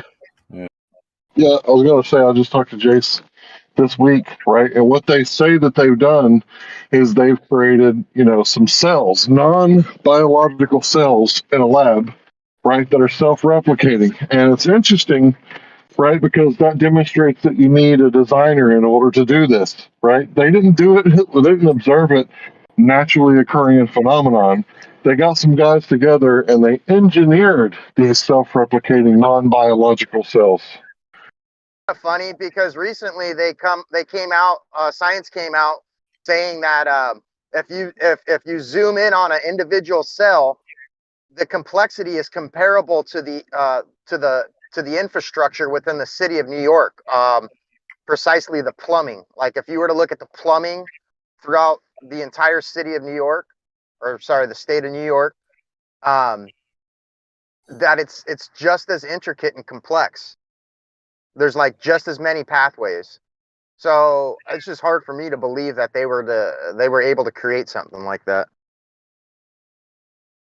Well, they're not creating anything like what we have, right? Like, obviously. So, talk about a parlor trick. That's a parlor trick. I can guarantee you that. Why I missed But it. it's anything to take God out of the picture, bro. I mean, are we gonna sit here and pretend we don't know what evolution is? Well, Like, we that's all not know what it is. that's not fair.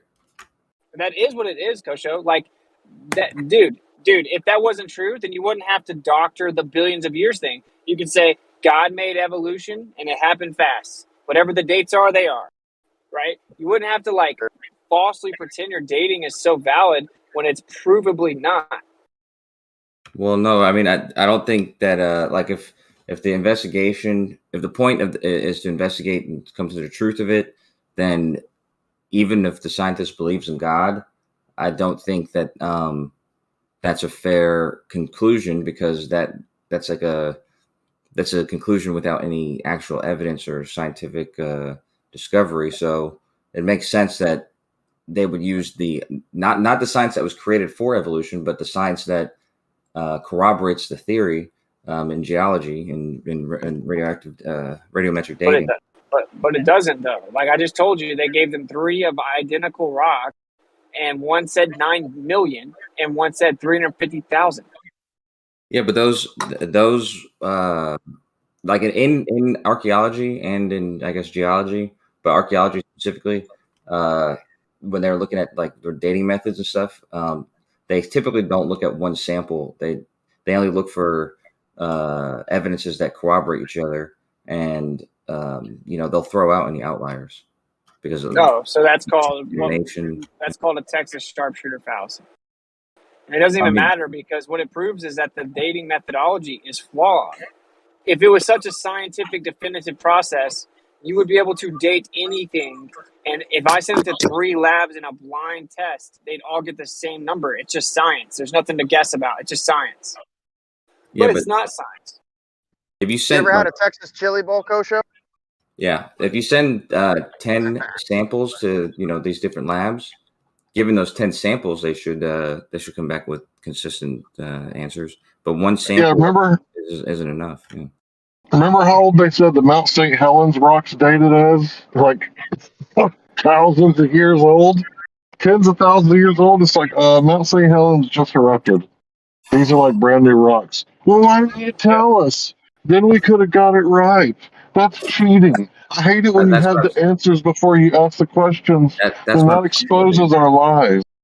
That's what I'm saying. That's not a lie. That's literally, you have to know that going into assessing the data, because obviously if it's from a volcano, So how do you know it? If it's from a How do volcano, you know it before you assess the data?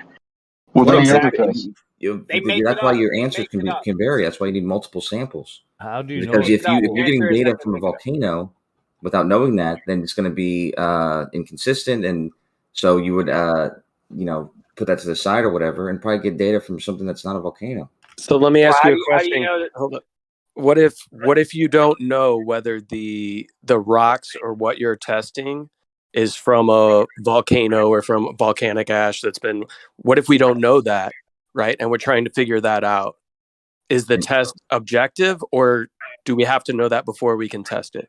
No, you could come to that conclusion based on, like I said, getting that sort of you're getting rocks other places that are older, and then you're getting rocks here that seem newer.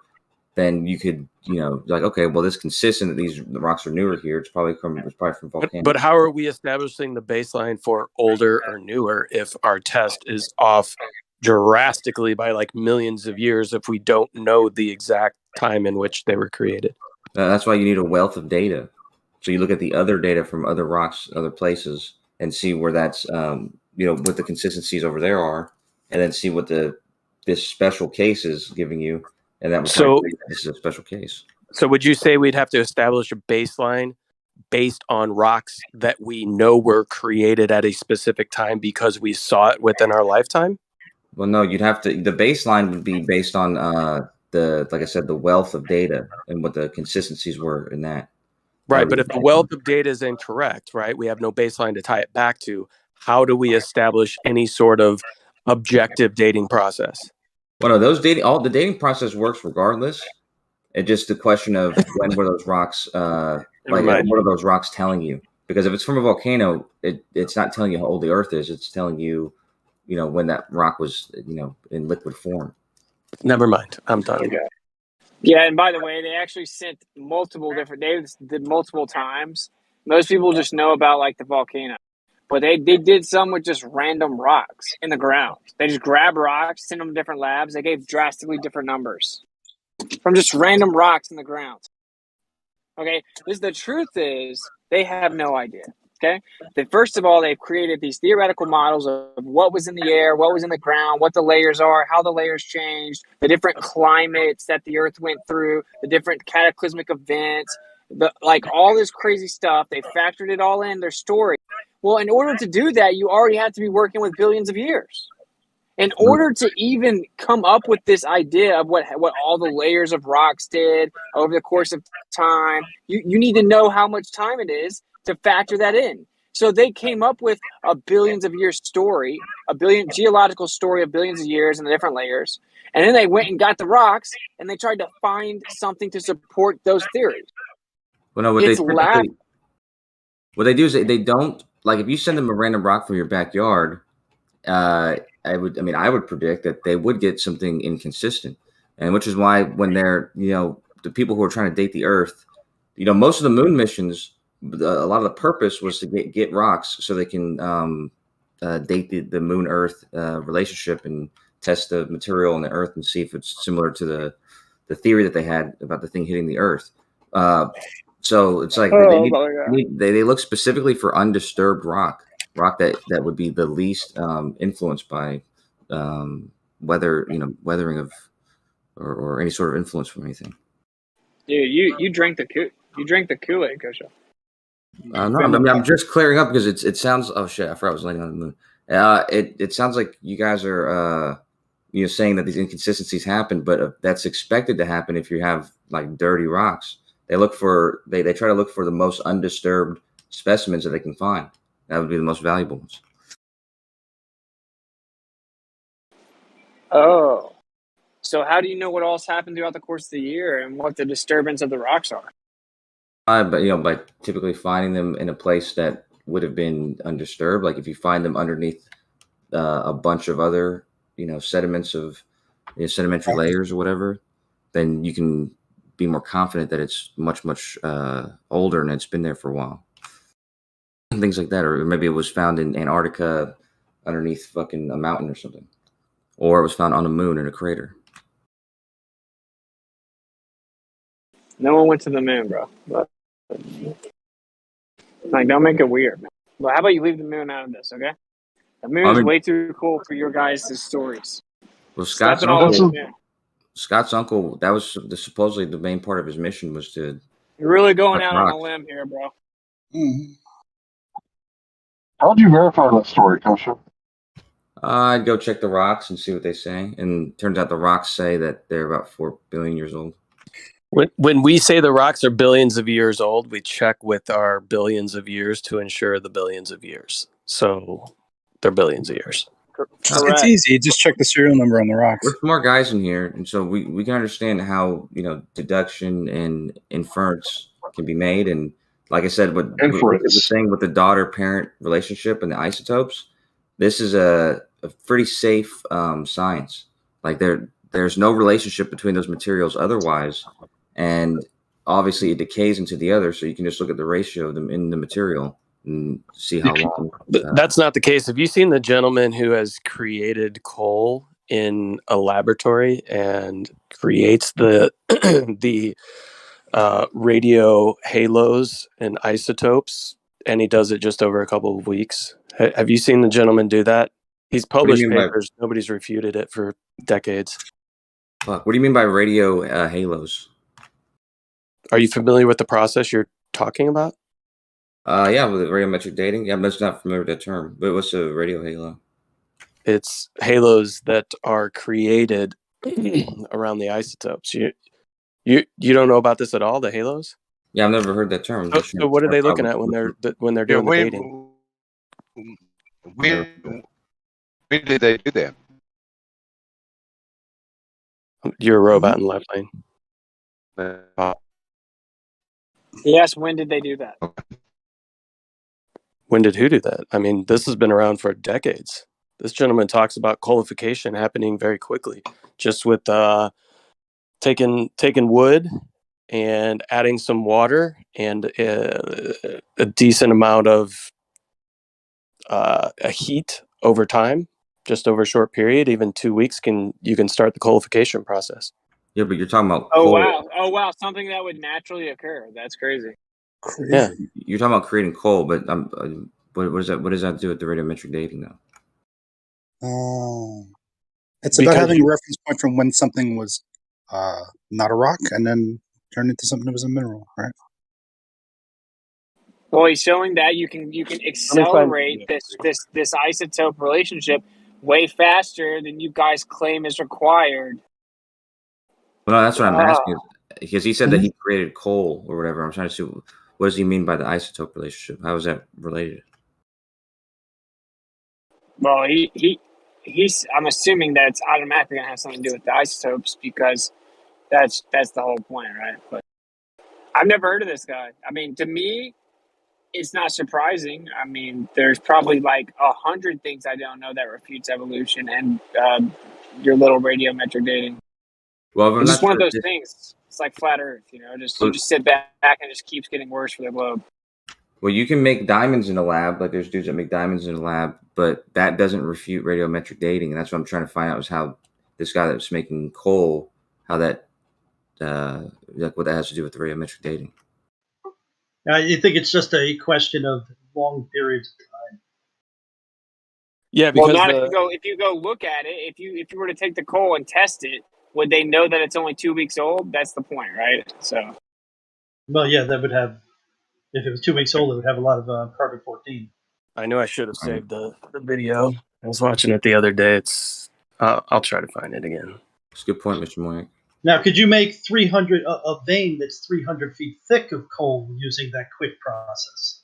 Yes, you can. That's actually probably what took place because, like somebody was saying earlier about Mount St. Helens, so when you have this volcanic activity and then you have a bunch of trees and debris that are washed down the side of the mountain in a slurry, right? And then you get it covered up and you have a decent amount of pressure, especially if you mix in some type of flood event that seems to be consistent throughout all cultures throughout history, then we could easily have coal fields that are very thick and miles long for sure. I kind of would get a very thin vein out of that. Like if you were to blast, the entire Earth and like knock down all the trees, you would end up with generically a thin layer of coal everywhere.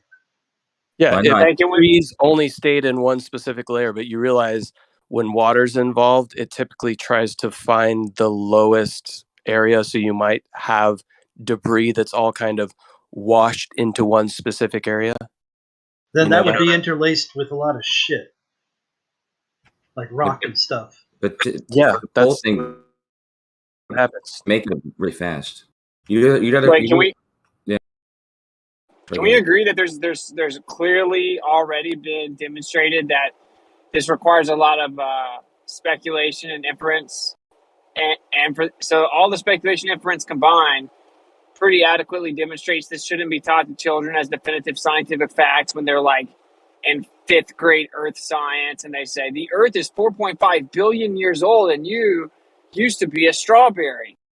No, there's no You guys think that they speculation. should- There's no speculation Gotcha. involved. There's Really? inferences that were made, but inference is a logical, technique to. Oh, so we're gonna understand. throw carbon dating out though, right? You do know you're interrupting, right? No, I wasn't. Kosha was still in the middle of speaking. When I'm pretty sure I timed it to be when he was done. Carbon dating, I don't know why you would throw it out, but regardless, radiometric dating in general, the technique holds true. I mean, like I said, the relationship between the isotope and the daughter, they match up, and the what do you call it? The half-lives are also they're not speculation. Those are measured amounts.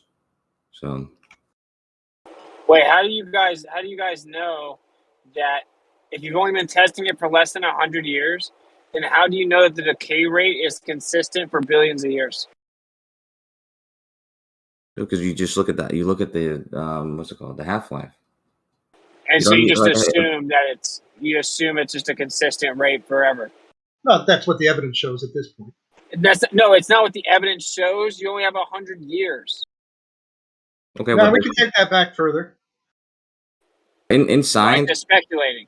in science, there's an axiom that's generally used, and it's the the universality of nature, or what do you call it? The conformity of nature, or whatever it's Oh, called. you're going to invoke order to explain how there's no God. That's weird. No, I'm just saying that, if you weren't allowed to use the same rules in all places, then it would kind of just render the whole method, invalid. So we assume that we assume that if the decay rate is something now, then and there's nothing showing that it changes, then it must be the same then. You know what I mean? So wow. You're assuming the universe is isotropic. That's the word you're looking for. Hey, can you define beta decay? Beta decay, yeah, it's when electrons are emitted from the atom. So it'll be a neutron will decay into a proton in an electron, and the electron will be the Do you agree that science admits that we don't fully understand beta decay? I don't know what you mean by admits or fully, but they definitely understand it enough to benefit from it, right? Like, you know more about gamma decay, right? No, I don't know. But dude, we don't know about any decay, man. But isn't that the weak force? The decay The weak process is all right. I'm not trying to divert. I'm just making a point, which is that all these claims about decay rates is a joke. Okay, they don't know what they're talking about. Admittedly, they just look at a pattern of data. There are some outliers that just completely throw their entire thing away, but they ignore them because they're religious. And then they say, okay, well, we'll pick the ones that do match our decay rates, and then we'll extend them billions of years.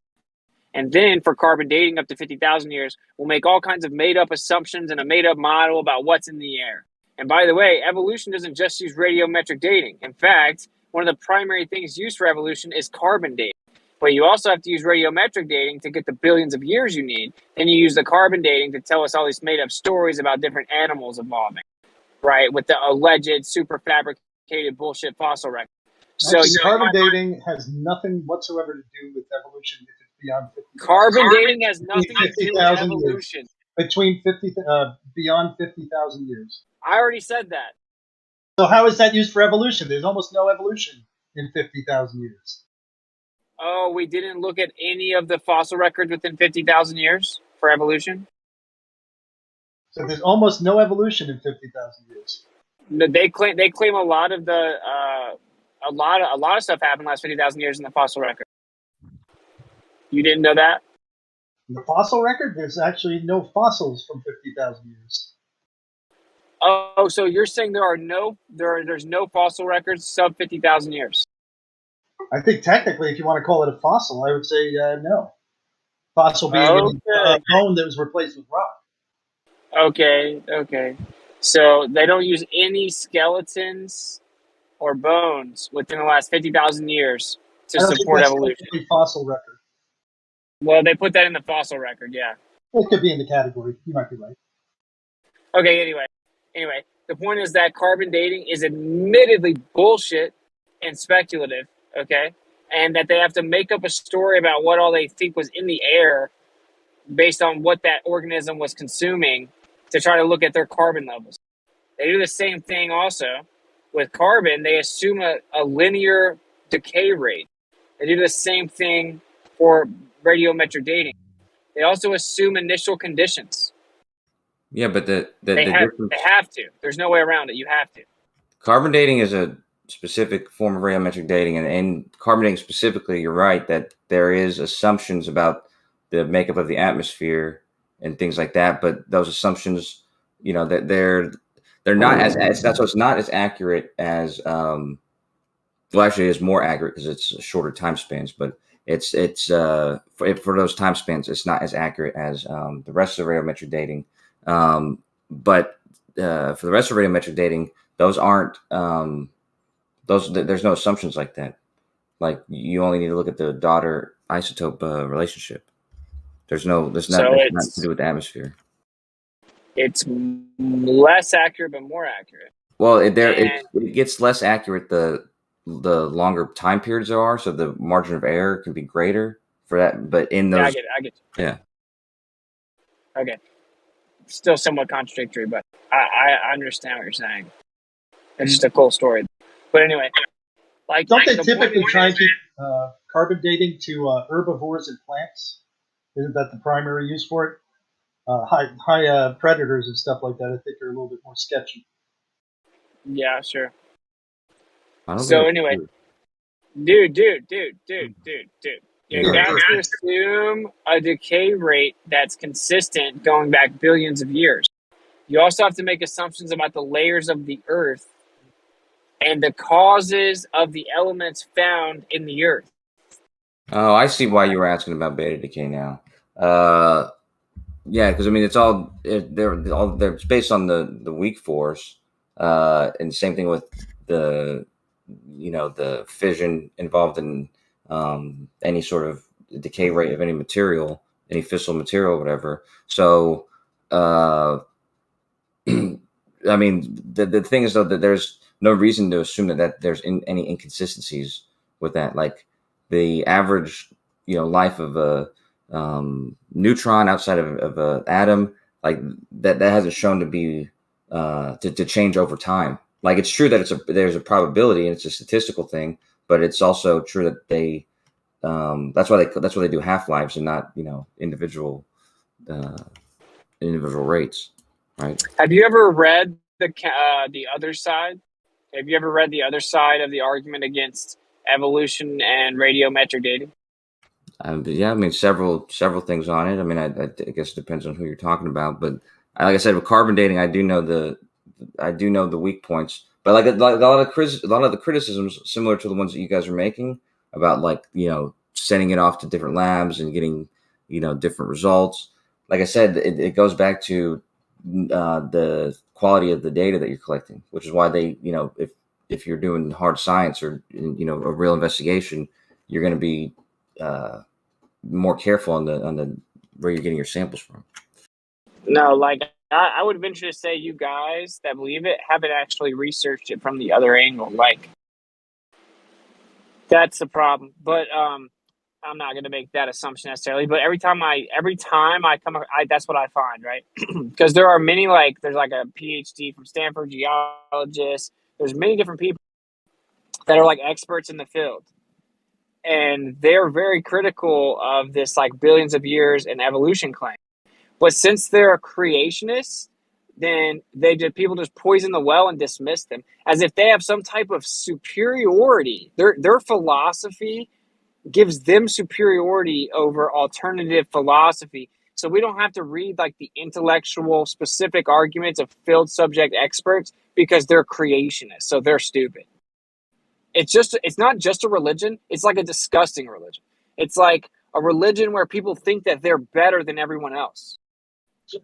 Yeah, it's the best religion of all time. Like they get everybody else to pay for their indoctrination centers. They get everybody to pay for their science. Like think about the fact that 300 people have posted possible solutions for the cosmological constant problem. Think about how much manpower people are getting paid and people are getting like all this funding to like prove shit based off of these four assumptions that we can't fucking prove.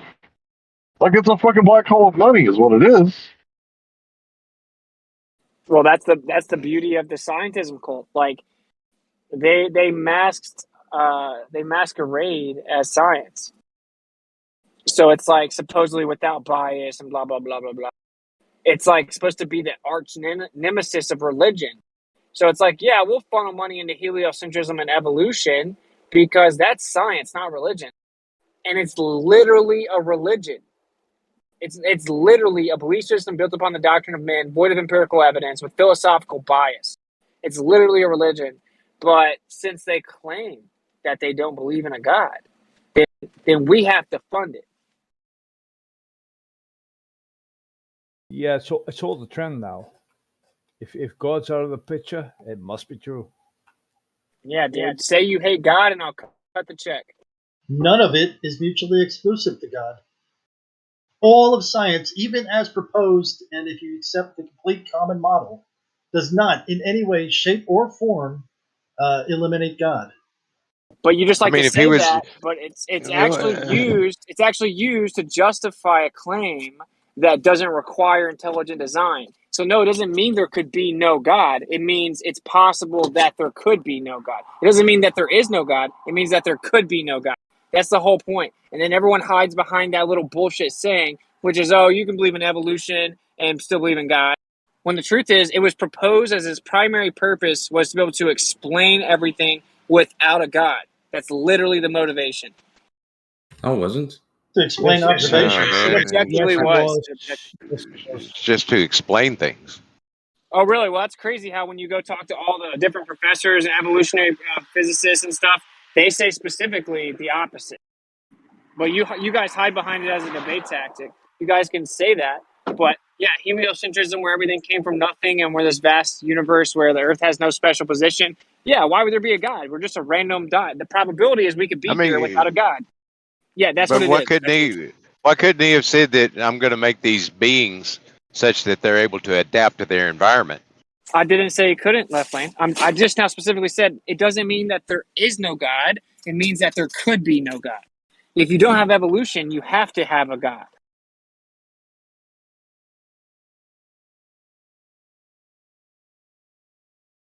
Damn it, dude! You made me shoot past the moon. I bet no one's gonna dispute that. You don't have evolution, there has to be a God. If the Earth is geocentric, there has to be a God. That's not true. I don't think it speaks to God It at is. all. It is objectively true. It's just not. It's not true at all. It's not objectively true or true at all. The whole point of science. I mean, it's possible that God one day might be found out in science. Like you might be able to discover God in science, but science is to find the reasons for things that are falsifiable. So if evolution wasn't true, there would possibly be some other mechanism that we just hadn't yet found any evidence for. But if everybody accepts evolution as truth and it's found out to be an untruth, what are you left with? We'd have to find something else that we'd find evidence for. Right, so science didn't work. If God is asserted to be truth, and you find out it's not truth. Well, who can explain God? Like, well, I believe that science, like I believe in our species, that we're very capable creatures, and one day we'll probably have some sort of scientific technique or method or evidence to validate God and that kind of thing. I don't even think that that's outside of our ability one day. However, finding reasons for things that we see in the world is not a challenge. Like it's not to try to disprove God. It's just to try to find what the reason is. so if we figure out the things that we've been told that tell us the way the world works and how things actually work and how they are, and we find out that's falsification, what are we left with? You said something interesting. There. How do you explain God? And then my first thought was, why do you believe in something that you can't even explain? Yeah. They'll accept a God as Like long as dark it's matter? not the one of the Bible. Why would science typically want to always push the Earth out of a central position and not give us special positioning? That's because they Like have dark- to come up with evolution. They don't want us to feel special because then we'll know, oh, there was a creator.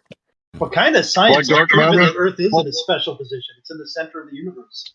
Now they have reason for that, but they did come to the conclusion that if you want to say it, everything appears to be equidistant from us. Yeah, the edges of the universe. So left lane, it's the same with dark matter, right? Why would you believe in a God you can't, identify? You can't verify. Why would you believe in that? That's literally the exact opposite, though. That's evidence without an explanation, whereas the other thing is explanation without evidence. Why is a Moyak man muted himself when what he just said? I want to hear more of what he just said.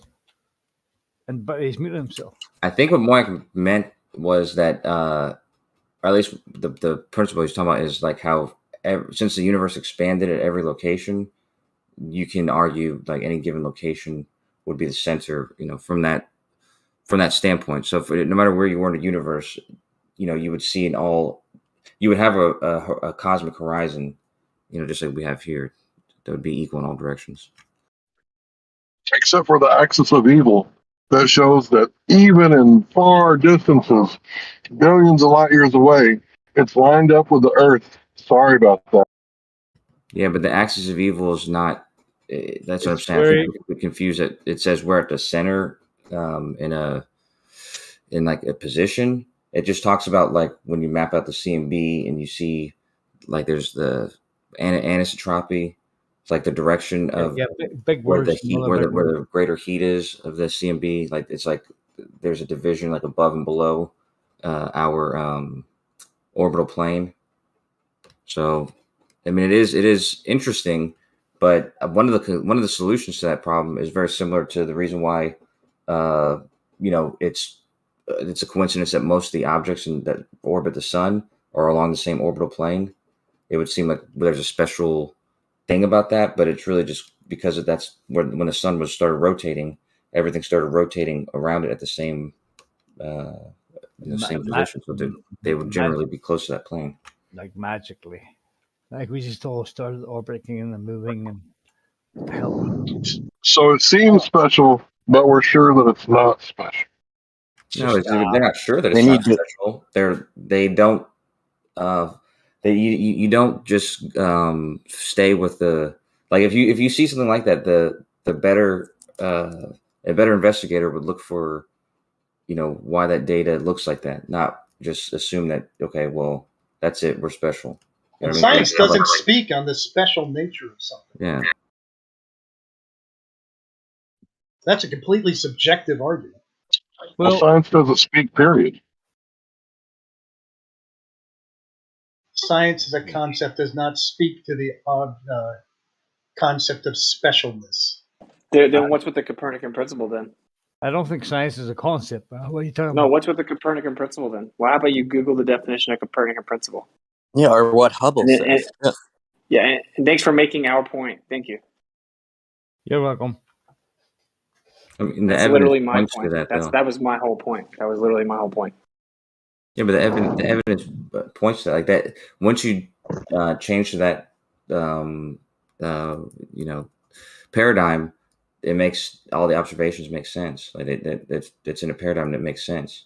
So it would seem. No, actually, according to Einstein, the evidence showed us that everything appears as if it's at rest, but that would mean getting rid of the Copernican principle. So that was unthinkable.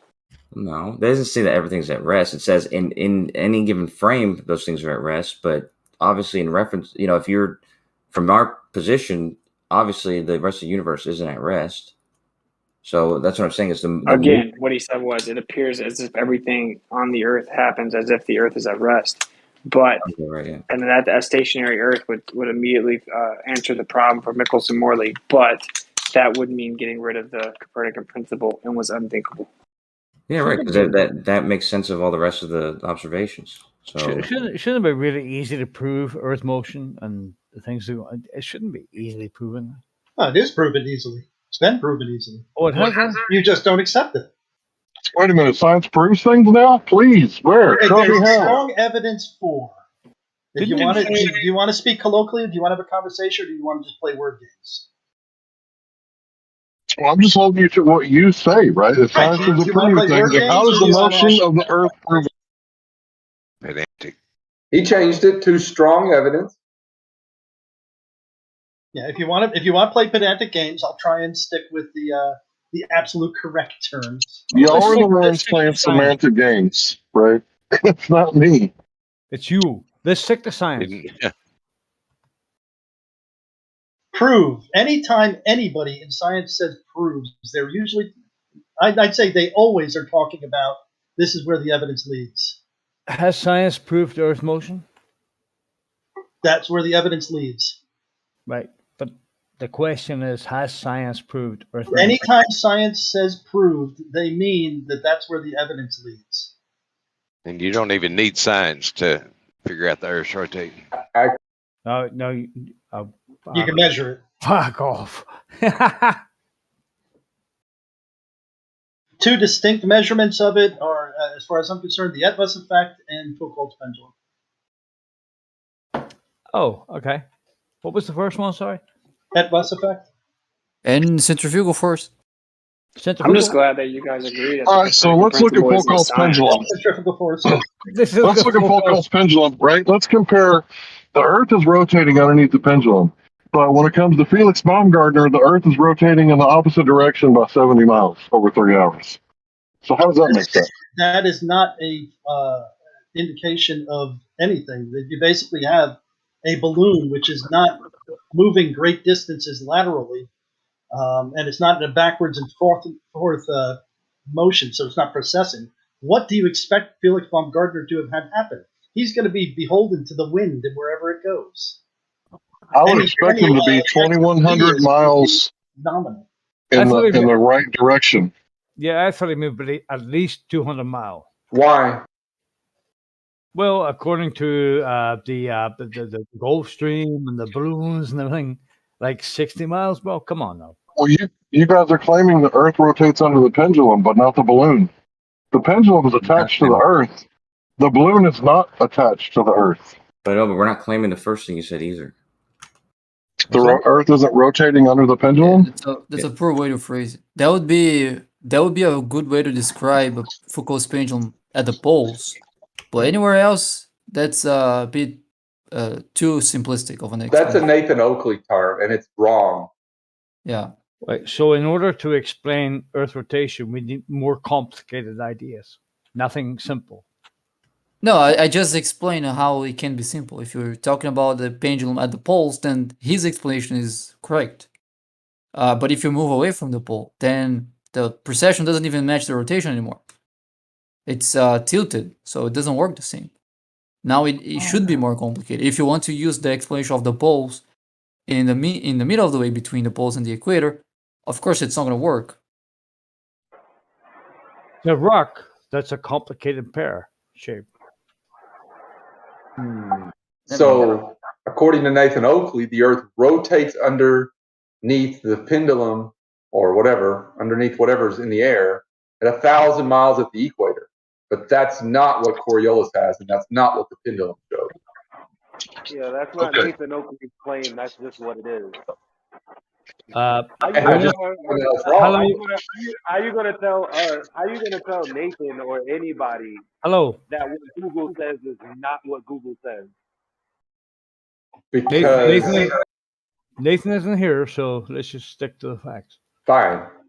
Flat earthers say that at the equator, the pendulum moves underneath the pendulum or whatever is in the air at 1,000 miles. By that logic, if you've got a helicopter or something floating in the air for 1 hour, the Earth should spin underneath that object 1,000 miles.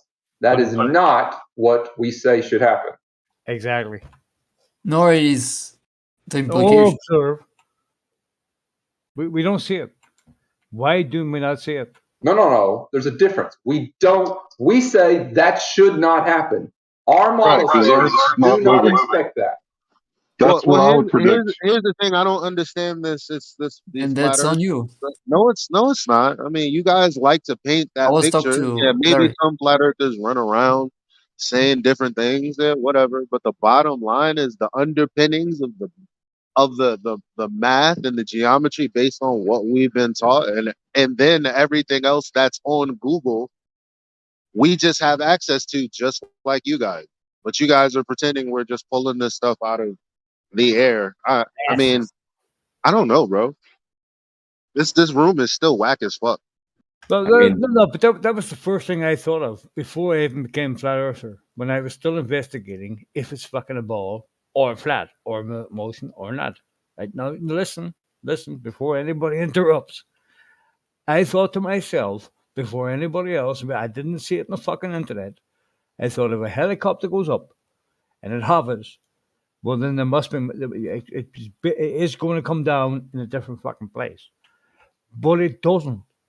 And the reason why, okay, well, I probably shouldn't go. Oh, because we're moving along with it. What?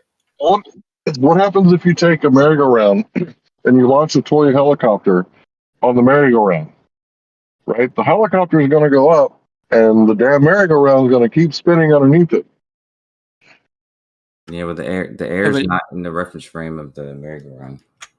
If you take your merry-go-round And also, and close it and start spinning it, there'll be a lot of air moving in the same direction as you are, so you'll have much different results. Sometimes, and as soon as the yeah, but how do you justify that?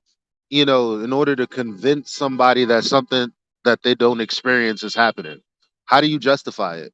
If this explanation is the justification for what we're questioning. Well, it's just saying that your merry-go-round example is not analogous. And I'm asking you, says who? And based off of what justification? I know you're based on saying the it, but when I justification say, of the state. says who, when I look at the educational institutions, I don't see them making that claim flat out. I see a bunch of wayward people who don't want it to be a lie. I see them saying a lot of stuff. I don't see people sticking their necks out to explain that. I just don't get it, bro. I don't. I think Bacon has a response. Yeah. Okay, I don't sorry. even remember what the question was. Well, Bacon. I thought you were. Oh yeah, the helicopter from the merry-go-round. Helicopter. Please. Yeah, as soon as sometimes as soon as like I'll just say one thing, and then you can diatribe all you like. If a helicopter goes up and spins, right, and it hovers at the same speed, and it just stays in the same place while the Earth is moving beneath it, right, and it doesn't move, why does it come back onto the exact same spot if the Earth is rotating underneath it? Because it's constantly making adjustments. Quite What simple. is constantly making adjustments? I don't think that helps. Like You don't think it helps? The surface has a 1,000 miles an hour tangent. Okay. Bacon, it's an experiment. Right, and your experiment is if you take a helicopter off, your helicopter is constantly making adjustments to keep its position. A better example would probably be a balloon, and a balloon will just follow wherever the air currents go. Yeah, again, what justifies that? That's what you're saying it is. Like when I like fly a drone or there's a helicopter, there's literally anything else. I just experienced Observation of momentum, dude. What I'm taught. No, the conservation of momentum has nothing to do with what we were taught about. It does. What? The basis the for surface. it. The exact basis for it. It is why it's true. Okay, hold on. If I swing a yo-yo, okay, and then I cut the string, my hand is still in rotation. That fucking yo-yo is not going to conserve angular momentum around that arc path. But we're not talking about angular momentum. We're talking about linear momentum. Why would you be talking about linear momentum and everything in this fucking godforsaken godforsaken model is fucking rotating, bro? There's nothing that's not Because rotating. 1,000 miles an hour is a tangent velocity. Yeah, Coriolis is conservation of linear momentum. And that's what changes. Good luck, bro. I'm out of here, guys. This is still whack. Mm-hmm. Oh, right. They're fucking crazy, bro. Translation, I don't understand. So I put something up in the air, I did a holla, and the Earth's moving beneath us, and I bring it back down, and it's the exact same spot. That's because the Earth is moving. Yeah. What the fuck? Bro? What it boils down to is every time there's a flat Earth prediction, like if the Earth isn't moving, then a balloon would go up and the Earth would not spin under it. Oh, that's what we actually observe. And you guys are like, well, wait a minute, you forgot about this and that and this and that. And it's like, okay, if the Earth were flat, then we would see too far. Yeah, but you forgot about this and that. It's like every time flat Earth makes a prediction, and then it's actually what we observe, you guys always have a hypothetical what if, maybe appeal to the future fallacy or something. Well, what if, like, with your argument there, if I was to take a large vacuum chamber like they have in Germany, they have a giant drop tower that they drop things in. If I was on a flat Earth, I could make a prediction that if I dropped something, it should hit right under the point I dropped it.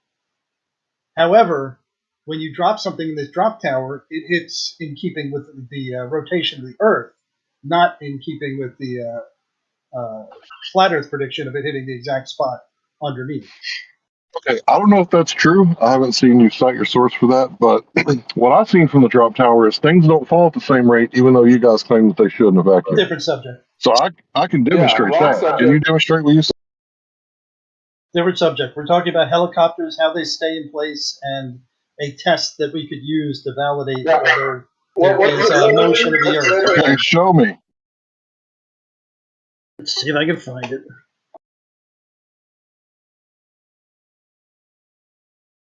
Yeah, helicopters is also it's a bad example. Like ballistics, especially something without an atmosphere, would just be a better. It's not about. It's not about. It's not a bad example. It's not a bad example. It is a bad example. No, because you're looking for a Coriolis. You're looking for a Coriolis influence, and if the thing is already being influenced by something that is a much greater effect, then there's no point in trying to describe how Coriolis is affecting it, right? So a balloon or airplane or these things, they have much greater influences. Yep. Yeah. A projectile is much closer to like when you shoot it, it just follows its inertial path. It also is influenced by same factors as airplanes and balloons, but it's much less, and its inertial path is a much bigger. It has a much bigger impact on what's going to happen to the bullet. Okay, so let's say that the Earth has been spinning for 4.54 billion years. And the sun is obviously going to add a lot of energy to the Earth. What would make the wind blow in the opposite direction that the sun has been pushing it for 4.5 billion years? It doesn't make any sense to me. And I'm not talking about the Coriolis effect. I'm talking about the spin of the Earth. If the balloon goes up, how would the wind be blowing in the opposite direction that the sun has been pushing it for 4 billion years? It doesn't make any sense. Doesn't push. The sun doesn't push the wind. So are you telling me that when the sun heats up the Earth, that it doesn't cause things to expand? It does, but it's not pushing the air to cause wind. Okay, The sun isn't directly pushing. Dude, Is slow down. expansion pushing? Slow down. Is expansion going to push? What do you mean? When things heat up. Yeah, the sun expand. isn't blowing the atmosphere in this particular direction. That's not how winds happen. By that logic, if the sun is shining on one point and that point is the hottest part right there, the entire atmosphere should spread out from that point all the time. Regardless, that the main thing that you said though, the opposite direction, it never goes the opposite direction. It's always just it maintains the direction. Yeah, but the balloon went 70 miles in the opposite direction when it should have been 2,100 miles in the other direction. Yeah, I know, if the Earth was spinning. No, but it's not the opposite direction. So it's like if you were to look at the rotation rate or the tangential velocity at any given point, and the tangential velocity of the air from the reference frame of outside of the Earth, they're still going the same direction. It's just going slower. If it's going the opposite direction from the reference to the surface, then it's just going slower than it's going slower than the rotation, right? But it's not going the opposite direction. It's not causing it to go the opposite direction. It's just going slower. It's going the same. It would have to go against the spin. But so that's what I'm saying. It's going the same direction but slower. It's not going the other way. No, he went 2,100 miles because he was up for 3 hours. He was ascending for 3 hours, and the Earth was spinning underneath him at about what? New Mexico is about what? 700 miles. 2,100 miles with the spin. He landed 70 miles or 80, I can't remember, against the spin. That's like swimming uphill. Yeah, but if you're talking about the spin, and let's say that I think it's let's say it's 85% the speed at the equator, so let's just call it 800 miles per hour, 50 miles per hour.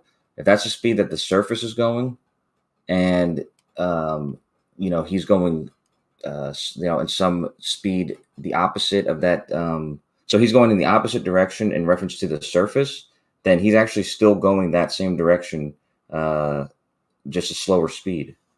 right? He'd just be going at maybe like 700 miles per hour, or 750 or whatever, to cause him to go in the opposite direction of the surface. So you guys always talking about conservation of momentum. Where was the conservation? And that's in the fact that he's still going 700 miles per hour in the same direction. They're going the same direction at different speeds. That's why he appears to be going in the opposite direction, in reference to the surface. This doesn't make sense. The flat Earth prediction would be if the Earth is not moving, that he would go up in a balloon and just be pushed around by the wind. 70 miles is a very good number within the margin of error for the wind pushing him around. The globe Earth prediction would be that if he was, on a spinning ball, right, he would have landed about, maybe between 2,100 miles, let's say 2,000 miles, and like 2,200 miles with about 70 miles of drift from the wind. But he didn't do that, right? It's within a margin of error for a flat stationary Earth. It is not within a margin of error for a globe. But you're saying he would go that? You're saying that he would have been that distance from the position he went up because the Earth's rotating at a certain speed for that amount of time, right? So it's going at 850 miles per hour for 3 hours in that direction. He's also going that same speed, maybe a little bit slower, which is why there's the 70 relative to what? Relative to what? The same speed relative to the surface. Like bro, he didn't go no 2,100 miles relative to the surface. No. He went 70 miles. That's what I'm saying. He did not do that because he maintained his velocity. If at the surface he was doing 850, and you're assuming the velocity. No, I'm assuming that the conservation of momentum is correct and that he maintained his velocity, give or take what the wind did to him. Yeah, but that's something you're assuming from the get, which is circular reasoning. This is the very thing you're trying to prove, and it goes against the flat Earth prediction. You guys say that how we do stuff in science is we predict something, and then we see what happens, and then based off of that prediction, that's what we go with. But if it goes against your religion, you just throw all that bullshit out the window and go, we know that the Earth is spinning. It's science. It's a first law. I said the same thing earlier. Hold on. I said the same thing earlier when I said, by the logic that you're using, if I'm in a helicopter at the equator and it's rotating at 1,000 miles an hour, and I lift off in this helicopter 5 feet off the ground and sit there for 1 hour, the Earth, by your logic, should rotate underneath me 1,000 miles. And then I'll sit down the helicopter, and now I'm 1,000 miles from where I was, by the logic you're using. And that's not what our model says. We conserve the momentum, yeah, for the most part. Well, you guys are the ones saying the Earth is moving, but every time we send something up, the Earth doesn't move underneath it. But it has to be moving under the pendulum. No, but we're not. Okay, no one's saying it's not moving. That's just not the explanation. That it precesses because the Earth is moving underneath it. That only makes sense at the poles. If you're not at the poles, that doesn't make sense. So the rotation isn't even aligned. The rotation isn't even aligned with the pendulum. So just saying it's rotating underneath it can't tell you how fast it's going to precess, how much it's going to precess. That's it's more complicated than that. It's just a bad way to summarize. So is the Earth spinning? Yes. Yes. Prove it. I mean, the whole point of this last 30 minutes of the conversation was just lost, apparently. You guys are claiming the Earth's spinning. The burden of proof relies on you. It lies on you. The onus is on you to prove your claim. Back up your claim. And I'm showing you that your claim is nonsense because if you send a balloon up, let's say that it wasn't a man on the balloon, right? Let's say it just kept going up. At what point does the Earth turn into a sphere? At what point does it start spinning underneath the balloon? Only in your imagination or on TV, right? At what point does it happen in reality? It's just no, we're saying that at a certain point you will be rotating, and some other points it's not rotating. No one's saying when? When does it rotate? Constantly. Really? Earth constantly rotates. So your house is moving right now. Relative to something, yes. Relative to something. Why do you act like these are all new things? I mean, It should be. it's It not shouldn't be new. It's that just difficult absurd. after this much time you've been floating. so I want to go back to my helicopter example again, because I thought that was pretty clear. In your mind, if a helicopter leaves the ground at the equator and sits there for an hour, should the Earth move underneath it 1,000 miles? Is that what happens in your mind? At first, no. There would be the momentum of the Earth moving. But eventually, wait, it would get to a point, if the helicopter went high enough, eventually the Earth would start rotating underneath, and eventually it would begin to look like a sphere. So that wait, right? hold on. So that doesn't happen at 5 feet. Does it happen at 10 feet, 20 feet, 1,000 feet? What altitude does that happen? 130,000 feet, it doesn't happen. What? So when does it happen? No, I'm asking you in your mind, when should it happen? Not in our model, because our model says it's your model. No, you're arguing your model. What you think happens in our model, not what actually happens in our model. That's what your problem is. You don't understand what our model says, because what you think happens in our model is not what we say happens in our model. Does the Earth rotate on axis? Yes. When? Yes, it rotates, Larry. When? But is there a holy trinity? At what altitude? At what altitude? You asked two different questions. Yes, the Earth rotates. If you leave the ground, technically any inch you go above the surface will be a slightly lower tangential velocity than the surface. So at what altitude does the Earth spin? Correct.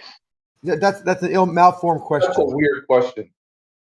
I mean, really? I'm giving you a lifeline, Larry.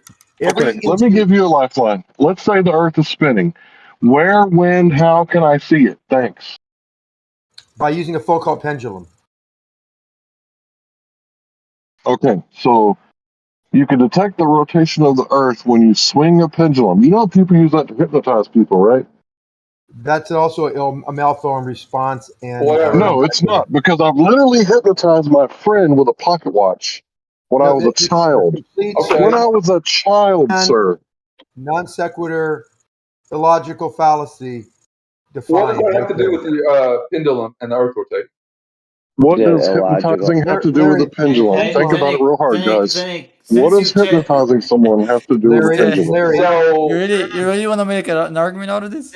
Zenik, can you explain to me how the pendulum is being influenced by the movement of your spinning tilted pear-shaped flying through an arbitrary universe? Why? One second. One second. I'm not finished yet. Why you have literally a helicopter that can hover over the surface, not being at all influenced by it, or like a crane that is hanging out down a big piece of equipment. So in Germany, for example, so people don't steal stuff. Some companies put important stuff on their crane and put it in the air. Why are they not starting to be a pendulum out of nowhere? Why is it that there's so many things we can observe that are not for some reason being influenced, but somehow the pendulum is the only magic instrument that is being influenced? Sensei, I got it after you had me at hello. You did.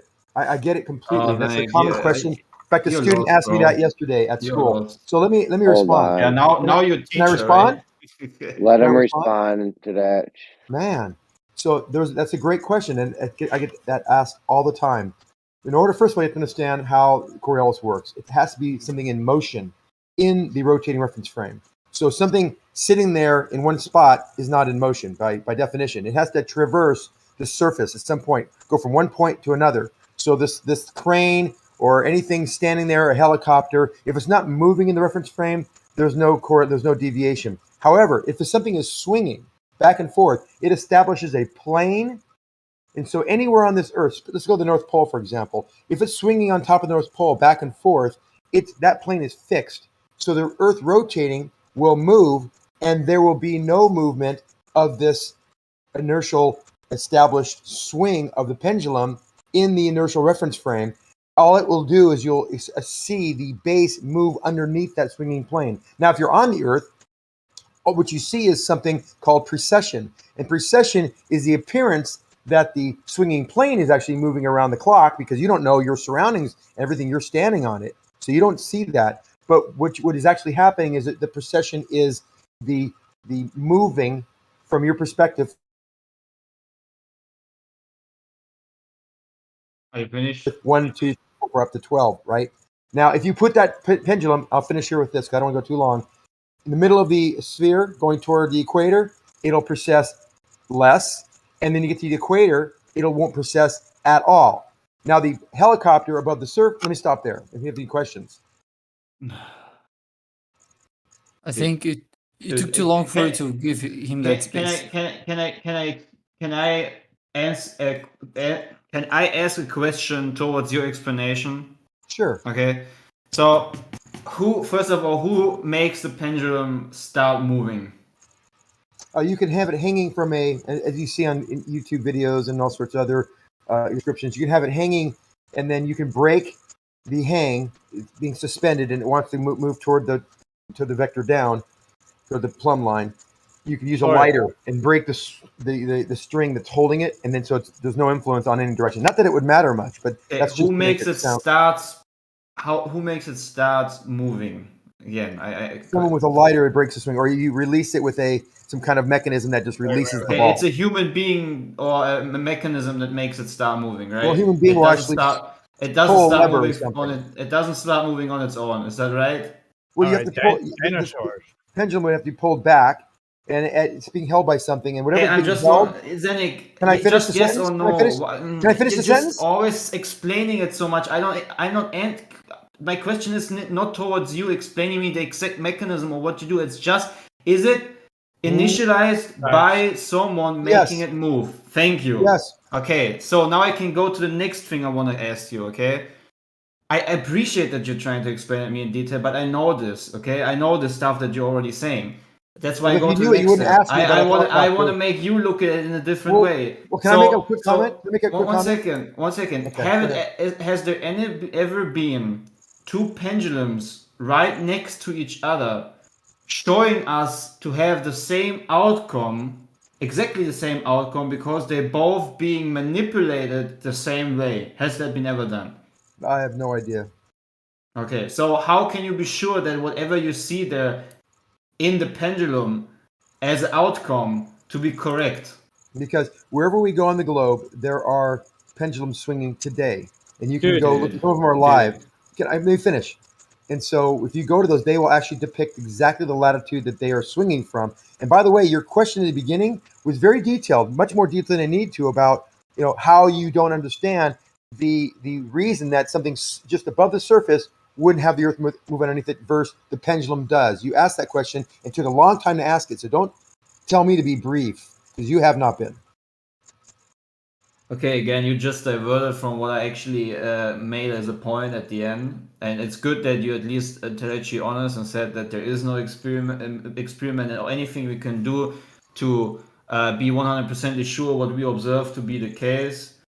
So again, I think using the pendulum as a proof for the Earth being a spinning tilted wobbling ball is this very weak argument, because still there is no definite proof of the influence that you observe being made by the so-called spinning tilted wobbling Earth. Like I just mentioned, do you ever have an experience where you have two pendulums right next to each other showing the same outcome because they have been same manipulated by the so-called spin and tilt of the Earth? I already answered the question. No, I don't know if that's even so required. Thank you. See, so it's just another relative experiment that just gives us nothing. Does anyone know the logical fallacy he just called out? Because that's very strange. No, it's not. Request. Hold on. I understand you want to have two to see if it matches, but it's a very strange request because I don't know what that would actually show versus what I've already told you it shows at different latitudes. We can actually find, for example, you can find similar latitudes of pendulums, and they will have the exact same precession rate. So that's kind of the same thing, right? Next to, define next to. Okay, how about next to being on the same latitude anywhere on the Earth? Same swing, same precession. So there's your answer. Okay, again, first of all, the first time whenever someone made a pendulum swing, right, and for some reason he he wrote down something about it, right? Because for his perception something changed. Where's this ultimate ground base of knowing that the changes you observe are literally not caused by any other thing as an influence, only by the Earth being a spinning tilted wobbling ball flying from ever expanding universe? How can you be 100% sure that this is the only thing that is the mechanism that is influencing this behavior?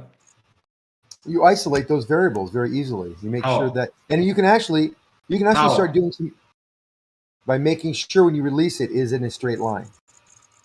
By also making sure and do it repeatedly, and also trying to maybe induce some curve, like give it a skewed release and see how that affects it. That has a distinct result. They know that as well. You can do all these things, do as much as you want. You always find over time anything swinging that swings in a plane, which generally everything does. Even if it's making an elliptical orbit, it defines a plane.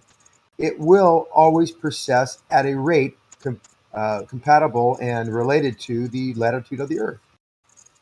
I think I need to repeat myself. The fundamental foundation of the observation that is now being integrated into the observations and the outcomes of it, okay? How can you be sure that what they once have wrote down as their fundamental observation is indeed being caused by a spinning, wobbling, tilted Earth ball that flies on ever expanding universe? Why? What if there's a possibility that it's a misinterpretation of a different force or something else having an influence on it?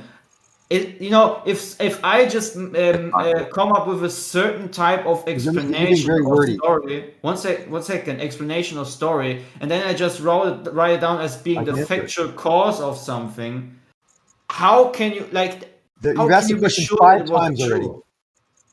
No, that's not true. You've asked the question 5 times. You know that, right? That's not true. No, I know that's not true. Does anyone disagree with me?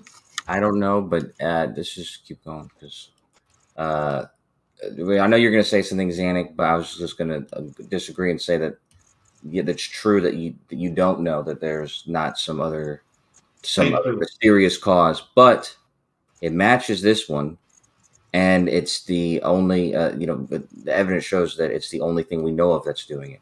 So those two things make it pretty powerful, but it's still open to be something else. Sure, if we find evidence for that. Sure, you should actually give him the opportunity to say, well, if there is some other possibility, you should start testing for that. Try to see if it's this or that or some other thing that you can think of. If you can find in any way, shape, or form something else processes or causes a procession that we see, then you'd have something to latch onto. You'd have a straw to grab. But at this point, nobody's ever found anything even close or remotely related to the reason why the pendulum processes other than the sphere beneath it rotating.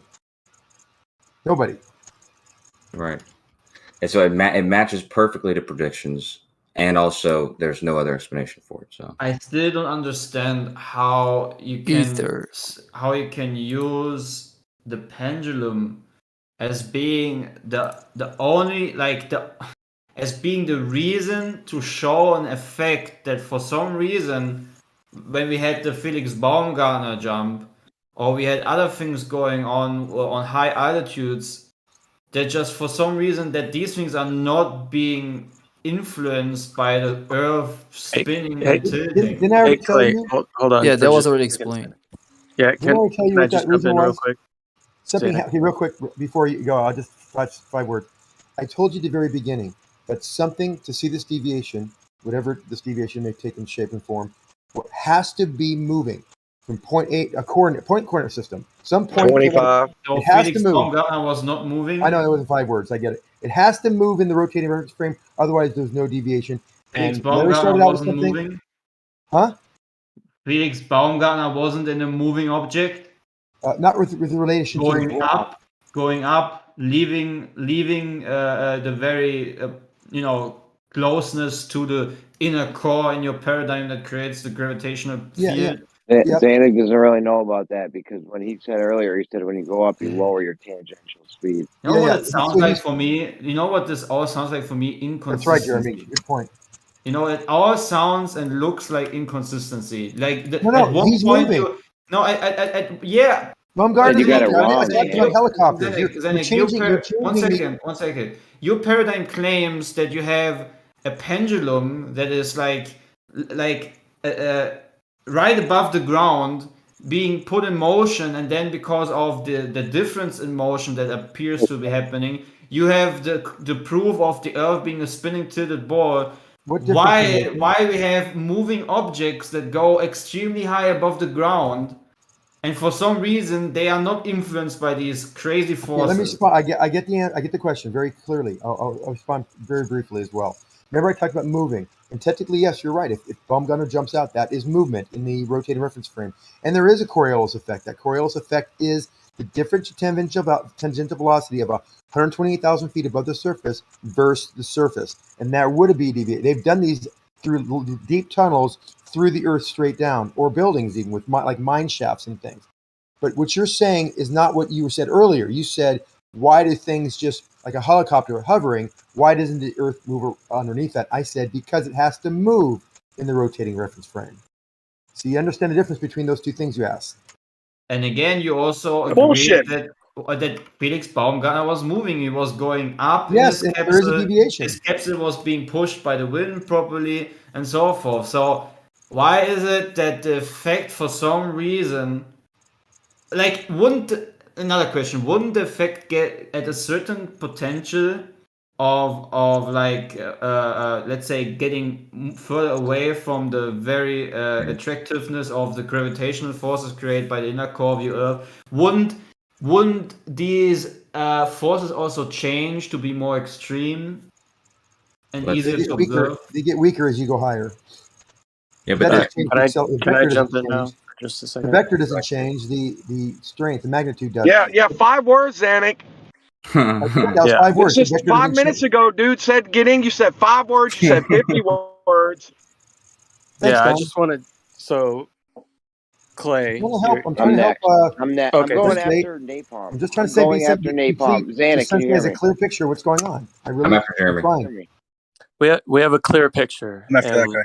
Clay, what's taking place is kind of an affirming the consequent, right, relationship. So you could come up with another presumed cause. Like I could say it is the known vortexual energetic flow across the Earth, which causes Foucault's pendulum to persist at different latitudes, because the vortex of the energy flow follows the latitudinal lines or longitudinal lines of the Earth, right? So in order for me to prove that, my proof of that is the Foucault's pendulum. That's my proof. But that's just words. What we are presenting is actually something necessarily would have to follow on a rotating Earth. It's not something that we find out and then we just attribute that to the rotation of the Earth. We couldn't have a rotating Earth if that wouldn't happen. Lying, guys. And that's not so. Yeah, I mean, we're not saying it has to. Was it bacon? Are you guys different names? Who wants on the list? If they ain't Steelman and Elijah, kick them off the list. Don't forget the change of direction as it goes south too. Who wants on the list? A lot of people want to talk right now. I'm after you, Jeremy. Stop trying to make a list, Jeremy. Just use the list. Snacks is after me. Hold on, everyone. It's going me, Snacks. I'm after you. What are you talking about? Snacks already called it. Then Kosho. You called it after me. I said I'm going next. Snacks. No, Kosho called after you, Jeremy. But anyway, Snacks called it 2 minutes ago. He called it 2 minutes ago. Right when I said I'm going next, Snacks was like, "I'm after him." You didn't hear me say it, dude. But it doesn't matter. It doesn't matter who goes between me and Snacks. One on the list.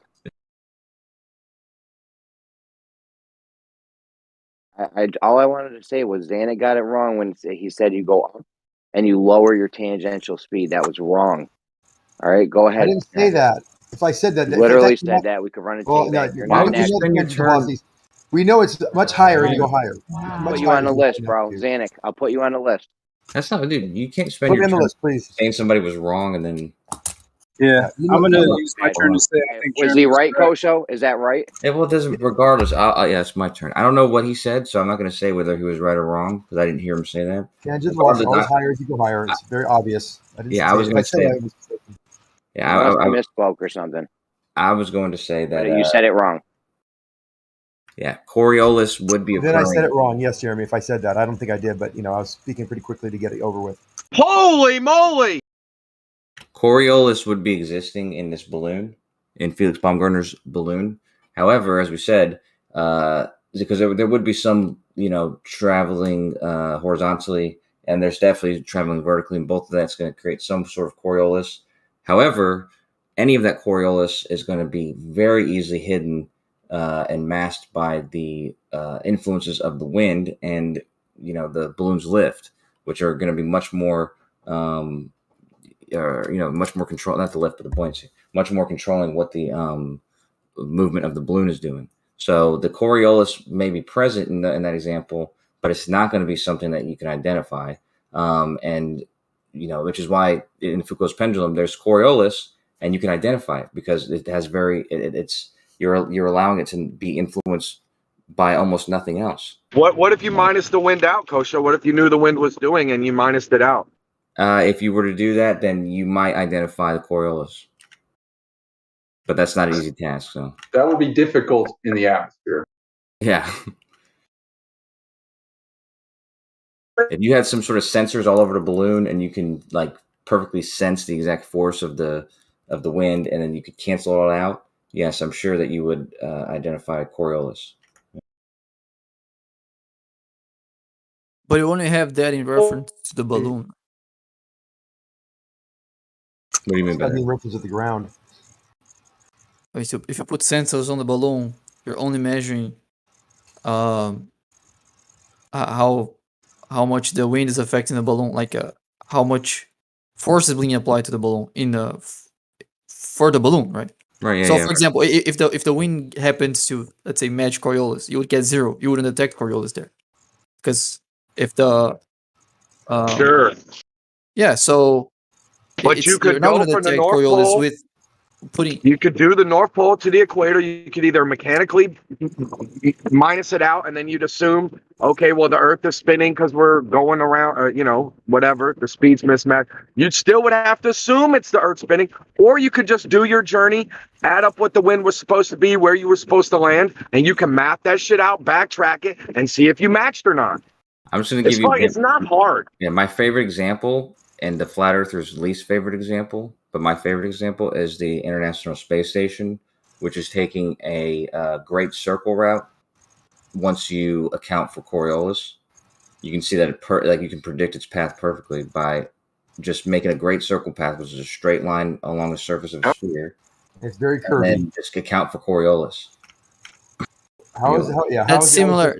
Curvy line. They'll be similar to that projectile exercise that we were trying to do, right? Yeah, right. Yeah. We do the orbital thing, and then we count for the rotational. Lastly, we shoot things 26 miles, as they do in the Navy does this all the time. Unguided projectiles will be off 100 yards to the right in the northern hemisphere, in the south, and to the left in the southern hemisphere. Funny how it changes at the equator as well. That the difference in rotation really throws a wrench in the theory or the idea that there's some type of rotating toroidal field that's doing this.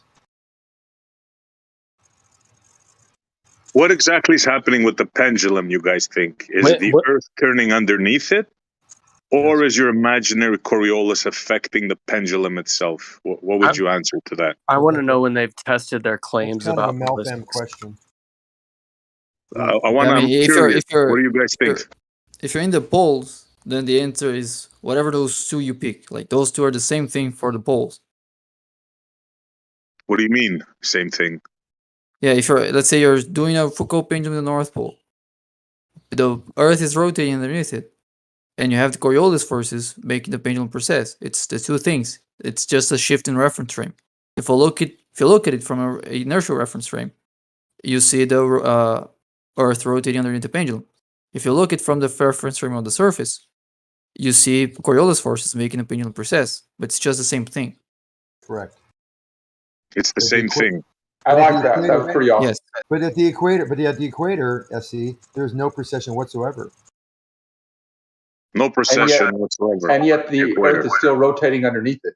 Regardless of which way it swings, too. You can swing north to south or east to west, and it still has no precession whatsoever at the equator. Did you hear that, guys? At the equator, where their fanciful Earth is spinning at the most, there is the least thing going on. It depends. Thank you for reiterating that. That's a great statement to make, SC, that you don't really understand what we're saying.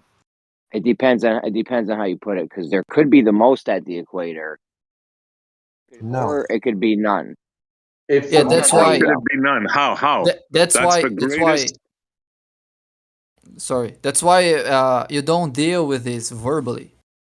That's why you get the mathematical description of all that, and you apply, and then there's no ambiguity in what should happen. Yeah, there's only some ambiguity. There's no core. Go ahead. Sorry, Bacon. Yeah, there's just an ambiguity in what you should expect if you're just talking about these things just verbally. If you don't do anything, then just talk about it. There's no Coriolis. Go ahead, Zanuck. Zero, none. That's false. If you change altitude, there is. If you're going up or down. We're talking about traveling. That we're implying we're talking about changing position. Yeah, vertically, yes. But remember, think about this. If you were to go north from the equator or going south from the North Pole, the change in velocity is something that you have to think about.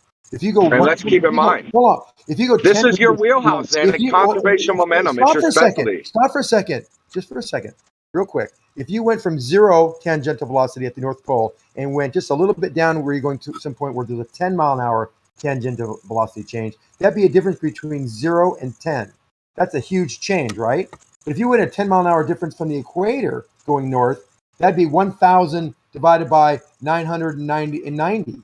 So that'd be a percentage-wise, there'd be a very small change in tangential velocity. So that's why they say the Coriolis is greatest at the North Pole, the north, versus the equator for that reason.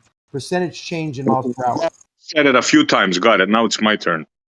So, Zanuck, you're telling us that according to your fantasy model, at the point where the spin is the greatest, that's where we feel the less, or that's where we notice the less. You can try to sell your snake oil to somebody else, but I ain't buying it, bro. That is a malformed statement in question again. You're gonna get tarred and feathered, bro. Okay, it's a malformed question because. Come on, man. Come on. Let's have some brains.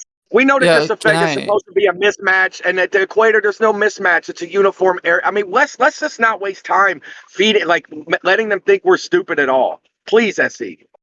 Well, no, thank you, Don. That's actually it's generally because of the change, right? Because any distance. You're buying this? You're buying that explanation? No, but you're not thinking it through. I just got to tell you that the change in tangential velocity is the reason for Coriolis on the surface going north or south. This change going from 1,000 miles an hour to 990 miles an hour is much less than going from 0 to 10. Would you agree? Nah, your fantasies don't work with me, bro. At that point is where it. Let me finish. You asked me a question. Don't talk his explanation. Don't talk to me. SC, fuck why he's saying it happens. Just think about what the phenomenon is and being at the equator. Like, it's more compared to the axis of rotation. It's a perpendicular relationship. But it's not just being at the equator; it's even being close to the equator. Because if you put a ball and you put a line through it like a pole, right, and you try to determine the distance from the ball to the pole, right, and you're at the equator or at the center, the top of the ball, and you move, I don't know, some distance, 1 degree north or something like that, closer to the direction of the pole, right?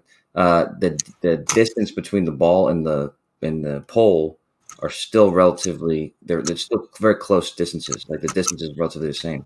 And the further you move from that pole, the closer you get to the North Poles or whatever. The further you move from the equator, I mean, the distance between the surface and the pole is going to the distance between them over any distance that you're traveling is going to change more rapidly as you get closer and closer. right? Negative. All fantasy. There's no way you can get around the fact that in your fantasy ball, the spin is the greatest at the equator. Now, there's nothing that you can say or do that's going to change physics. If There the is. spin is great, don't interrupt me.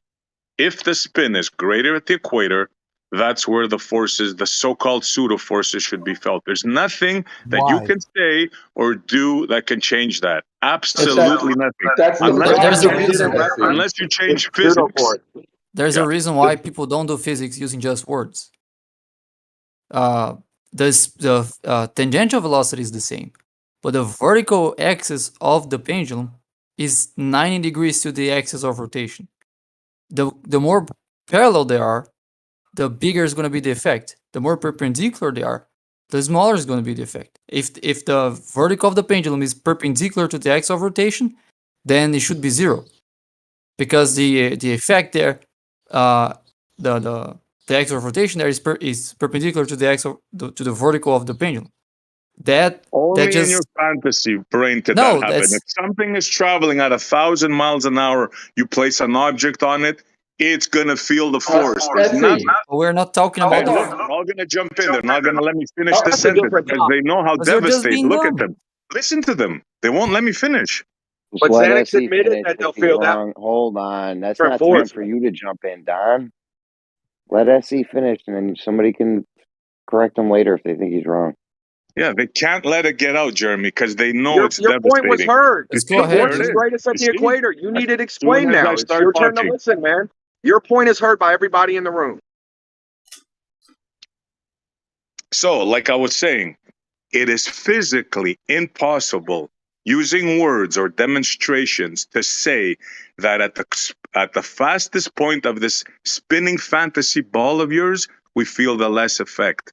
But There's no you're words. saying less effect of See, I tangential can't. They won't velocity, let me bro. They're finish talking the about sentence. Coriolis, man. They're not talking about. You see the Don, truth they're You're just there? going feeling to the temporarily most mute you, effect of the Don. spin. Hold on. Huh? Thanks, Jeremy. Going to temporarily mute you because you can't control yourself. So He cannot. He cannot. when SE's done, then Yes, I'll unmute remember, you, maybe. you have to be moving in the frame. Just Hold remember on, that. SE. Done. Thank you. Thank you, Okay. Jeremy. Hold on, The SC. truth triggers. You see, they're not gonna let me say it. Go ahead. This Sorry, I is not thought you gonna were happen. done. I thought you were done. Go ahead. On, man. I'll say it once again. Hopefully, I'm not interrupted this time. You cannot change physics. No matter what you say, no matter what you do, you will not be able to get around this fact. At the fastest spinning of this fantasy ball of yours is where the effects should be felt the most. There's nothing you can say or do that can change that. Okay, I can. Prove me wrong. Physics. Let's talk about physics. You know what the equation is for Coriolis? Tell me the velocity. Where's the I could velocity give a component? rat's Hold on. bottom. You Show said, it to me. see, my turn. I let you speak. Everyone did. Now you show me in the equation where there's a velocity component. Forget How that. it applies to Coriolis. I don't care about your equations. So you said got to follow physics, but I don't care about the equations. Yeah, show it. That's pretty telling there, SE. Show this to SE. Hold on, SE. This is physics. Hold on. In the globe model, according to that model, the Foucault pendulum will reverse. It will precess in the northern hemisphere one direction and in the southern hemisphere the other direction. Correct? You accept that? Do you believe that's true? No, I don't believe any of that. No, So you don't think none. the pendulum changes direction of precession? I don't care what your pendulum does, bro. Show You me didn't get the something question. spinning at 1,000 miles an hour, right? Show me a ball spinning, right? Forget And about show the. me. Hold Stop on, with that for a and show minute, me the SE. effect. Why are you interrupting me, bro? This is And what show you me. allow, moderators. Like seriously, this is. I guess y'all want just like a spotlight on the clown show. That's why I'm y'all trying do to this, let right? a back and forth happen uninterrupted. I'm not You, trying to you, let a you, shit show happen. you can have some friendly fire occasionally, Jeremy, to put people in their place. SC's completely off topic, and you know it.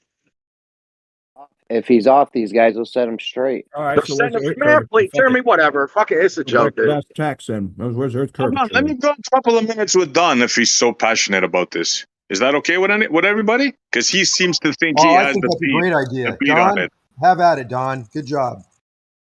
Go ahead, You're Don. just I'm not. all ears. Simply, we've all heard your point. They agree with your point. They're making a separate point, and you should spend a little bit of time humbly trying to understand it, possibly, bud, because I'm usually on your side, man. Don, we're all counting Bro, on you. why Keep should going. I understand a fantasy that doesn't happen? If I can kill the fantasy at the root, why do you want me? Why do you Because you want me claim to discuss physics. You claim physics, so you should look at the You said, show me a demonstration, this and that, and then they give you the demonstration. They say, all this data exists out in the field in the real world. You fucking hand with dismiss the shit. Say, I don't care about your pendulums. You're not being intellectually honest, buddy. Talk about it. Where's that curvature, guys? Let Don finish. Come on, guys. Listen, stop interrupting, please. Question, Don. Jeremy, stand with me. Jeremy, stop. I'm not even listening to this shit. Yeah, all right. I'm making sure it doesn't turn into a shit show. That's all. Hey. Don, let me just say this to you, brother. You're giving them the rotation of the earth, and you're saying, look, this is what happens with the pendulum. I'm killing it at the source. There is no rotation, bro. Do you understand that? That's a whole different argument, dude. You were arguing presupposing rotation, what would happen at the equator, dude. Okay. Does it happen? Does it happen? They supposedly have repeatable data of the pendulum phenomenon. Yeah, but I'm trying to explain to you this. If what they're saying happens at the... Since the Earth isn't moving, they don't have that data. There we go. Yes. That's what I'm trying to lead to, but you're not letting me go there, Don. That's not true. If Earth isn't moving, they still have the data of what the pendulums are doing, and you get to replace the conclusion of why. Dude, they're just telling you I can do that very easily. Could it, Don? Don, have you ruled out any other things other than why the pendulum does that, if it does that? First of all, have you witnessed it do that? I haven't. Look, don't wiggle away from the only conflict I had with you was you claiming the most energy at the equator and acting like you were disagreeing with what they're saying, and you weren't. You were making a side point. That's fine, but you shouldn't come off as if you're disagreeing with what they're saying, buddy. No, but I was disagreeing what they're saying, because what they're saying is the opposite. If in their model, right? And they'll admit it, if it's spinning the fastest at the equator, then the effect should be the greatest. Do you not understand that, Don? What effect? Their bullshit effect of the Why do you say that, effect. SD? Why? Well, how can you say that? How can I say that? Because I have a logical brain. But that's not logic. The logic is the greater the spin, the greater the effect. But that's the greater the energy they have in them, buddy. That's fine, but it ain't the greatest the Coriolis effect. You have to have the greater differential to have the greater Coriolis effect. So Thank you, Don. You're smart enough Great to know job, this. Don. Stop playing stupid, bud. You don't understand anything, Don, do you, about the Coriolis? You just don't get it, bro. That was funny. That's actually. you, Essie. That's The Coriolis doesn't say the greater the tangential speed, the greater the effect. If it makes something rotate faster instead of slower, yes, you're going to increase the effect, but that's not the tangent speed. That's the speed that it's rotating. How quickly it's rotating. Anything you want, bro. It's I know. nonsense. So I know I can. So don't interrupt, right? But I think I was finished. Go ahead.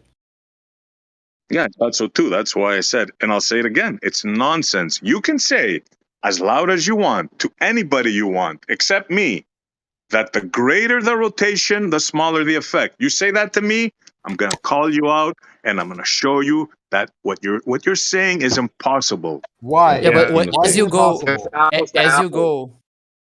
from the poles to the equator, how the tangential speed is not the only thing that is changing. Your vertical is also changing. It's now getting perpendicular to the axis of rotation. So that's not the only factor. There are other things that also affect it. Just because you mentioned one doesn't mean it's the only one that exists. In your example, as you go from the equator, there's other things changing besides the tangential speed. So Nothing is changing. Nothing. It is. On the globe, it is. An assumption. I'm killing you at the source. There's nothing changing. I'm standing here. On the globe, I throw it is. all in the air. Ain't nothing changing. Nothing. It's all in your head. On the globe, there is. If you're at 45 degrees. No, there isn't. I don't care Can I where you're finish? staying. Can I When finish? when I'm outside and I throw a ball in the air, there's no change. It goes up, comes down in my hand. Prove me wrong. I'll support this point. Yeah, you're the first one to complain about interruption, and I couldn't finish what I was saying. My bad. Go ahead. I'm a little bit excited because I'm getting bullshit from all sides. My bad. I'll calm down. Yeah, if you're at 30 degrees latitude and you're experiencing Coriolis there, or the precession of the pendulum there, if you go to the equator, yes, the tangential speed now is bigger, but you said that's the only thing that is changing. No, it's not. If you're at the equator, now your vertical is no longer at that same angle. Now you tilted your vertical. So it's now the pendulum, the upward vector of the pendulum is perpendicular to the rotation of the Earth. That also affects the precession and actually makes it zero. So it doesn't matter if the tangential speed is bigger, because there are other thing that changes, which is the vertical, makes it zero. It doesn't matter how fast it's rotating. Like I said, that's all in your mind. Only in your mind, right? Can that work? Actually, in no. physics, you cannot show that's that. not true, Wesley. Yes, he does. Okay, let's I can propose one thing. How do you know, Don? Have you been at the equator and swing a pendulum? I've seen the 3D models, dude. You've seen the 3D models, dude. Right. Oh, and the only I can't believe it. like, wow, man. What can I tell you? You know what? Yeah, Pack the it up, thing flatties. is, That's it. we can Pack it up, flat earthers. That's it. It's a globe now. That he said that. You got it. Don, I didn't seen say the it's 3D 12 ever. models. Oh, you guys SC. gotta stop this, man. Well, You really Don, you're gotta. right. You got to stop arguing Try with to do us normal like that, huh, Don? geometry. If what you said No, is Don, true, it's then fantasy. why? What you have in your head, Don, SE, it's sheer fantasy, bro. You've Yeah, bought it's a into a story. hypothetical. You're you hear in me or no? hypothetical There is land, no dude. And you're spin disrespecting anywhere. geometry and physics, and it's fucking bullshit. You're talking out of your ass that you know it. Who's paying you, Don? Okay, that's not That's really what you're true. doing, Don, with They were numbers. speaking Well, truth. SE, we have a pendulum. If what you said was true, why would we see the precession go down in period as we go toward the equator? It's going faster, tangential velocity, 1,000 miles an hour versus zero. The highest precession rate once every 24 hours at the North Pole, and no precession, and progressively less as you travel from north to the equator. That it's opposite to your logic, and your logic is seriously flawed when it comes to this whole concept. You're No, you got equating it You're the one backwards, my saying we friend. live on a Hold ball on. that Let doesn't me get to exist. that. you're equating velocity. You're equating tangential velocity with the tangent, On with what the ball? Coriolis force or Coriolis cause precession. No, Where you at? said it twice now. Now it's my turn. It's you that has it backwards, my friend, and you're trying to turn it around. Not What do you me. have to support that, Essie? What do you have to support that? What you just said? Logic. Logic. Let's When try. Your logic. Draw Your me a logic. picture. Draw a picture, buddy. I got an when idea. Hold on. Let me ask Essie a question. Oh my God! You just go ahead. I know you guys are triggered to high hell, so talk amongst each other. This is a little bit No, different. we care about you. Yeah, we care about you, SE. You have it wrong. We want to help. So, Essie, let's forget about the globe for a second. If I'm on a merry-go-round and I am start at the center, I roll the ball across or from the center of the merry-go-round out toward the edge, where is the Coriolis greatest on the merry-go-round? It's not. There is a no Coriolis, bro. Do I'm you saying not there's no Coriolis understand? on the merry-go-round. Is not spinning. You have to. You're not gonna let me get another. If you guys interrupt me again in mid sentence, I'm gonna stop conversation with you. The merry-go-round spinning. Yeah, just stop interrupting, guys. So Don does it instantly. Just stop interrupting, guys. Come on, man. I'm gonna start moving people. How about I'm gonna stop try this repeating one more nonsense time. in triplicate? Yeah, so do you guys believe in evolution? Forget that. So let me ask. So I want to ask you the question again, Esty. Is there Coriolis on a merry-go-round? No, negative. It's a visual effect. Do you want me to explain to you what it is? That's what Coriolis is. That's Oh, the great. visual Coriolis effect. Oh, interesting. Definition.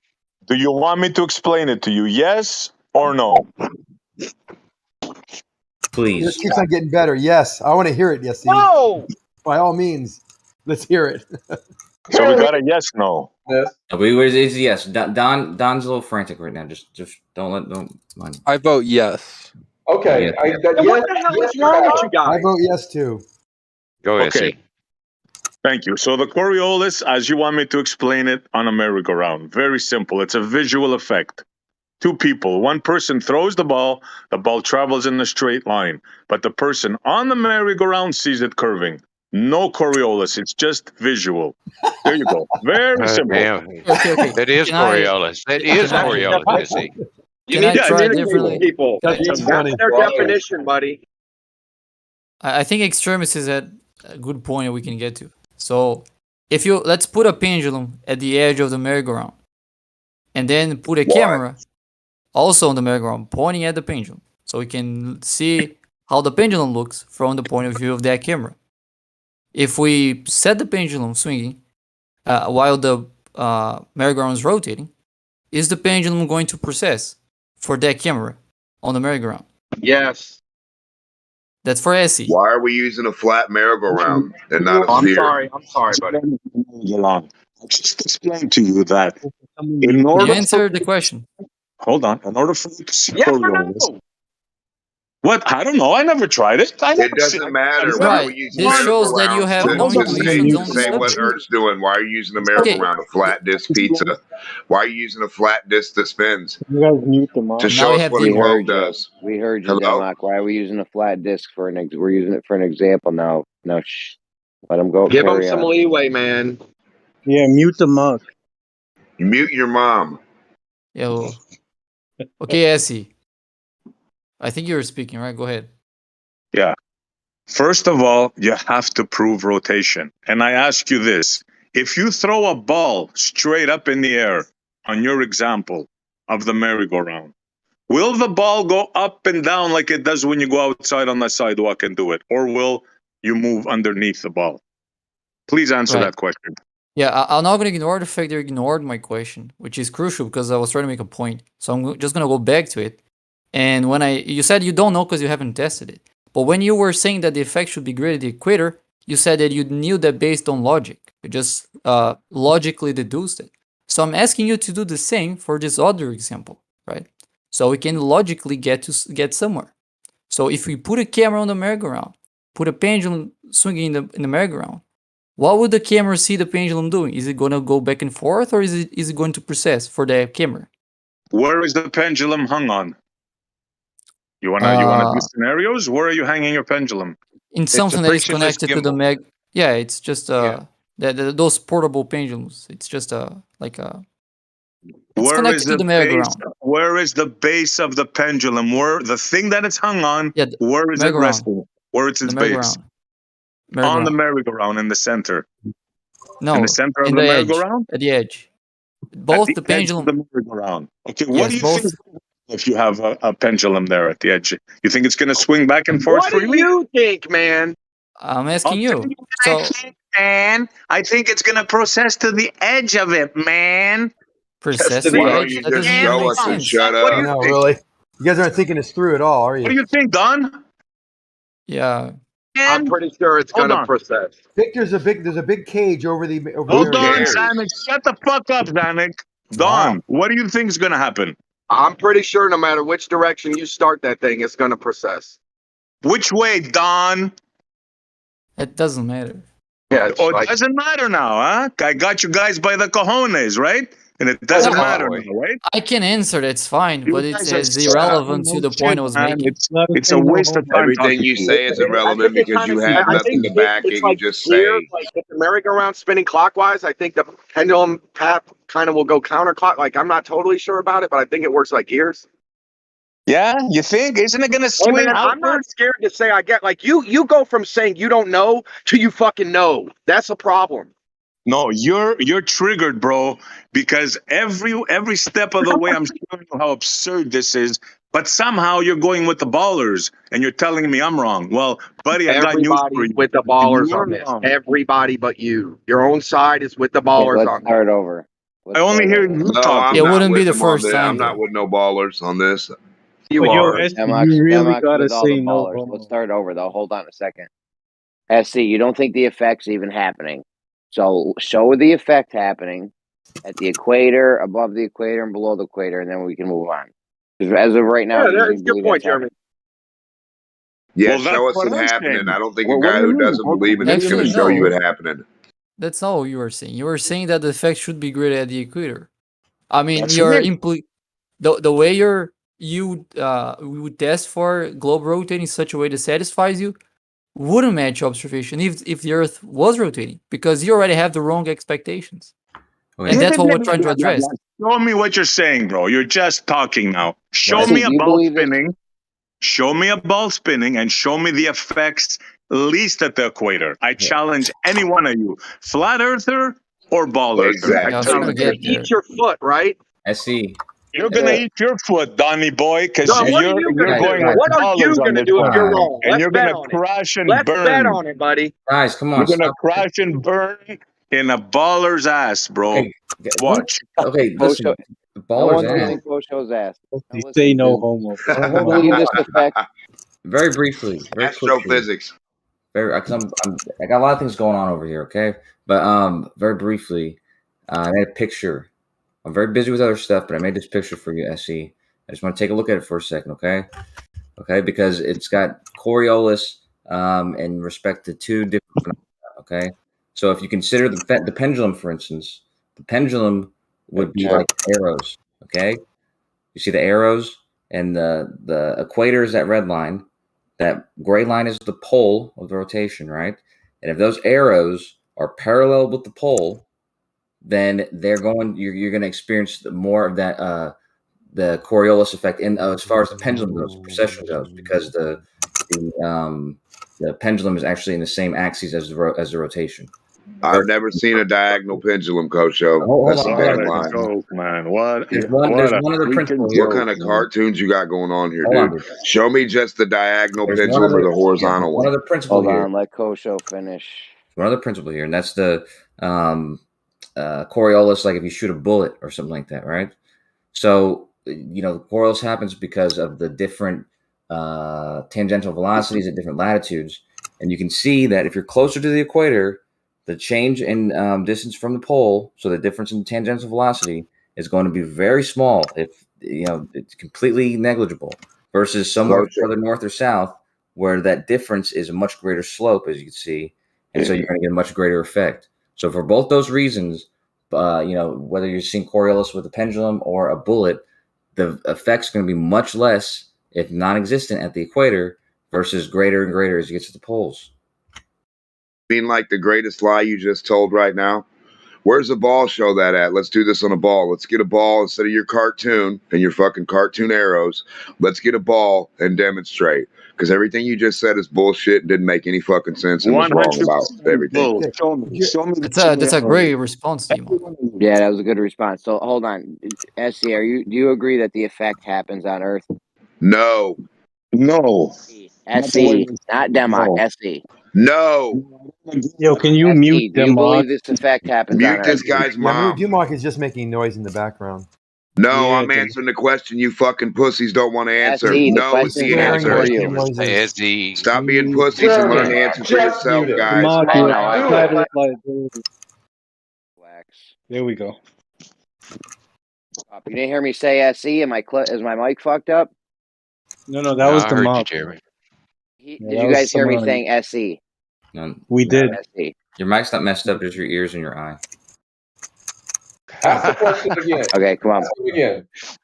SC, do you think the effect is happening on Earth? This effect? Negative, not the way they say it. I Okay, see many Let me finish. I seen many experiments, what they claim, and it always does different shapes. They have to restart it. Once it does this, then it does that. No, I don't believe it. Okay. So let's see a pendulum at the equator and above and below doing this deviation that you guys predicted, and then we can move on, right? This. Yeah, they got to criticism- show it. That's right. They this can't just say, criticism- "Oh, the pendulum swings, therefore Earth curve." No, it's all bullshit, and I'm here to call them out. Okay, well, that criticism has been laid out before, I think by Whitsitter. It doesn't matter who it was from. I'm not trying to bring anybody up. I'm just saying it's been brought up before that it's not been shown at the equator, when in actuality, anytime anyone's done it, it's corresponded to their latitude, meaning that if I'm me at my 30 degrees or somebody at 10 or somebody at wherever, it corresponds to their latitude. So all you have to do is accept that. Once you accept that, if you follow that to its conclusion, that tells you what happens at the equator, whether you've You seen can it or accept not. that all you want. You can accept that. Whatever you think is happening to that thing swinging back and forth, you can relate that to rotation. I'm here to tell you the Earth doesn't rotate. Now, you got to prove that first. You understand that? That's shown by what I just said.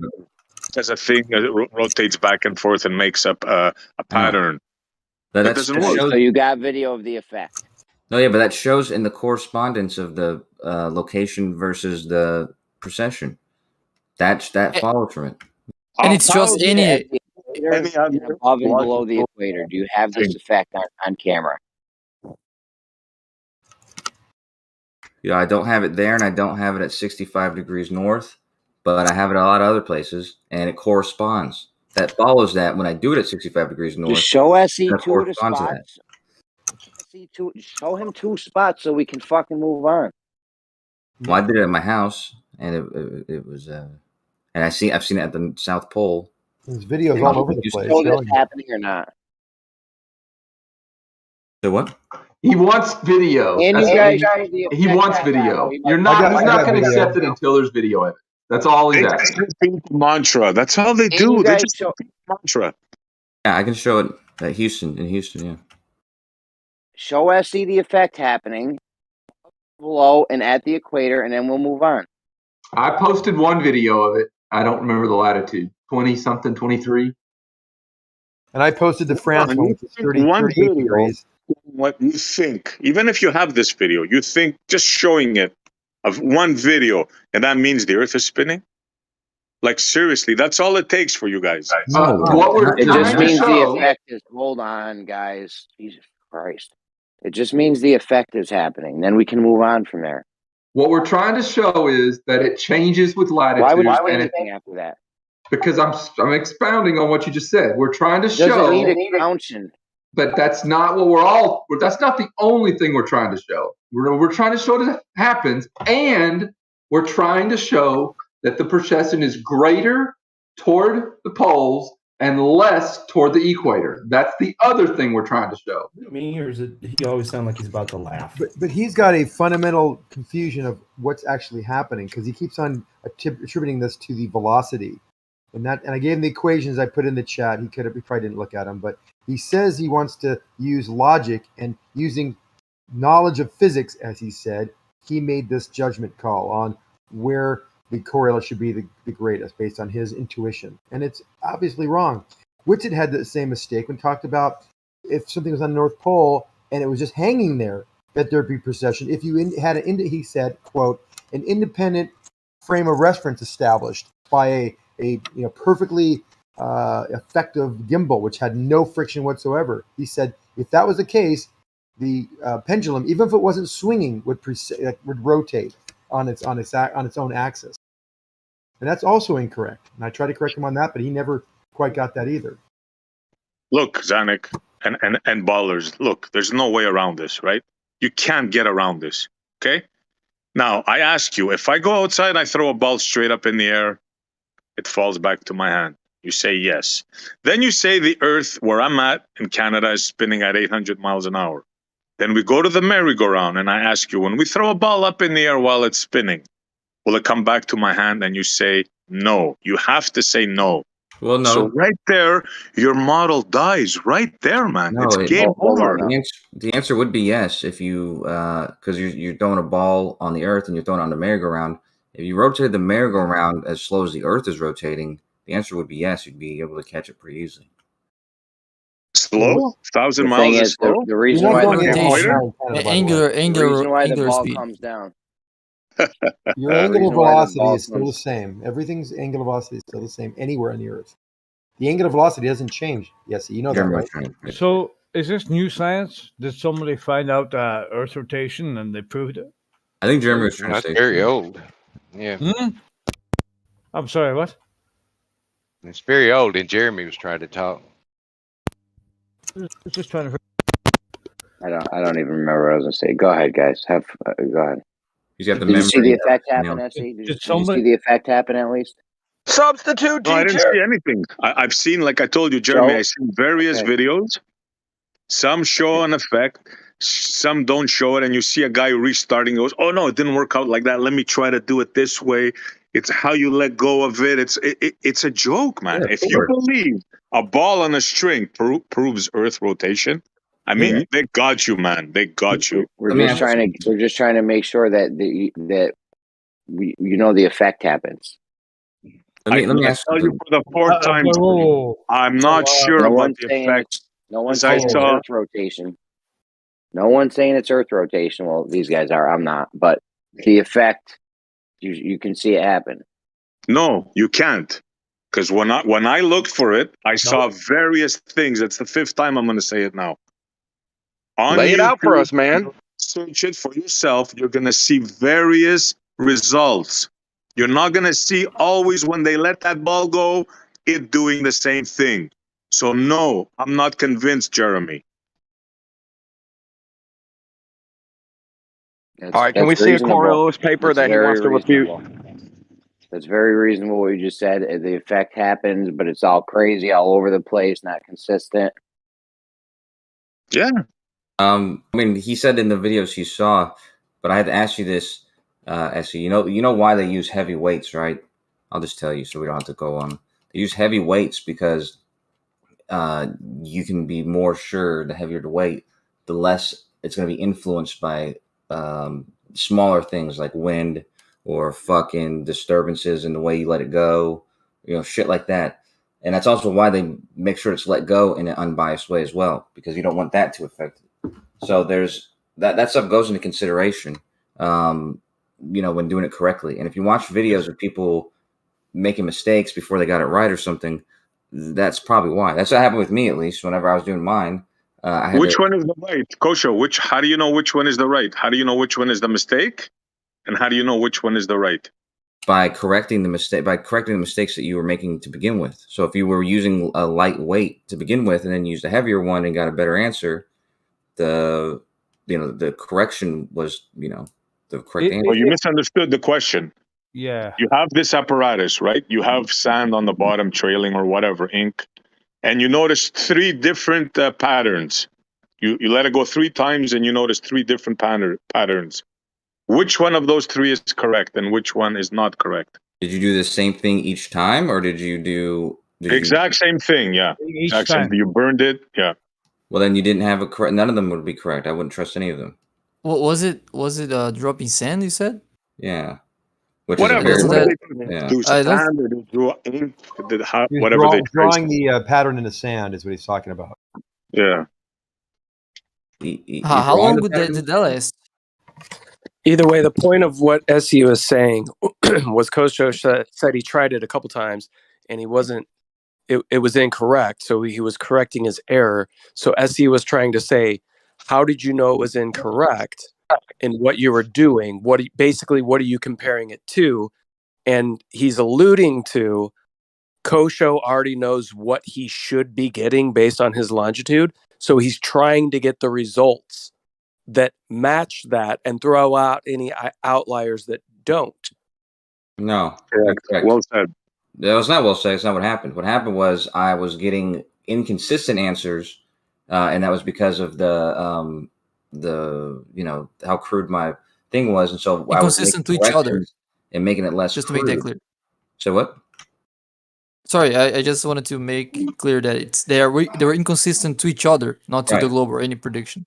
Right, inconsistent. I was getting inconsistent results with my own results within my own results. So because of that, I could tell that there was influences outside of what I was looking for, and so by making corrections like using better gimbal, using or better what do you call that? Like where the thing is pivoting from, and bigger weights, more dense weights, I got better results, more consistent results within themselves. That's what I'm saying. So that's if somebody didn't change anything and they got inconsistent results, I wouldn't trust any of their data. Gyro's the word you're looking for. You're missing the point, when the results vary, I mean that's noise, right? You don't want noise, so you want to get the same thing every single time. Not the thing you expect to get, but just the same thing every single time. That proves that it's consistent. Now, if that matches, then that's something else. But if you're getting random values and some of them match, some of them do, that none of that means anything. You're clearly just picking up noise.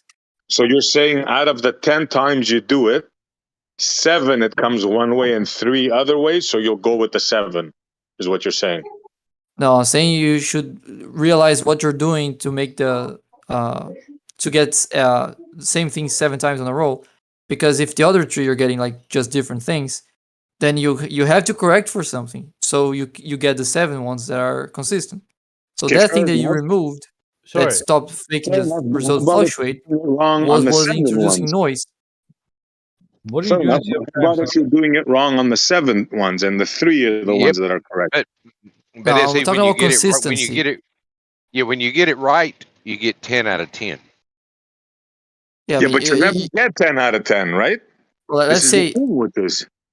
Let's say you first do it and then you get result A. And then you do it again, you get result B. And then you see that your results are diverging. Sometimes you get one thing, sometimes you get the other. So you try to remove any possible thing that might be introducing noise. And then you get result C. And then you do it again, you get result D. So you go there, you change it again, try to prevent anything from affecting your experiment. You close all the windows, nothing to be affecting the pendulum. Nothing, no external source to be affecting the pendulum. And if when you do that, you start getting then result E, and then you do it again, you get result E again. And every time you do, you get result E again. It means you successfully isolated all the external factors that were affecting your pendulum. Now that you get a consistent result, now we can talk about what the results means. Okay, fair enough. My next question is this, if you want to go percentage-wise. How did you stop the Earth from spinning, if it is, of course, in order to verify your conclusion? Oh, yeah, I think you got eyes for Doctor Strange or something.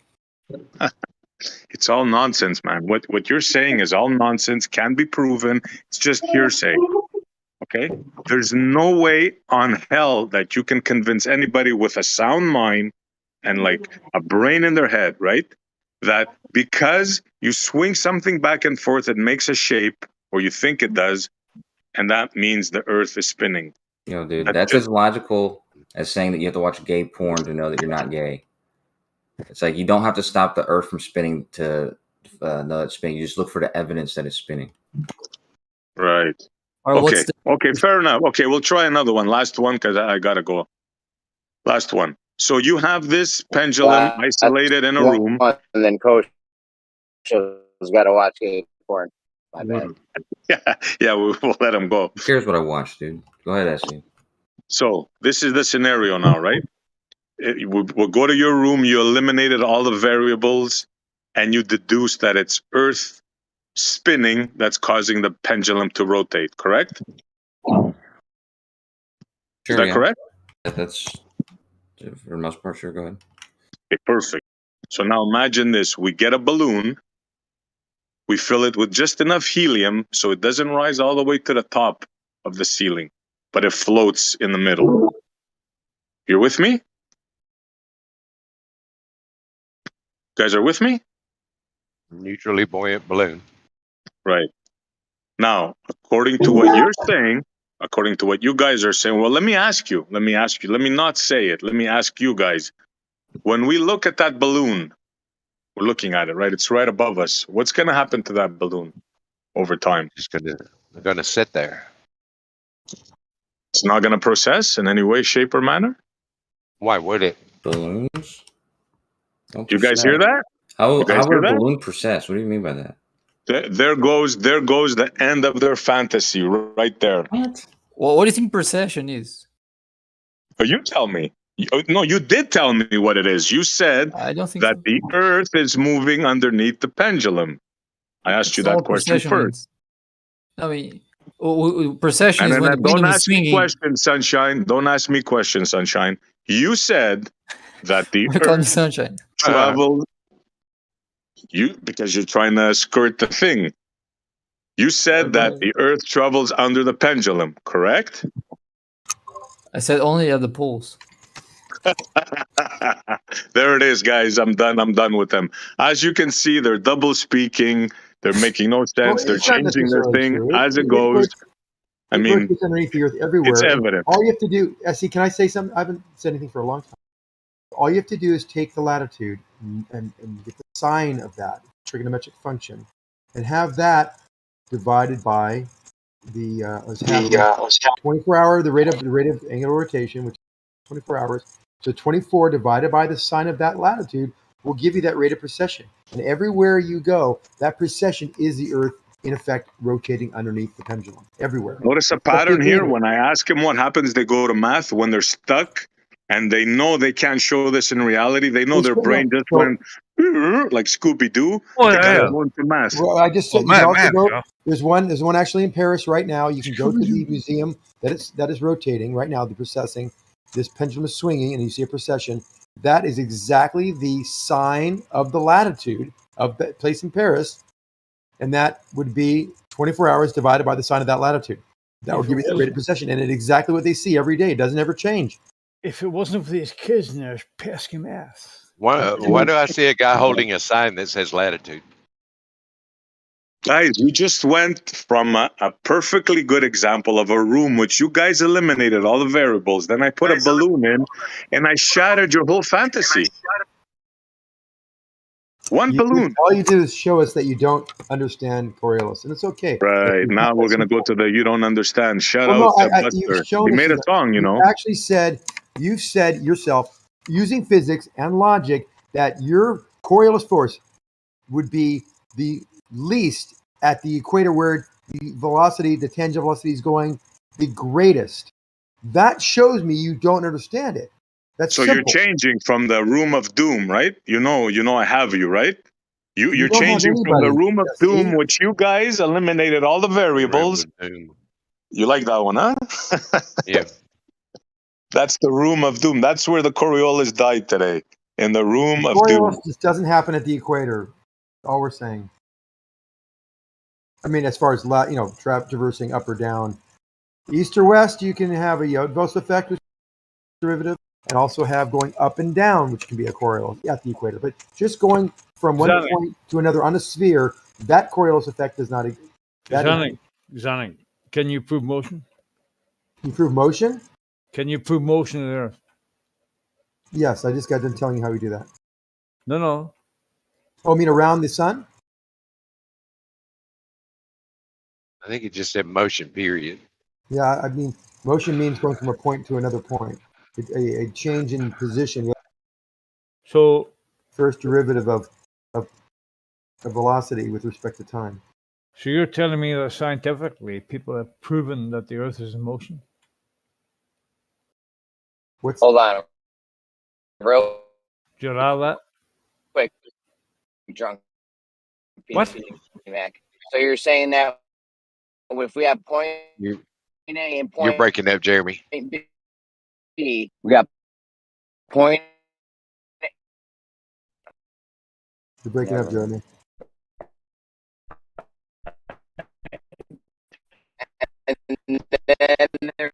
To me, he's muted and still breaking up.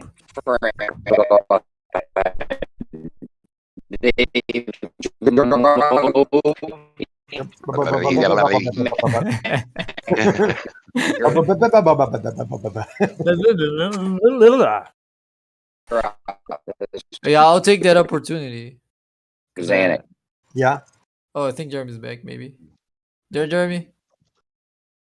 Yes, Jeremy. Yeah, he's got that. No, he's not back. Still breaking up. Clarify. No, you're really bad. Robot. I mean, it's robot. I'm not sure if it's worth anything trying to tell him, because something at point A. We'll give him a second. He's on mute. He's on mute and he's still roboting. I hear him now. Oh, don't mute him. Just move him to hot mic so he can get back when.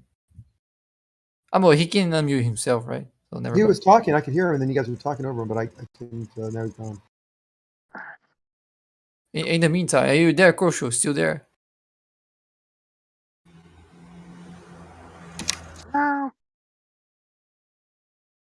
The interesting thing about Coriolis on the merry-go-round is it's they have a hard time understanding the difference between that and then on a sphere, because the surfaces are there's a different change of tangential velocity as you travel over the surface of a sphere versus a flat rotate. They have a You're problem. still talking about Coriolis after the Room of Doom. Come on, Zanuck, give it up. We're actually just waiting for Jeremy to get back. Yeah, just passing time. What about your Room of Doom, SC? Let's give me the Room of Doom. You weren't listening? I'm not going through that again. Your Coriolis has been slayed, bro. Forget about it. Move on. It says you, but it's okay. I mean, obviously you didn't get it to begin with. I don't understand. You can't have your room spinning under your pendulum and not under your balloon. Simple, bro. Just, it's over. I got okay. Let's talk about that. Let's talk about the Room of Doom for a second. You have a rotating room, and you have this balloon that is neutrally buoyant in the room, right? No, you don't have a rotating room. You have a regular room on Earth, right? Well, let's just do the room. In your fantasy, the ground is rotating, making the pendulum process, right? Correct. Now, I took a balloon, buoyant, put it in the center of the room, and I asked you, would you see any precession on the balloon? And you guys said no. So right there, your Coriolis fantasy dies, bro. If you can't see my that, question was Let why. me explain. Explain why you would see precision. What do you mean by precision? Left lane, real quick. So this is exactly the flaw in Witz's logic. That's a different example, but I same. So let me talk about that. So we have this balloon, and we go to the center of the room. Is the room moving while we set up this balloon? Is the room moving, SC? Don't ask me questions, bro. Okay. Answer the question. Okay. So why hold you see precession on one item and not on the other? Answer that so question. the room is moving. The room is moving, and we set up this pendulum in the middle of the room, and we let it go and we swing it. Now we see a precession. Okay. Then you're saying we also go to the same room while this pendulum is swinging, and we get the balloon, which is neutrally buoyant. We put it right above the pendulum, and we let go of it. And it doesn't change. It doesn't change its position with. It just stays there. It just stays. Yeah. Anyway, put it stays anywhere there. in the room. Because if you have a door, hold on, just let me finish. If there's a door like right behind me, and I have a dot on the balloon, that dot is pointing to the door. That dot stays pointing to the door the entire time. Yet the swing of the pendulum shows a precession. Now, why is that? Why did that happen? Do we know? I mean, I know, but do you know why that happened? You tell me. You tell me why it affects the pendulum. Okay, I'll tell you why. It happens when you set up this balloon. The room is rotating. You are rotating. The balloon is rotating, and you hold it in your hand and you let go of it. That balloon retains the angular momentum given to it when you let go of it with your hands, because you are all rotating. Now, why doesn't I spoke it very slowly so you can understand. Why does the pendulum do the same thing, Zanuck? Why doesn't the pendulum retain the momentum? The pendulum mechanism itself does, and that's exactly why it actually swinging. So it's swinging back and forth. That momentum is too good, man. Hold on. The momentum, the angular velocity, the angular is also preserved. What happens is, because it's swinging in a fixed plane in the rotating reference frame, that doesn't vary. There is no momentum there. There's no momentum there because it's just swinging in a fixed plane. You're letting go.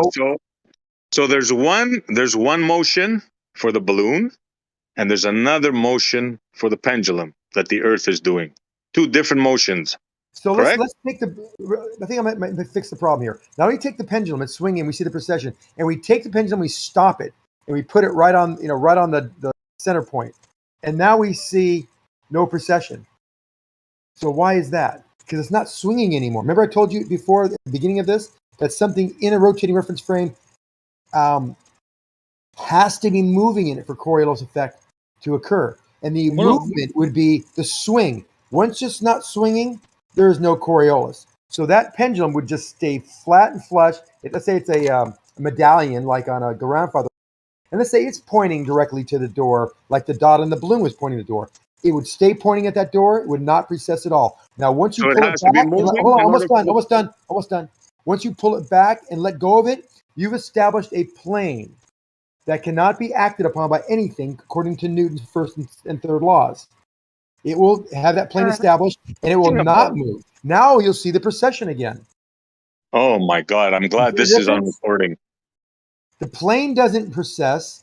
I mean, the plane precesses, but when it's hanging, it doesn't precess because the thing is moving back and forth, establishing a plane in the inertial reference frame, and the non-rotating reference frame is moving around it. That's the precession you determine. And can So if something is not, are you going to ever be done, Zanuck? Trying to be clear. Yeah, So if something is only if something is moving, does the Coriolis affect it? Is that what you're saying? Perfect. Yes. As he laughs, the nervous laugh. Is that wrong? I'm laughing too. Sorry. Yeah, It's too good, man. Too bad I haven't started my car and I gotta go, man, in a couple of minutes. We'll keep this up on another time. This is just too good, When man. you go to sleep tonight, think about what I said about something having to move in the rotating reference frame for Coriolis. Okay, all right. What about a hot air balloon? If a hot air balloon is stationary, no wind, nothing, Coriolis doesn't affect it? No, it cannot have Coriolis effect because it has to have a velocity component. I gave the equations. You don't listen to the post. I gave you the equation. Where's the velocity on that? Where's the tangential velocity? Where's the angular velocity component? Where's the theta? It's all in the equation. You have to understand how Coriolis is calculated. Okay, let me say this in English for people to really understand what you're saying. What Zanuck is saying here is, if you have a spinning merry-go-round, right, and you put something like, just hold it there, that means the merry-go-round isn't spinning. But if you just move it a bit, that means it's spinning. This is what he's trying to say to you in English. No, I'm not saying that. It's unbelievable. It's unbelievable. That's not what I'm saying at all. That's kind of is what you're saying. That's not what I said at all, Essie. I said if you're on the merry-go-round and you go from the outer edge to the center, there'll be a Coriolis force acting on you. Or if you throw a ball, there will be a Coriolis deviation that you'll see. That'll always be a certain direction based on the direction of the rotation. So if you throw the ball, if it's going counterclockwise, you throw it outward. Which way did it travel? It'll veer to the right. So this right deviation. So there's no force acting on the object. Well, there's it would no be force acting on the object. There'd be a object. pseudo force acting on it if you had it on train. If you pseudo force means not hold on. No, if we have a train track, pseudo force. Can I finish? If there's a train track from the center of the merry-go-round out to the outer edge, and you put a train that's fixed now, it's a straight line to the outer edge, there would be a Coriolis force acting on the rails, counteracting that rotation. That's a Coriolis force. There's no force. There's no the Coriolis. My bad. The Coriolis force is just math. There is no actual force on the object. Did you hear what I said, Jeremy? It's not a real thing, dude. Jeremy, it's not a real thing. Did you hear what I said? Yes, and you're misinterpreting that because there is a proper force. It's not a real force, right? There's no force. Do we agree there's no force acting on the object? There's no force. I just wonder why. Yes, there is a force. There is a force acting on the object. Do you think the audience is buying this? Wait, Sensei, can I finish? This is between Jeremy. Show you that there's no force acting on the object and that you're wrong. You want to hear my example of how you're wrong? Jeremy, let me respond. Please let me speak and don't talk over me. As the train on the tracks going to the outer edge, there is a Coriolis force. That is a fictitious force acting on the track. The track acting on the object is a proper force. You have a fictitious force and a proper force matched as this train goes from the center to the outside of the merry-go-round as it spins. Okay, so do you want to hear my example of how there's no force acting on the object and you're completely wrong by saying yes, there is an actual force? I just told you how there was a force. You disagree? Okay, so do you want me to show you? You want me to show you where there's not a force and we have the Coriolis effect? Yes. There's two guys in a park. They're throwing a ball back and forth in a straight line. A construction crew comes in between them and installs a merry-go-round. Some kid gets on the merry-go-round, starts spinning. What's he see when he looks at the guys throwing the ball back and forth in between them? He sees a Coriolis deviation. Coriolis effect, yeah. And there's no force on the ball. No force. Throwing it back and forth in a straight line, no force. I already got done telling you that. Remember I told you fix the train to go from the center to the outside with tracks? The tracks allowed you to see this force. Now the force that we talk about with pseudo forces or the fictitious force, that would be the force needed to make it deviate in that reference frame, the rotating reference frame, to make that curved path. It is not real. So You're right. You're right. It is a fictitious force. You're right. So we agree. There's no actual force impeding on the. There's no force affecting the object. The force is just math you've derived for what there would be. Right, but that's why I gave it two was an examples. actual force, and this wasn't just a purely That's visual. why I effect. gave for the same effect. I gave You the listen same. to what I said. Yes, agreed. So Got Jeremy, it. that's why I gave you two examples: throw the ball, Coriolis deviation, and then railroad tracks train, Coriolis force. To be able to visualize Said what's actually words. happening. You just said a string of words. No, I didn't. I said throw the ball, see deviation, Coriolis effect, railroad tracks train going from center to the outside, Coriolis force. No actual force. We just got Zenek, done with you that. keep using that word. I don't think you know what it means, bro. The force Means is what you what would think be it means. on the track. Princess, he A just proper Princess force. Brided you. The force would be a proper force keeping the railroad car on that track from being tipping over or sliding out to the outside of the merry-go-round. That's a real force, not the Coriolis force. The Coriolis force is actually acting on it. That's a fictitious force. We know it's fictitious because if we remove the tracks, the train would fly off the merry-go-round. Nothing's acting on it. There's no All right. force acting I'm on getting. this Oh, shit. I think this is layer 2. This is level 2. You're not quite there yet. So let's just go back to what you were saying. You're right, Jeremy. It's a fictitious force with no force real. It's not actual. It's not even there. Acting on the when you say Yeah, Coriolis force. I'm trying to give you the next level. You Give don't it want to to go me, there, I'm so let's go right. back to your level. Okay, what's the next level? What? You just got proven wrong, Zanuck. Why there's Zanuck, why they Zanuck, call let it me talk for a second. Why they call Zanuck, it? you I'm just got talking to proven Jeremy, wrong. For fuck's sake. I'm just Hey, trying to chill explain out, bro. Jeremy. You're God I'm damn trying to it, explain something to you. Larry, let me finish my sentence to Jeremy. So what I was trying to say to you, Jeremy, was that I was trying to explain the Coriolis force compared to the Coriolis deviation. And yes, it is a fictitious force. You're right. It is from that observation point. There's no force acting Stop on saying it. the word force. It's not a force. It's not a fictitious force. It's not a Force pseudo force. It's means not a force at all. the force Yeah, it means is. Truth, it means why anything that deviates and has a change of position, a curved path, Bro, needs if a I'm force. throwing a football, That force to make it change the path with respect to the rotating reference frame is a force.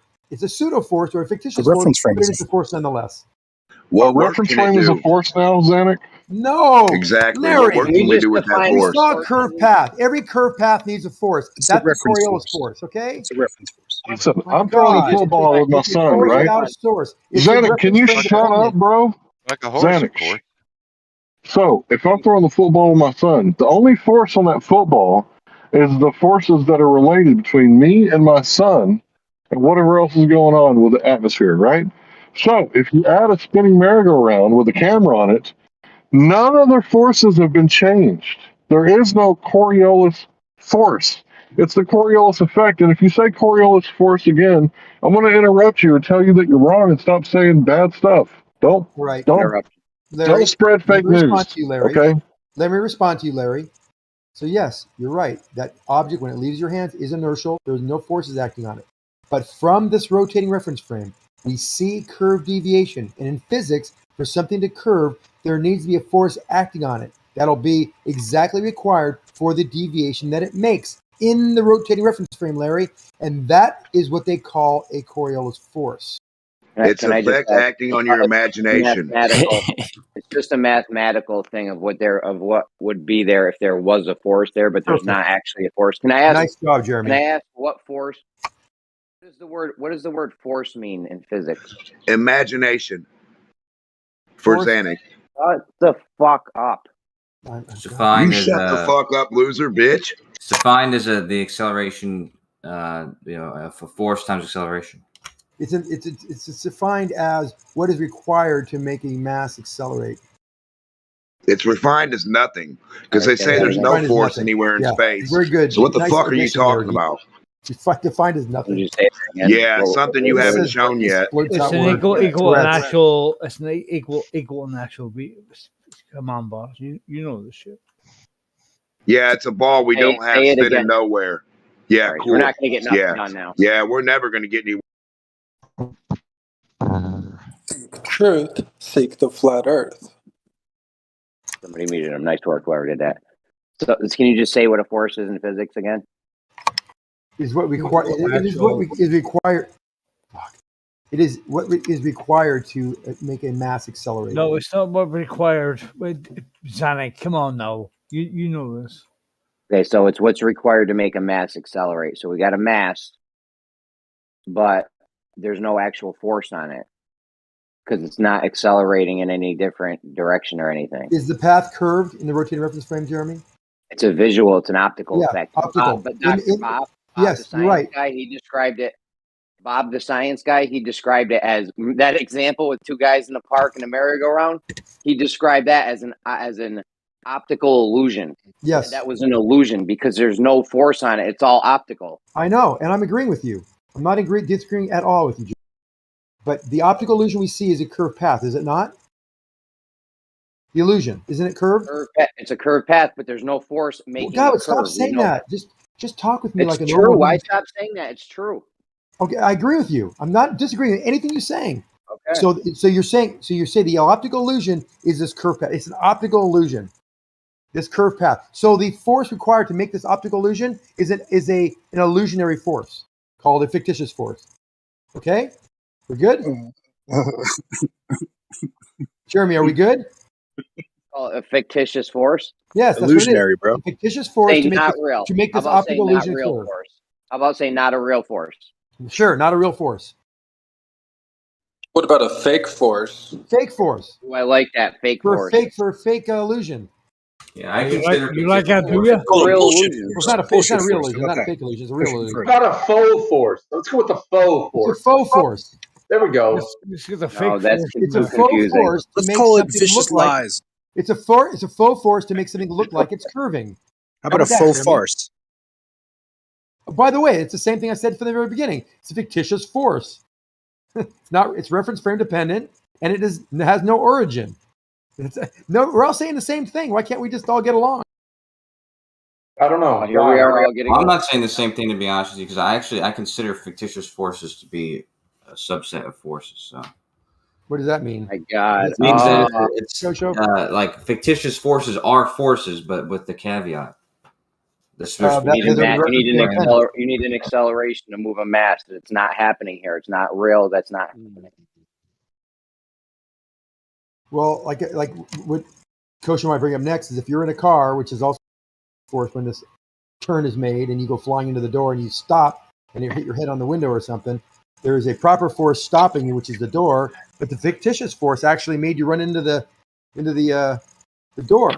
Actually, the car turned and you're just going in a straight line, but the fictitious force is a fake force. It is not real, and it is all about the illusion. This illusion of a turn is caused by this illusion of a force. Okay, so it's illusionary. Great. Can we move on? Okay, I done told you. Guys, stop saying the word force, right? You can't have your fictitious and force it too, okay? You can't. It's not a force. Sure you can. Right? If I punch the punching bag, that's force exerted on the punching bag. If I throw the ball, you can add anything you want. Merry-go-round, slip and slides, whatever you want. Right? A ballerina, right? An ice skater. It's not adding any force to the ball. You're dismissed. Larry, do you see the ball take a curved path when you throw it on the merry-go-round? Do you see it take this illusionary curved path? Do you see that, Larry? It's only apparent. It's not an actual curved path. No. Why do you use words to just say yes or no? I'm giving you your same words. It's illusionary. It's only what you see. Completely illusionary. But Larry, we all know that anything taking a curved path requires a force. So in that illusionary environment, Larry, it's not an actual curved path. It's not taking You're taking a curved path. You're saying an illusionary. The centrifugal force is on you. I said it's illusionary. Larry, I said it's illusionary. Larry, I'm agreeing with There's you. also fictitious fairy dust, bro. There's fictitious fairy dust. Relax. Jeremy, go ahead. Come on. Illusions have explanations, though, right? They're not magic, right, Zanny? The illusionary force isn't magic yet, is it? Do we need to get to magic, or is it just the reason why it looks like it's taking a curved path is because you're doing circles. So there's no force on the thing. The thing's actually going in a straight line because we know how to throw balls in a straight line, right? Yeah, but the illusionary path it takes in the rotating reference frame requires an illusionary force. That's what we're saying. It's no big deal. But it's not It illusionary. doesn't require an illusionary force. What the Anything fuck? taking a curved path Why are you saying requires a illusionary? force. Why are you saying illusionary? Because it's an illusion, right? It's an we know it's illusionary going force. straight. It's not. What the But from our fuck? What the from a fuck? rotating is an reference illusionary frame, it's force? taking. Are we still Exactly. talking reference frames after 5 in years a here? sense, Are it you would. kidding me right now? I mean, come on, guys. It's Johnny, not that Pulling a quarter difficult. out my fucking ear. That's an Johnny, illusion. what the fuck is an illusionary force? It's an apparent force. There's nothing Like a real trick. about that Like a force. trick you're playing. It's all it's reference frame. It's because you have a reference frame that's rotating that we see this curved path. And for Oh my anything to God. curve in that reference frame, which is rotating, we need a illusionary force called a Like a fictitious sleight of hand force. magic. Like David Like Copperfield. magic, yes. It's like No magic. magic. No magic. So How'd that happen? I want to clear something up here. Oh, please.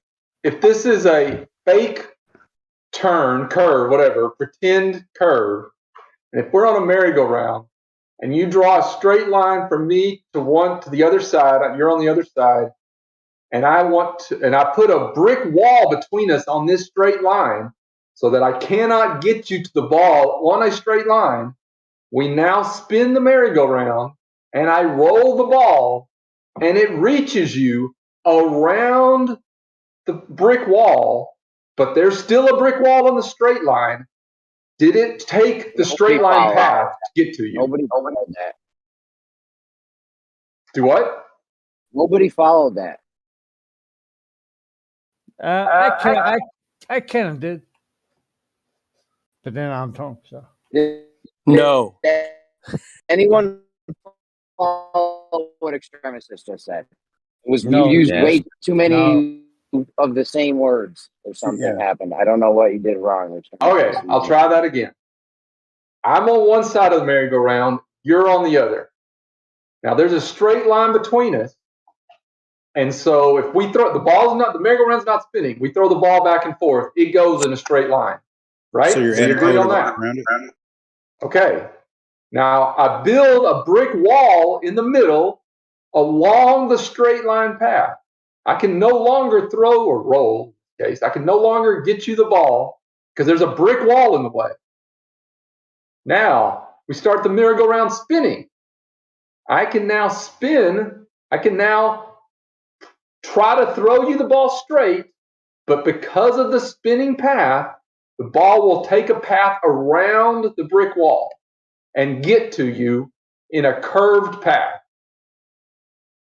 Only Even though because there's you a brick started wall in the way on the straight line path, it did not take the straight line because there's a brick wall in the way.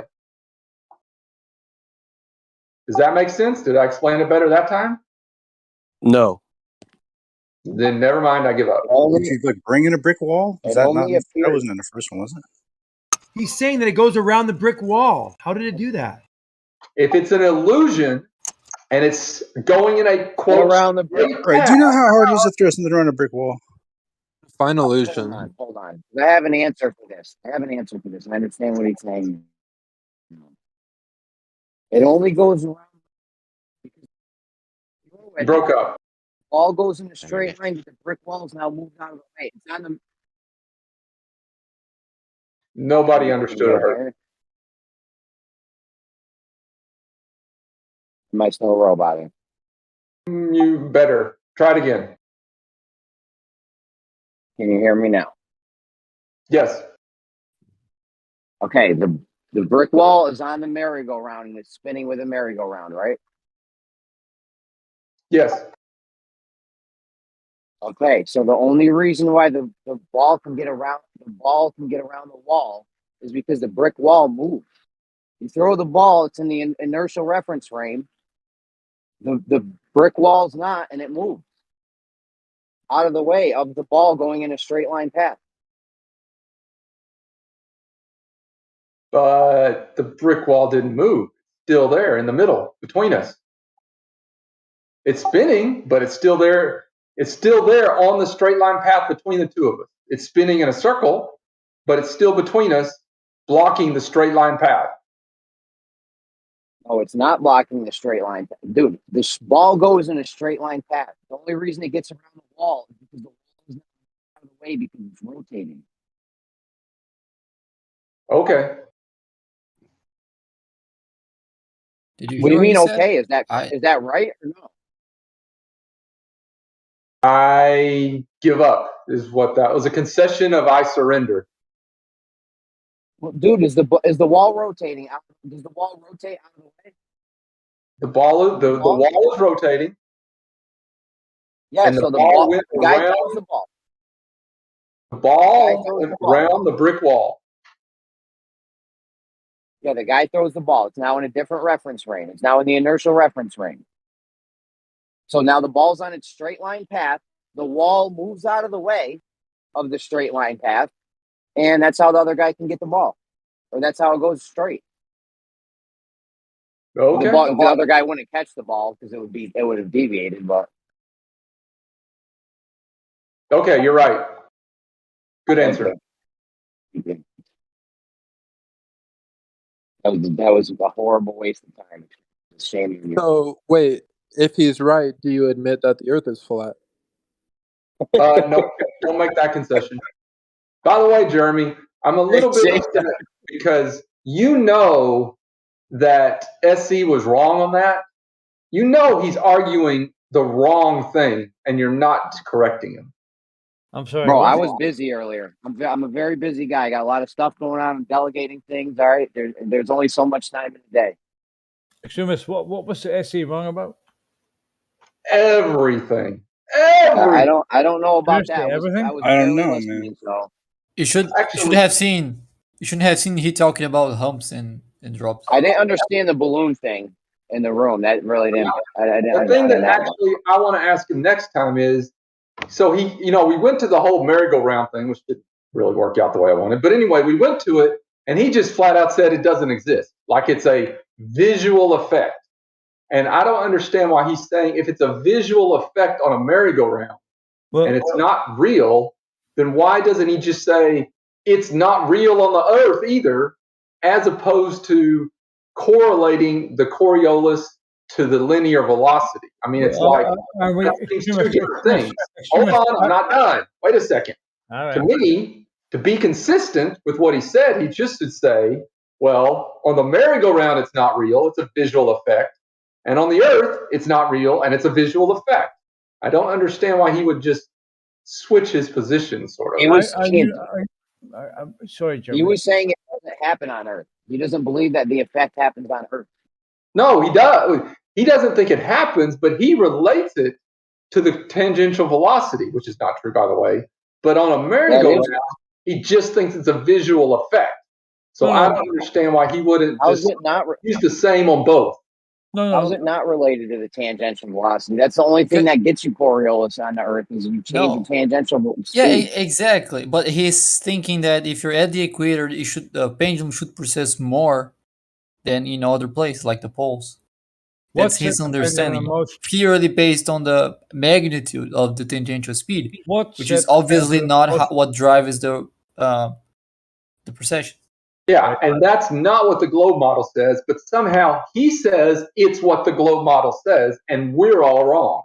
All right, well, you want to tell me why that is wrong, though? Because like he's just saying that the effect of a merry-go-round, right? Is that's not felt from the interior of the merry-go-round; it's felt from the exterior where it's moving fastest. Correct?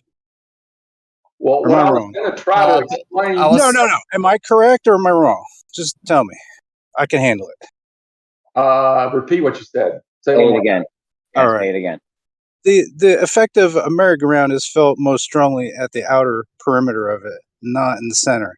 Am I right or am I wrong? What effect? Depends on what effect. The effect of fucking being on a merry-go-round, right? Hold on. I'm gonna. The centrifugal force is the greatest out at the edge. The Coriolis force is not greatest at the edge on a merry-go-round. There's a difference between those two forces. Yeah, a pendulum would process the exact same rate in whatever spot of the merry-go-round you put it. Doesn't matter where you put it. The precession would be the same. That's why we're trying to make that example to SE and ask them about the pendulum of the merry-go-round. Okay, so you're saying that on a merry-go-round, if I throw a ball to you're standing away from, you're 10 feet away, I'm going to throw you a baseball from the merry-go-round. It's going to go completely like I think it's going to go in a completely straight line, or is there going to be some kind of like thing that I'm going to have to compensate for here with my fucking muscles? What do you think? Something I have to compensate for, correct? On a merry-go-round, yes. All right. And so, do you think that that is greater than if I throw from the center to the outside of the merry-go-round? No, but here's the reason the Coriolis doesn't. Well, then, hold on. And the reason. Okay, so I see how to point. That's why. That's why we asked you what Hold on, effect. guys. Let extremists finish, please. What I was trying to say is, if you roll a ball or throw it or whatever on a merry-go-round from the middle to the outer edge, the Coriolis doesn't change as that ball moves, and you can tell that because the ball, it might change the angle or the rotate that, but the speed doesn't change. The speed, it doesn't pick up or lose speed. That stays the same, minus friction, I guess. I didn't get it. Anyway, the Coriolis force doesn't affect on a 2D surface. It doesn't affect it across the surface. From the inner to the outer edge, Coriolis doesn't change. There, I'll say it that way. What do you mean? It's the same across the whole merry-go-round. The Coriolis force. That's what you said earlier, Bacon. You said the same thing. Yeah, the precession rate of the pendulum would be the same. But if you're throwing ball from one, yeah, I think that might also follow. But I'm not. Who started the pendulum in motion? Oh my god. No, I know, Yeah, I know. It's crazy, right? Let's go back to the start, right? Let's find out how the fucking thing started, right? Bollocks, right? Yeah. Did you understand that, Snacks? The Coriolis doesn't change across the surface. I know you're going to say that. And the reason is, and this is what we were trying to explain, on a flat surface, you're always the same angle to the axis of rotation. Your angle doesn't change on a flat surface. So the Coriolis stays the same no matter if you're near the middle, near the outer edge. No, I'll tell you what. I don't have a fucking fundamental misunderstanding of Coriolis, right? But you're just trying to say that the SC had no point at all, which I'm trying to say he had some kind of point. You know what I mean? That's all. No, he I don't got it know all why. wrong. I'll He drop got it all wrong. That's what I'm saying is, we're all saying that. He is wrong on his understanding of Coriolis. Okay, so you're saying the Coriolis force is just not measurable. It is in the way that not. he thinks. The Coriolis is not directly related to the tangential speed. In other words, as your tangential speed goes up, the Coriolis does not go up. That's what he says, and that is wrong. It's motion, isn't it? Okay. The way the Coriolis actually works, Right. I mean, if you want to try, if you, I don't really give a fuck. Actually, just go on. Yeah, SC's wrong. I don't give a fuck, honestly. Let me ask you a question. We're trying to make it so you understand it. If you don't understand it, we would like I fucking understand a lot of shit. Okay. Let me clear this up. Let me ask him a question. Okay, we understand the Coriolis to be like what we can observe in real life, like throwing a ball on a merry-go-round, throwing the ball, and the ball seeming to curve because we're moving and the ball's entering the inertial reference frame and we're in the non-inertial reference frame. So that's actual Coriolis like in real life. What do y'all call that?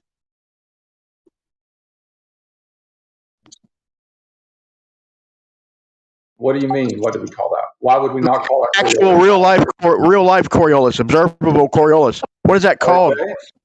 It's because what y'all describe is not that. So what is y'all's name for that? What do you mean? What we're not describing is not Coriolis. Wait, what? Okay, here's what Coriolis is in real life. In real life, if we're on the non-inertial moving reference frame, like the roundabout, and we throw a ball and it enters the inertial reference, the inertial reference frame, then it appears to curve. Okay, that's actual real life Coriolis. That's what we're talking about when we explain it, y'all, because we can show it, demonstrate it, it's defined. Okay, what do y'all call that? We call that Coriolis.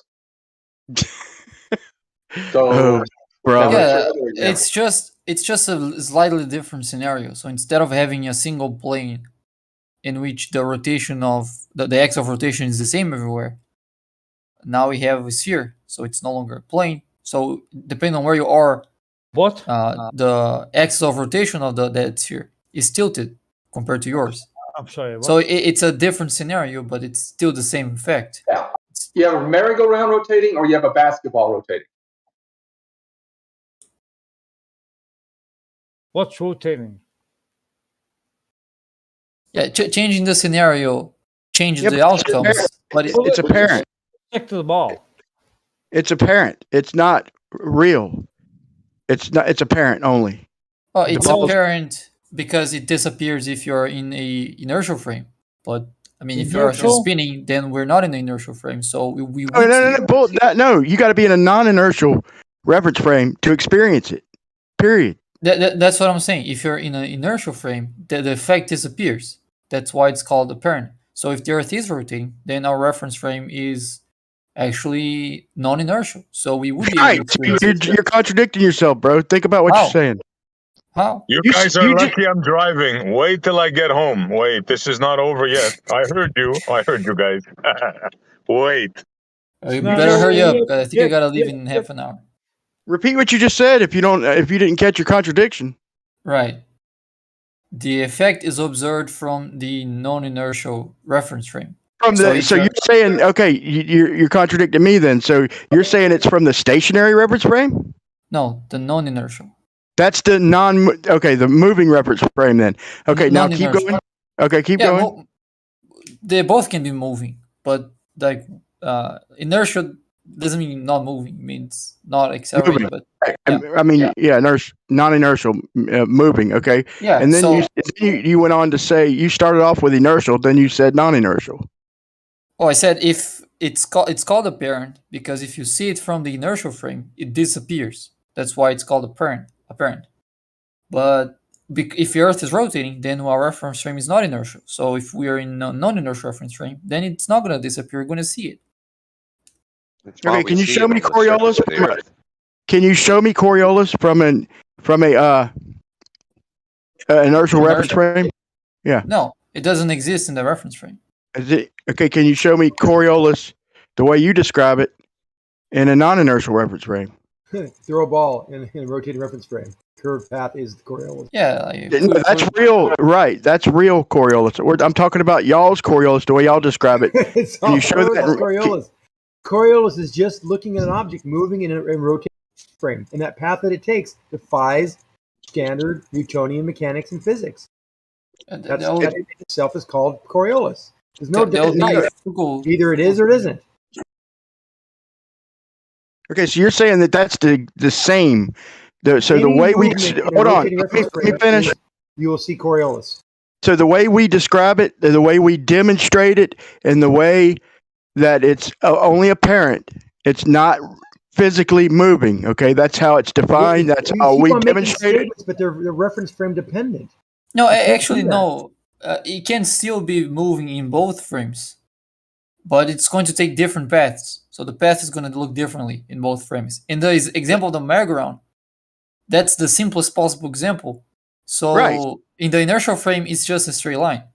If I'm in the inertial frame, meaning I'm not on the roundabout, then it goes in a straight line. It's only because I'm moving. It's yeah. If I throw a ball from the roundabout, if you're observing it, the ball goes straight, but it appears to curve. For me, it appears to curve, and that's why it's an apparent only effect. Okay, but you're saying that on Earth we're in the non-inertial reference frame, and it's not. It's actually happening.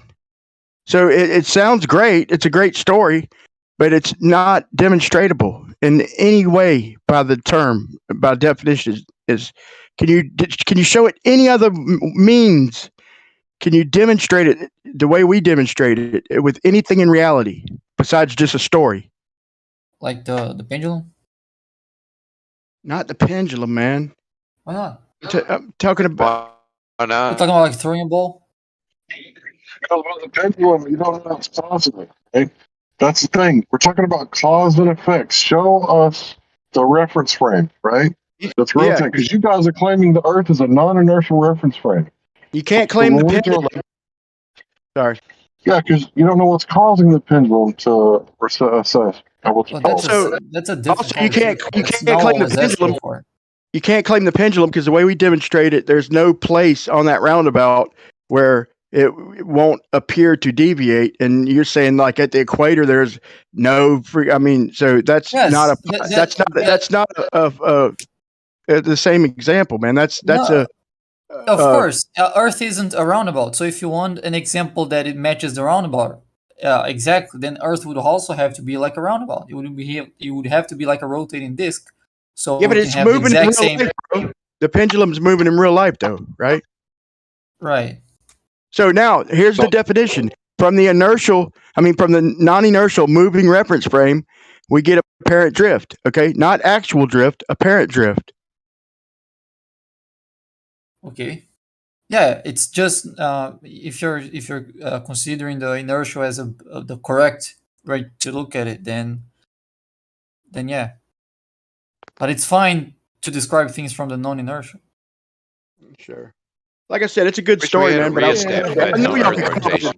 I know y'all could come up with a decent way to demonstrate this, man. I would think, but it's a good story. I mean, but I don't know, man. I'm still a little skeptical, man. That's fine. That's okay. Yeah. It's funny, after 5 years, I've been on this Discord. The Globers and the Flat Earthers cannot agree on what Coriolis effect is. It's so funny. Also, we that's the closest we've ever by came, dude. definition is what we do. That's the closest we ever came, and that's why I I've asked that given you the question. background too, Paul. Paul, it's been very simple. Definition's Something fucked. moving. You don't know Something moving. You keep talking about on a reference frame. No, it's not. You're not on the Earth. The Earth isn't a reference frame. You're looking at motion from a reference frame, which is a point coordinate system that is rotating. It's not about movement. It's about rotation or acceleration.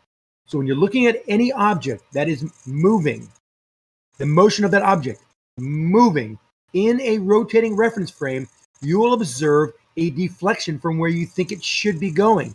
Curved path, in other words. Do you want us That to is actually Coriolis. that I bullshit? can't speak any slower. And they're saying basically what they're saying, y'all. And thank you, Brian, or whoever else is trying to help me. You're welcome, man. You're welcome, because what So they're listen, saying, you're not guys. listening. Here, So wait, let me that clear is this the up. Coriolis. It's the same. Let me, It's never been changed. Always bro, been why the you same keep definition. I stomping started on? 4 years ago trying to talk to you over talkers like you, Brian, about You keep what it is. trampling over You're me, not bro. That's listening. twice in a As row, you talk man. right now, you're not listening. You trampled over me twice in a row. I'm trying to. You said thank you. I'm saying you're welcome, because what they're saying, guys, I'm clearing this up for you. Is they're saying if you're in space and somebody shoots a gun, then you're gonna see the bullet moving straight. But being that you're on the Earth and it's moving, and if it's heading north, then it's gonna actually curve. So it's going to appear to curve because that's the way it's going. So that's the only disconnect we have between their Coriolis and our Coriolis. There's no disconnect. Strict is well, there's a slight.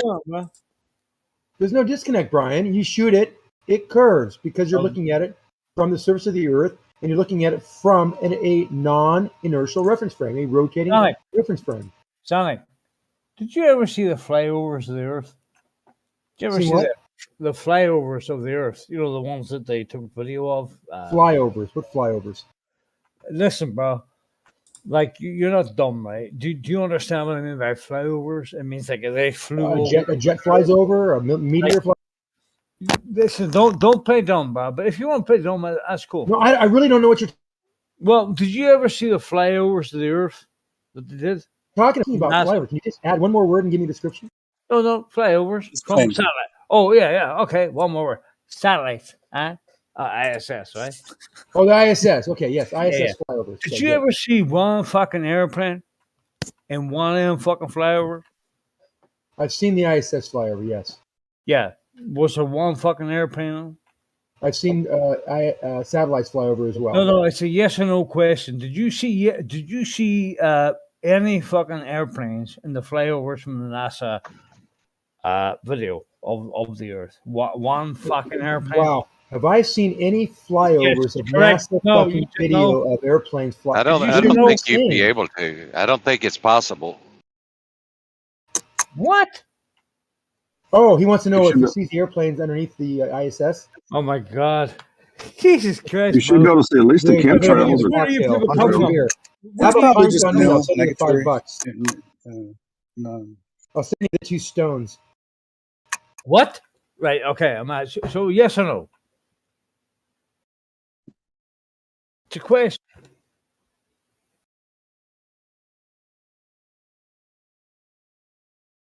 I'm guessing no. Well, so it's just to say, like, what do you think that the possibilities of it being lower than they say? You should be able to see them. If it's as high as they say, I don't know. Maybe it'd be difficult to fucking spot a little tiny ass plane. Yeah, it's not over that far. It's not that across far. the It's like sun. 2,000, 3,000, All right. 2,000. I don't know how far are they supposed to be out there. Well, it's about the same distance from Depends the about where they crust really of are. Earth to the and If it's really their position. If and anybody's really on it. If it's not just like a no whatever. one, not these contrails, no contrails. Where's no this is tunnel. going? I don't know. I'll He's tell you where referring it's to a going. satellite orbiting a planet for some Here's reason. where the breakdown to me. Here's where the disconnect is. You Is y'all understand where it's going? You honestly don't understand where Come it's on, let going. Brian go. Yeah, real quick. Go, Brian. Here's where the disconnect is. I'll be quick. Is I mean, two things. I would ask for a demonstration or a shot from space showing something heading in apparent. Okay, I mean, if you could show that or demonstrate it, I'd be a little bit closer. But secondly, and kind of more importantly, is on the roundabout. Even if it was a sphere, we would witness the same thing, and y'all just disregard east to west Coriolis, and that's what we try to say in an airplane. It doesn't matter the momentum. A plane could spin a few circles and all that. I mean, if you're going against, this is common sense, guys. If you're going against the freaking rotation, it's going to be harder than going with it. Period. In any demonstrable example in real life. Period, man. And that we wish you would explain that a little bit better instead of just always saying you're always conserving momentum no matter what direction you start, finish. I mean, it's not reality based, man. How would you describe east-west Coriolis if I fired a bullet, Bacon? I'm not sure if I understood. Yeah,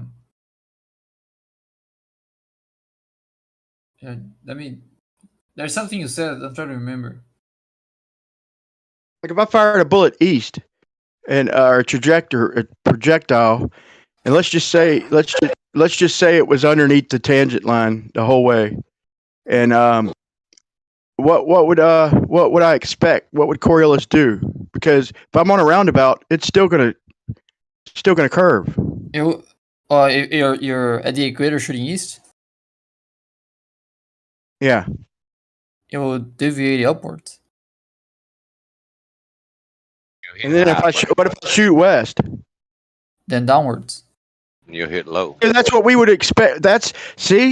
Now let's transfer this over to airplane. So in other words, it's going to the bullet going east is going to go up because it's going, against the or down, whatever. So one way is going to be easier, and another way is going to be harder. Okay, and that's what we're trying to tell you with an airplane. That's what we're trying to tell you with an airplane, right? For trucks, Here's semi-trucks and all.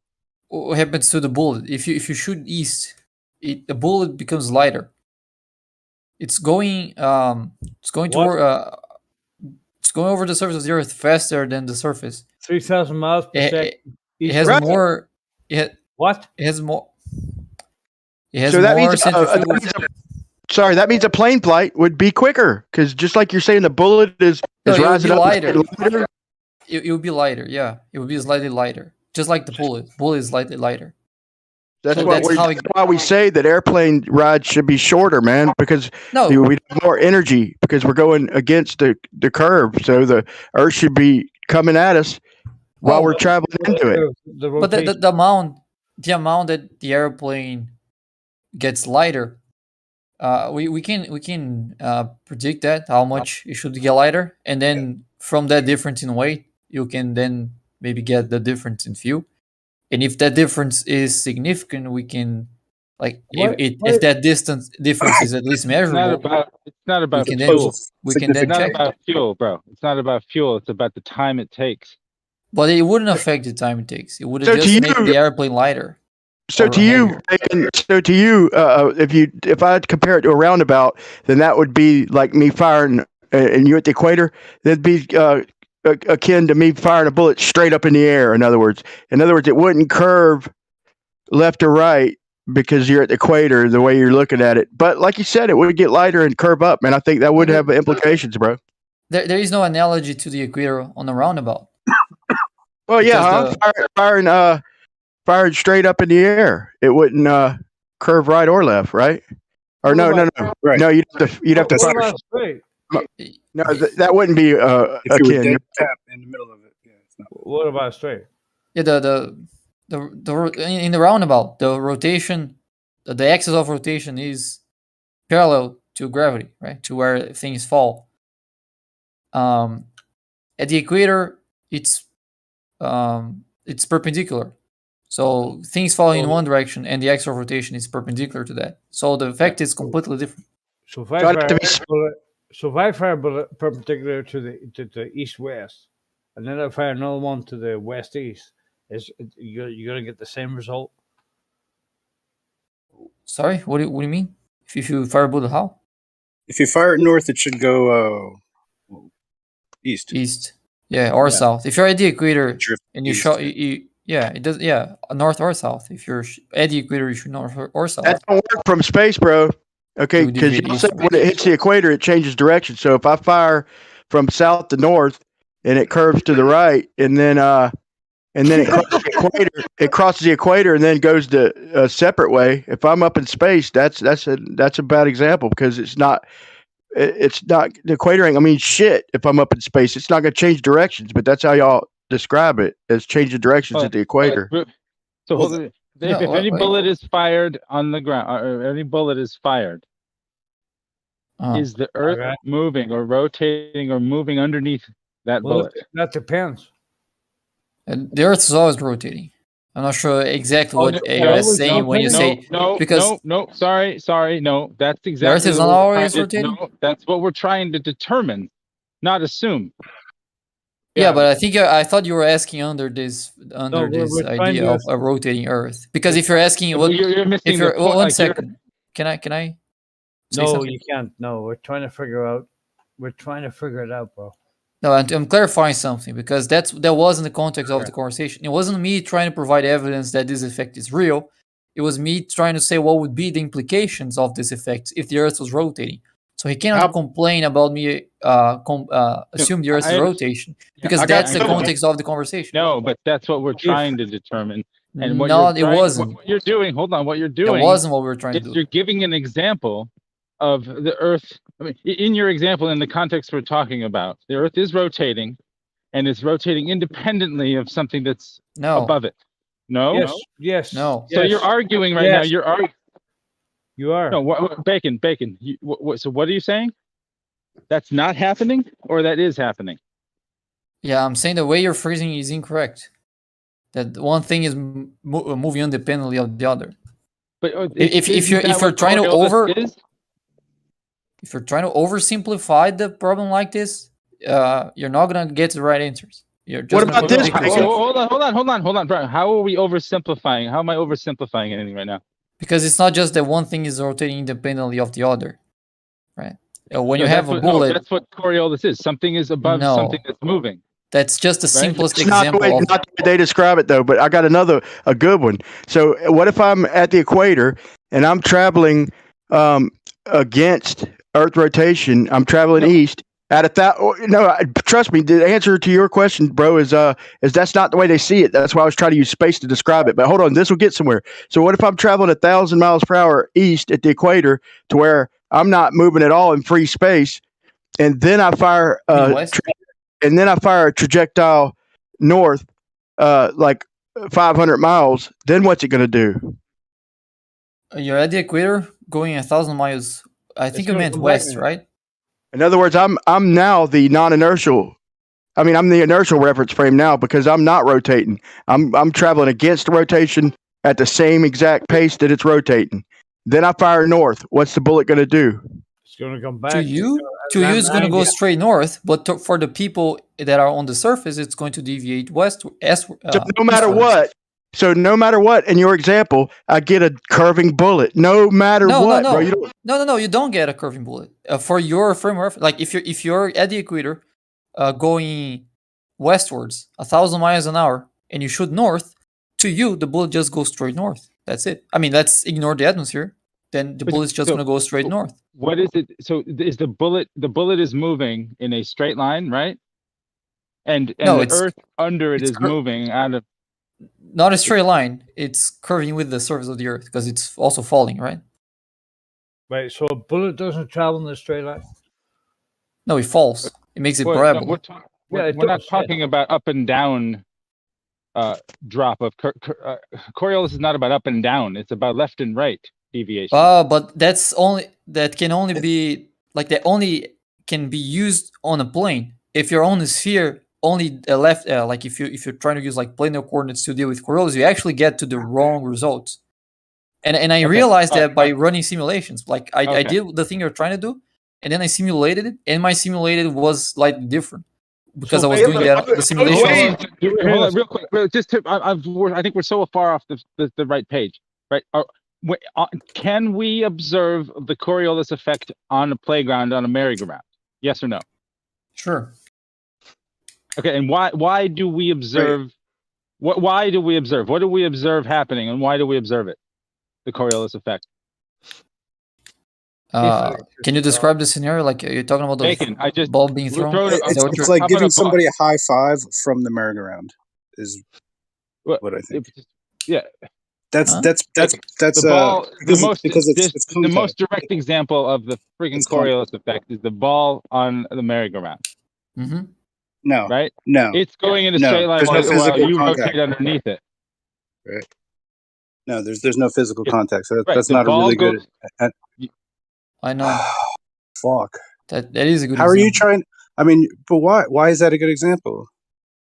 That's a good example of what Coriolis effect is. It's not what defines the Coriolis effect. It's not the only situation that you have. No, it's a mechanical touch. It's there's a mechanical connection. Bacon, I need you to think. So a merry-go-round is fucking not doing shit. So two fucking merry-go-rounds going in opposite directions as they turn each other. You know, that would be Coriolis. I think I reached y'all. Bacon, you just answered your own question when you said that if I fire a bullet east, it's gonna go up and rise. So don't you think that just by saying that, Bacon, use your if I'm in an airplane, don't you think Brian, I'm gonna say that? I said it's gonna deviate upwards compared. One second, let me fucking answer Brian, dude. But Brian, you interrupt. We're working on the definition of Coriolis. We need to take turns being frustrated, guys. Okay.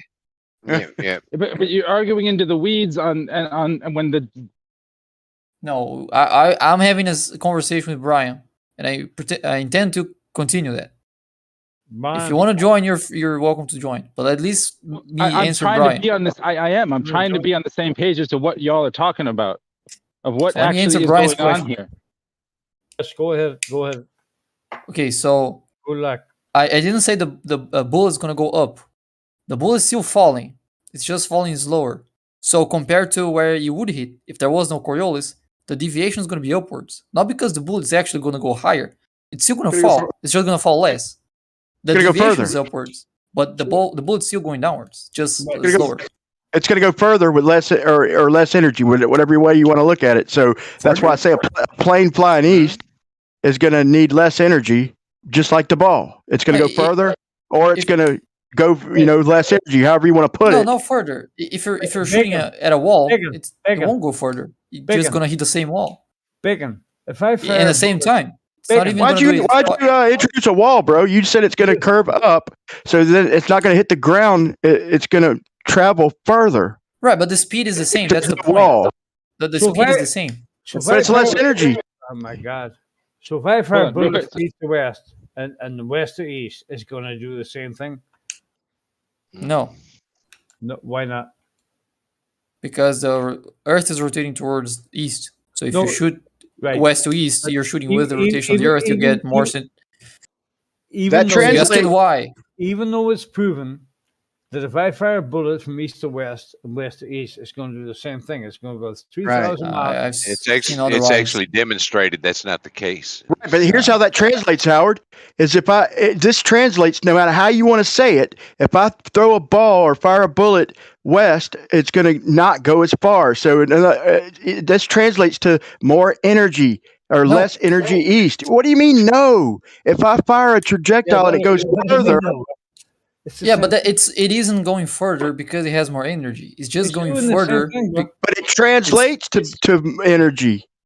If it goes further, that depends. I really feel like it would be interesting to check this out on a railgun track, where you got pure linear, where there's no bore, where there's no spin of the bullet, therefore no foil happens. That's going to be rotating, and it's just like should be linear. It shouldn't fucking drift at all, like with Coriolis. I think that's an effect of the gun partially.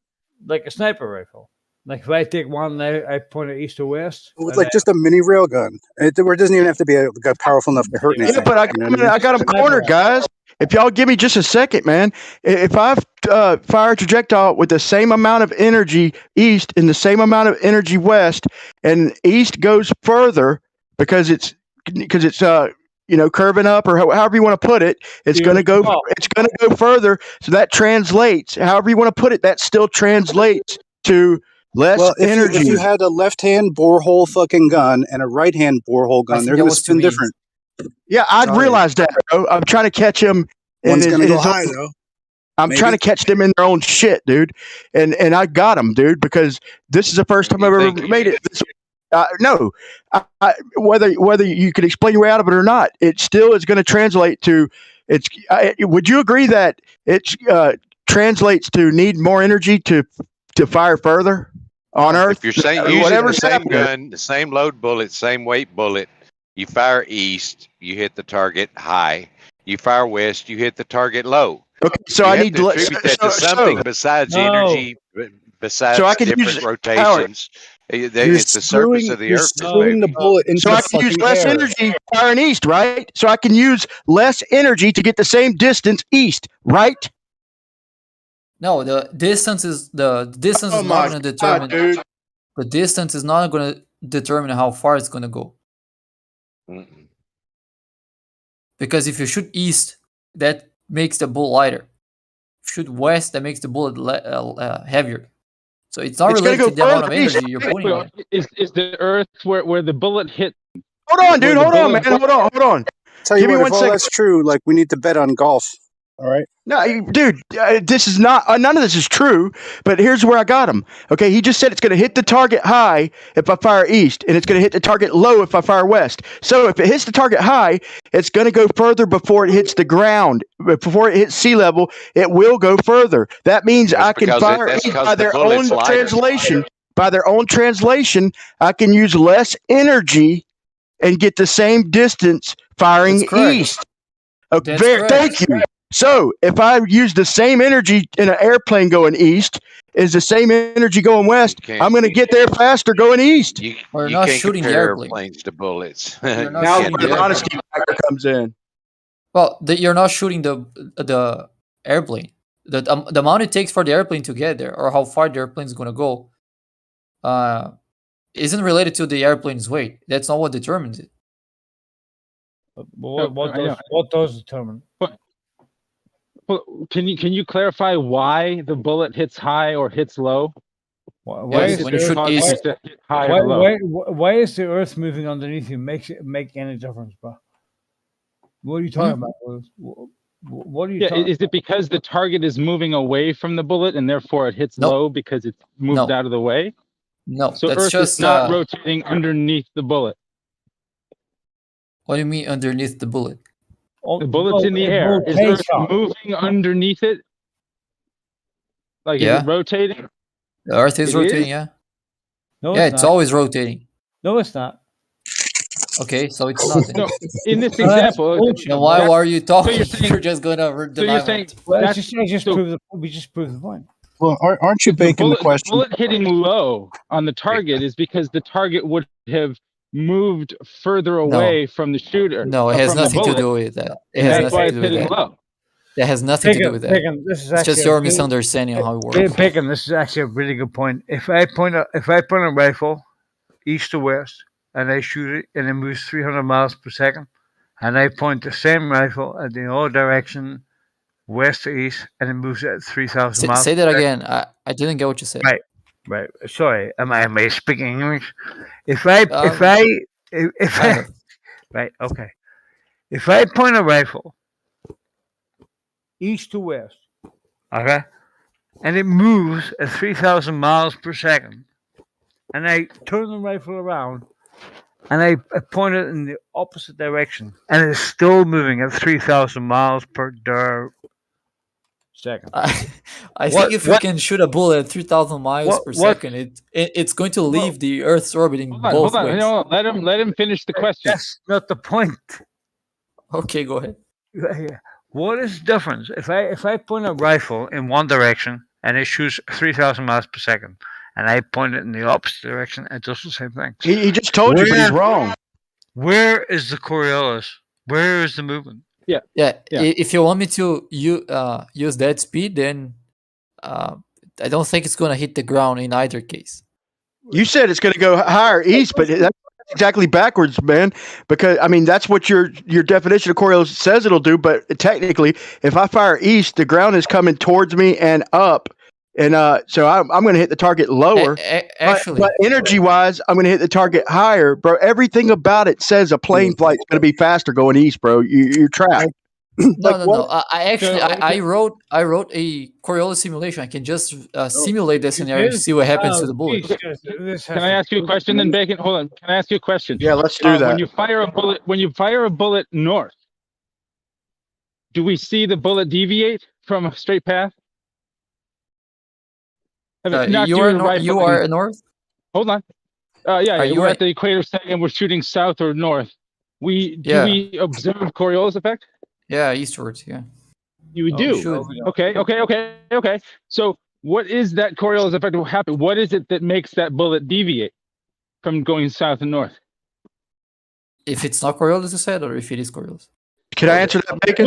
No, hold on. If you're firing a bullet north or south, what is the thing that's causing the bullet to appear to deviate?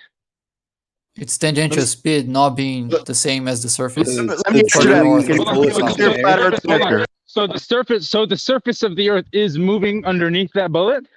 Right. In their world, bro, the space is the non-inertial is the inertial frame. So picture the Earth being the roundabout. So if you're on the roundabout, you're going to see the bullet curve because it's actually, to you, it's curving. That's there. Bacon. That's why I wanted to explain it, because I know the answer that right, because it acts like a cylindrical airfoil. Correct. I don't accept it, but I understand it. But the bullet itself is acting like a cylindrical airfoil. You get that, right? Like a cylindrical wing. You understand that it's acting like that, right? Because the bullet itself is spinning. Yes, I know. But saying, save for this fact that there's bullet spin, it's going in a direction, and Earth rotates for the fact that you're firing a little wing, kind of, right? Yeah, it's the rifling. That's what is actually happening in real life. I agree with that. Yeah, I know. That's not what we're talking about. What we're talking about is straight line. The idea of a straight line, of something moving above, something above something else that's moving. Or right. The idea that Earth is rotating underneath that bullet at a different speed, going north or south, means that the Earth is rotating underneath something that's in the air. Correct? It's not. Well, pretend Earth is the roundabout. Just pretend Earth is a giant roundabout. And that's what you got to do to think of it in a crazy world. Is that if you throw the ball straight north, then it's going to appear to curve. If you're in space, I mean, you got to jump through hoops. But this is how they describe it, bro. I know.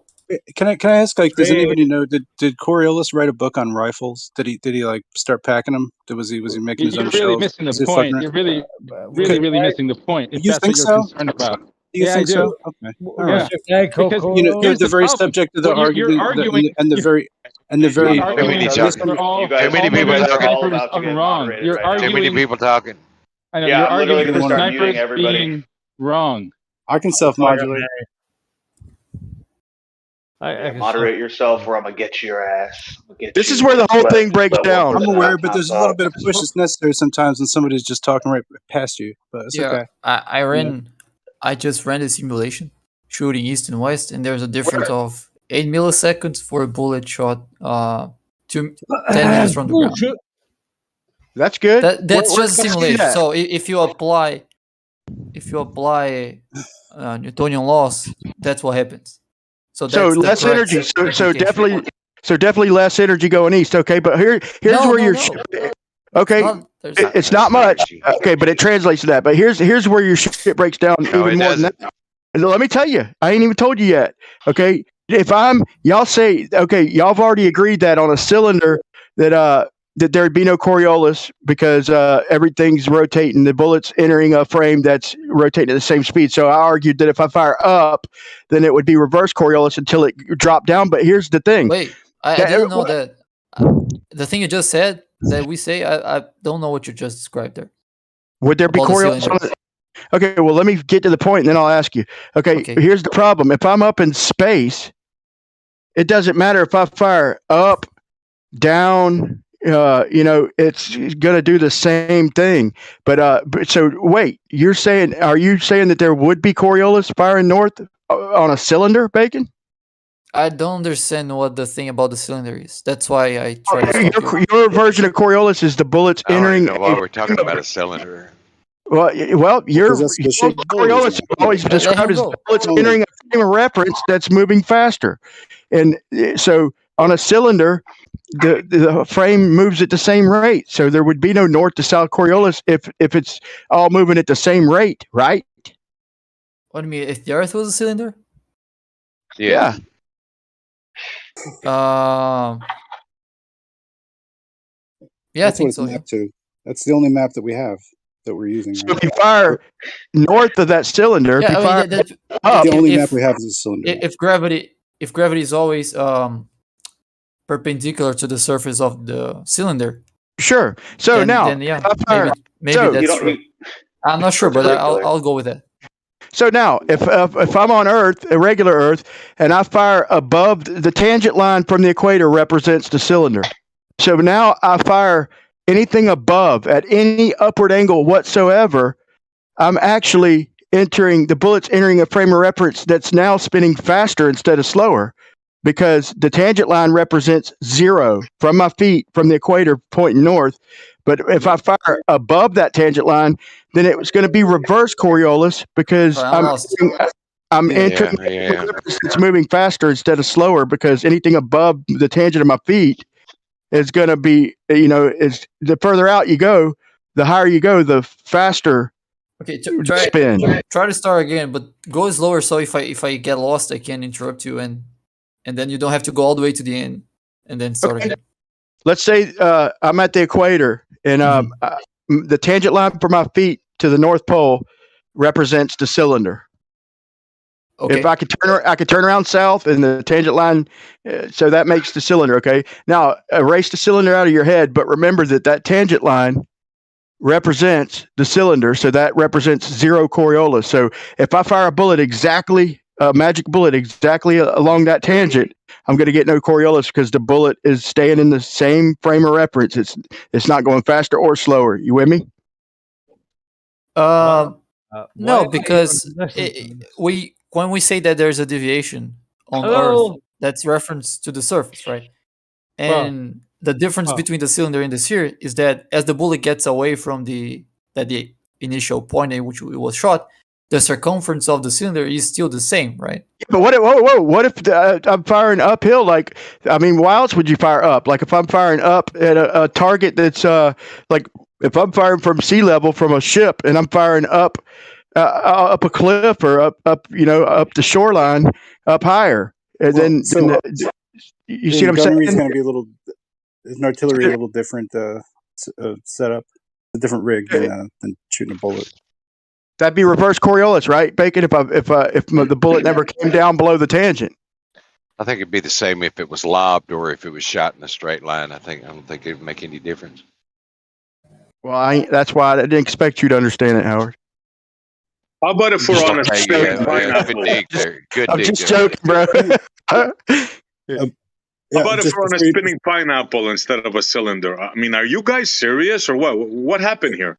But did you guys eat a pill I of some finally got sort? them Or to mushrooms? SE. I'm trying to argue in this paradigm, and I finally got them to acknowledge that there would be a difference in flights. I mean, they're barely acknowledging it, but they kind of did with the target and the bullet, acknowledging that a plane flight would be shorter going east. Period. No, Even if it's a Brian. little We bit. specifically said you can't compare a bullet to a plane. We specifically said that. And I said at best you can try to get a difference in fuel because the airplane is lighter or heavier depending on the direction, but I don't think it's going to make any difference in the time. Listen, you guys got to You're prove arguing Earth for- rotation. So far, you haven't proved nothing. You've just said one word, Coriolis. That's true. That's That's true. all you've You're done. So arguing. You You're have arguing for there being no Coriolis. Observe